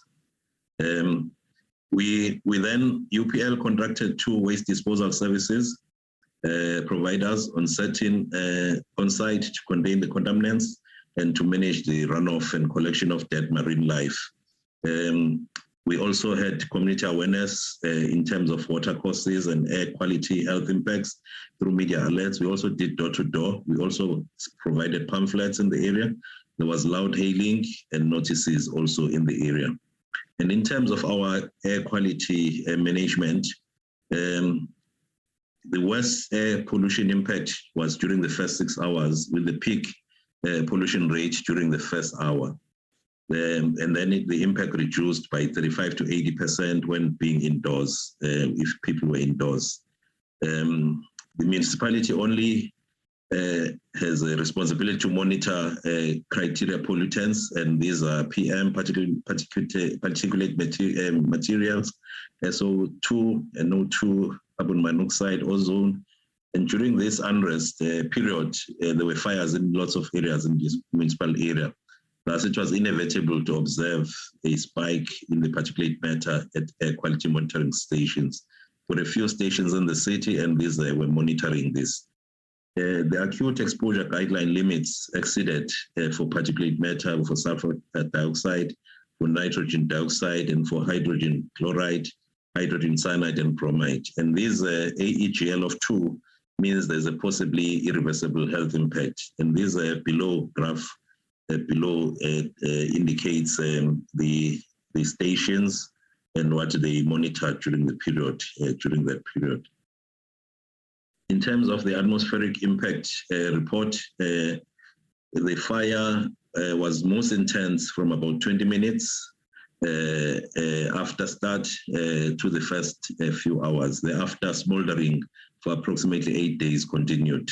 The plume rise for 2 hours, first 2 hours was significant and could have reached about 800 meters high. Consisted of pesticides, combustibles, and solvents, because there were 4,361 tons that we think were in the warehouse. It has assumed that 65% of these were burnt. In terms of meteorology, the wind direction typically northwesterly in the late evening until early hours of the morning in terms of the weather report that was provided to us at the time.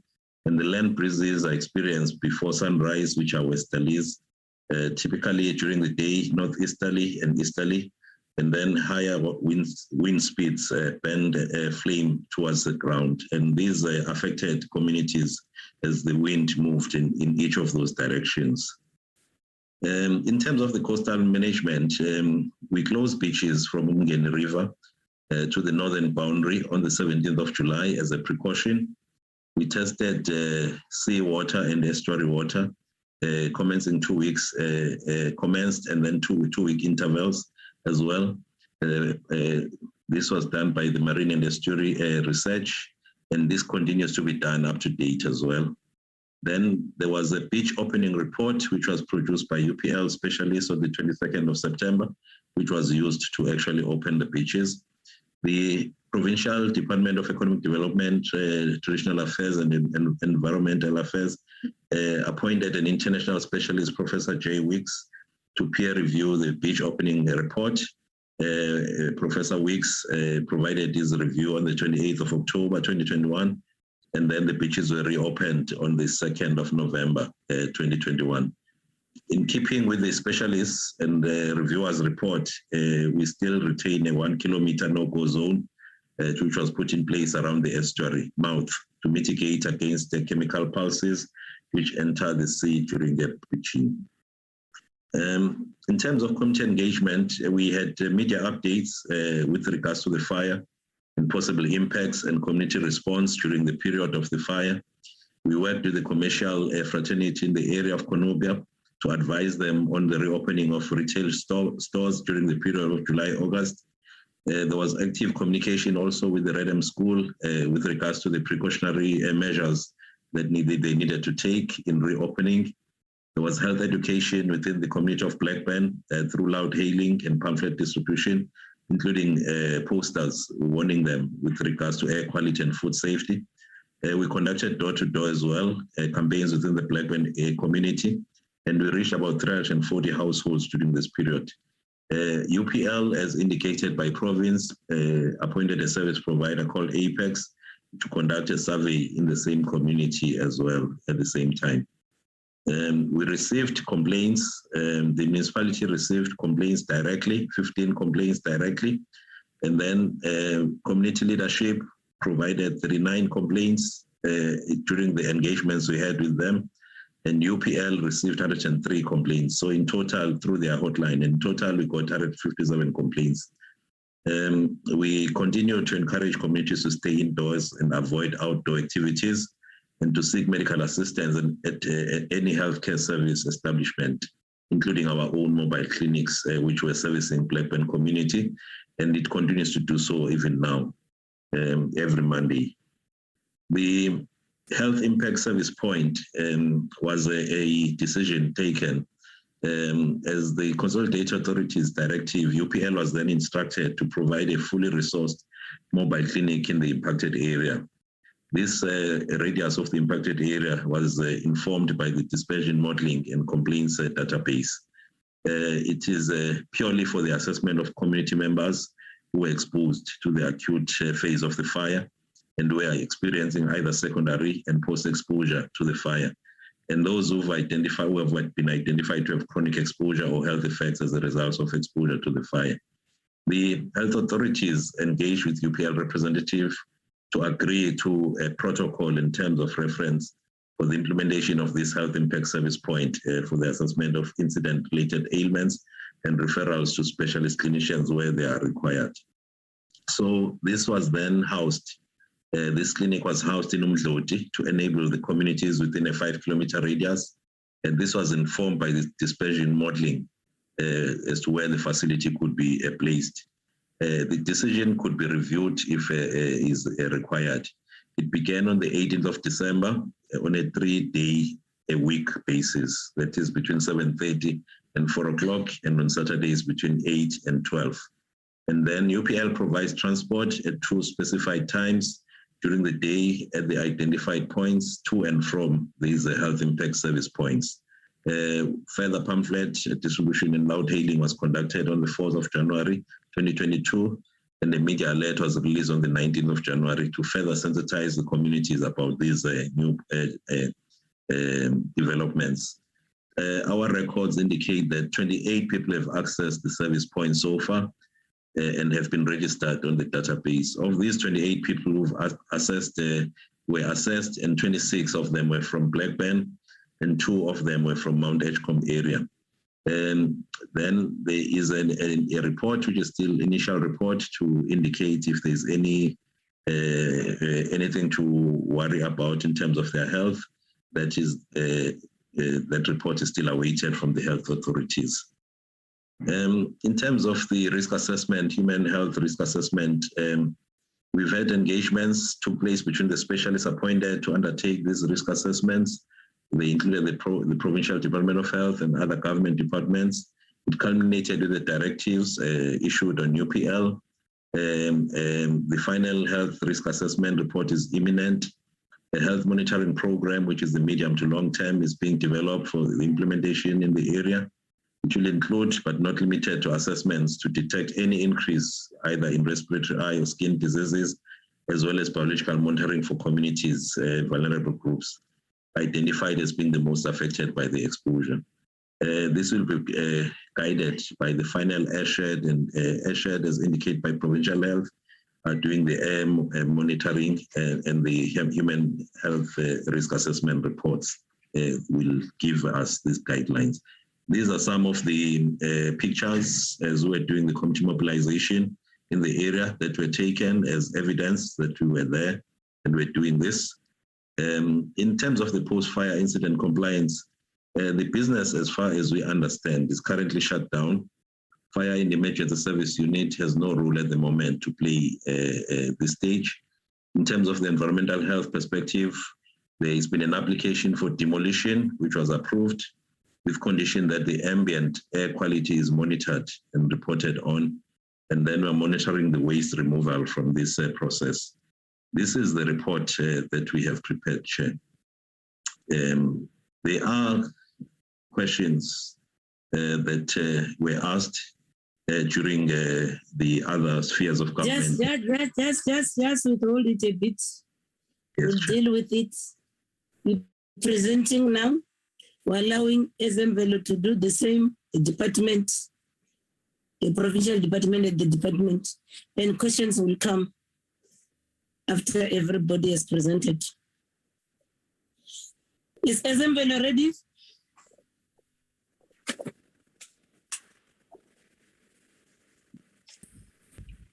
Chair, it's Dr. Blackmore here. I can certainly give the Isimangaliso presentation.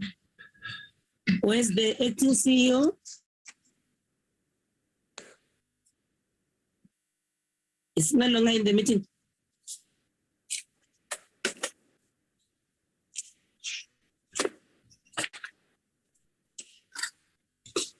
You don't have any idea where the acting CEO is? Mr. Blackmore, Dr. Blackmore? Yes, I'm not sure, Chair. Mm.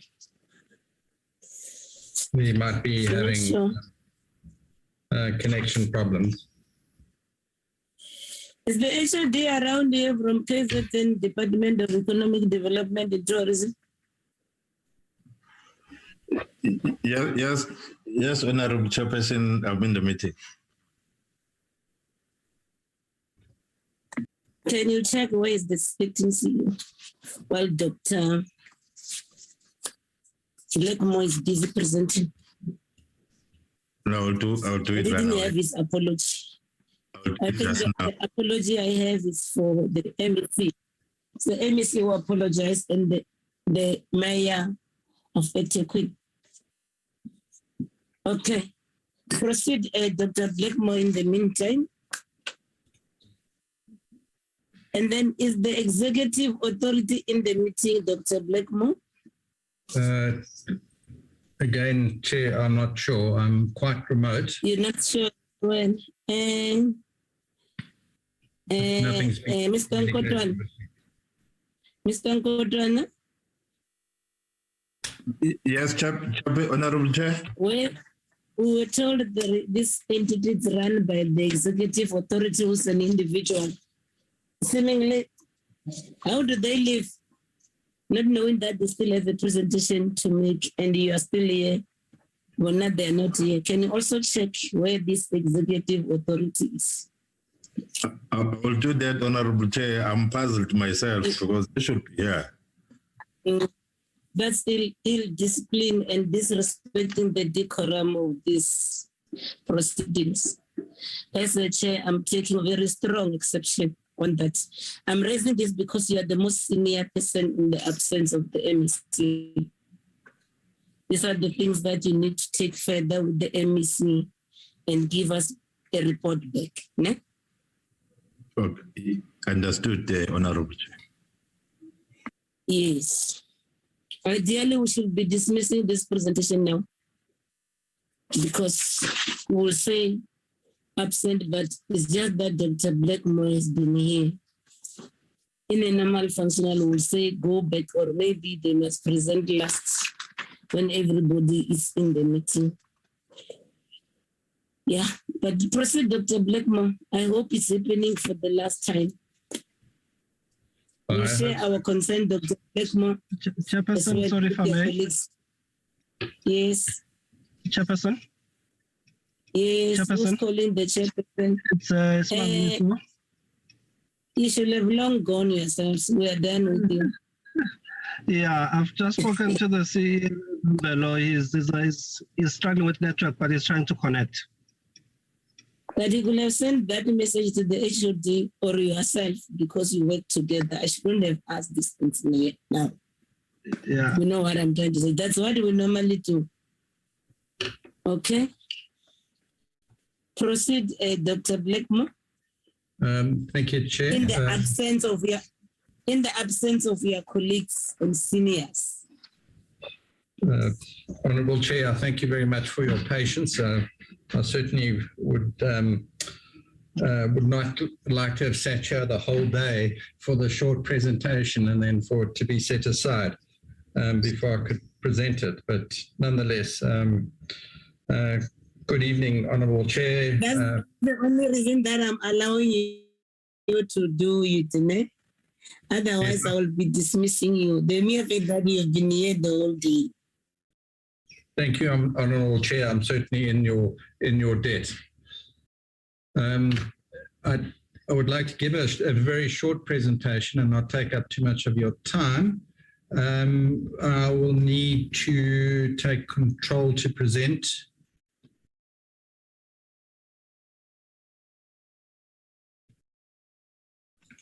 Yeah, the co-host, Dr. Blackmore. Thank you very much.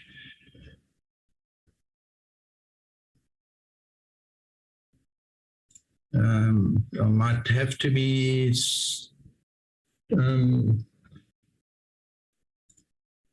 taken through this. Okay,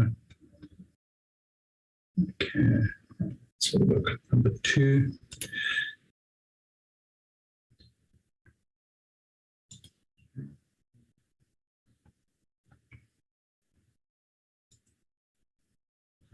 Oops.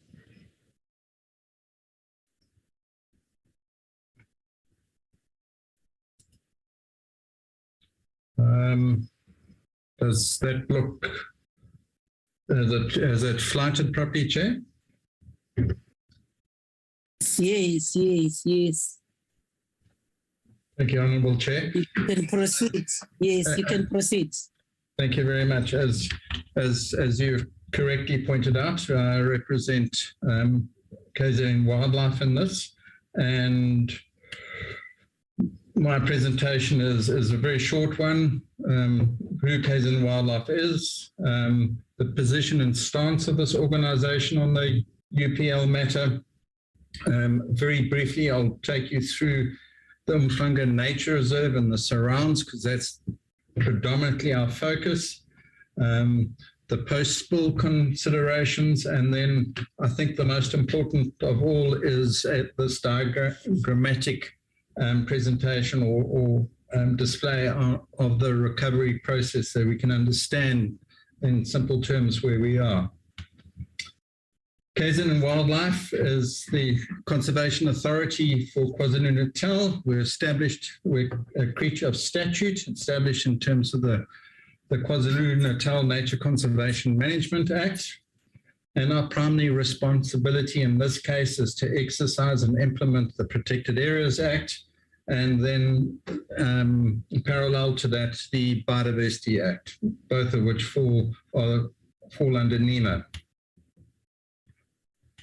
The position of Isimangaliso is we're looking very clearly at the biodiversity considerations, the remedial action, and the legal action. We will be holding in abeyance until all these emergency interventions have been completed, and we will hear that from the Department of Environment shortly. We will continue to provide through our specialists legal and ecological advice, both marine, estuarine and terrestrial, so we can facilitate quick and informed decision making. Any decision taken by KZN Wildlife will be based on the broader values of the system of the Umhlanga Nature Reserve, one of which is biodiversity. But we take into consideration, very importantly, the recreational and other values, which I'll touch on shortly. The key considerations post-emergency intervention, which is the period which we're entering now, it is to restore the damaged biodiversity and the damaged nature reserve, as well as its embedded values. We are looking at restorative justice, compensation and offsetting and criminal liability. As you know, we hold this nature reserve as well as the estuary and the surrounding areas in trust for current and future generations. And as the primary trustee, we need to act in that regard. And of course, this whole thing has taken a huge burden on our limited finances, and we will be looking at cost recovery in due course. Isimangaliso's staff were the first ones to discover the spill down in our nature reserve. If you see here on the right, this blue water, it was a far more blue at the time. And of course, the chemical spell alerted our staff that there was a real problem. They then picked up this massive fish die-off, and they reported that to their seniors, and then we passed it on to the Department of Environmental Affairs, the Provincial Department of Environmental Affairs, to investigate. The functioning of the estuary and the nature reserve is considered collapsed because of the toxic content or cocktail of these chemicals. And as I said, we are looking to remediate that. Very quickly, what are we dealing with? Well, firstly, and I must need to emphasize this, we are not dealing with a pristine system. That little estuary has been heavily impacted upon by development, by the sewage works upstream of it.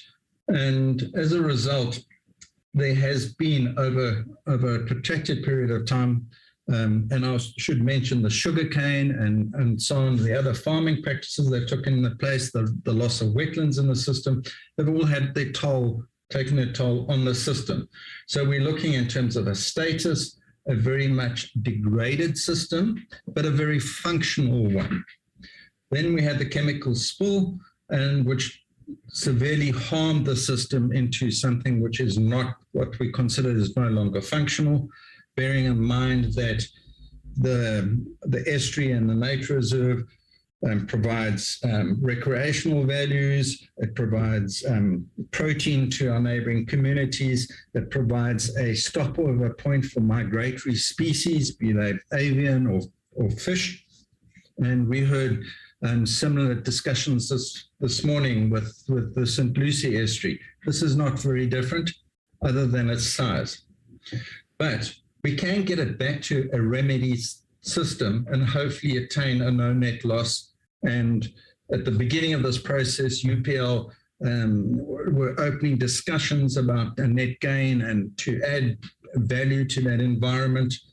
We're seeing it in some places in terms of the terrestrial component and recreating wetlands, which are undoubtedly assist the estuary and the nature reserve. But to get there, well, we're going to use the laws that we've got, and hopefully this remediation and compensation will be voluntary. But if things stumble, naturally we've got the courts to assist us in achieving a remedied system. We're still a long way off. We don't know what the impacts are, the extent of the impacts, how long they're going to last, and hopefully this is going to be coming out with the monitoring that MER is undertaking, and of course under the guidance of the Joint Operations Committee. Honourable Chair, that's our KZN Wildlife's input into this in a brief nutshell, if I may say. And thank you very much for allowing me to present to the Portfolio Committee. Thank you so much, Dr. Blackmore, and for your resilience and commitment. Can we then remove the presentation from the screen? I will do so now, Chair. Let's find my way around.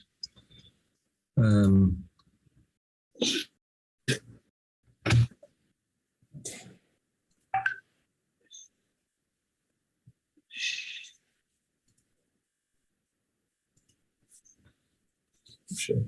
There we go. Has that been removed? It's removed. Thank you very much. Can you then get the KwaZulu-Natal Provincial Department of economic development, tourism, and I think environmental affairs to put on their presentation.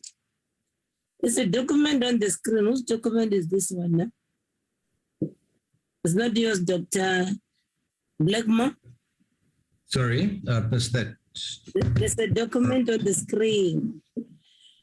It's a document on the Shileka, screen. whose document is this one? Okay. Yes.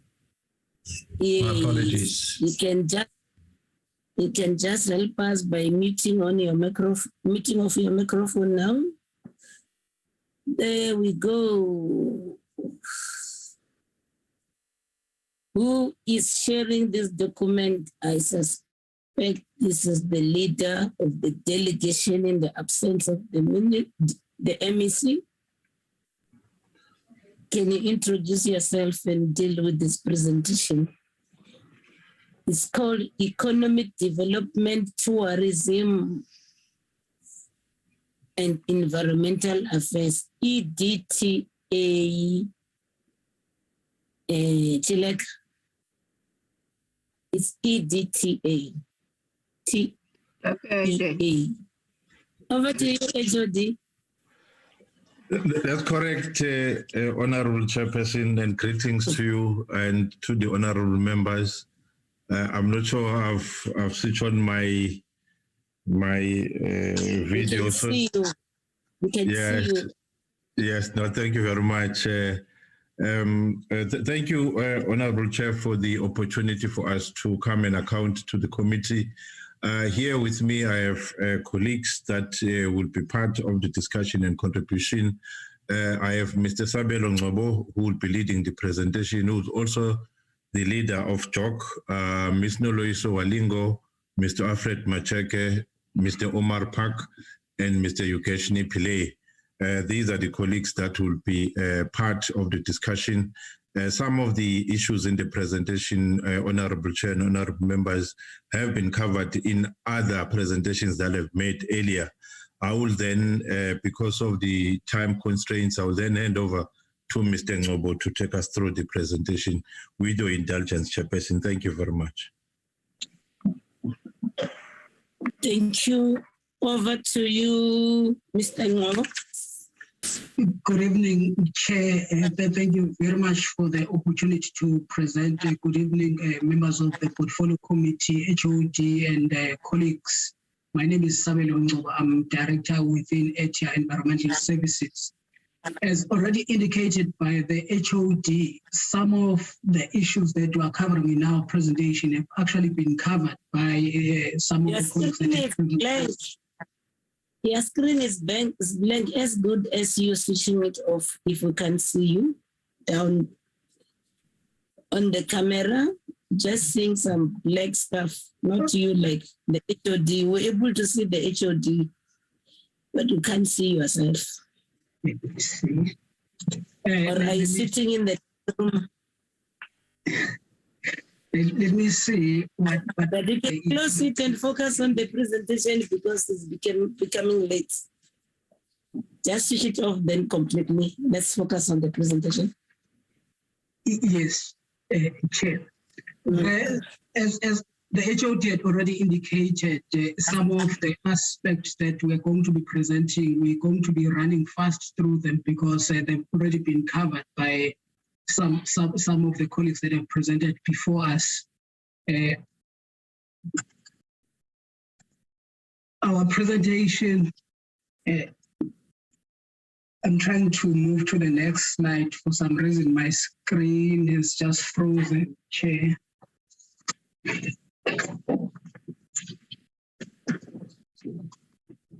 Apologies, Chair. I'm just having my screen frozen in front of me now.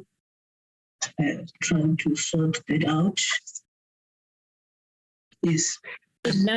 Yes. Moving. Now in the second slide, Chair, I'm sure we can all see now.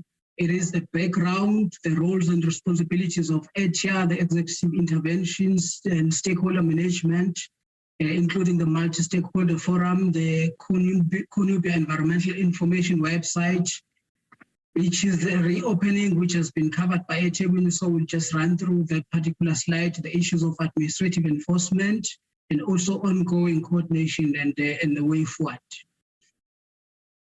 Chair, this particular slide basically is an introduction to what happened on the day, and that has been covered by eThekwini. So we're not going to explain everything that is on slide because the day basically explains what happened on the day. This slide, Chair, is the beginning of the interactions that took place between the officials of ETIA as well as the officials of DFFE. The committee would be aware that when this issue occurred, it was difficult to move around. So it was only on around the 16th when it was possible for the officials to interact on the matter and basically start attending to the site. And that happened on the 16th. And the issues that were observed was that there was difficulty in extinguishing the fire. Also, the stormwater runoff had discolored, showing that there was extreme pollution to the stream and to the stormwater. There was fish die-off. Then what then happened is that on the 17th, there was a formalization of the government response after the interactions between ETIA and DFFE then moved into the next step of forming a joint operations committee, which included a number of departments. Just to mention a few, Chair, it was DFFE, ETIA, Department of Health, Department of Labor, Department of Water and Sanitation, eThekwini and Isimangaliso and Wildlife. And also there were specialists in the various aspects of the environment that were involved, including health risks, assessment, wetland and aquatic environment, waste management, estuarine, coastal and marine pollution incident, as well as compliance and enforcement and legal. Chair, I'm not going to bore the committee with the orientation into the site that has been done before, so I'll move to the next slide. In response to the incident, the UPL then appointed the two spill companies, which, as Chairman earlier indicated, it was a spill check and visit to deal with the issues of the emergency control. And the measures that were implemented at the time included, among other things, the blocking of stormwater discharge, the raising of the erosion control weirs, the pumping out of contaminated water, the removal of contaminated sediment. All beaches were closed, and that has been covered by eThekwini. The issue about the fire services was covered by eThekwini.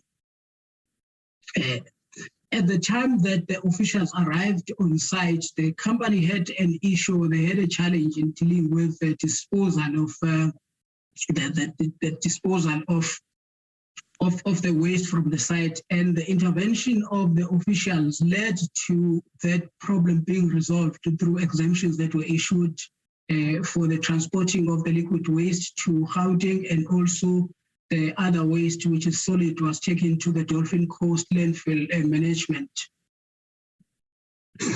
Chair, as indicated earlier, the Joint Operations Committee included and involved a number of authorities, and they then formed themselves into various cohorts. And one cohort was the freshwater and marine and coastal.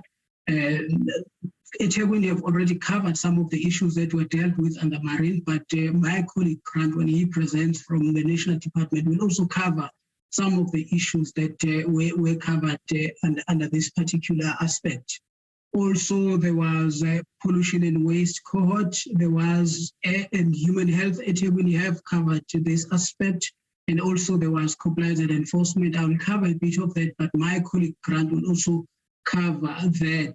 Now, all these cohorts were forming the JOC, which was chaired by ourselves as ETIA, and the issues were being dealt with at this cohort, and then would come to the JOC for decision making. In terms of compliance and enforcement, there was a directive that was issued in terms of section 30, and there was also media and communication that a lot of media releases were happening at the time, both from eThekwini as well as from our department, but also at times from the National Department of Environmental Affairs. Honorable Chair, at this stage, one needs to acknowledge the interventions and the guidance and assistance that we received from both the Minister and the MEC. Just to mention some of the interventions that happened. The MEC undertook a site inspection and a briefing on the 17th of July 2021. That was soon after the job was formed. The MEC requested the Minister to deploy officials from the National Department, which basically led to quite a big team coming down from National Department to be part of this. And the MEC also hosted online meetings with external stakeholders that were basically worried. Some of those are the ones that presented here earlier. The MEC also physically met with stakeholders at the school across the warehouse, which is the Redham House on the 4th. The MEC, seeing the importance and the gravity of the matter, then appointed a legal panel that was basically to assist in advising the MEC and the department on issues. Some of the issues that this panel assisted us on included issues like the response to urgent questions from lawyers, but also some of the questions from the media. The MEC also undertook a site visit on the 1st of October. Both the MEC and the Minister also undertook a site visit on the 2nd of October 2021. And the MEC and the Minister issued a media statement on the 3rd of October 2021. And in that media statement, they undertook to ensure that public participation is improved through the launch of the multi-stakeholder forum, which members would agree that earlier there was a presentation from the chair of the interim committee or interim multi-stakeholder forum, Jeremy Redley. The MEC did launch the multi-stakeholder forum on the 23rd of October 2021. An interim committee was appointed. These are some of the names of the people that currently form the interim committee, and there's a process moving towards the finalization of the formal structure, the final committee. And through this, the stakeholders have the opportunity and the possibility to engage with the reports and to engage with the authorities. And we've had some interactions, especially through the chairperson, Jeremy Redley. And also the issues that get raised from these interactions with the multi-stakeholder forum get consolidated and they get involved. They get included in the interactions that we're having with the UPL, including also guiding what instructions we issue to UPL. In addition to just the engagement, the multi-stakeholder forum chairperson and the panel that was formed by the MEC assisted the department in basically forming or in creating a website wherein you are able to download all, in fact, as a department, we upload information, all the reports that we are receiving from UPL, including the notices that we issue. They are available. Here is the website. You can all get through into that website and be able to find all the information that you need in terms of the reports and as well as the notices that we've issued as the department.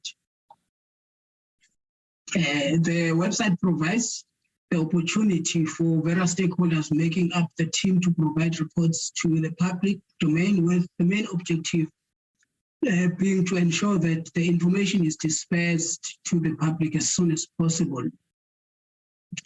Here is some statistics as to the usage of this particular website. I will not go through this particular slide because eThekwini colleagues, when they were presenting, they actually covered the information on this particular slide. So I'll not go through everything that's here.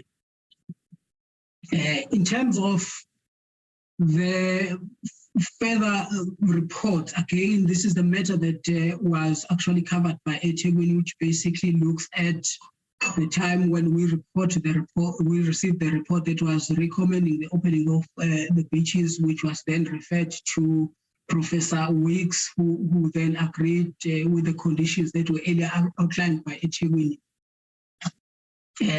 In terms of the embargo on the marine harvesting, that remains in place. The National Department is actually the competent authority on that, and my colleague, Mr. Grant Walters, will actually cover that part when he does the presentation on behalf of the National Department. A report in this regard is expected later in March 2022. Honorable Chair, in terms of the enforcement, the administrative enforcement, initially when the matter occurred, looking at the urgency of the issues, we as the department issued a pre-directive in terms of Section 28 of NEMA. The reason for issuing this urgent directive was to ensure that there was urgent action undertaken by the company. Later on, there were amendments to that particular directive to ensure that we integrate issues that were raised by DWS, that is the Department of Water and Sanitation.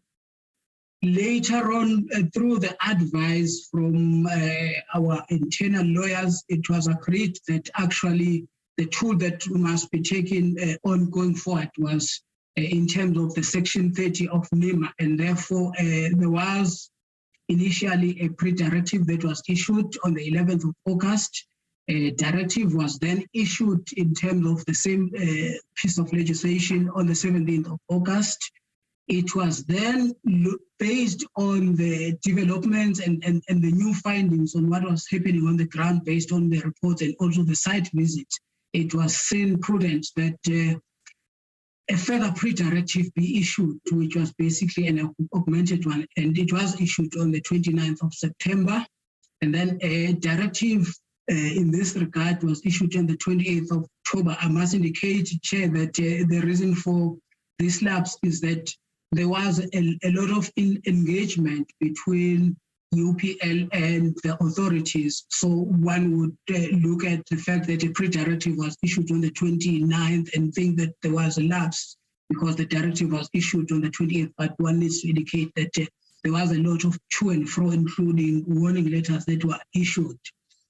There was also another warning letter that was issued last year, but that was basically in relation to the pollution control dam that is on site, and we were worried as the authorities that the management thereof could actually worsen and lead to further pollution on the environment. And we then issued that the warning letter.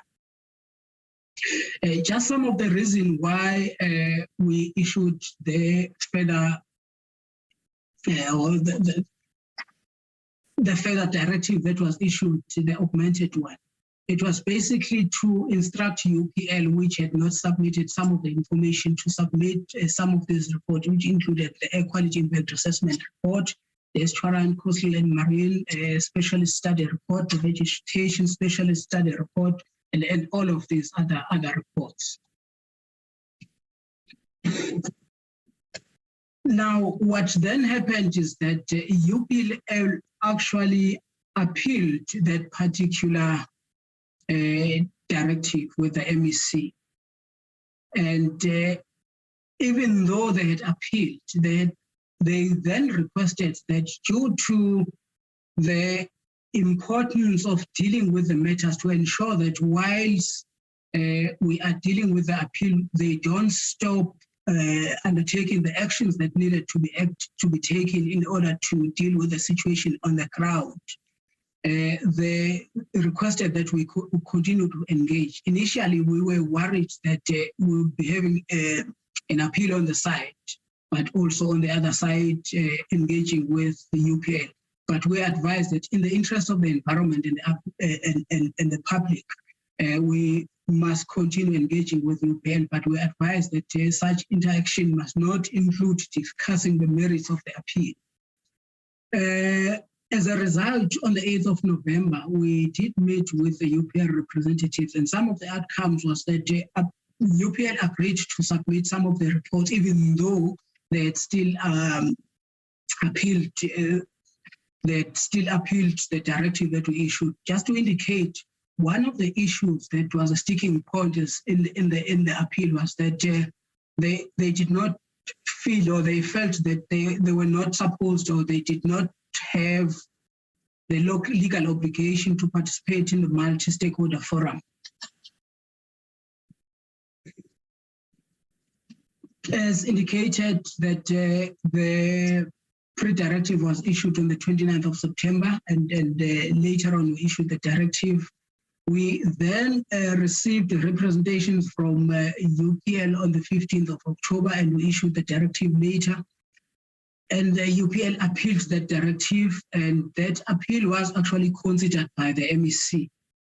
It must be said that this was a very eye-opening kind of a decision by the MEC, because the MEC set aside the directive, I mean, not the directive, but he dismissed the appeal itself. And he said, in his studying of the legislation, he actually, in terms of Section 30, there was no room for that to be appealed. If UPL wanted to review that particular directive by the department, they needed to approach the court. But the MEC did not end there. He said, had he had the room, or had the legislation been allowing for him to consider that appeal, he would have, on the merits of what the department and UPL had submitted, he would have in any case dismissed that appeal based on the strength of evidence that was provided by the department. So as we stand here, or as we sit here, currently that directive which was issued to UPL is effective. In terms of the contingency measures that had to be undertaken during the festive season, because there was a lot of rain that was expected, and indeed that rain eventuated, we then agreed that there needed to be additional storm, because there needed to be additional actions that would need to be undertaken to ensure that the pollution control dam was not filled and did not spill into the stream. And as a result, therefore, as indicated earlier, we had to issue a warning letter to UPL to ensure that they continue to undertake those activities that would ensure that that stormwater did not spill. And they did respond on the 23rd of December, providing measures, and we were happy with some of those measures. Where we were not happy, we've actually continued to engage with them. But yes, we've seen a significant decrease in the amount of liquids that are in that particular stormwater. I believe that my colleague Grant later will share some of the statistics in terms of the amount of waste that has been taken and the liquids that have been taken out of the stormwater, out of that pollution control dam. Currently, there is ongoing consultation with authorities. For example, tomorrow, which is the 9th, we are having a meeting which includes all members of the job, but also UPL specialists, wherein they are going to be presenting the update in terms of where we are with regards to measures that are being taken on site. Just to quote one of my colleagues, unfortunately I didn't ask for his permission, Grant. In his previous presentation, he did indicate that there's never been an incident of this magnitude in the history of South Africa. Moving forward, the focus is on ensuring that there is integrated rehabilitation plan. In terms of the way forward, as authorities through the JOC, we continue to engage in ensuring that UPL complies with its legal obligations in responding to the issue. There is ongoing management of the NEMA Section 30 process and the reporting. There is ongoing coordination and integration of rehabilitation responses through JOC. There is ongoing stakeholder engagement and also ongoing compliance and enforcement. As it was indicated earlier, and I'm sure my colleague Grant will touch on this later, there is both administrative enforcement, which I've touched on in details here, but there's also criminal enforcement that is taking place on the side, which would include when that matter gets is unfolding. It would include also ensuring that whatever permits and authorization that UPL ought to have had and they did not have, they actually get prosecuted for those. But my colleague will actually cover that aspect as well. Chair, it is recommended that the Portfolio Committee on Environment, Forestry and Fisheries notes this update report on the incident. I thank you, Chair. Yes, thank you so much for the presentation, Mr. Ngabo. You can remove it.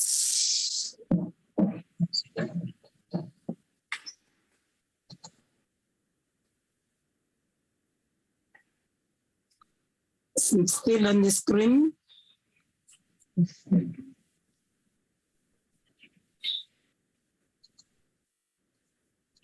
Yeah. Okay, it's sorted now. Thank you. Department, this is a progress report on your part. The members of the stakeholder forums have reported, starting from the communities themselves. So I don't think you're going to take a lot of time, DG. Who's presenting on the part of the department? Thank you. Good evening, Chairperson. Mr. Ngabo, mute your microphone. You are interrupting the DG now. Please. Thank you very much, Chairperson and members. I am here with the DDG of Regulatory Compliance, DDG Vanessa Benderman, and also the Chief Director of Enforcement, Ms. Frances Craig. We also have Mr. Walters, who is the Director, Chairperson. I am going to be assisted in our presentation by Ms. Craig and Mr. Walters. Without a waste of time, with your permission, Chairperson, may I hand over to Ms. Craig to take the committee through the update that we are presenting today. Thank you. Okay, over to you, Ms. Craig. Thank you very much, Honourable Chair and Honourable Members. We will try and be as quickly as we can. We know it's been a long day. Our presentation will really just focus in on some very specific issues. So, there were certain concerns raised by the Portfolio Committee on the 9th of December around the multi-stakeholder forum. So we'll talk to those very quickly, as well as the recommendations made by the Portfolio Committee, and just giving you a sense of where we are with all of those. We'll also just give you a bit of overall progress as far as our own departmental mandate is concerned, and then general progress on mitigation. You can move to the next slide, just a reminder, and really this just gives us a sense again of all the different departments involved, and I think we've heard from most of them, if not all of them today already. You can move to the next slide. Just important to put the slide up. We have done so before, just in terms of the different priorities of our response as government to this particular incident. And obviously we in the process of still ensuring, and Grant will take us through just now in terms of where we are, particularly around the actual cleanup and where we are in terms of moving forward with the remediation. This just indicates the incident management. The formation of those cohorts that Mr. Noba spoke about have been a critical part of us as government reacting to this incident. More recently, the freshwater and the estuarine or the marine cohorts have actually come together. And obviously those cohorts have dealt directly with the specialists from UPL. And where we are with the current status now is really having a look at those final reports that feed into the integrated remediation plan, as well as the human health risk assessment.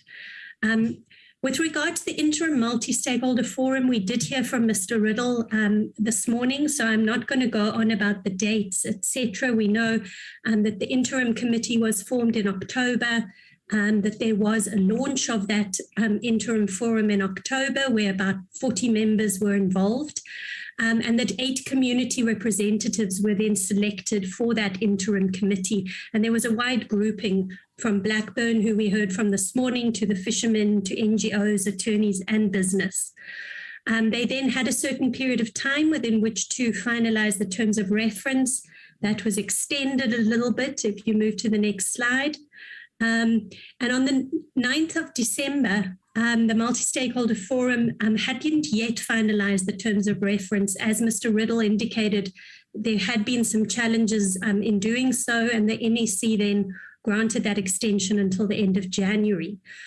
Following the portfolio committee meeting that happened on the 9th, we as the National Department reached out and we met with Mr. Riddle on the 10th of December. And then obviously we requested to meet with the whole interim committee so that it wasn't just those 3 members. And we had reached out on the 11th of January to see whether we could have a meeting on that day. But we are still going to meet with them. I think there's been a bit of challenges in getting that date firmed up for that meeting between the authorities and the MSF. All information is circulated, as you know. So, for example, one of the big issues over the festive season was the issue around an application that UPL had made to eThekwini to take some of the liquid waste through to the wastewater treatment works there in eThekwini. That application has still not been finalized yet, but that request to dispose of the liquid waste via seafall was sent to the forum, and all weekly reports and updates are circulated to that forum as well. The MEC's guidance was also requested around certain aspects, and the guidance that was received was the 2 members of the interim committee and later 2 members of the final committee will attend the JOC and the cohort meetings as observers when the specialist reports are submitted to the JOC, so that they can at least observe the engagements between the specialists and the JOC.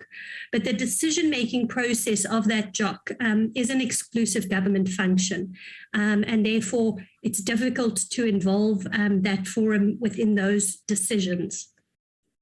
If you have a look at the waste that has been removed from the environment to date, and we have given some of these figures to the portfolio committee over time, you can see the solid waste is about 18 million kilograms. Most of it has been sent to DCLM, with some about 315 tons more recently, now in January, going to Shongweni, which is also a landfill site in KZN. The liquid waste, 58 million litres. The majority has gone up to Holfontein in Gauteng, where it's been landfilled, some of it to DCLM as well. And when we're looking at 58 million litres, we're talking about 1,930 trucks of liquid waste. And obviously, we've facilitated that liquid waste going up to those different landfill sites through uplifting the conditions in those permits. And those upliftment of conditions will be in place until April. So I think it is quite important that we have to really focus in the next 2 months, and the specialists really are focusing on what to do with that liquid waste going forward, because it's not sustainable to keep putting liquid waste like that onto landfill sites. The compliance profile report, we presented in detail on that to the portfolio committee already in November last year. But I think it's just important on the next slide to remind the committee of the recommendations that came out of that report. So the criminal investigation, I'll talk to a little bit more in the next slide, but there were other recommendations that we have now pulled into work plans of different forums of government. So this issue around this agrochemical manufacturing sector, we've now pulled it into our work plan of Working Group 4, where we will really look at the evaluating the efficacy of the regulatory loop, working jointly with health with eThekwini, with the KZN department around really targeting the agrochemical manufacturing sector. We'll also, as part of the work plan of Working Group 4, look at our command and control structures and the approach as we react to these kind of incidents, as well as looking at the Section 13 NEMA guidelines that we have and see whether there's a review and amendment required.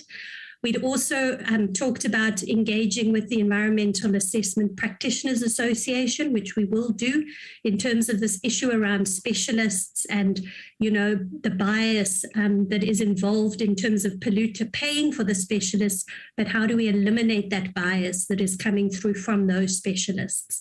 And then, of course, looking at the shortfalls within South Africa generally around toxicology and chemical scientific disciplines, and just assessing that and understanding how we can get a panel of experts in place. So maybe just to spend a little bit of time on this slide, and it's really just to drill down a little bit into our EMI mandate. So we obviously have environmental management inspectors sitting within the different provincial as well as national department, and they have the power to investigate criminal offences in terms of environmental legislation. So our powers extend into Chapter 2 of the Criminal Procedure Act. And so there is a standard operating procedure that has been in place between ourselves and the SAPS since 2009. And that basically introduces the concept of what we call pure environmental crime. So where there are dockets or investigations that are in relation to NEMA or any of the specific environmental management acts, it is normally the EMI that carries that criminal environmental docket. And we work very closely with the SAPs, who would then obviously in this particular case investigate the arson. Because the EMIs are not able to do so. So as General Masemola said earlier, you know, we work hand in hand with the police, but we would normally, it would be a very specific separate team that is sitting within the National Department that is specifically leading the investigation around the environmental crime. And remember, the offense within our legislation is unlawfully and intentionally or negligently causing serious harm to the environment. So that is the main offence that has been investigated, together with the offences linked to not having the relevant authorizations and permits in place prior to the incident. So we continue to collaborate with others. You heard advocates from the NPA earlier, so we are working very closely with them. They're guiding our investigation around this issue. And of course, we then work very closely with the SAPs. The complainant in this particular docket that we're investigating is actually Isimangaliso. They were the ranger, was the one who first identified what had happened within that estuary wetland. And so the A1 statement in the docket is from Isimangaliso, and the investigating officer is an EMI from our criminal investigation unit in the National Department. And as I said there on the last bullet, we are specialist investigators when it comes to waste and pollution crimes.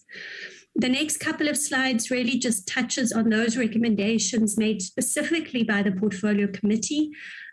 So we've just tried to give you that robot again in terms of what's been done. The first one obviously is that compliance profile report that we reported on last time. The second issue is around the repository of information.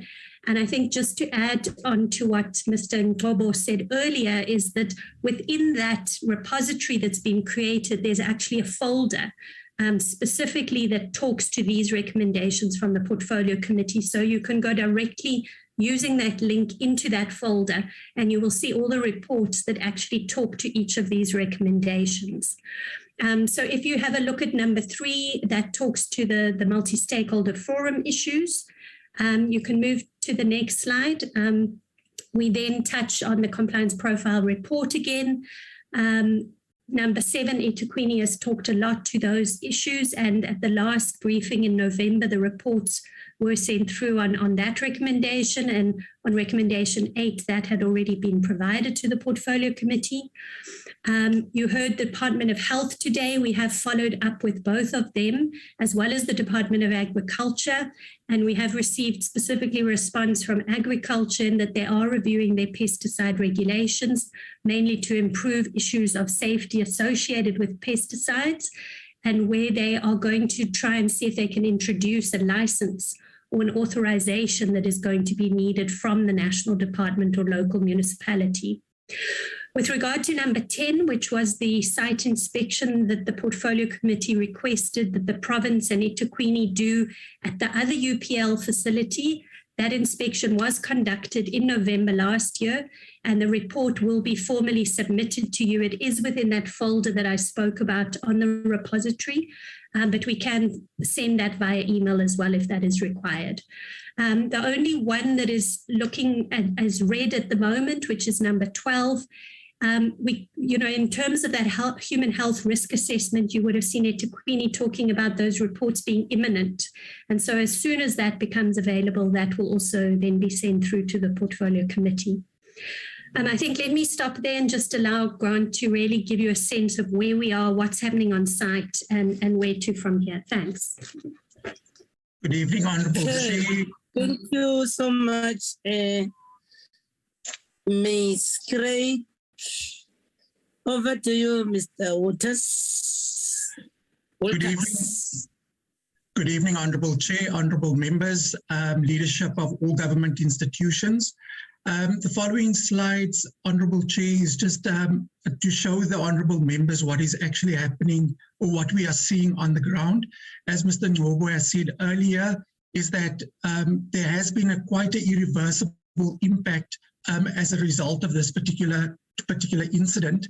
If the Honourable Chair could just allow me to show with by means of my cursor, this is the UPL site. It then runs into this little tributary over here, into the Old Klanga, where it goes into the Klanga Lagoon estuary, or the nature reserve, and it exits then into the sea environment. Honourable Chair, what we've done here is we've got at least about 27 sampling points along this tributary.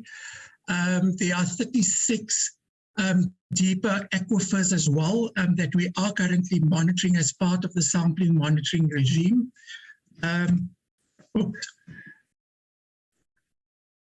Right, so in terms of the freshwater update, is that obviously the remediation activities that were started when the incident happened is continuing. As we're learning more about the incident, the progress is being adapted a little bit slightly. This particular slide, Honourable Chair, is comments that were raised at the last portfolio committee by Mr. Msizazwi. We mentioned that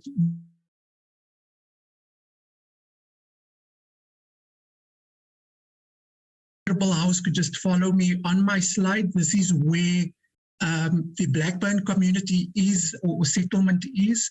And here we've got quite a drastic or a very big impact. This is a section of the wetland, Honourable Chair, that has quite, or that acted a little bit as a zinc for this pesticide. A lot of it entered into the system, and we've seen quite a big impact in that particular area.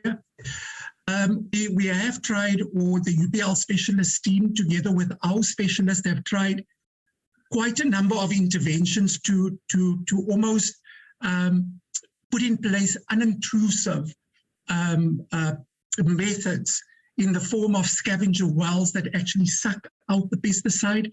That has not been it hasn't really showed too much of an improvement, Honourable Chair. There is unfortunately going to have to be quite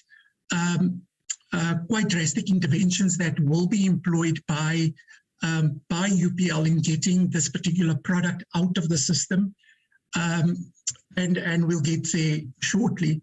In terms of the pollution control dam, as Mr. Ngobo has mentioned earlier, this unfortunately has been a little bit of a headache for us over the December period, also considering the high rainfall in this particular area. As Ms. Francis Craig has said, a lot of the material has been extracted from that particular pollution control dam, and it has been taken to Orfontein, which is situated in the Gauteng province, and the Dolphin Coast Landfill Management Site, which is situated in in KZN province. At the DCLM plant, it's obviously then for treatment before disposal. Honourable Chair, what we are picking up in this particular system is still low-level residues from that UPL platform. This pollution control dam will unfortunately have to stay for quite a considerable amount of time. There is quite creative ways in terms of monitoring the particular levels. There's an application that has been designed. However, and irrespective of that, the ETI has still issued instructions for to UPL to remove that particular product and to keep that dam at about 10% or 30% capacity at this point in time. And I think overall we are doing well. There is no spilling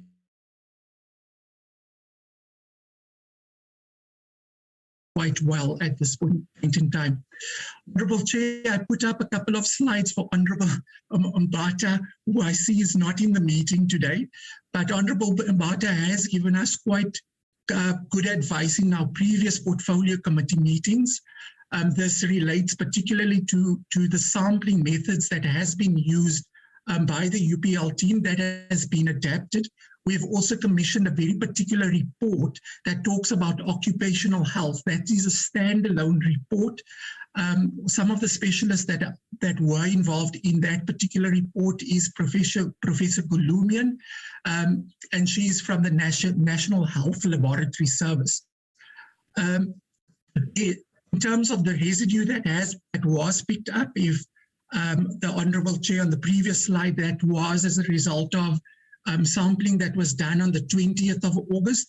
But Honourable Chair, what I wanted to demonstrate on this particular slide is the pesticides that are sampled across the system. Honourable Chair, honourable members, is that our sampling methodology is quite rigid in terms of looking at the concentration of these particular products that emanated from that storage facility.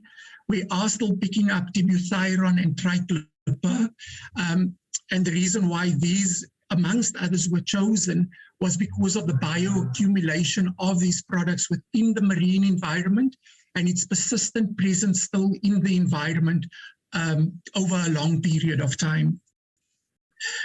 Another matter that came from the occupational health-related reports that were commissioned was all of the workers on this particular site. And these are the first responders, the workers that were employed to do the initial cleanup, together with those that are currently still on site. We're looking at about 246 individuals.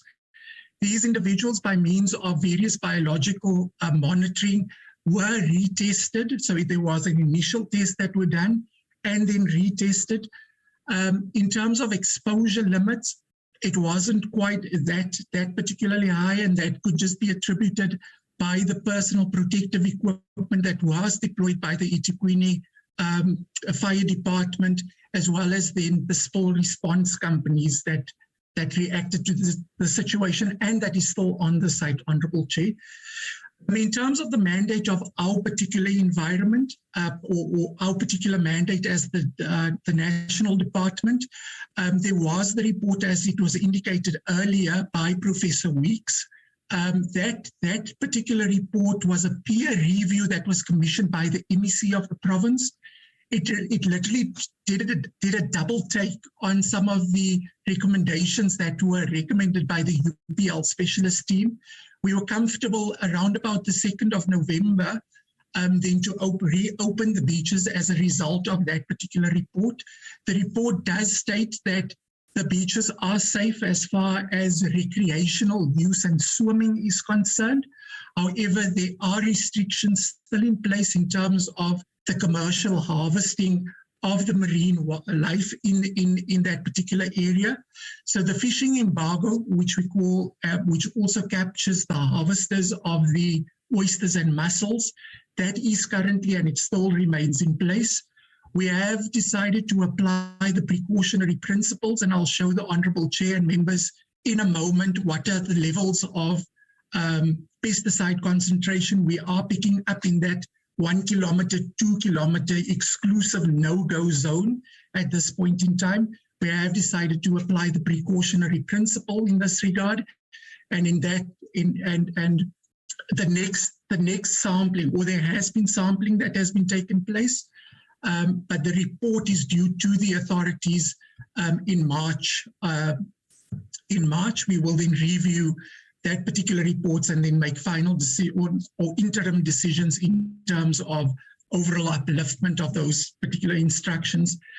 Honourable Chair, we've put before you just a little bit of a dashboard working from the mouth of the estuary moving towards the UPL platform. As we have indicated, there are quite a number of reds and not a lot of greens. We obviously, as an authority team, we are looking for, the environment coming back. Unfortunately, we are not seeing that, Honourable Chair. There is still quite a little bit of concern. So if I work it a little back in terms of beaches, we are confident in terms of the recreational use and swimming is that there is no imminent impact. However, we've fenced off an exclusion zone of about 1 to 2 kilometers, and there's no go entry into that particular zone by recreational users. Honourable Chair, we are getting the chances now and then. There is a 24/7 security company that currently still remains in place, and we're doing what we can to keep the public away from that particular zone. As we said, there were quite notable or small wins in terms of our November analysis. However, the main issue in terms of this particular area of the affected areas is that the fishing embargo still currently remains in place there. Working back in terms of the tributary, the Orhlanga River, the wetland and the estuary, you could see, Honourable Chair, no notable improvements at this point in time. Initially, it was highly toxic, small improvements in terms of the residues in the system, but not at a level that we could be comfortable that this is, or all the implementation or the measures are working or being successful. We think we are quite still in a long haul. As we've indicated before, we are looking at approximately in the area of about 20 years for the system to recover in total. So in terms of that, our engagement with communities, with UPL specialist team, our own specialist teams within not only the national department, but across the authorities is quite critical at this point in time. As we've said, in the system, you can see quite a notable die-off. I think the words that were used by Mr. Nsizazwi on the 9th of December rings true. It does look outside of the Blackburn community in this particular system. It does look as a desert. You can see it physically with a naked eye. So heavily impacted still in that particular area. In terms of the UPL platform and the immediate vicinity, yeah, we are seeing a little bit of improvement. We do take the point is that from the UPL or the warehouse platform, a lot of the residue chemicals are being stopped within that first barrier or defense, which is that in that pollution control dam. However, as we have indicated in this presentation and the number of presentations before you today, Honourable Chair, is that the system will take a very, very long time to recover. The reports are being reviewed as we speak by the authority specialist team. As Mr. Ngobo has said earlier, there's this constant engagement by the cohorts as well as in-field assessments that are continuously taking place. This is almost on a weekly basis that our specialists are on the ground trying to understand this particular problem and to come up with solutions in terms of the remediation of it. As we've also indicated before, all of these specialist reports, Honourable Chair, are uploaded onto the repository. We've created a special file on the repository where recommendation 2 of the Honourable Committee's recommendations are captured. All of the reports that we are referring to is on that particular tab and updated as we're moving along. There are a few that is still outstanding, in particular the geohydrological report. But Honorable Chair, let me leave it at that particular point. I think this is my last slide. Thank you very much, Honorable Chair. Oh, sorry. I think it was the next steps, but we've covered this, Honorable Chair. I'm terribly sorry about that. I don't think there's too much for me more to add on this particular slide. I think we've covered what we wanted to say. Thank you for the opportunity, Honorable Chair, honorable members. I will sign off. Thank you. Thank you, Mr. Walters. Let's remove the slides so that we can proceed. Members, colleagues, can I see hands that want to interact with all these? How many presentations? 1, 2, 3, 4 presentations. Yes, the only hand that I'm seeing thus far is the one of Honorable Singh. Can you just Honorable Tembeka, follow Honorable Weber, Honorable Gancho, in that order. Honorable Singh, over to you. Thank you, Chairperson. It has indeed been a very, very, very long day, but a very worthwhile day, because I think we've gone through a number of very, very important issues that affect not only the environment, but communities as well. But having said that, I think I must say that I don't see many of the community-based organizations and NGOs online, because I think we take it for granted that they will have unlimited data available to them. And perhaps that is not the case. So I don't see them online, which is a bit unfortunate. But maybe that's something that we need to consider moving forward. I'll be very brief, Honorable Chairperson. And the first thing is, Honorable Singh, maybe on that one, these are the things then when we do oversight that side, we need to prioritize them, to have a one-on-one on them. Because I thought, but yeah, the issue of data can be a problem. But I think part of oversight when we go down there, this time, we need to do more engagement with them. No, absolutely. And that person, but proceed, or we take them along with us when we go visit the various areas. We can proceed. Yeah, Chair, it was a long time ago when the sun was rising, when at least 5 NGOs and CBOs came and made presentations to us. And I don't want to repeat what they've said, but the common thread that I found in the presentations was lack of communication. And it seemed that something I said before, and I think you might have said it before, that the various role players are not talking to each other, but talking past each other. And although we've got this multi-support forum, which is supposed to deal with all these issues, it's regrettable that they up to now don't have terms of reference, and there isn't this kind of consultation that one would require. Which brings me to the question of Chairperson. I know this whole exercise is being spearheaded by government and quasi-government departments. Is it the right thing? Should it not be done by somebody independent rather than these government departments, and call them to account? Can you be player and referee at the same time? And it brings me to recall in 2002, I think 20 years ago, when there was a gas pipeline leak on a Christmas Eve. And what happened there was, fortunately, it was in a school area, but children were not in school. And I was MEC at that time, and I immediately got Premier Lionel Mchali to agree to the appointment of a Judicial Commission of Inquiry, headed by a senior counsel. And also the inquisitor, the evidence leader, was a very prominent senior counsel today, Senior Counsel Griffiths Madonsela. And they went out to the public, they listened to them, and they came out with a comprehensive report with remedial action, not taking favor of any particular, but even calling departments to respond. Maybe that's something that we need to think about, the independence of the information that we get. And I'm not casting any aspersions in that regard. But some specific questions, Honorable Chairperson. So generally, I think the departments and quasi-government department need to tell us that these complaints by people about communications, how justified is it?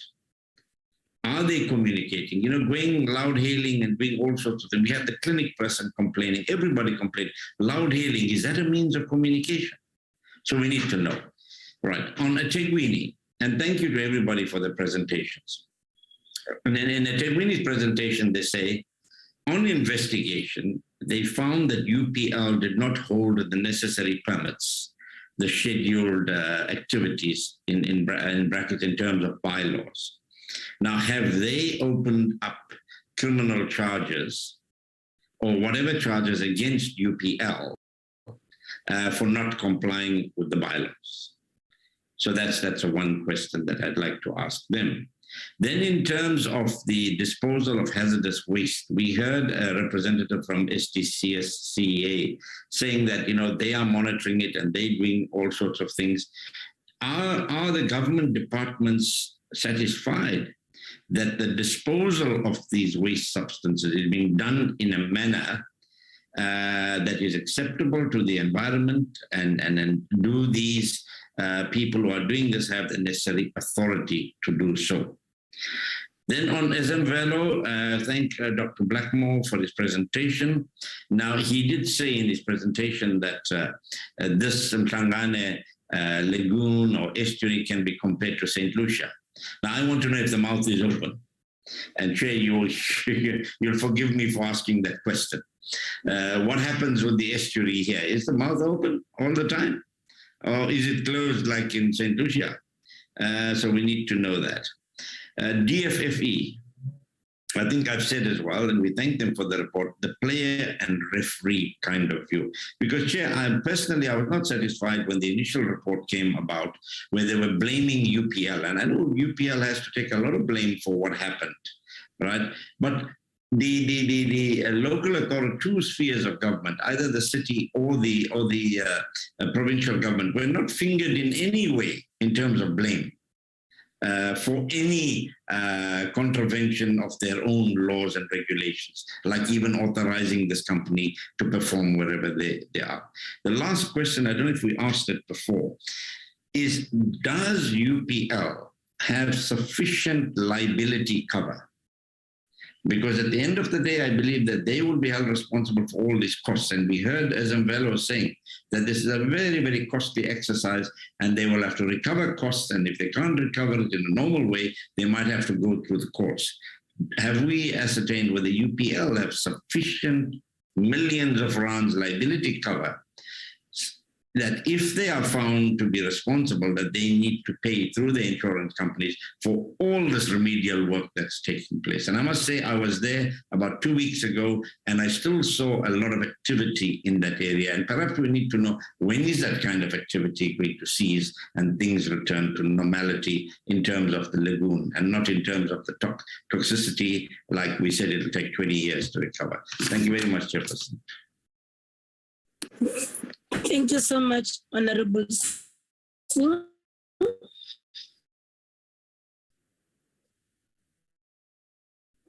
Honorable Thank you, Honorable Chair. And you know what they have. Okay. Me and Honorable Sue did learn how to pronounce. Yeah, yes. Proceed. I understand. And thank you, Honorable Chair, for the opportunity. And we thank the presenters. I want to agree with Honorable Singh when he says we do need some partial a body that is going to deal with this matter, but I think it's we can discuss it later. But because when I listened to the presentation, eThekwini Municipality and ETIA, I thought I'll get one of them indicating, firstly on the issue of the permit. Indicating that through their investigation, they now have an idea which section in their department that gave that permit or that allowed that company to operate them, UPL. And the second one is both ETIA and eThekwini Municipality. I don't get a sense or anything that says who was there any EIA that was done, and if it was not done, what is it that they are doing when it comes to their to thorough investigations within themselves, so that we can get a sense of them being indicating that yes, they are really getting deeper into this investigation. And also on eThekwini, Honorable Chair, on environmental health officials, I know that each municipality have environmental officials, and that function was long time ago devolved to the municipalities. What is their role, and where were they previously and up to now? The last one is on the ambient air quality that was reported by eThekwini Metro. The report indicates that the wind on that day could not pick up anything at the moment. My question is, was it not able to pick up anything since April, when this company started to operate, so that they can be able to prevent any emissions that would have been picked up in that particular area? I'm not sure whether I'm not clear about what they are saying along those issues, Honorable Chair. Yes, and maybe as we continue with this, the issue of consequence management within both eThekwini and ETIA will be important to be indicated in their reports, whilst we are also dealing with the issues of UPL and taking UPL to court, or doing a thorough investigation and making them to account. But also the government departments needs to account also those officials that might have been involved there. As you would know that, Honorable Chair, that when that Conopia establishment was started, there were guides, there were things that were said that these are the things that needs to be done, and where they followed. I don't get it in particular from eThekwini Municipality. Thank you, Honorable Chair. Thank you so much, Sister Meka. Then we'll allow Honorable Weber to be next. Chair. If you allow me, thank you very much for the presentations of what Carol. But I'm still a little bit unsure about a couple of things. So I would like clarity on when we come to air pollution. If the chemicals that first 6 hours that went up into the air, I know we previously asked if that is toxic and what is can do on ground, but actually said now again, when it rains, the toxic chemicals come down. My first question will be, is that true? And then I would love to know what that toxicality is of those, if that is a word, of those pollution that is coming down, and what the effect will be on humans, crops, and animals. I also would like to know, you say here in your presentation, I think it was Dr. Gumede, that said that the municipality is only responsible for specific toxic,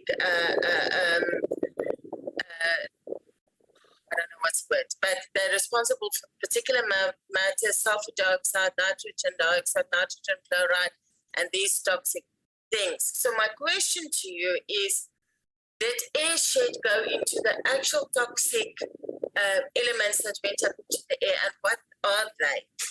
My confusion, colleagues, is they talk about respiratory, skin, and eye. Is that the only symptoms that comes from the air and from the water, or what exactly is the exact short-term impact that this will have on people? And what will be the long-term effects? What will be those systems? I know that is a difficult question because there is no long-term yet, but is that the only symptoms that people will show now? I am not really clear on what the symptoms will be.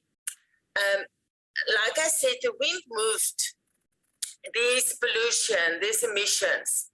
And if it's true that emission stays up in the air, do we know how far the emissions has been moved, where they are, and when it ran, what impact it has on those areas, which might be much further than our area where this actual pollution did take place? And then I agree with Honourable Singh that I don't think the means of communication is effective. People can be at work and they don't work in that area when loud hailing takes place and everything. And data is a problem. I saw the very beautiful bi-weekly reports that they give. And yes, I'm not sure the community will be able to see these bi-weekly reports, which I do think is important. I think they need to be informed in exactly what can be the consequences of this, so they can be preventative or prepared for possible illnesses or symptoms, and know how to take care of that before it happens.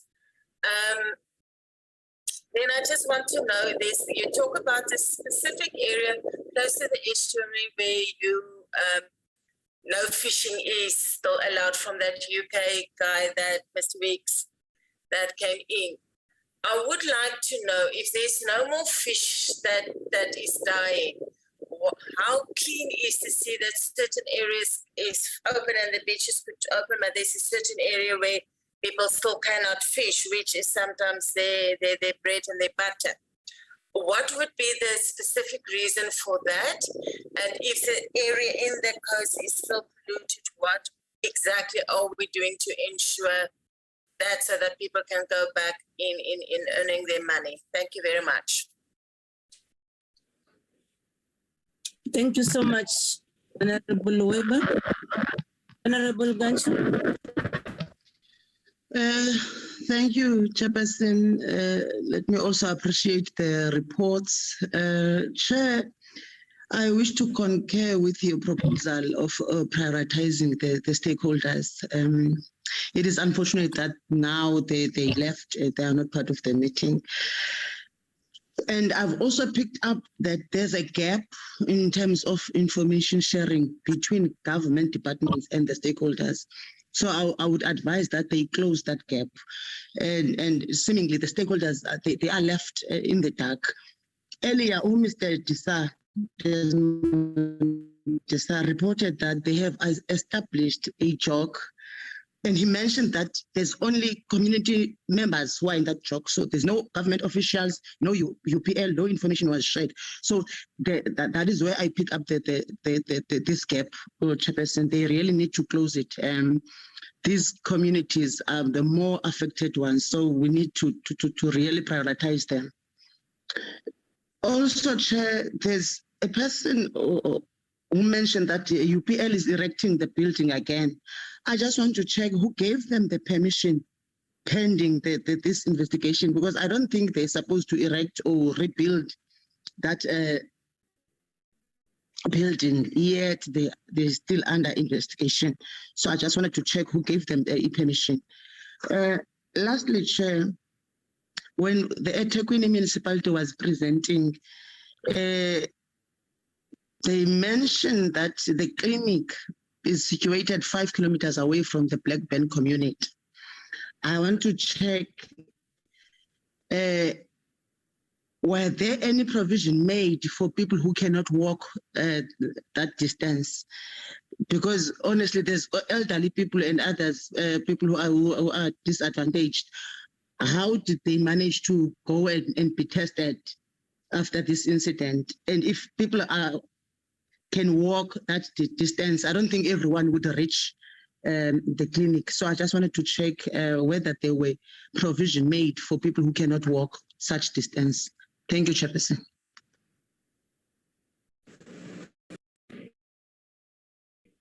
Thank you.